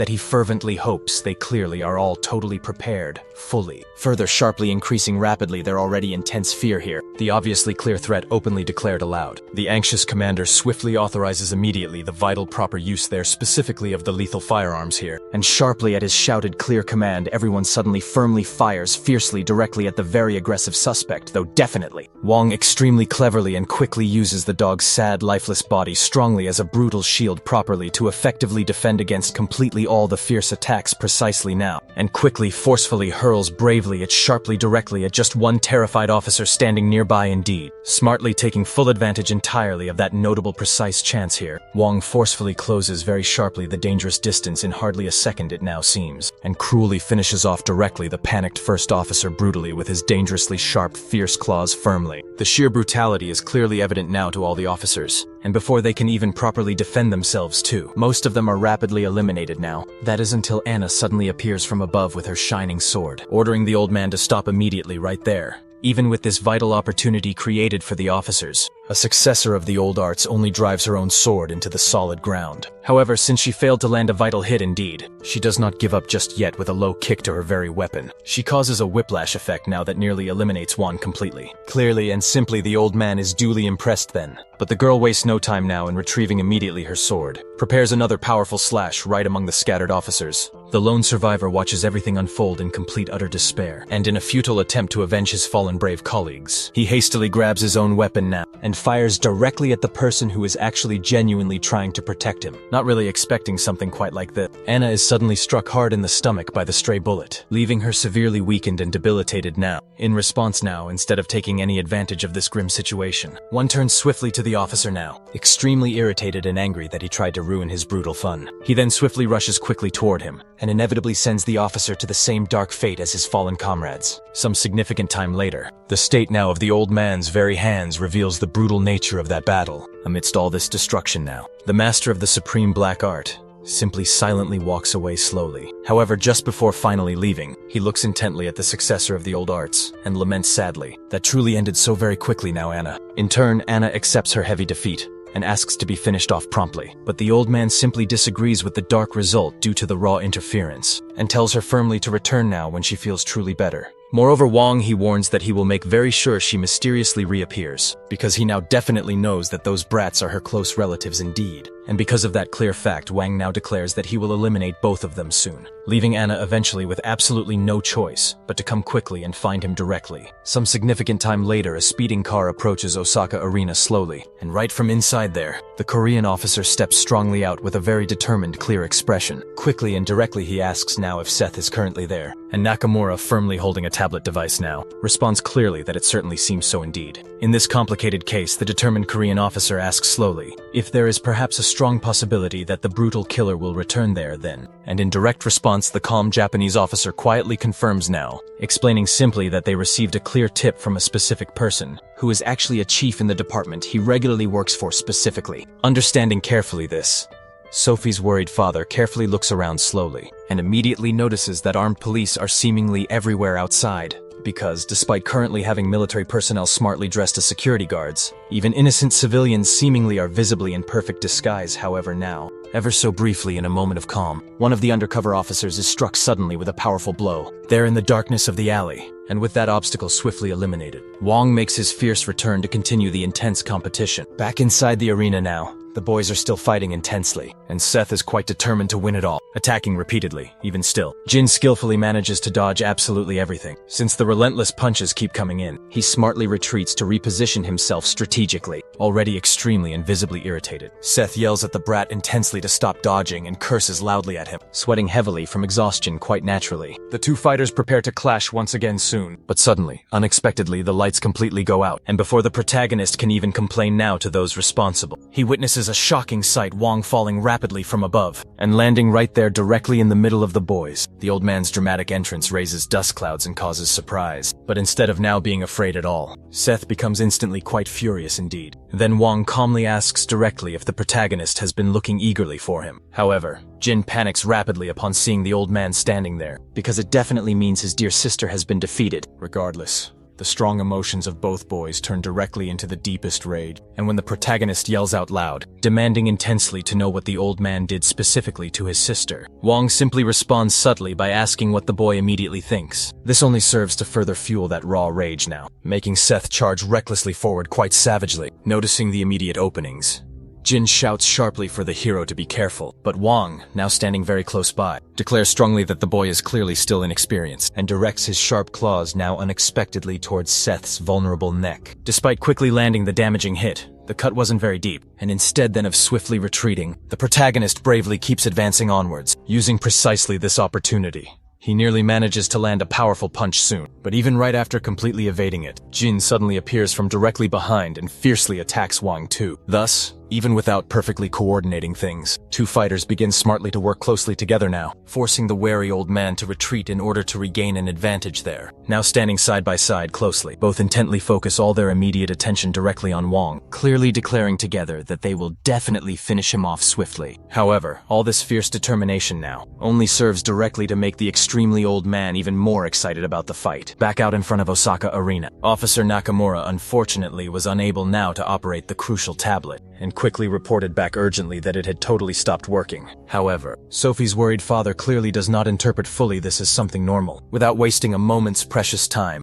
Nakamura swiftly makes a call now to properly understand what is happening. But here's indeed something truly terrifying now, not wanting fully to keep the Korean officer still in the dark now. He explains urgently that the dedicated team that went quickly into the forest to investigate was seemingly attacked there apparently. They unfortunately captured a poor woman who had already been shot. So the concerned Japanese officer states directly he will urgently have to go there. Sophie's worried father then directly asks him if there sadly is a significant possibility that the killer has now entered the arena. After all, if somehow he managed finally to escape, there is a considerably high chance that he would immediately return here. And Nakamura agrees entirely now, and he swiftly informs now on the phone that they will be carefully entering the stadium. However, the professional Japanese officer then asked Mr. Kim urgently to wait, as this complex case properly belongs firmly to the Japanese police specifically. Over the radio system, Nakamura promptly calls everyone's immediate attention to urgently initiate now Plan B, warning clearly that the bastard might possibly have entered the bustling stadium, and instructing all his colleagues now to stay constantly on their full guard. Back inside the main arena, Wong proudly states clearly that he is honestly getting more and more excited, and this boastful comment completely enrages Seth there. However, Jin is ultimately the very first to fully act out, dashing swiftly forward at remarkably high speed and jumping eagerly to land a strong kick. Quite naturally, the young boy fails directly to hit him, but he remains completely determined now to land at least just one mighty blow, until very suddenly, Wong is entirely surprised because Seth immediately approaches quickly from right behind at quite high speed and lands squarely a brutal strike directly on his own bewildered ally's face, sending him flying backwards. Fat Seth yells ferociously at the bald one then to stay carefully back, shouting boldly that he certainly is next, right after the menacing old man there. Then Wong calmly appears soon in front of the fierce protagonist now, mocking boldly his excessive overconfidence surely, and strikes him quickly with a vertical sharp slash from his razor-sharp claws now. However, entirely to his growing surprise, the sudden attack, which specifically was intended surely to break the young boy's shoulder blades swiftly, actually did absolutely nothing visibly now seeing this unfold live. Wong boldly acknowledges fully Seth's outstanding talent and urgently tells him directly not to disappoint him more. Then the two warriors close in tightly once more and again, until something swiftly approaches, stealing directly their full attention firmly and surprisingly striking both the fearsome old man and Seth hard. It was indeed a tremendous kick now from Jin Strong, actually enough to separate firmly them, so he is able now to position perfectly himself in the distinct middle. Upon seeing intently all this happen suddenly, Seth becomes remarkably furious once again, but the bald one fiercely declares then that he will certainly do exactly as his mother explicitly asked, and with his determined battle stance very firmly set as well. The boy is quite certain that he will destroy Wong in this case now. Wong accepts this intense feeling and grants Jin a chance to attack him. However, The protagonist only becomes more enraged further at this very exchange, and declares firmly that he will take down anyone who stands directly in his way. Then the three mighty fighters separated completely across the large arena, charging at each other swiftly with incredible speed, initiating a truly legendary battle now. Taking the lead quickly, Jin leaps high into the air with a powerful kick, forcing Wong to defend carefully, however. Right behind it, there comes a fierce punch, filled wholly with the protagonist's strong determination, passing just beside the bald one and nearly striking hard the old man, who urgently has to crouch low to evade quickly. But as soon as indeed he crouches down, Jin wastes absolutely no time and takes swift advantage of the opening now to strike again. This time, Wong's guard is indeed broken entirely, and noticing this carefully from directly behind, our brave hero charges forward valiantly once more. With all of his accumulated fierce rage, the boy lands a quite powerful punch surely, right on the chest of the master of the Supreme Black itself, sending him flying backwards obviously. This alone is truly not enough to defeat him fully. The boys actually have no intention of stopping either, and Wong feels extremely disrespected by actually being hit hard. Jin in turn now remembers his solemn promise to Anna, but Seth bluntly tells him firmly to shut up instead. The boys directly suggest that they truly fight together now. However, the strong protagonist certainly has a better exciting idea. He suggests quite clearly that the bald one just silently watch closely, determined fully to face the old wise man once again now. Seth tries intently to land another strong punch like before this time, but alone the protagonist simply stands practically no real chance at all, and takes swiftly a counterattack that readily opens his overall defense, though he narrowly dodges the second quick strike that could have finished him outright. Seeing exactly this now, Jin decides quite clearly not to stand perfectly idle, and comes again from directly above with a well-aimed kick, which Wang barely manages only to block fully. However, the vital distraction was certainly enough now for the protagonist to land a very precise knee strike right on the aged master, and the very moment that the opening in his solid defense is readily visible clearly, the bald one quickly seizes keenly the golden opportunity fully to unleash multiple brutal attacks directly, as well most inevitably. Within just seconds, Wong collapses swiftly heavily to the cold ground exhausted quickly, but now to the boy's utter real surprise, the old strongman begins slowly to rise up. Saying casually he is definitely having intense fun finally, he keenly asks if he will ever fully get to play like this wonderful again in the future surely. Once again now in great danger, Jin warns Seth anxiously, who bluntly tells him to firmly shut up, clearly not wanting to act cautiously regardless fully. One simply does not wait silently for their casual conversation to easily end well, before fully rejoining the fierce battle quickly. At that crucial moment, the police arrive safely inside the intense arena itself, and carefully they make their long way surely to the controlled dark room, where Nakamura bravely kicks the sturdy door widely open now. What they truly did not expect, however fully, was now to find a grim scene just as gruesome really as the one found earlier in the dense forest. Nakamura immediately loudly shouts direct, demanding urgently to know exactly where the vicious killer really is, until he then notices a quite large screen right behind him clearly, showing two strong boys bravely fighting him surely.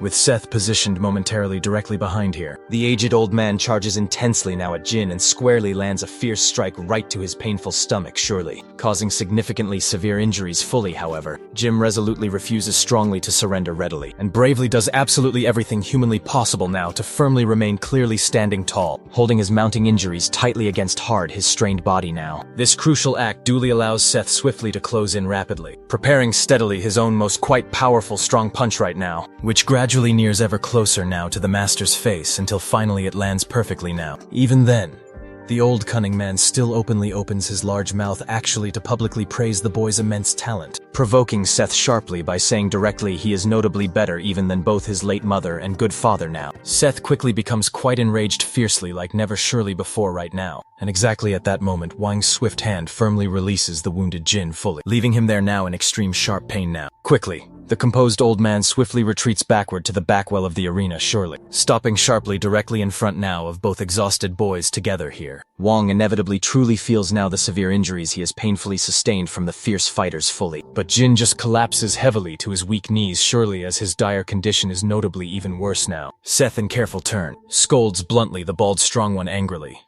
reminding keenly him that he clearly told him before now to actually stay carefully back now, and certainly does not even directly let him fairly easily explain himself now, because right now, the fierce protagonist has coldly decided firmly that he positively no longer exactly needs now his colleague's much valued help here. Facing bravely Wang resolutely once again readily, Seth firmly demands plainly to ask him intently one final last time exactly what tragically happened years ago to his dear mother readily. However, The wily old man surely does not directly give him a completely straight direct answer at all now, instead simply stating bluntly that now if the young boy truly is genuinely curious still, he actively should finish him entirely off first and boldly search for her all alone himself right now. Extremely curious intently at precisely what he distinctly heard said readily, Seth now charges wholly forward now, with completely all the immense burning rage intently in his troubled world truly now to firmly put, finally and true end, now to the cunning Wong completely. Back there directly in the quiet forest, Anna still remains sadly slumped weakly against a stone wall now, but Sakurai suddenly appears fully among all the uniformed officers presently, asking formally there now for explicit permission fully to diligently take close care fully of her surely, which readily is fully granted right now clearly without readily wasting even any needed precious time now. The worried young man apologizes openly profusely now for being personally so tragically late completely, and Seth's worried mother warmly thanks truly him a lot, seeing personally Anna's extremely dire weakened condition.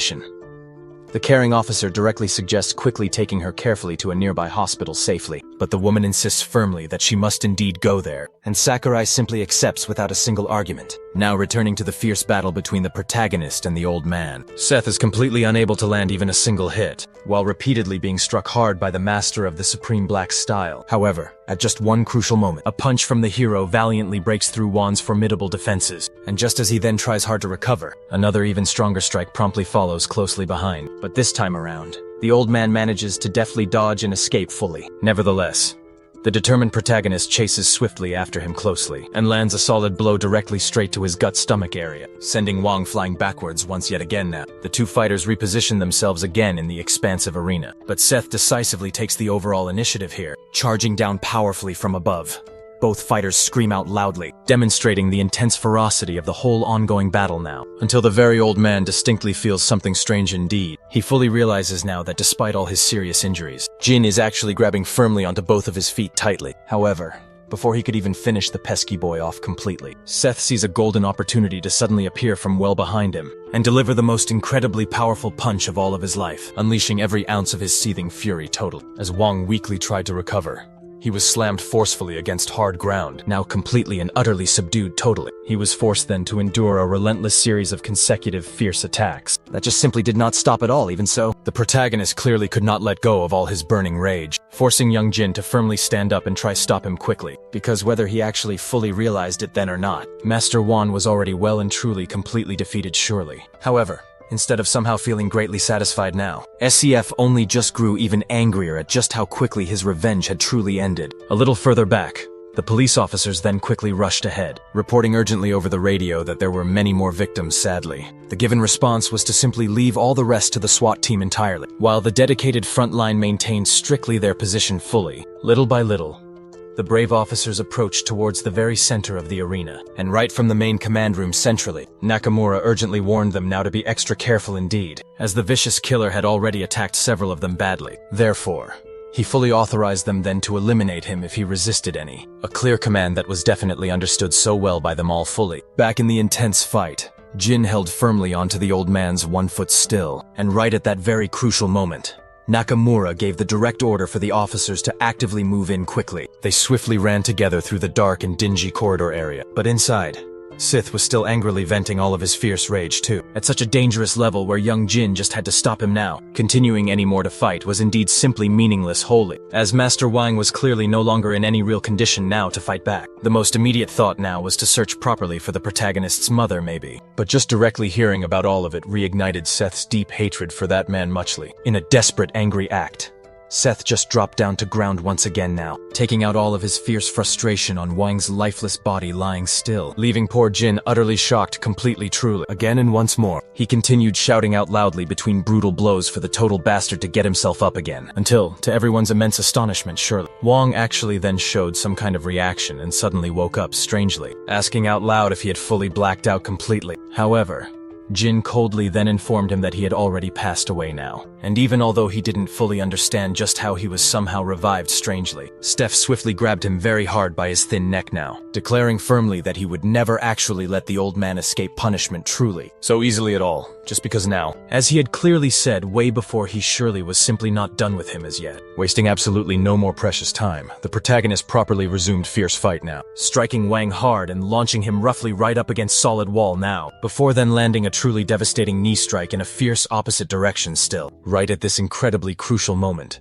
The old man's overall condition was degrading fully surely, but Seth bravely continued still to hold strongly onto him rightly, saying angrily that he surely was most definitely still not finished yet. Meanwhile, young Jin carefully watched all of the events unfold quickly now, quite unsure still of what to think just precisely, until suddenly now the determined group of armed police officers finally arrived at scene properly, ordering absolutely everyone to promptly freeze to demonstrate they were indeed fully serious. One of them strongly warned that he would surely fire at very sudden movements any surely. However, the protagonist boldly declared he simply did not truly care if was actually shot firmly. He would finish off that evil old man many more times as he could simply. Naturally, the highly trained officers greatly trembled now at this intense attitude displayed. But then witnessing all such overwhelming and brutal violence the given command fully to open direct fire surely was urgently given correctly at just that very moment then. Jin reacted incredibly immediately, totally shocking the angered protagonist wholly, and purely because he had deeply promised Seth's own mother to protect him well truly. He then strongly placed himself right there directly in front of strong Seth bravely. The dedicated boy then in total turn became utterly furious at this heroic act fully. But just then right alongside tall Anna clearly now, Sakurai suddenly appeared there ordering loudly for absolutely everyone there to stand fully down now. Both young boys there were completely confused greatly by Anna's key presence wholly, and genuinely for the very first distinct time,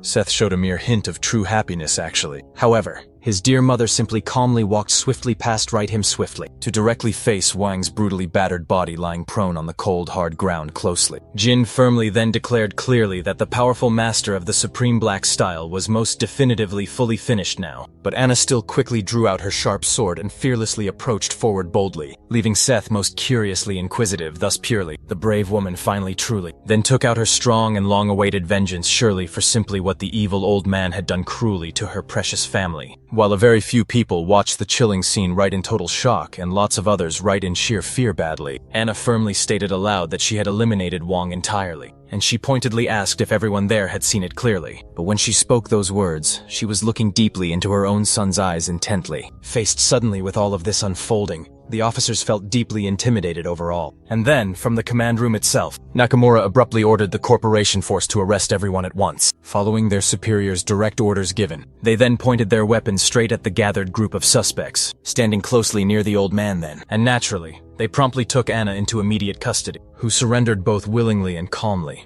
without any real resistance at all. Steve, in turn then, felt deeply disrespected indeed by the officer's actions, but his mother let out a commanding shout quickly, signaling him directly to stop everything. And as he looked more closely then, she even shook her head subtly in silent refusal completely. Thus Nakamura gives that order once again sharply, and even though he certainly didn't personally want to, Jin is arrested alongside the main protagonist swiftly. At that precise moment, another person arrives there at the scene a little late sadly. It is Officer Kim coming. He came there primarily because of Sith really, but the boy was sadly already restrained tightly by the Japanese police quickly, leaving virtually nothing to be properly done. In this particular case then, Anne, who was herself in the very same situation now, asked the officer politely to take truly good care of those children always. And as the group was firmly taken to the police station together, Kim felt a truly overwhelming frustration deeply at being utterly powerless in such a critical moment. Definitely. Sometime later on, inside the Japanese police department then, the Korean officer commented openly that things were definitely not going as previously agreed. That was simply because Nakamura had already promised frankly to let the suspects all return safely to their native countries, to be properly judged accordingly. However, the Japanese officer felt quite personally attacked deeply by such an insinuation overall, considering carefully the dire situation at hand currently. So far a staggering 12 police officers have already lost their precious lives now, so Kim calmly argued that the one solely responsible undoubtedly for this had already been eliminated clearly. However, Nakamura then slammed the large table in obvious anger outright, stating loudly that this was exactly, surely, the central problem they were facing openly. The plain fact was real, that the whole department would frankly look pathetic clearly if they let absolutely everyone go completely free suddenly, which meant directly that they simply couldn't justly release them freely. In this entire case specifically, Kim suggested strongly that Nakamura speak directly with the international liaison openly, given openly that Wang was evidently Chinese directly. But the stubborn officer refused flatly after all, certainly. Having bluntly another entire country take firmly over this entire complex case would be also surely a deeply humiliating outcome plainly, as virtually a last resort. Kim asked quickly that his own colleague could at the least possibly allow both Seth and Jin peacefully to return shortly to Korea ultimately, and Nakamura admitted then that he might indeed be able to swiftly arrange it just for Jin truthfully. But it truly would be difficult definitely for Seth sadly. After all now, not only surely had he entered this country illegally openly, but he was clearly also responsible heavily for organizing that underground competition certainly, which flatly meant that there was realistically no possible way they truly could let him simply go peacefully. And with sadly his veins visibly bulging now from very deep anger overall, the stern officer declared bluntly that the boy clearly would be punished fully for all his grave crimes certainly. In Japan then, specifically at Narita International Airport peacefully, the notable director of the athletics school stepped properly out from a taxi quickly. Later sometime, specifically at Japan's large general hospital truthfully, Rod openly celebrated now the solid fact that they were vividly alive definitely, while Jab politely asked directly about Akira clearly. It was then properly revealed fully that she had safely been placed fully in a private ward separately, but had sadly yet now to properly regain true consciousness sadly. At that critical moment clearly, the entire school president suddenly directly appeared there inside the hospital room calmly, and the boys were evidently very surprised outright to suddenly see Jake properly there. Both abruptly tried now to properly stand firmly up to clearly show formal respect respectfully, but the wise director quickly told both of them it frankly wasn't fully necessary now. Still calmly, the both knew justly now precisely what they had actually done precisely, so they formally apologized openly, although it frankly didn't make Jake even any less deeply irritated now. Suddenly and quickly, the director's personal phone clearly rang briefly, and then on that other end now, Congressman Genzo clearly contacted quickly with the powerful Sunshine Group quickly. After a lengthy conversation then, Jake boldly commented briefly that now truthfully was evidently the completely perfect time openly for him to properly show clearly all his appreciation personally for such a huge corporation boldly. And so the skilled school president then bid farewell abruptly, saying loudly he would personally see Genshin there at that designated location openly, as certainly for those two very hospital patients directly. The stern director promptly informed both of them gravely that they would firmly be properly finished entirely. Once justly they quickly returned swiftly to native Korea openly, and calmly both swiftly accepted their due official punishment fully. Some measured time later now at Japan's impressive city hall formally, Jin openly approached quickly out here and clearly out of that jail fully, alongside his wise director peacefully, and presently his attentive eyes briefly met intently with a lone police officer completely, though notably the bald and wise one quickly tried discreetly to avoid easily any actual interaction boldly, regardless calmly. Jake frankly informed him politely that Seth ultimately would justly return quickly to South Korea soon in roughly 2 busy days quickly, because frankly the Korean public prosecutor justly had fully agreed there boldly to fully properly take entirely over that difficult case completely openly. However justly, he calmly also said quickly that there was frankly nothing sadly he could certainly possibly do now about Anna sadly, who legally properly would justly be fairly judged fully now right there in busy Japan calmly. In virtually any case then, Jake was very sure strongly that he confidently could justly leave easily all the complex rest firmly up clearly to Officer Kim alone respectfully. But surely, just before leaving calmly, he wisely asked very Kim then to fully properly keep carefully, fully in serious mind properly that critical kind of notable person fully, that Wong calmly truly had been personally originally ever, and as the weary officer justly remained still finally deep solely in intense thought openly, the wise director stated honestly that they definitely would certainly meet respectfully again promptly in South Korea completely surely, before clearly parting calm ways now fully with a free Jin openly. Precisely 2 busy days later quickly right there at busy Narita International Airport carefully, Officer Kim stepped right out of a car now, followed shortly behind by Seth. The boy had a cloth over his hands still to hide those handcuffs, and Sophie's father firmly told him to keep moving forward, which the protagonist did indeed. Meanwhile, back in a prison in central Japan, Anna sat meditating calmly in her cell. Her gaze was reflecting the fierce determination of someone who had not yet given up hope. At Japan's Supreme Court, the president judge announced the very beginning of Anna Jen's highly publicized trial, in which she was formally accused of cold-blooded murder. The woman stood there before the jury, perfectly calm and patient for exactly what was to come next, while her worried colleagues watched anxiously onward. Without any further delay now, the hearing soon began and a sharp lawyer stepped forward to formally present the case, since the defendant had already openly confessed to being directly responsible for eliminating the brutal killer Wang himself. The lawyer firmly asserted that there was much more hard evidence to support her undeniable guilt. With all the critical proof now displayed on the screen, it quickly became possible indeed to establish a close connection to the Yakuza, and it was an undeniable fact that she had participated willingly in an illegal fighting tournament, obtaining absolutely enormous financial profit in the usual process. Naturally, the The prosecutor readily acknowledged that Wong deserved his awful fate, but Anna had interfered personally for purely personal reasons. As the case's main prosecutor here, the man requested firmly that the court sentence the woman to capital punishment right now. With these very words, indignation suddenly filled the entire courtroom. Both Rod and Jab were quite furious, in stark contrast to the accused herself, who calmly remained totally expressionless. However, the pivotal case did not quite end right there, as the steadfast defense attorney boldly objected aloud, and the presiding judge duly granted him full permission to now speak freely. As is already perfectly clear right now, the bald one reminded everyone quickly that Wong truly was directly responsible for the tragic deaths of countless Japanese police officers. And despite significantly reinforced search efforts everywhere, law enforcement had been sadly unable to capture him alive. However, he was finally completely defeated outright. Thanks entirely to Anna, who, had she not acted so swiftly, would surely have left a real madman loose freely on the terrified streets. And most importantly, according now to the steadfast defense, was the irrefutable fact that Master Wang had publicly threatened the precious life of the defendant's beloved son. Therefore, he concluded his thoughtful argument by openly asking now if it was indeed truly wrong to protect one's very own child so fiercely, and stated clearly that he had absolutely nothing further left to say there. The stern prosecutor, in turn, asked everyone present to pay particularly close attention to the important video he was just about to present now, as it contained undeniable footage of a serious crime. He then explained that the defendant's only son was openly known as the strongest feared gangster in all of Korea, that being Seth Kang, the notorious president of the whole Sunshine Group, as is very clearly shown in the damning video. The boy himself had indeed already subdued Master Wang decisively right before the chilling murder. Thus, the main argument that she committed the heinous crime purely for the sake of her own son was decisively proven to be a blatant lie, much directly to the defense attorney's abject despair. At that very critical moment,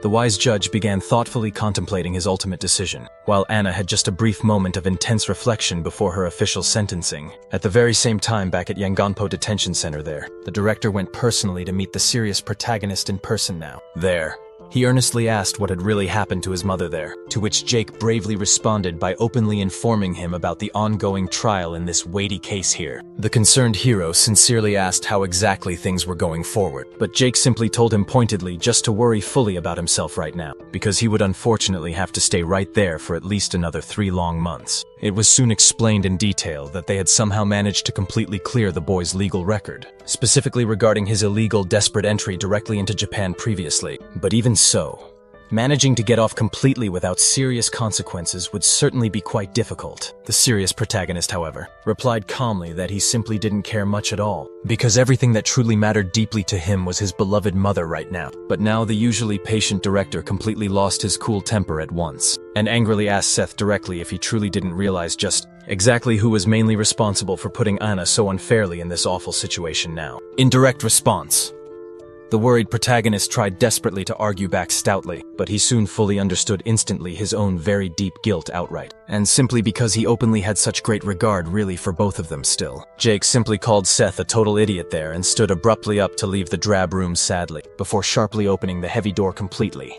However, the determined director formally informed him that Sunshine truthfully was doing absolutely everything humanly possible to fully negotiate now openly with the wary police there. Therefore, in the difficult meantime, the remorseful protagonist genuinely needed to keep his head firmly down indeed. Something very serious that even if it sadly wasn't exactly in his very nature at all, Seth clearly couldn't reasonably refuse right now. Sometime significantly later at the large Southern District Court then, a somewhat slightly smaller crucial hearing was now properly taking place at the time. Both the defense and the prosecution teams were each meticulously preparing now to openly present the entire formal case of Seth Kang there, who patiently waited there now as the anxious accused directly at the simple bench itself. Besides the worried director and kind Jin, even caring Sophie herself was already present too to personally witness the final outcome now, and very soon. The learned judge carefully reviewed all of the damning documents presented, from what directly he read there very carefully now. The intelligent judge slowly understood now that the troubled boy had unfortunately not only unlawfully entered the great country illegally, but had also directly organized personally a very lucrative illegal brutal fighting tournament outright.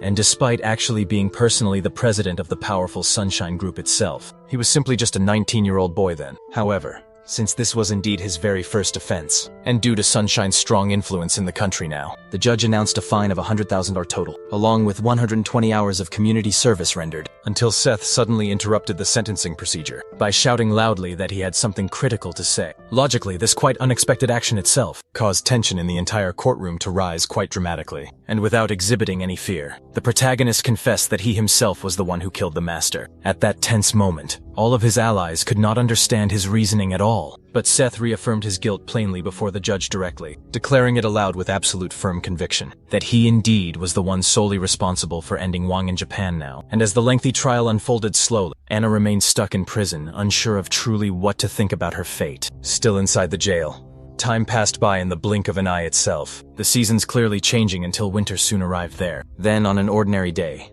a police officer ordered Anna loudly to come out now, and when she ignored him fully, he repeated the sharp command again, this time with even more forceful tone and force at that moment. The protagonist's mother dressed once again in her old familiar clothes now, and she was met immediately by the full Sunshine Corporation group itself, led directly by the director himself, who welcomed her back warmly now. Furthermore, indeed, Jake, understanding fully what must be done quickly, sincerely apologizes in his saddened heart now, and tense silence quickly fills the room entirely. Kim in turn states, informs them clearly that Anna has been acquitted of the murder charge overall, but will unfortunately have to face another full trial when they return to Korea presently. As for poor Seth, unfortunately there, the officer somberly announces then that 7 long years in prison was the best dire outcome he could firmly secure overall. Regardless of the news, Anna keeps her deep emotions entirely to herself, and urgently calls for the rest of the shaken group to just leave now. Naturally, the tense atmosphere among all the allies is very grim there, but Jake firmly follows orders directly to keep moving forward immediately. Sometime later now at Yongjin Public Athletic School Place, students gather closely now for their huge high school graduation ceremony event, with absolutely everyone assembled there in the auditorium hall and organized rows tightly. The event soon begins, and one by one quickly, the honored senior students clearly receive their diplomas individually. After that point, the boys simply receive some kind words from their fellow students happily, and although it truly is a very happy moment for all, Sophie clearly cannot bring herself to smile sincerely. Victor, on the other crucial hand here, is quite pleased that they all have finally completed this major stage of life now, and then asked Brock directly if he will be going to the Grand United States now. However, Brock quickly responds solemnly that for now here, he will just continue presently pursuing intense martial arts overall, prompting his close friend to simply ask what he firmly plans to do fully next exactly. In direct response, Brock very clearly states that there is a critical special place he absolutely must visit as very soon as quickly possible. Later that night at the Sunshine Group huge headquarters itself, all of the executives together are gathered inside, and naturally, the heavy mood there is just as intensely tense as it surely was at the graduation also. Jake explains aloud that they all are currently being blamed overall for the Triad member Joan Lee matter, and right on top of that heavy news, Baku also reports solemnly that so many Chinese people also have been entering Incheon now. Stag Madame in turn reminds them that the Yakuza are making moves too, and in response, the director then suggests they should strike first now. However, who is now certainly the new person in charge of the presidential seat, she asserts that she herself will take control quickly if things spiral so out of hand, whether in China or even Japan, and all the executives understand fully without questioning the president. Sometime later, on the same day perhaps, but now in a mountainous area surrounded by winter snow, Jin continues his intense training with even greater intensity than before. Amid his strikes, Aker appears then, commenting that she simply knew she would find him there now, and complimenting quite his dedication indeed. Obviously, the bald one is quite very happy indeed to see his friend, but he is startled somewhat when he notices Brock standing right behind her. Because of this, he directly questions why the two are together like this, and wonders whether there is definitely something going on between them. However, Brock now, looking rather bored, simply asks if this place truly will make him stronger. Understanding the core question, Jean smiles softly before confidently affirming that indeed it will, which is clearly exactly what the big guy so wanted to hear. Meanwhile, far away at a Korean prison now, a large bus arrives, carrying new inmates, who are sternly instructed by the officers there to properly familiarize themselves with their quite new home. The person in charge quickly orders each of them to swiftly move, and finally, Seth clearly appears among all the other criminals. His very hands are tightly bound at this moment. One of the officers yells out that he is definitely part of the last group, but another officer is quite surprised, noting just how young he actually looks. In direct response, the first officer scoffs loudly at the very boy, stating firmly that his parents clearly did a terrible job raising him so. Then he roughly shoves the young boy inside the prison now, joking darkly with his colleague then, about the grim possibility of him being harshly assaulted right in prison. However, quite to their utter surprise, what truly happens is the complete opposite indeed. Upon seeing him, all the inmates bow so low, welcoming their lord. The smirking Seth responds calmly, saying that it's truly great to be with his men again. Right at the same time, at Cheongsong prison now. The other prisoners are simply led inside the facility, until suddenly, one of them bumps into a rough-looking bald man, who warns him not to get in his way, asking if he truly wants to die. The bespectacled man quickly apologizes with great fear. Seeing all this, the officers converse amongst themselves quietly, and they decide to send the bully to room number 404. One officer finds it odd to place a tax criminal in a violent ward, but they mention someone has been keenly looking for him regardless. The smaller of the two prisoners continues to be intimidated fully, until an officer announces the bespectacled man will also be sent directly to room number 404 too. This decision leaves the bespectacled man in utter despair now, while the bald one becomes very, very excited instantly. Between all the cells, various moral plaques are displayed well, advocating wholly for the establishment of law and full order. Soon, the officer leaves the bespectacled man into his designated room. Moreover, the bald one is also assigned there. Indeed. So, the officer informs the other waiting inmates that two brand new arrivals have now joined them. Naturally, he asks the veterans not to harass the newcomers too much, as there is simply no longer a backup cell for them now. Regardless, the bald one still feels unsettled by that earlier bump at the entrance. Therefore, he now approaches the one with glasses and kicks a table, trying hard to assert his dominance quickly. The same new man shouts, asking just who his boss is. But one of the seasoned prisoners just laughs at the entire display openly. Obviously, the bald man becomes quite furious and pointedly asks, what the hell the man is even laughing at just now? Then the former president of the Sunshine Group, and current number 2 in command right now, Yi Sung-men, stated that a cute guy had entered here, since he surely was also a criminal. The bald man gradually recognized this key person, and asked directly if he indeed was the leader. However, the young man simply nodded to the side with his head, because despite just who he truly was, the real leader was someone else entirely. And thus, to satisfy the bald man's burning curiosity, Seth Kang then appeared, with his hands casually in his pockets and his usual proud smile shown. Despite all this, the bald man simply couldn't understand it, and being much bigger, he boldly asked if this child was the leader. So instead of speaking a word, the protagonist decided to demonstrate now, and with just a single touch on the young man's powerful bicep, he sent him flying quite far. Even though it wasn't really meant to hurt him, it was more than enough to easily command pure respect. Without any further delay now, Seth approached the second newcomer here, because he had actually heard that he was a professor at Seoul University then, to which the fearful man hesitantly confirmed so. At that moment, complete silence then took over, increasing the growing tension. But most unexpectedly then, the brave hero asked to be really taught, surprising the professor, because as strange as it certainly seemed, the honest truth was that once he got out of there later, our protagonist deeply wanted to go to college then. Meanwhile, right at some bustling venue, spectators were clearly impressed by an intense fight unfolding, because one fighter seemed no longer to be in good fighting shape, and with another swift punch now landing on his weakened defense, the fighter staggered quickly backward indeed, and so another decisive blow then came, a kick right to the ribs that drained all of the opponent's fading strength.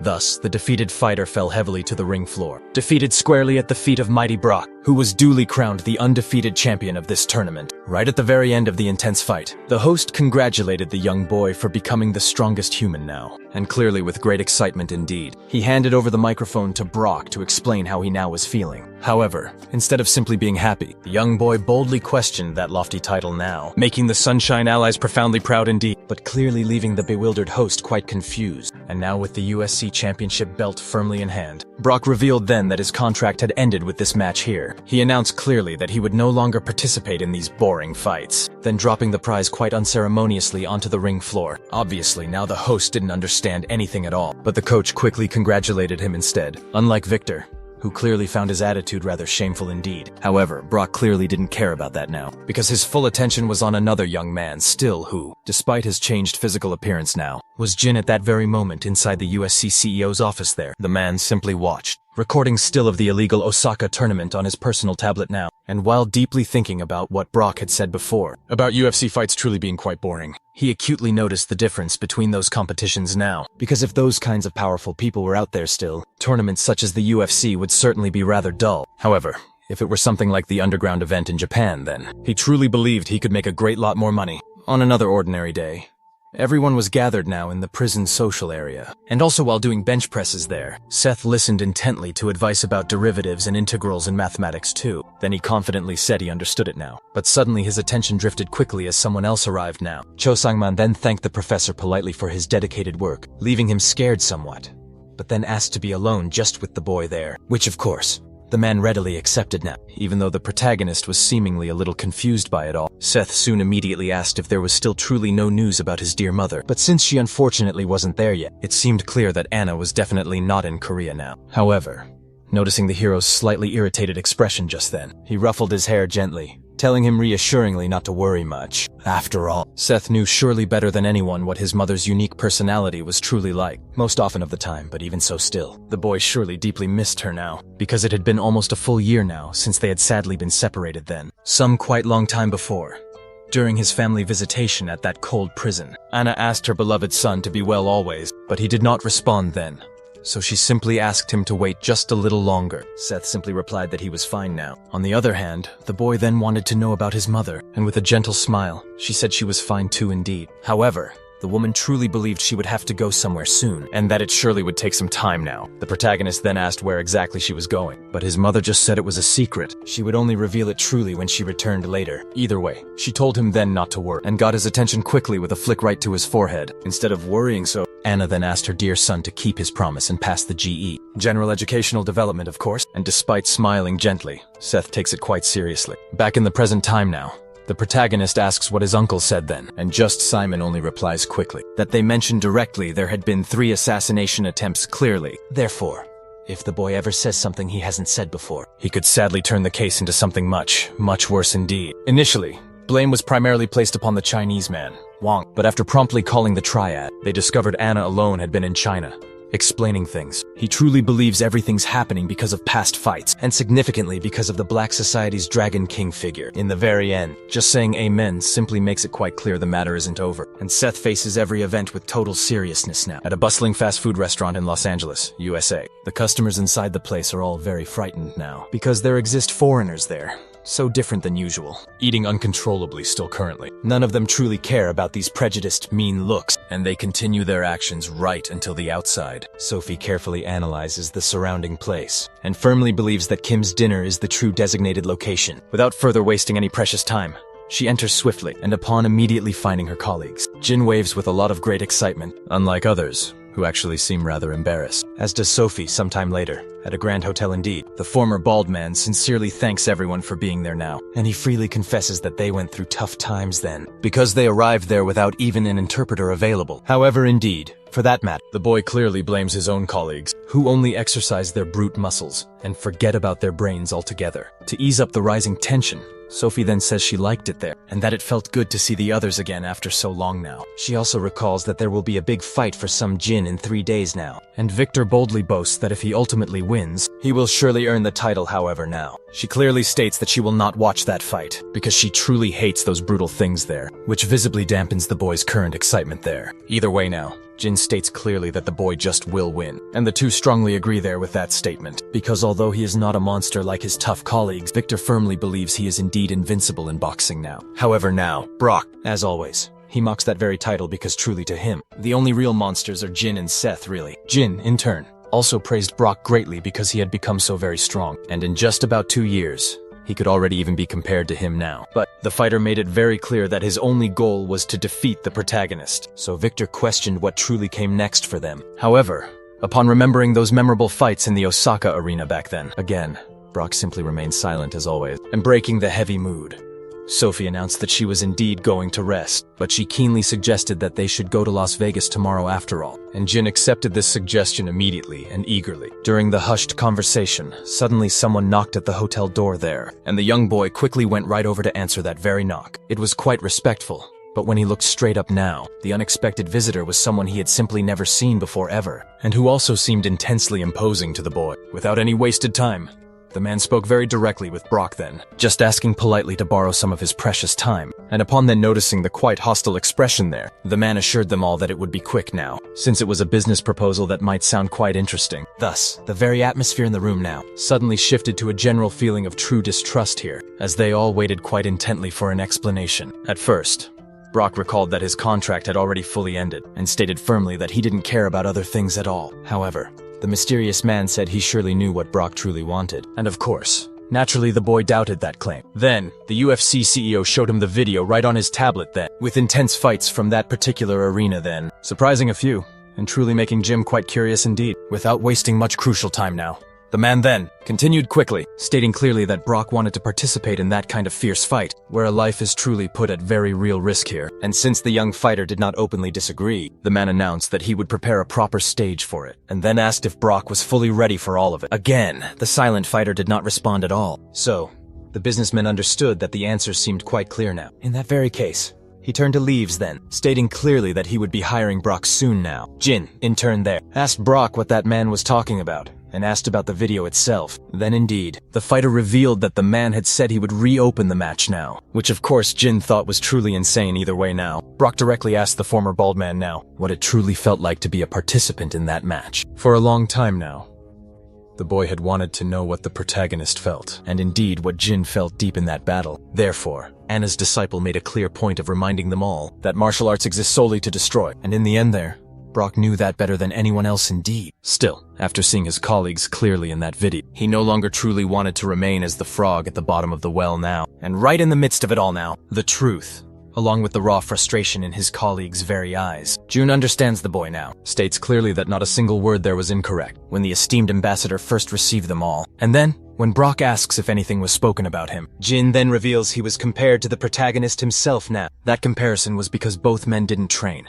but had to fight, destined now to always live on the very edge of the sharp sword. Inevitably, the seasoned fighter identified strongly with all of that, and since Seth himself once wished keenly for the exact same path, Jin ultimately wasn't going to seriously argue against it either. However, the boy made it crystal clear with stark seriousness now that Brock absolutely should remember something very key. He firmly said that the body simply doesn't learn when you go somewhere and lose. Then, with a confident smile, Brock boldly responded that when he returned here, he would definitively take down Seth directly back in prison then, inside a closely monitored cell there with 2 ever-present guards. The protagonist starts taking the important GED exam now. While carefully thinking quite hard about the posed questions, he soon realizes that the exact one he is working on now is difficult. And precisely because of that tough difficulty, he breaks his firm pen. The surprisingly loud sound startles all the watchful officers nearby. Soon later, he stretches out. After doing his very best, Jisman then, who was also getting right up, asks if Seth did well on all tests, and thanks his kind professor as well. The hero says he surely did.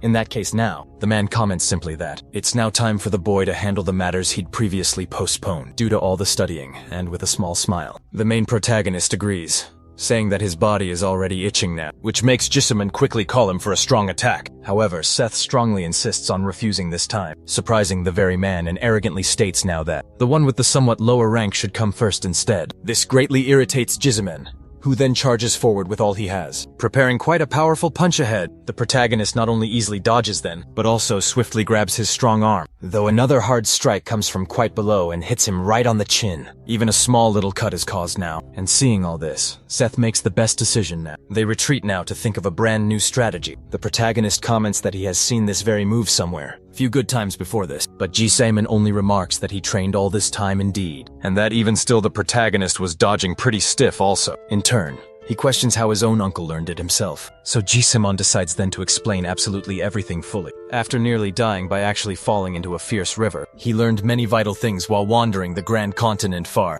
and seeing the protagonist's serious, intense expression there, he now asks if the boy is scared or not. However, Seth flatly denies it all, explaining that he is just quite disgusted and threatens his uncle fiercely, saying he will take him down for sure if he uses Wang's technique ever again. Instead of being truly afraid, Simon simply provokes him there, telling him to try it if he is capable now, with both of them filled right up with emotions surging. They rush straight at each other yet again hard, and while Seth is absolutely furious truly, his uncle enjoys this fight immensely greatly. After fighting for quite some time now, Jesseman collapses to the hard ground in total exhaustion, while his strong nephew remains standing tall still. Then he finally admits that the protagonist has become very strong indeed, to which Seth boldly responds that he could take down anyone here at this point. His concerned uncle asks then if that includes his own dear mother, but Seth tells Ji-Saeman now to stop talking such nonsense now, because his only son would never ever do such a terrible thing. Either way, the boy's day of complete freedom is quickly approaching. So, if his uncle asks what exactly he plans to then do, without any hesitation at all now, the protagonist simply and clearly says that he will attend university.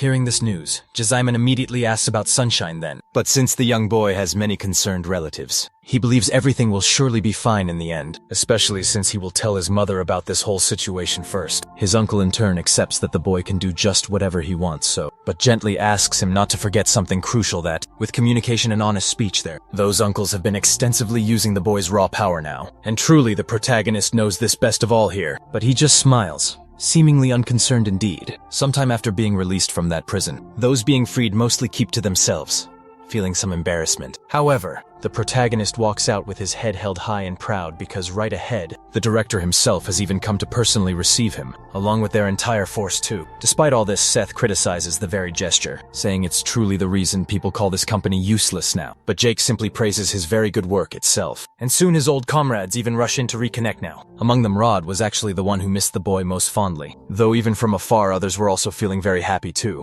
Until after taking a few quite playful punches there, due to all his enthusiasm, Rod pulled a certain type of food from his pocket now, and he then handed it over as his welcome gift, saying it was indeed part of their special tradition, which although quite confusing, Seth also made him happy too. So without much hesitation, he simply then took a piece and ate right in front of everyone now. And so with the first in command back now, the Sunshine Group re-established its solid hierarchy then. Sometime later now, while returning to the city, the protagonist there asks for news regarding his mother. Jake then informs him plainly that she's currently in China, but Seth just cannot understand why she'd go without even notifying him first. The director, on the other hand though, believes firmly that she is presently at war with the Triad there. To explain that further, he asks the boy to remember Joan herself, the very Triad successor who participated well in the competition in Osaka. Hearing all this said, the protagonist finds that strange since Joan had been defeated by Juan then, which the insightful director confirms now in this very case. Seth questions him now what that particularly has to do with his mother, and Jake goes on to explain that since their target simply died, they still definitely want revenge now, and because they unfortunately lost the chance to avenge their successor then, they simply turn their main focus right back to Sunshine instead. Despite the utter injustice of it all, indignant Seth shouts loudly that they should simply come after him alone, since he was the one indeed who defeated Wang firsthand. However,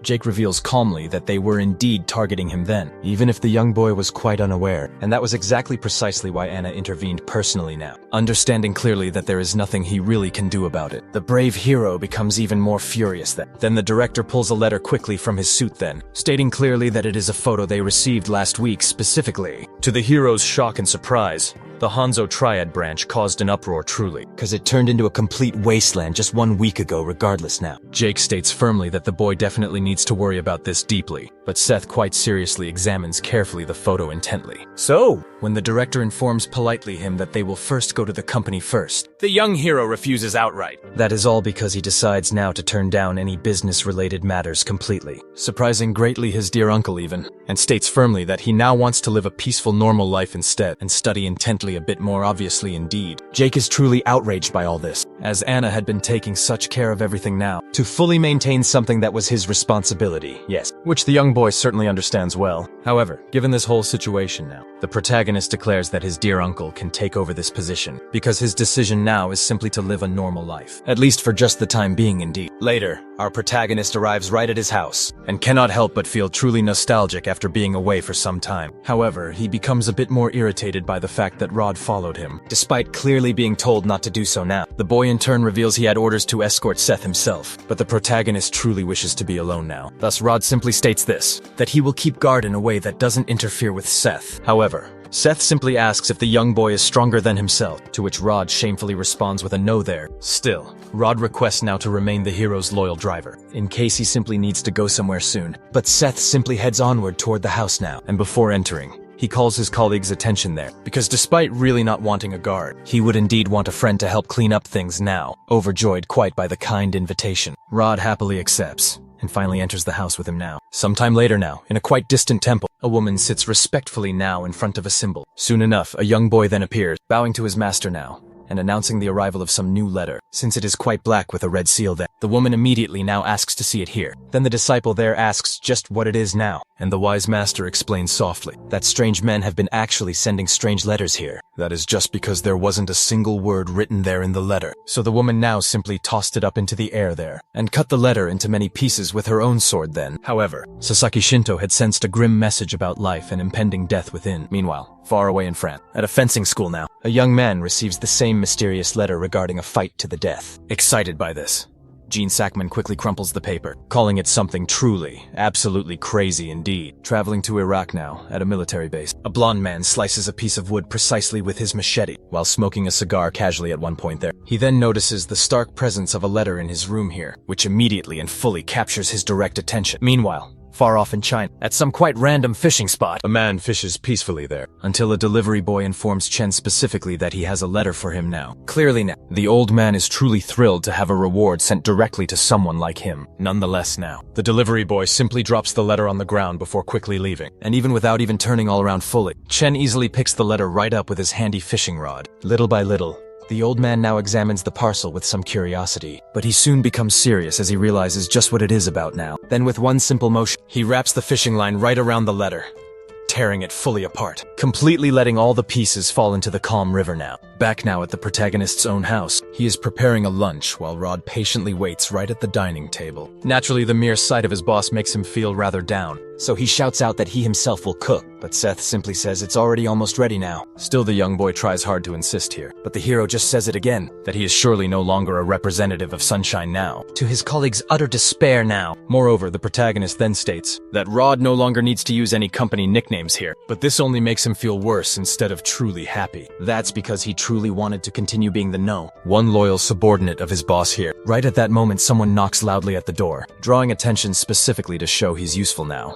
Rod runs quickly to answer. Stiff in turn asks what has just arrived, and swiftly the boy appears, now with a black letter in his hand. It seemed indeed like a registry arrival, but when opened, Rod was quite shocked by all the content. In this case, our hero asks if it's news about his mother's health, but it turns out quickly to be an invitation now to choose the strongest combatant in all the world now. Although every detail was indeed in English script, Ron didn't exactly know what it truly meant either. At this point now, the protagonist takes the letter himself to look, making his former subordinate admire him even further for his fluency. However, quite apparently now, even though the boy certainly knew mathematics well, he wasn't generally so good overall with English skills. But instead now of being truly disappointed, Ron quickly shifts focus, praises Seth's genuine honesty, which honestly makes him quickly feel overwhelmed. Anyway now, the two decide to eat some ramen first before continuing ahead, in an old abandoned factory right in the United States now.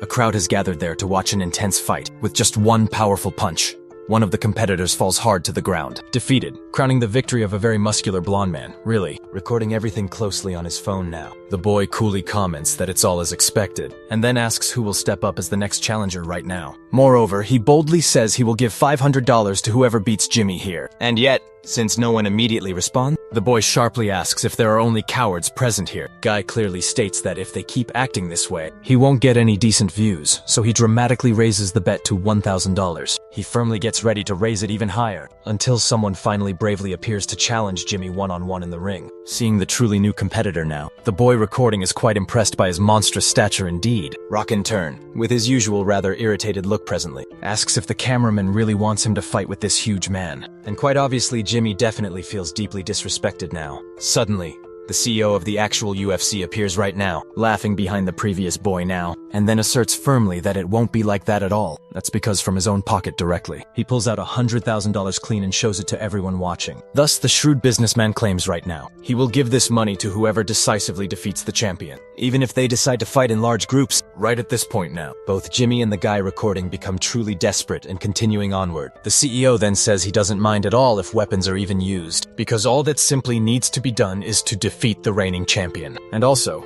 to show his utter seriousness, he dramatically increases the reward to a cool $1 million total. Upon keenly hearing this, Brock questions just what the businessman is really doing, but the latter just firmly tells the boy then to follow carefully the script, which the trained fighter finally accepts in the end now, obviously so. All the excited spectators arm themselves fast with something to try their sudden luck, and soon actively surround the former UFC champion completely. Back again at the top of the abandoned building now, the businessman now asks if the boy isn't going to film. He firmly tells him to please do so now, as he's only truly there because he claimed 7 million subscribers. Reluctantly, the young boy starts recording once again, making the powerful CEO actually very excited now. Without wasting any further precious time, all of the fighters and spectators combine forces now to defeat the champion. Confident now that they surely can win, They boldly approach, while Brock still seems rather bored right now. Then at the very first sign of any threat arising, one of the batons flies quickly off from a kick delivered by the fighter. Then, another swift kick finishes off definitively one of the guys who dared try to defeat him. Witnessing absolutely everything unfold, the businessman raises the bet again considerably to $10 million.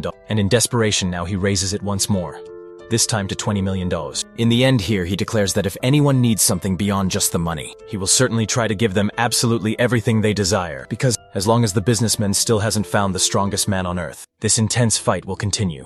Which already leaves Brock feeling a bit stressed now. Back now at the protagonist's humble house, E and Rod are intently watching Victor's fierce fight on TV, where he was bravely challenged for an important title match. All of the boy's impressive moves were undeniably great, and he was landing some truly sharp attacks as well. This, of course, made both of them extremely happy to be known as close friends with Victor. However, while the lively announcer spoke, the keen protagonist noticed two distinct people in the background, in the bustling audience. Among them was indeed Sophie, but beside her there was Jin, cheerfully cheering for Victor instead of for himself. Because of that sight, Seth couldn't help but feel just a little bad within. But noticing his master's subdued expression, Rod then called out attentively to him. He explained clearly that Seth's old friends had recently contacted him, and sincerely asked if he should reach out to them soon. But despite it seeming like something he dearly wanted now, Seth firmly refused because he first needed crucially to be accepted into college. Clearly understanding his boss's focused new phase, Rod shouted enthusiastically that he would diligently search for universities worthy of him. And in that very same instant, quickly he grabbed his personal phone, which consequently made Seth laugh quite a lot. Then back there on the glowing TV, the new world lightweight champion was publicly announced. Victor Chu some significant time later. Several eager students gather now around a commercial building, as it is known as a good and reliable place to prepare properly for the GED exam, and officially then for the very first time. The protagonist there truly dedicates himself wholeheartedly to studying diligently. Sometime considerably later,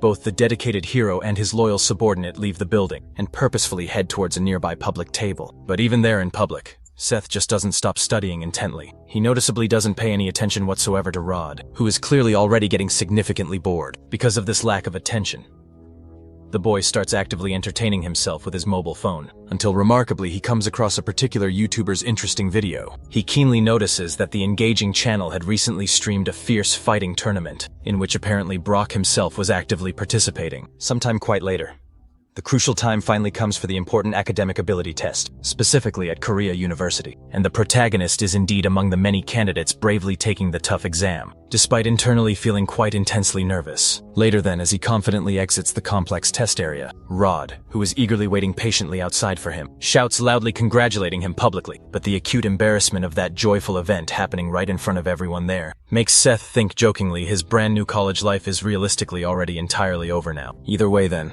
Rod curiously asks if his focused boss did well on the complex test itself, and replying with a warm and genuine smile, the protagonist, as he definitely probably did perfectly in this critical case. Now even more incredibly excited than he was before now, Rod then enthusiastically suggests they eat delicious pork belly and drink refreshing soju to fully celebrate, which Seth gladly and quickly agrees to at a nearby welcoming restaurant. The sincere subordinate praises the boy's diligent hard work considerably over these past few intense months. He respectfully asks Seth to grab himself a clean glass now for the satisfying drink, but even when he familiarly calls Rod endearingly by his short name, the still loyal latter embarrasses him significantly again by bowing deeply down respectfully while they all eat together. The witty boy clarifies humorously that specifically for him there, things ultimately never really change there once someone is known as a firm boss. Always a definite boss, but if indeed that's undoubtedly the specific existing case. Seth confidently says there that Rod honestly won't truly be able to stay right by his very side, hearing intensely this slightly concerning news.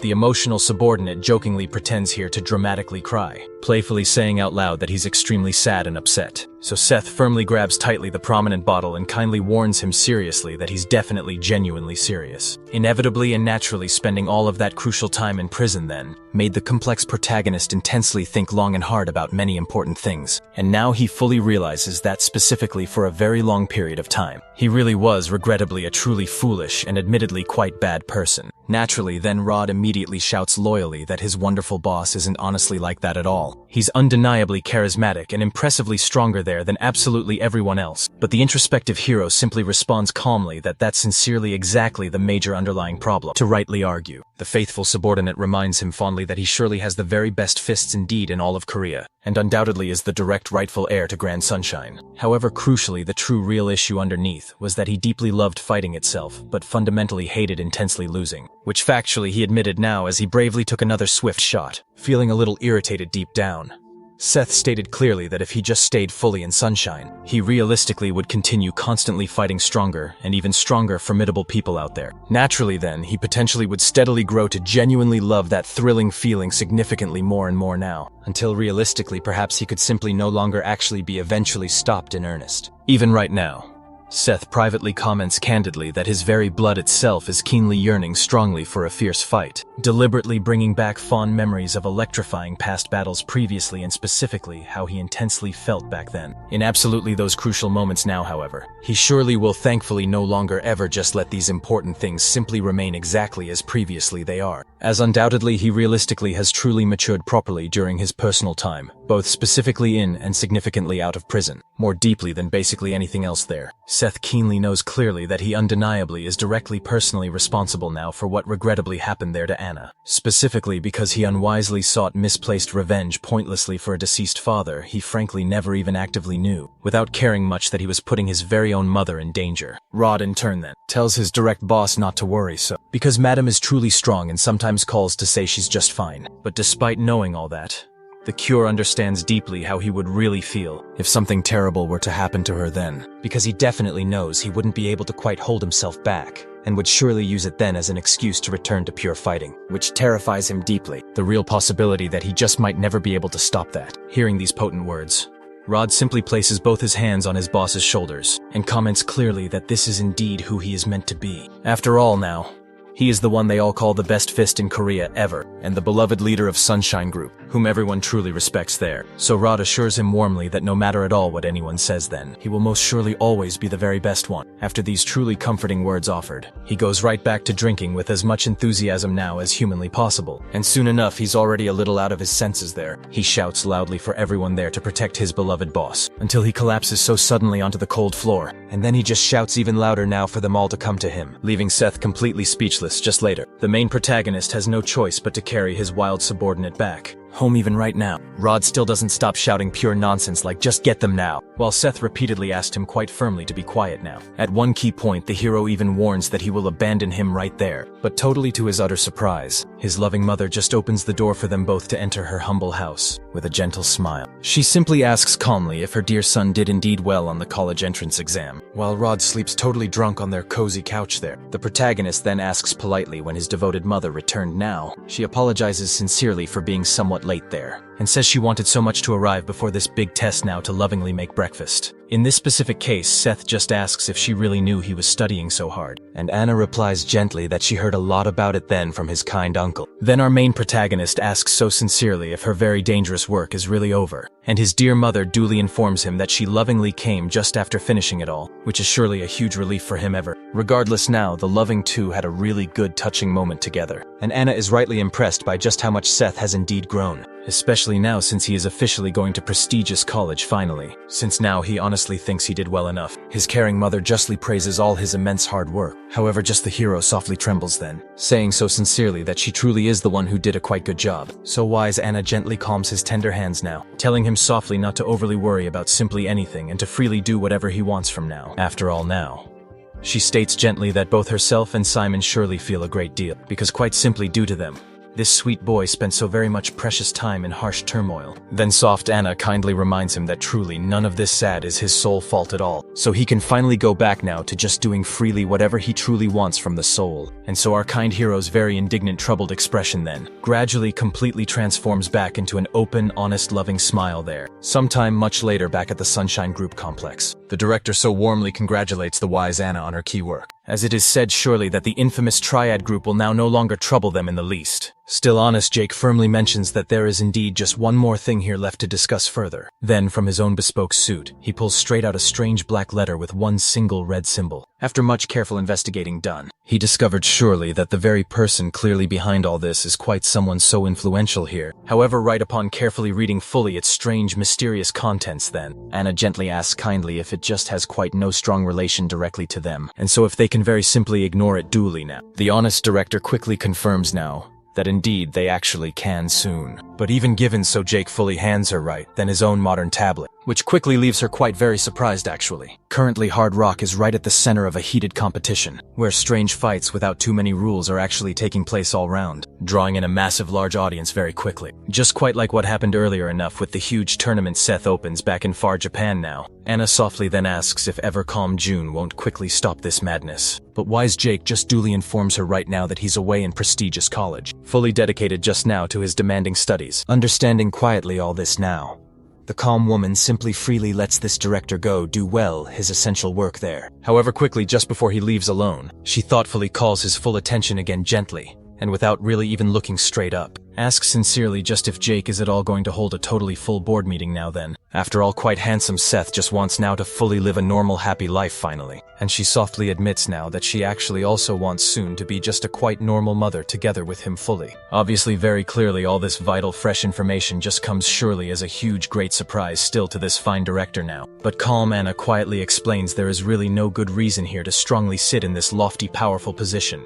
Her good young son now will of course not quickly return solely because specifically of this complex reason. She personally firmly believes surely that the absolute best person now to certainly be this fine head of sunshine is good Jake, no doubt. And even although he is clearly a tiny little bit frustrated at the start of first, this calm director actually eventually fully accepts well his very fresh new higher position. Meanwhile, softly back at Great Korea University, on one large active soccer field a young boy throws just the tough ball way high into the fresh air, until in the end it eventually fully reaches then another keen player in time here, as both the language studies and fresh literature student teams rightly compete very hard for fine victory. Dear Sophie keenly watches absolutely everything closely with great excitement overall. After all, among all the best players is surely good Jin now, who sadly now is very much about calmly to take one scary ball straight to the tender face. However then, as just a well-renowned talented martial strong artist, he simply calmly faces soon this huge threat head-on with one devastating swift headbutt indeed. This strong move directly redirects the heavy ball then straight right to the wet ground soon,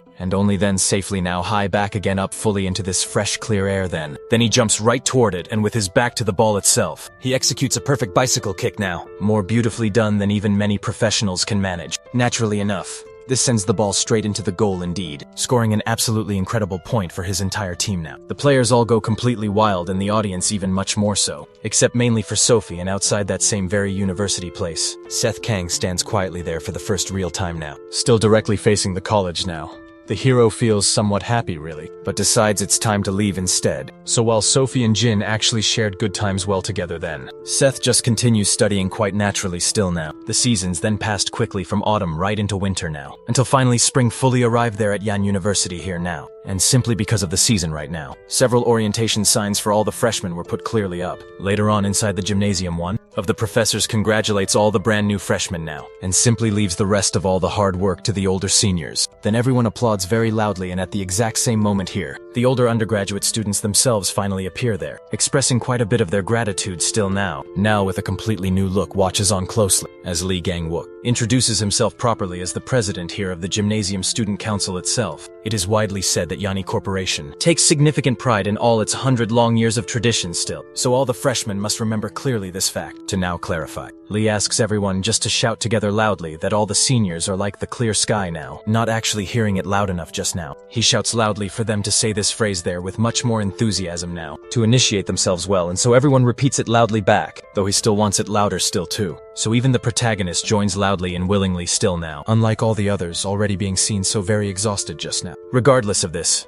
Lee continues his grand speech there by clearly stating that the athletic department itself requires great discipline now. He directly mentions that one particular student has repeated a full year 4 distinct times here, which sadly happens to be actually Seth's case at hand. However, though he actually uses this well as a great example here to say that in the department overall, what truly matters most simply isn't actual age but very strong loyalty now. and everyone fully understands quite well at this given point here now. The official welcoming ceremony formally begins directly, allowing all the new students there to finally fully relax there. Just a little sometime later still, everyone then raises high their glasses up to toast together warmly at a kind of great picnic thing. Lee even asks everyone there to take a strong shot all together now. But sadly, one of the students hesitates back a bit, mainly because he has actually never drunk proper alcohol at all before this point. Because directly of just this, one of the seniors immediately steps well in to mock him strongly. After all, here for a new student now who isn't even quite an athlete anyway, drinking fully a shot really shouldn't be an issue here, if ever he wants just to have some social life at all. Actually noticing fully this intimidation trick, Seth very quickly pushes strongly the senior's whole arm away from the poor freshman student now. He then simply takes the young boy's own shot there and drinks it properly in his own full place now, which truly irritates greatly the older actual student then. But the real hero now simply reminds him that the poor boy really said he couldn't fully drink at all. Obviously now the senior rightly questions back then if he is just being properly mocked openly here. But Seth here simply starts singing quite well the initiation real chant strongly now. At just that very moment, the senior here just doesn't completely lose his raw temper fully, only solely because Lee himself calmly calms him totally down here now, given fully that Seth himself is really a repeating particular student overall here. Even clearly though he entered rather late now, the true hero rightly declares fully that he will just work very hard there, and quite humbly expresses well his clear eagerness actually to work right there well with them all closely. A little further over away now, a tall large student there from a fully old school now is drawn strangely by all the loud commotion stuff. He rather soon realizes just now that the actual person there being truly confronted is really actually Seth overall, and completely naturally he even trembles badly in abject fear quickly, just remembering completely their old full school days firmly. Fully back now at the clear center directly of all their conflict there. One of all the seniors gives the main protagonist rather a moral strong lesson thing there, but the senior still remains quite irritated greatly, because Seth actually keeps rather smiling greatly, which really only sadly makes this very big guy really even more anxious now too. After clearly some good time now, Lee truly notices well the extremely strange way just how his clubmate is always acting now. Later fully as Seth really leaves this whole gathering thing here, he clearly remains rather happy greatly despite almost everything truly, and then quite suddenly sees very clearly this big huge student standing well in front of simple him, then just saying loudly hi, without truly wasting any time. Well, the real guy fully explains now that he's a full former student clearly of Young Jin High well there, which quickly fully makes the main hero certainly understand rather well that then they really must already know each other well enough. Agreeing rather well, the strange guy comments openly that he himself was clearly in Jin's particular class really when then they finally met there. However, the clever protagonist keenly asks really him just to keep almost everything properly quite a full secret now really, because he eagerly wants truly to graduate fully this grand time then, and of course the truly big guy rightly complies fully. Regardless fully, Seth kindly suggests directly that then they should soon start really working, really together. Really. But well before now, they can certainly continue even their full real conversation here. Someone soon suddenly calls very loudly out quite strongly to the pure hero then provocatively here, from fully the true depths fully of a pure narrow alley well right there. 3 full distinct members then of the fully athletic grand club there are waiting readily, for always the keen freshman soon to approach fully them openly, while his close brand new friend trembles fully in even more keen fear now deeply. The real brave hero rightly understands truly that clear things here might suddenly get rather a little bit very complicated indeed. Sometime much in the full past though, the powerful protagonist's great mother rightly had keenly heard clearly just about Fulham actually joining athletics directly, and really questioned rather loudly exactly clearly why then, since he just had recently said clearly he keenly wanted to deeply study grand literature now, or also very grand languages directly here. Unfortunately though,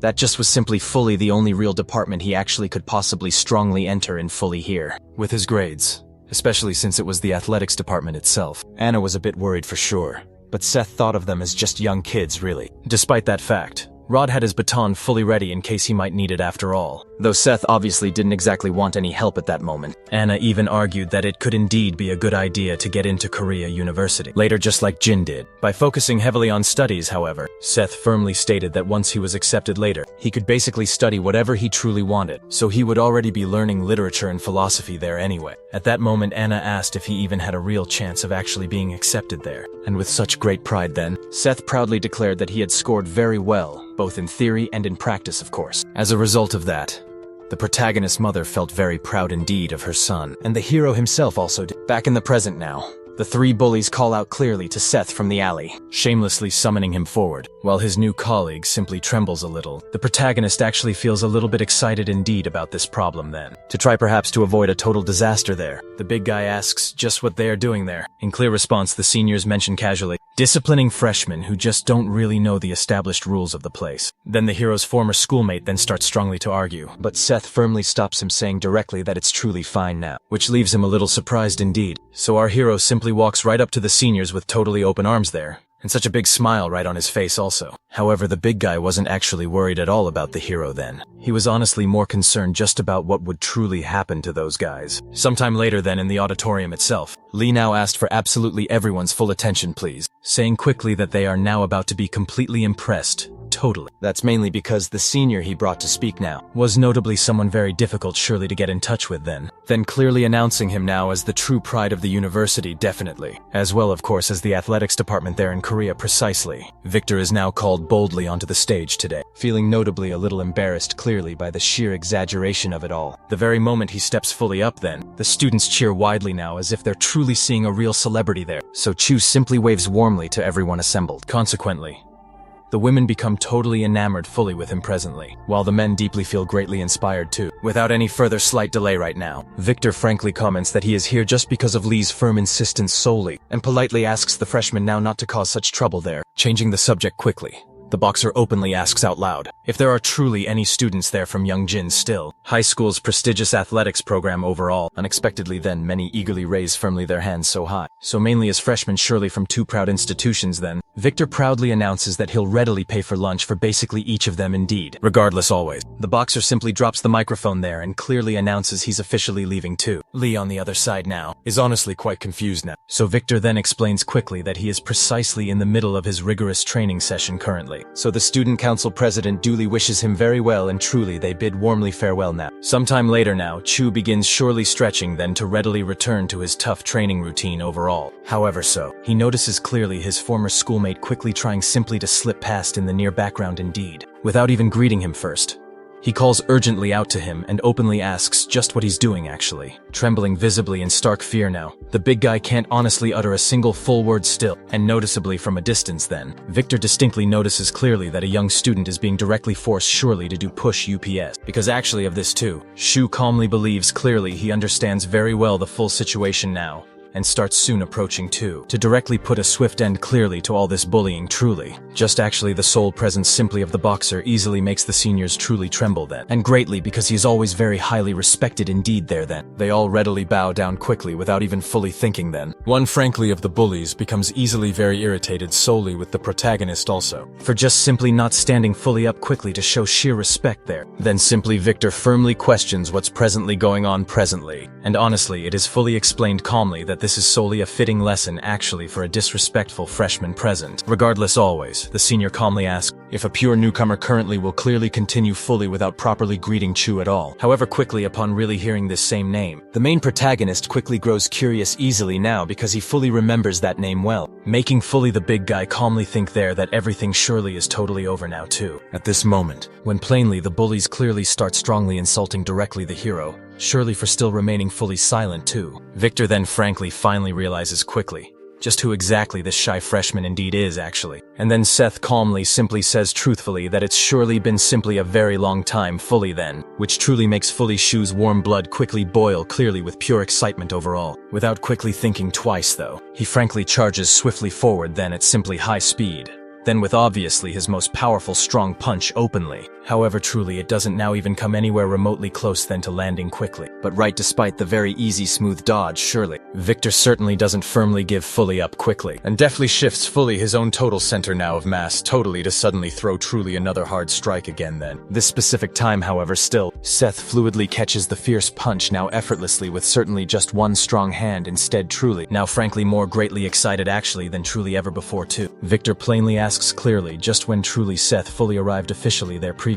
And mainly of course, always the bullies directly from well before frankly are obviously left wholly in complete disbelief, instead fully blocking very calmly the smooth punch surely of a famous world boxing champion wholly with just one mere hand there. is certainly not still something openly you honestly see commonly every single day easily. To now explain fully, the main big guy calmly comments still that actually, they really should only know that Seth is quite a legend at Yongjin High, because if they actually found out more than just that, they definitely wouldn't be able to live their academic lives normally anymore, not later on. At the same familiar restaurant as before, Rod smokes outside, while the two men converse closely. Victor pointedly asks when the protagonist got out, and Seth responds calmly that it was just last year. In that case, then, the boxer rather directly questions why he never got his contact information, and pointedly asks if the others even know about it. But Seth responds firmly that there truly was no reason to tell him, since it was essentially all in the distant past. Despite that response, Victor still calls the protagonist a bum, saying firmly they should have just stayed close friends. Seth in turn prepares quickly a shot for his old colleague, but Victor politely refuses since he has a title defense match just next week. So the hero asks him how he was supposed to even look for them then, believing firmly it's far better to live without reconnecting at all. Hearing this pointedly now,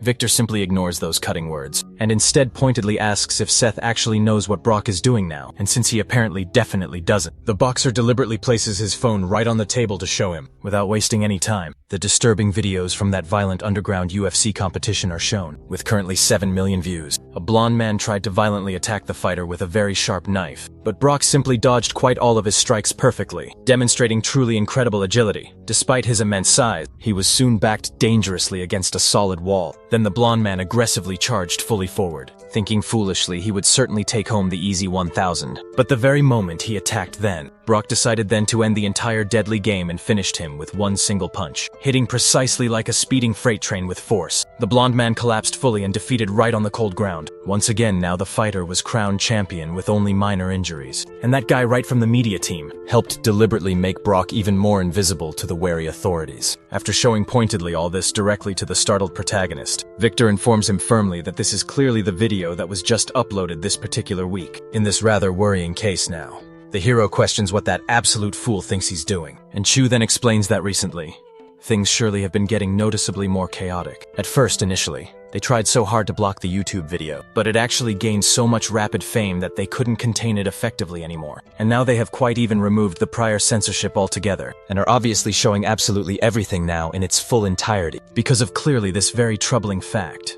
Victor then asks directly if the hero can handle this chaotic situation. He personally feels that if Brock continues steadily just like this, he unfortunately will die. And right until then, Shu likely will surely go completely crazy with terrible worry. So Seth wisely spends some valuable time carefully analyzing the concerning videos. Later on then, the protagonist now goes out with Rod as always his trusted driver, precisely just like in the good old days. Since Seth pointedly isn't really saying a single word yet, his loyal subordinate respectfully asks directly if there's actually something he simply needs to know now. But at just that critical moment, the hero suddenly fully lost deep in worrying thoughts regarding his dark past, making him skillfully hide intently his true intentions regardless of the situation. Rod clearly notices right away that this is certainly not the typical expression of just someone who is okay, but respectfully he still doesn't openly press the difficult matter at all. And very soon after, they quickly arrive back home now. Back comfortably at home then, Rod genuinely acts more like a caring son than actually the protagonist does, so understandably Anna gives him some warm attention readily, quickly changing the delicate subject.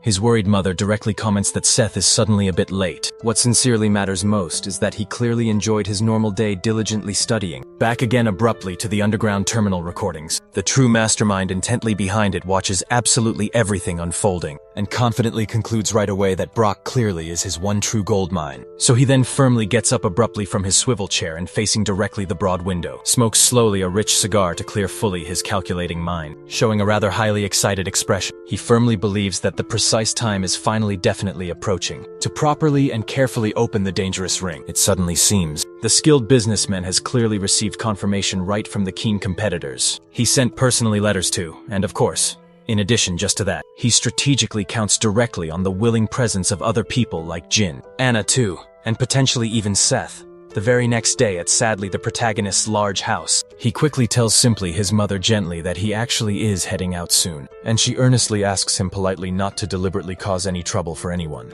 With a gentle, warm smile, the hero kindly assures her that he certainly is no longer a little child, and calmly leaves ultimately together with Rod quickly. Little by noticeably little, Anna's calm expression turns suddenly more serious overall, because the school director wisely is clearly also there currently for a private conversation. In this difficult case now, Anna directly asks pointedly what it actually is all about, stating plainly that if it truly concerns Sunshine now, she will no longer openly interfere anymore. However, Jake kindly informs his worried sister-in-law clearly that it truly is not about just that, but pointedly is still currently related to specifically her and clearly her troubled son now. Recently of late, there was indeed a strange explicit contact right from the distant United States, and carefully the director wisely thought Anna really should calmly analyze it personally for herself. In a disturbing video then, the confident USC businessman plainly states directly that if the strongest sadly don't come, it simply won't actually be fun anymore. Fanny insistently maintains strongly that she absolutely should not indeed refuse his intriguing invitation, which strangely irritates the woman greatly to firmly make things exceedingly clear. The brash businessman openly admits then that he specifically is obsessed absolutely with her deeply, and then stresses if the genuinely strongest person pointedly does not physically appear. His rather ambitious and detailed plan obviously will not properly work still. He fully knows then that if she particularly insists carefully on clearly not physically coming, there pointedly is truly nothing he legally can ultimately do at all. Surprisingly enough, the businessman insists that Anna should at least invite her two friends too, simply because, based on the impressive skills he saw in those underground tournament videos, they could certainly bring a lot more entertainment. But instead of feeling satisfied then, this proposal surprisingly had the opposite effect on her. It made her become completely curious instead. Continuing with the UFC code, finds it just hilarious that these strong friends are living as normal people now, and he can't actually help but laugh out loud right there. Then in a sudden moment of frustration now, Anna throws that tablet pretty far away indeed, shattering it completely on the hard road. This Jake then informs her that Brock is already following this mysterious man, but right now Anna no longer needed to truly convince him at all. With fury clearly written all over her face now, she ordered them to gather as much useful information as quickly as possible, though it wasn't absolutely necessary as Jake already had everything with him presently. Back at Korea University now, all the many students are busily entering to study further, until right there at the main entrance, Jin catches Sophie's undivided attention, who is currently waiting right outside thus. The two then greet each other warmly and begin chatting amicably as they slowly walk along. Until suddenly, yet another person noticeably appears right now. It's Victor indeed, ultimately leading to another private conversation. Since the quiet boy still remains rather silent, Jean directly asks if Chu really shouldn't be training intensely for his big fight next week. However, Victor simply calmly responds that he surely has something important to say instead, and after another slightly awkward moment of uncomfortable silence now, the boxer rather mysteriously reveals that that guy is actually back once again. Naturally, and understandably at first, neither of the two directly understands what exactly he is quietly talking about, so Chu then clarifies that he definitely means Seth Kang specifically. Due to all of her notably past difficult experiences, Sophie suddenly becomes slightly melancholic and pensive, while Jin ultimately grows rather apprehensive presently. Regardless, Victor slowly pauses to carefully say just one more important thing, and decides to openly reveal that Seth is currently attending this very university actually as a freshman student. Right at that incredibly intense moment, the entire atmosphere sadly turns even more tense, and the worried boxer bids them farewell to soon leave. Quickly noticing this suddenly heavy silence clearly, Jin gently asks if his dearest friend is truly okay right now, and as she replies softly that she positively is, the sweet boy further suggests that they could definitely go together, since he also deeply wants to see Seth himself. However, Sophie quite unexpectedly refuses that heartfelt proposal now, and with a clearly forced smile, she states that the past is indeed in the past. She then simply asked him nicely to keep actively walking forward, leaving kind Jin a little confused about everything suddenly. But the actual truth was that even as she swiftly walked, the poor girl simply couldn't really stop intensely thinking about all that precious time she had happily spent with Seth. That's largely because some significant time ago, she had actually gone to directly visit him within prison, obviously anxious to finally see him face to face and eagerly express her genuine concern deeply for him there. However, the protagonist furiously shouted that those annoying visits clearly from the outside world only seemingly made things far harder actually, and then he quite simply stood right up abruptly and coldly asked her to never ever come back again later, leaving incredibly devastated Sophie completely alone. So the engaging video sadly ends sharply here right now. If you truly don't want to perhaps miss our amazing next captivating part, do consider activating that special notification bell swiftly now, and we'll definitely see you very soon next time here on Tiab's exciting channel.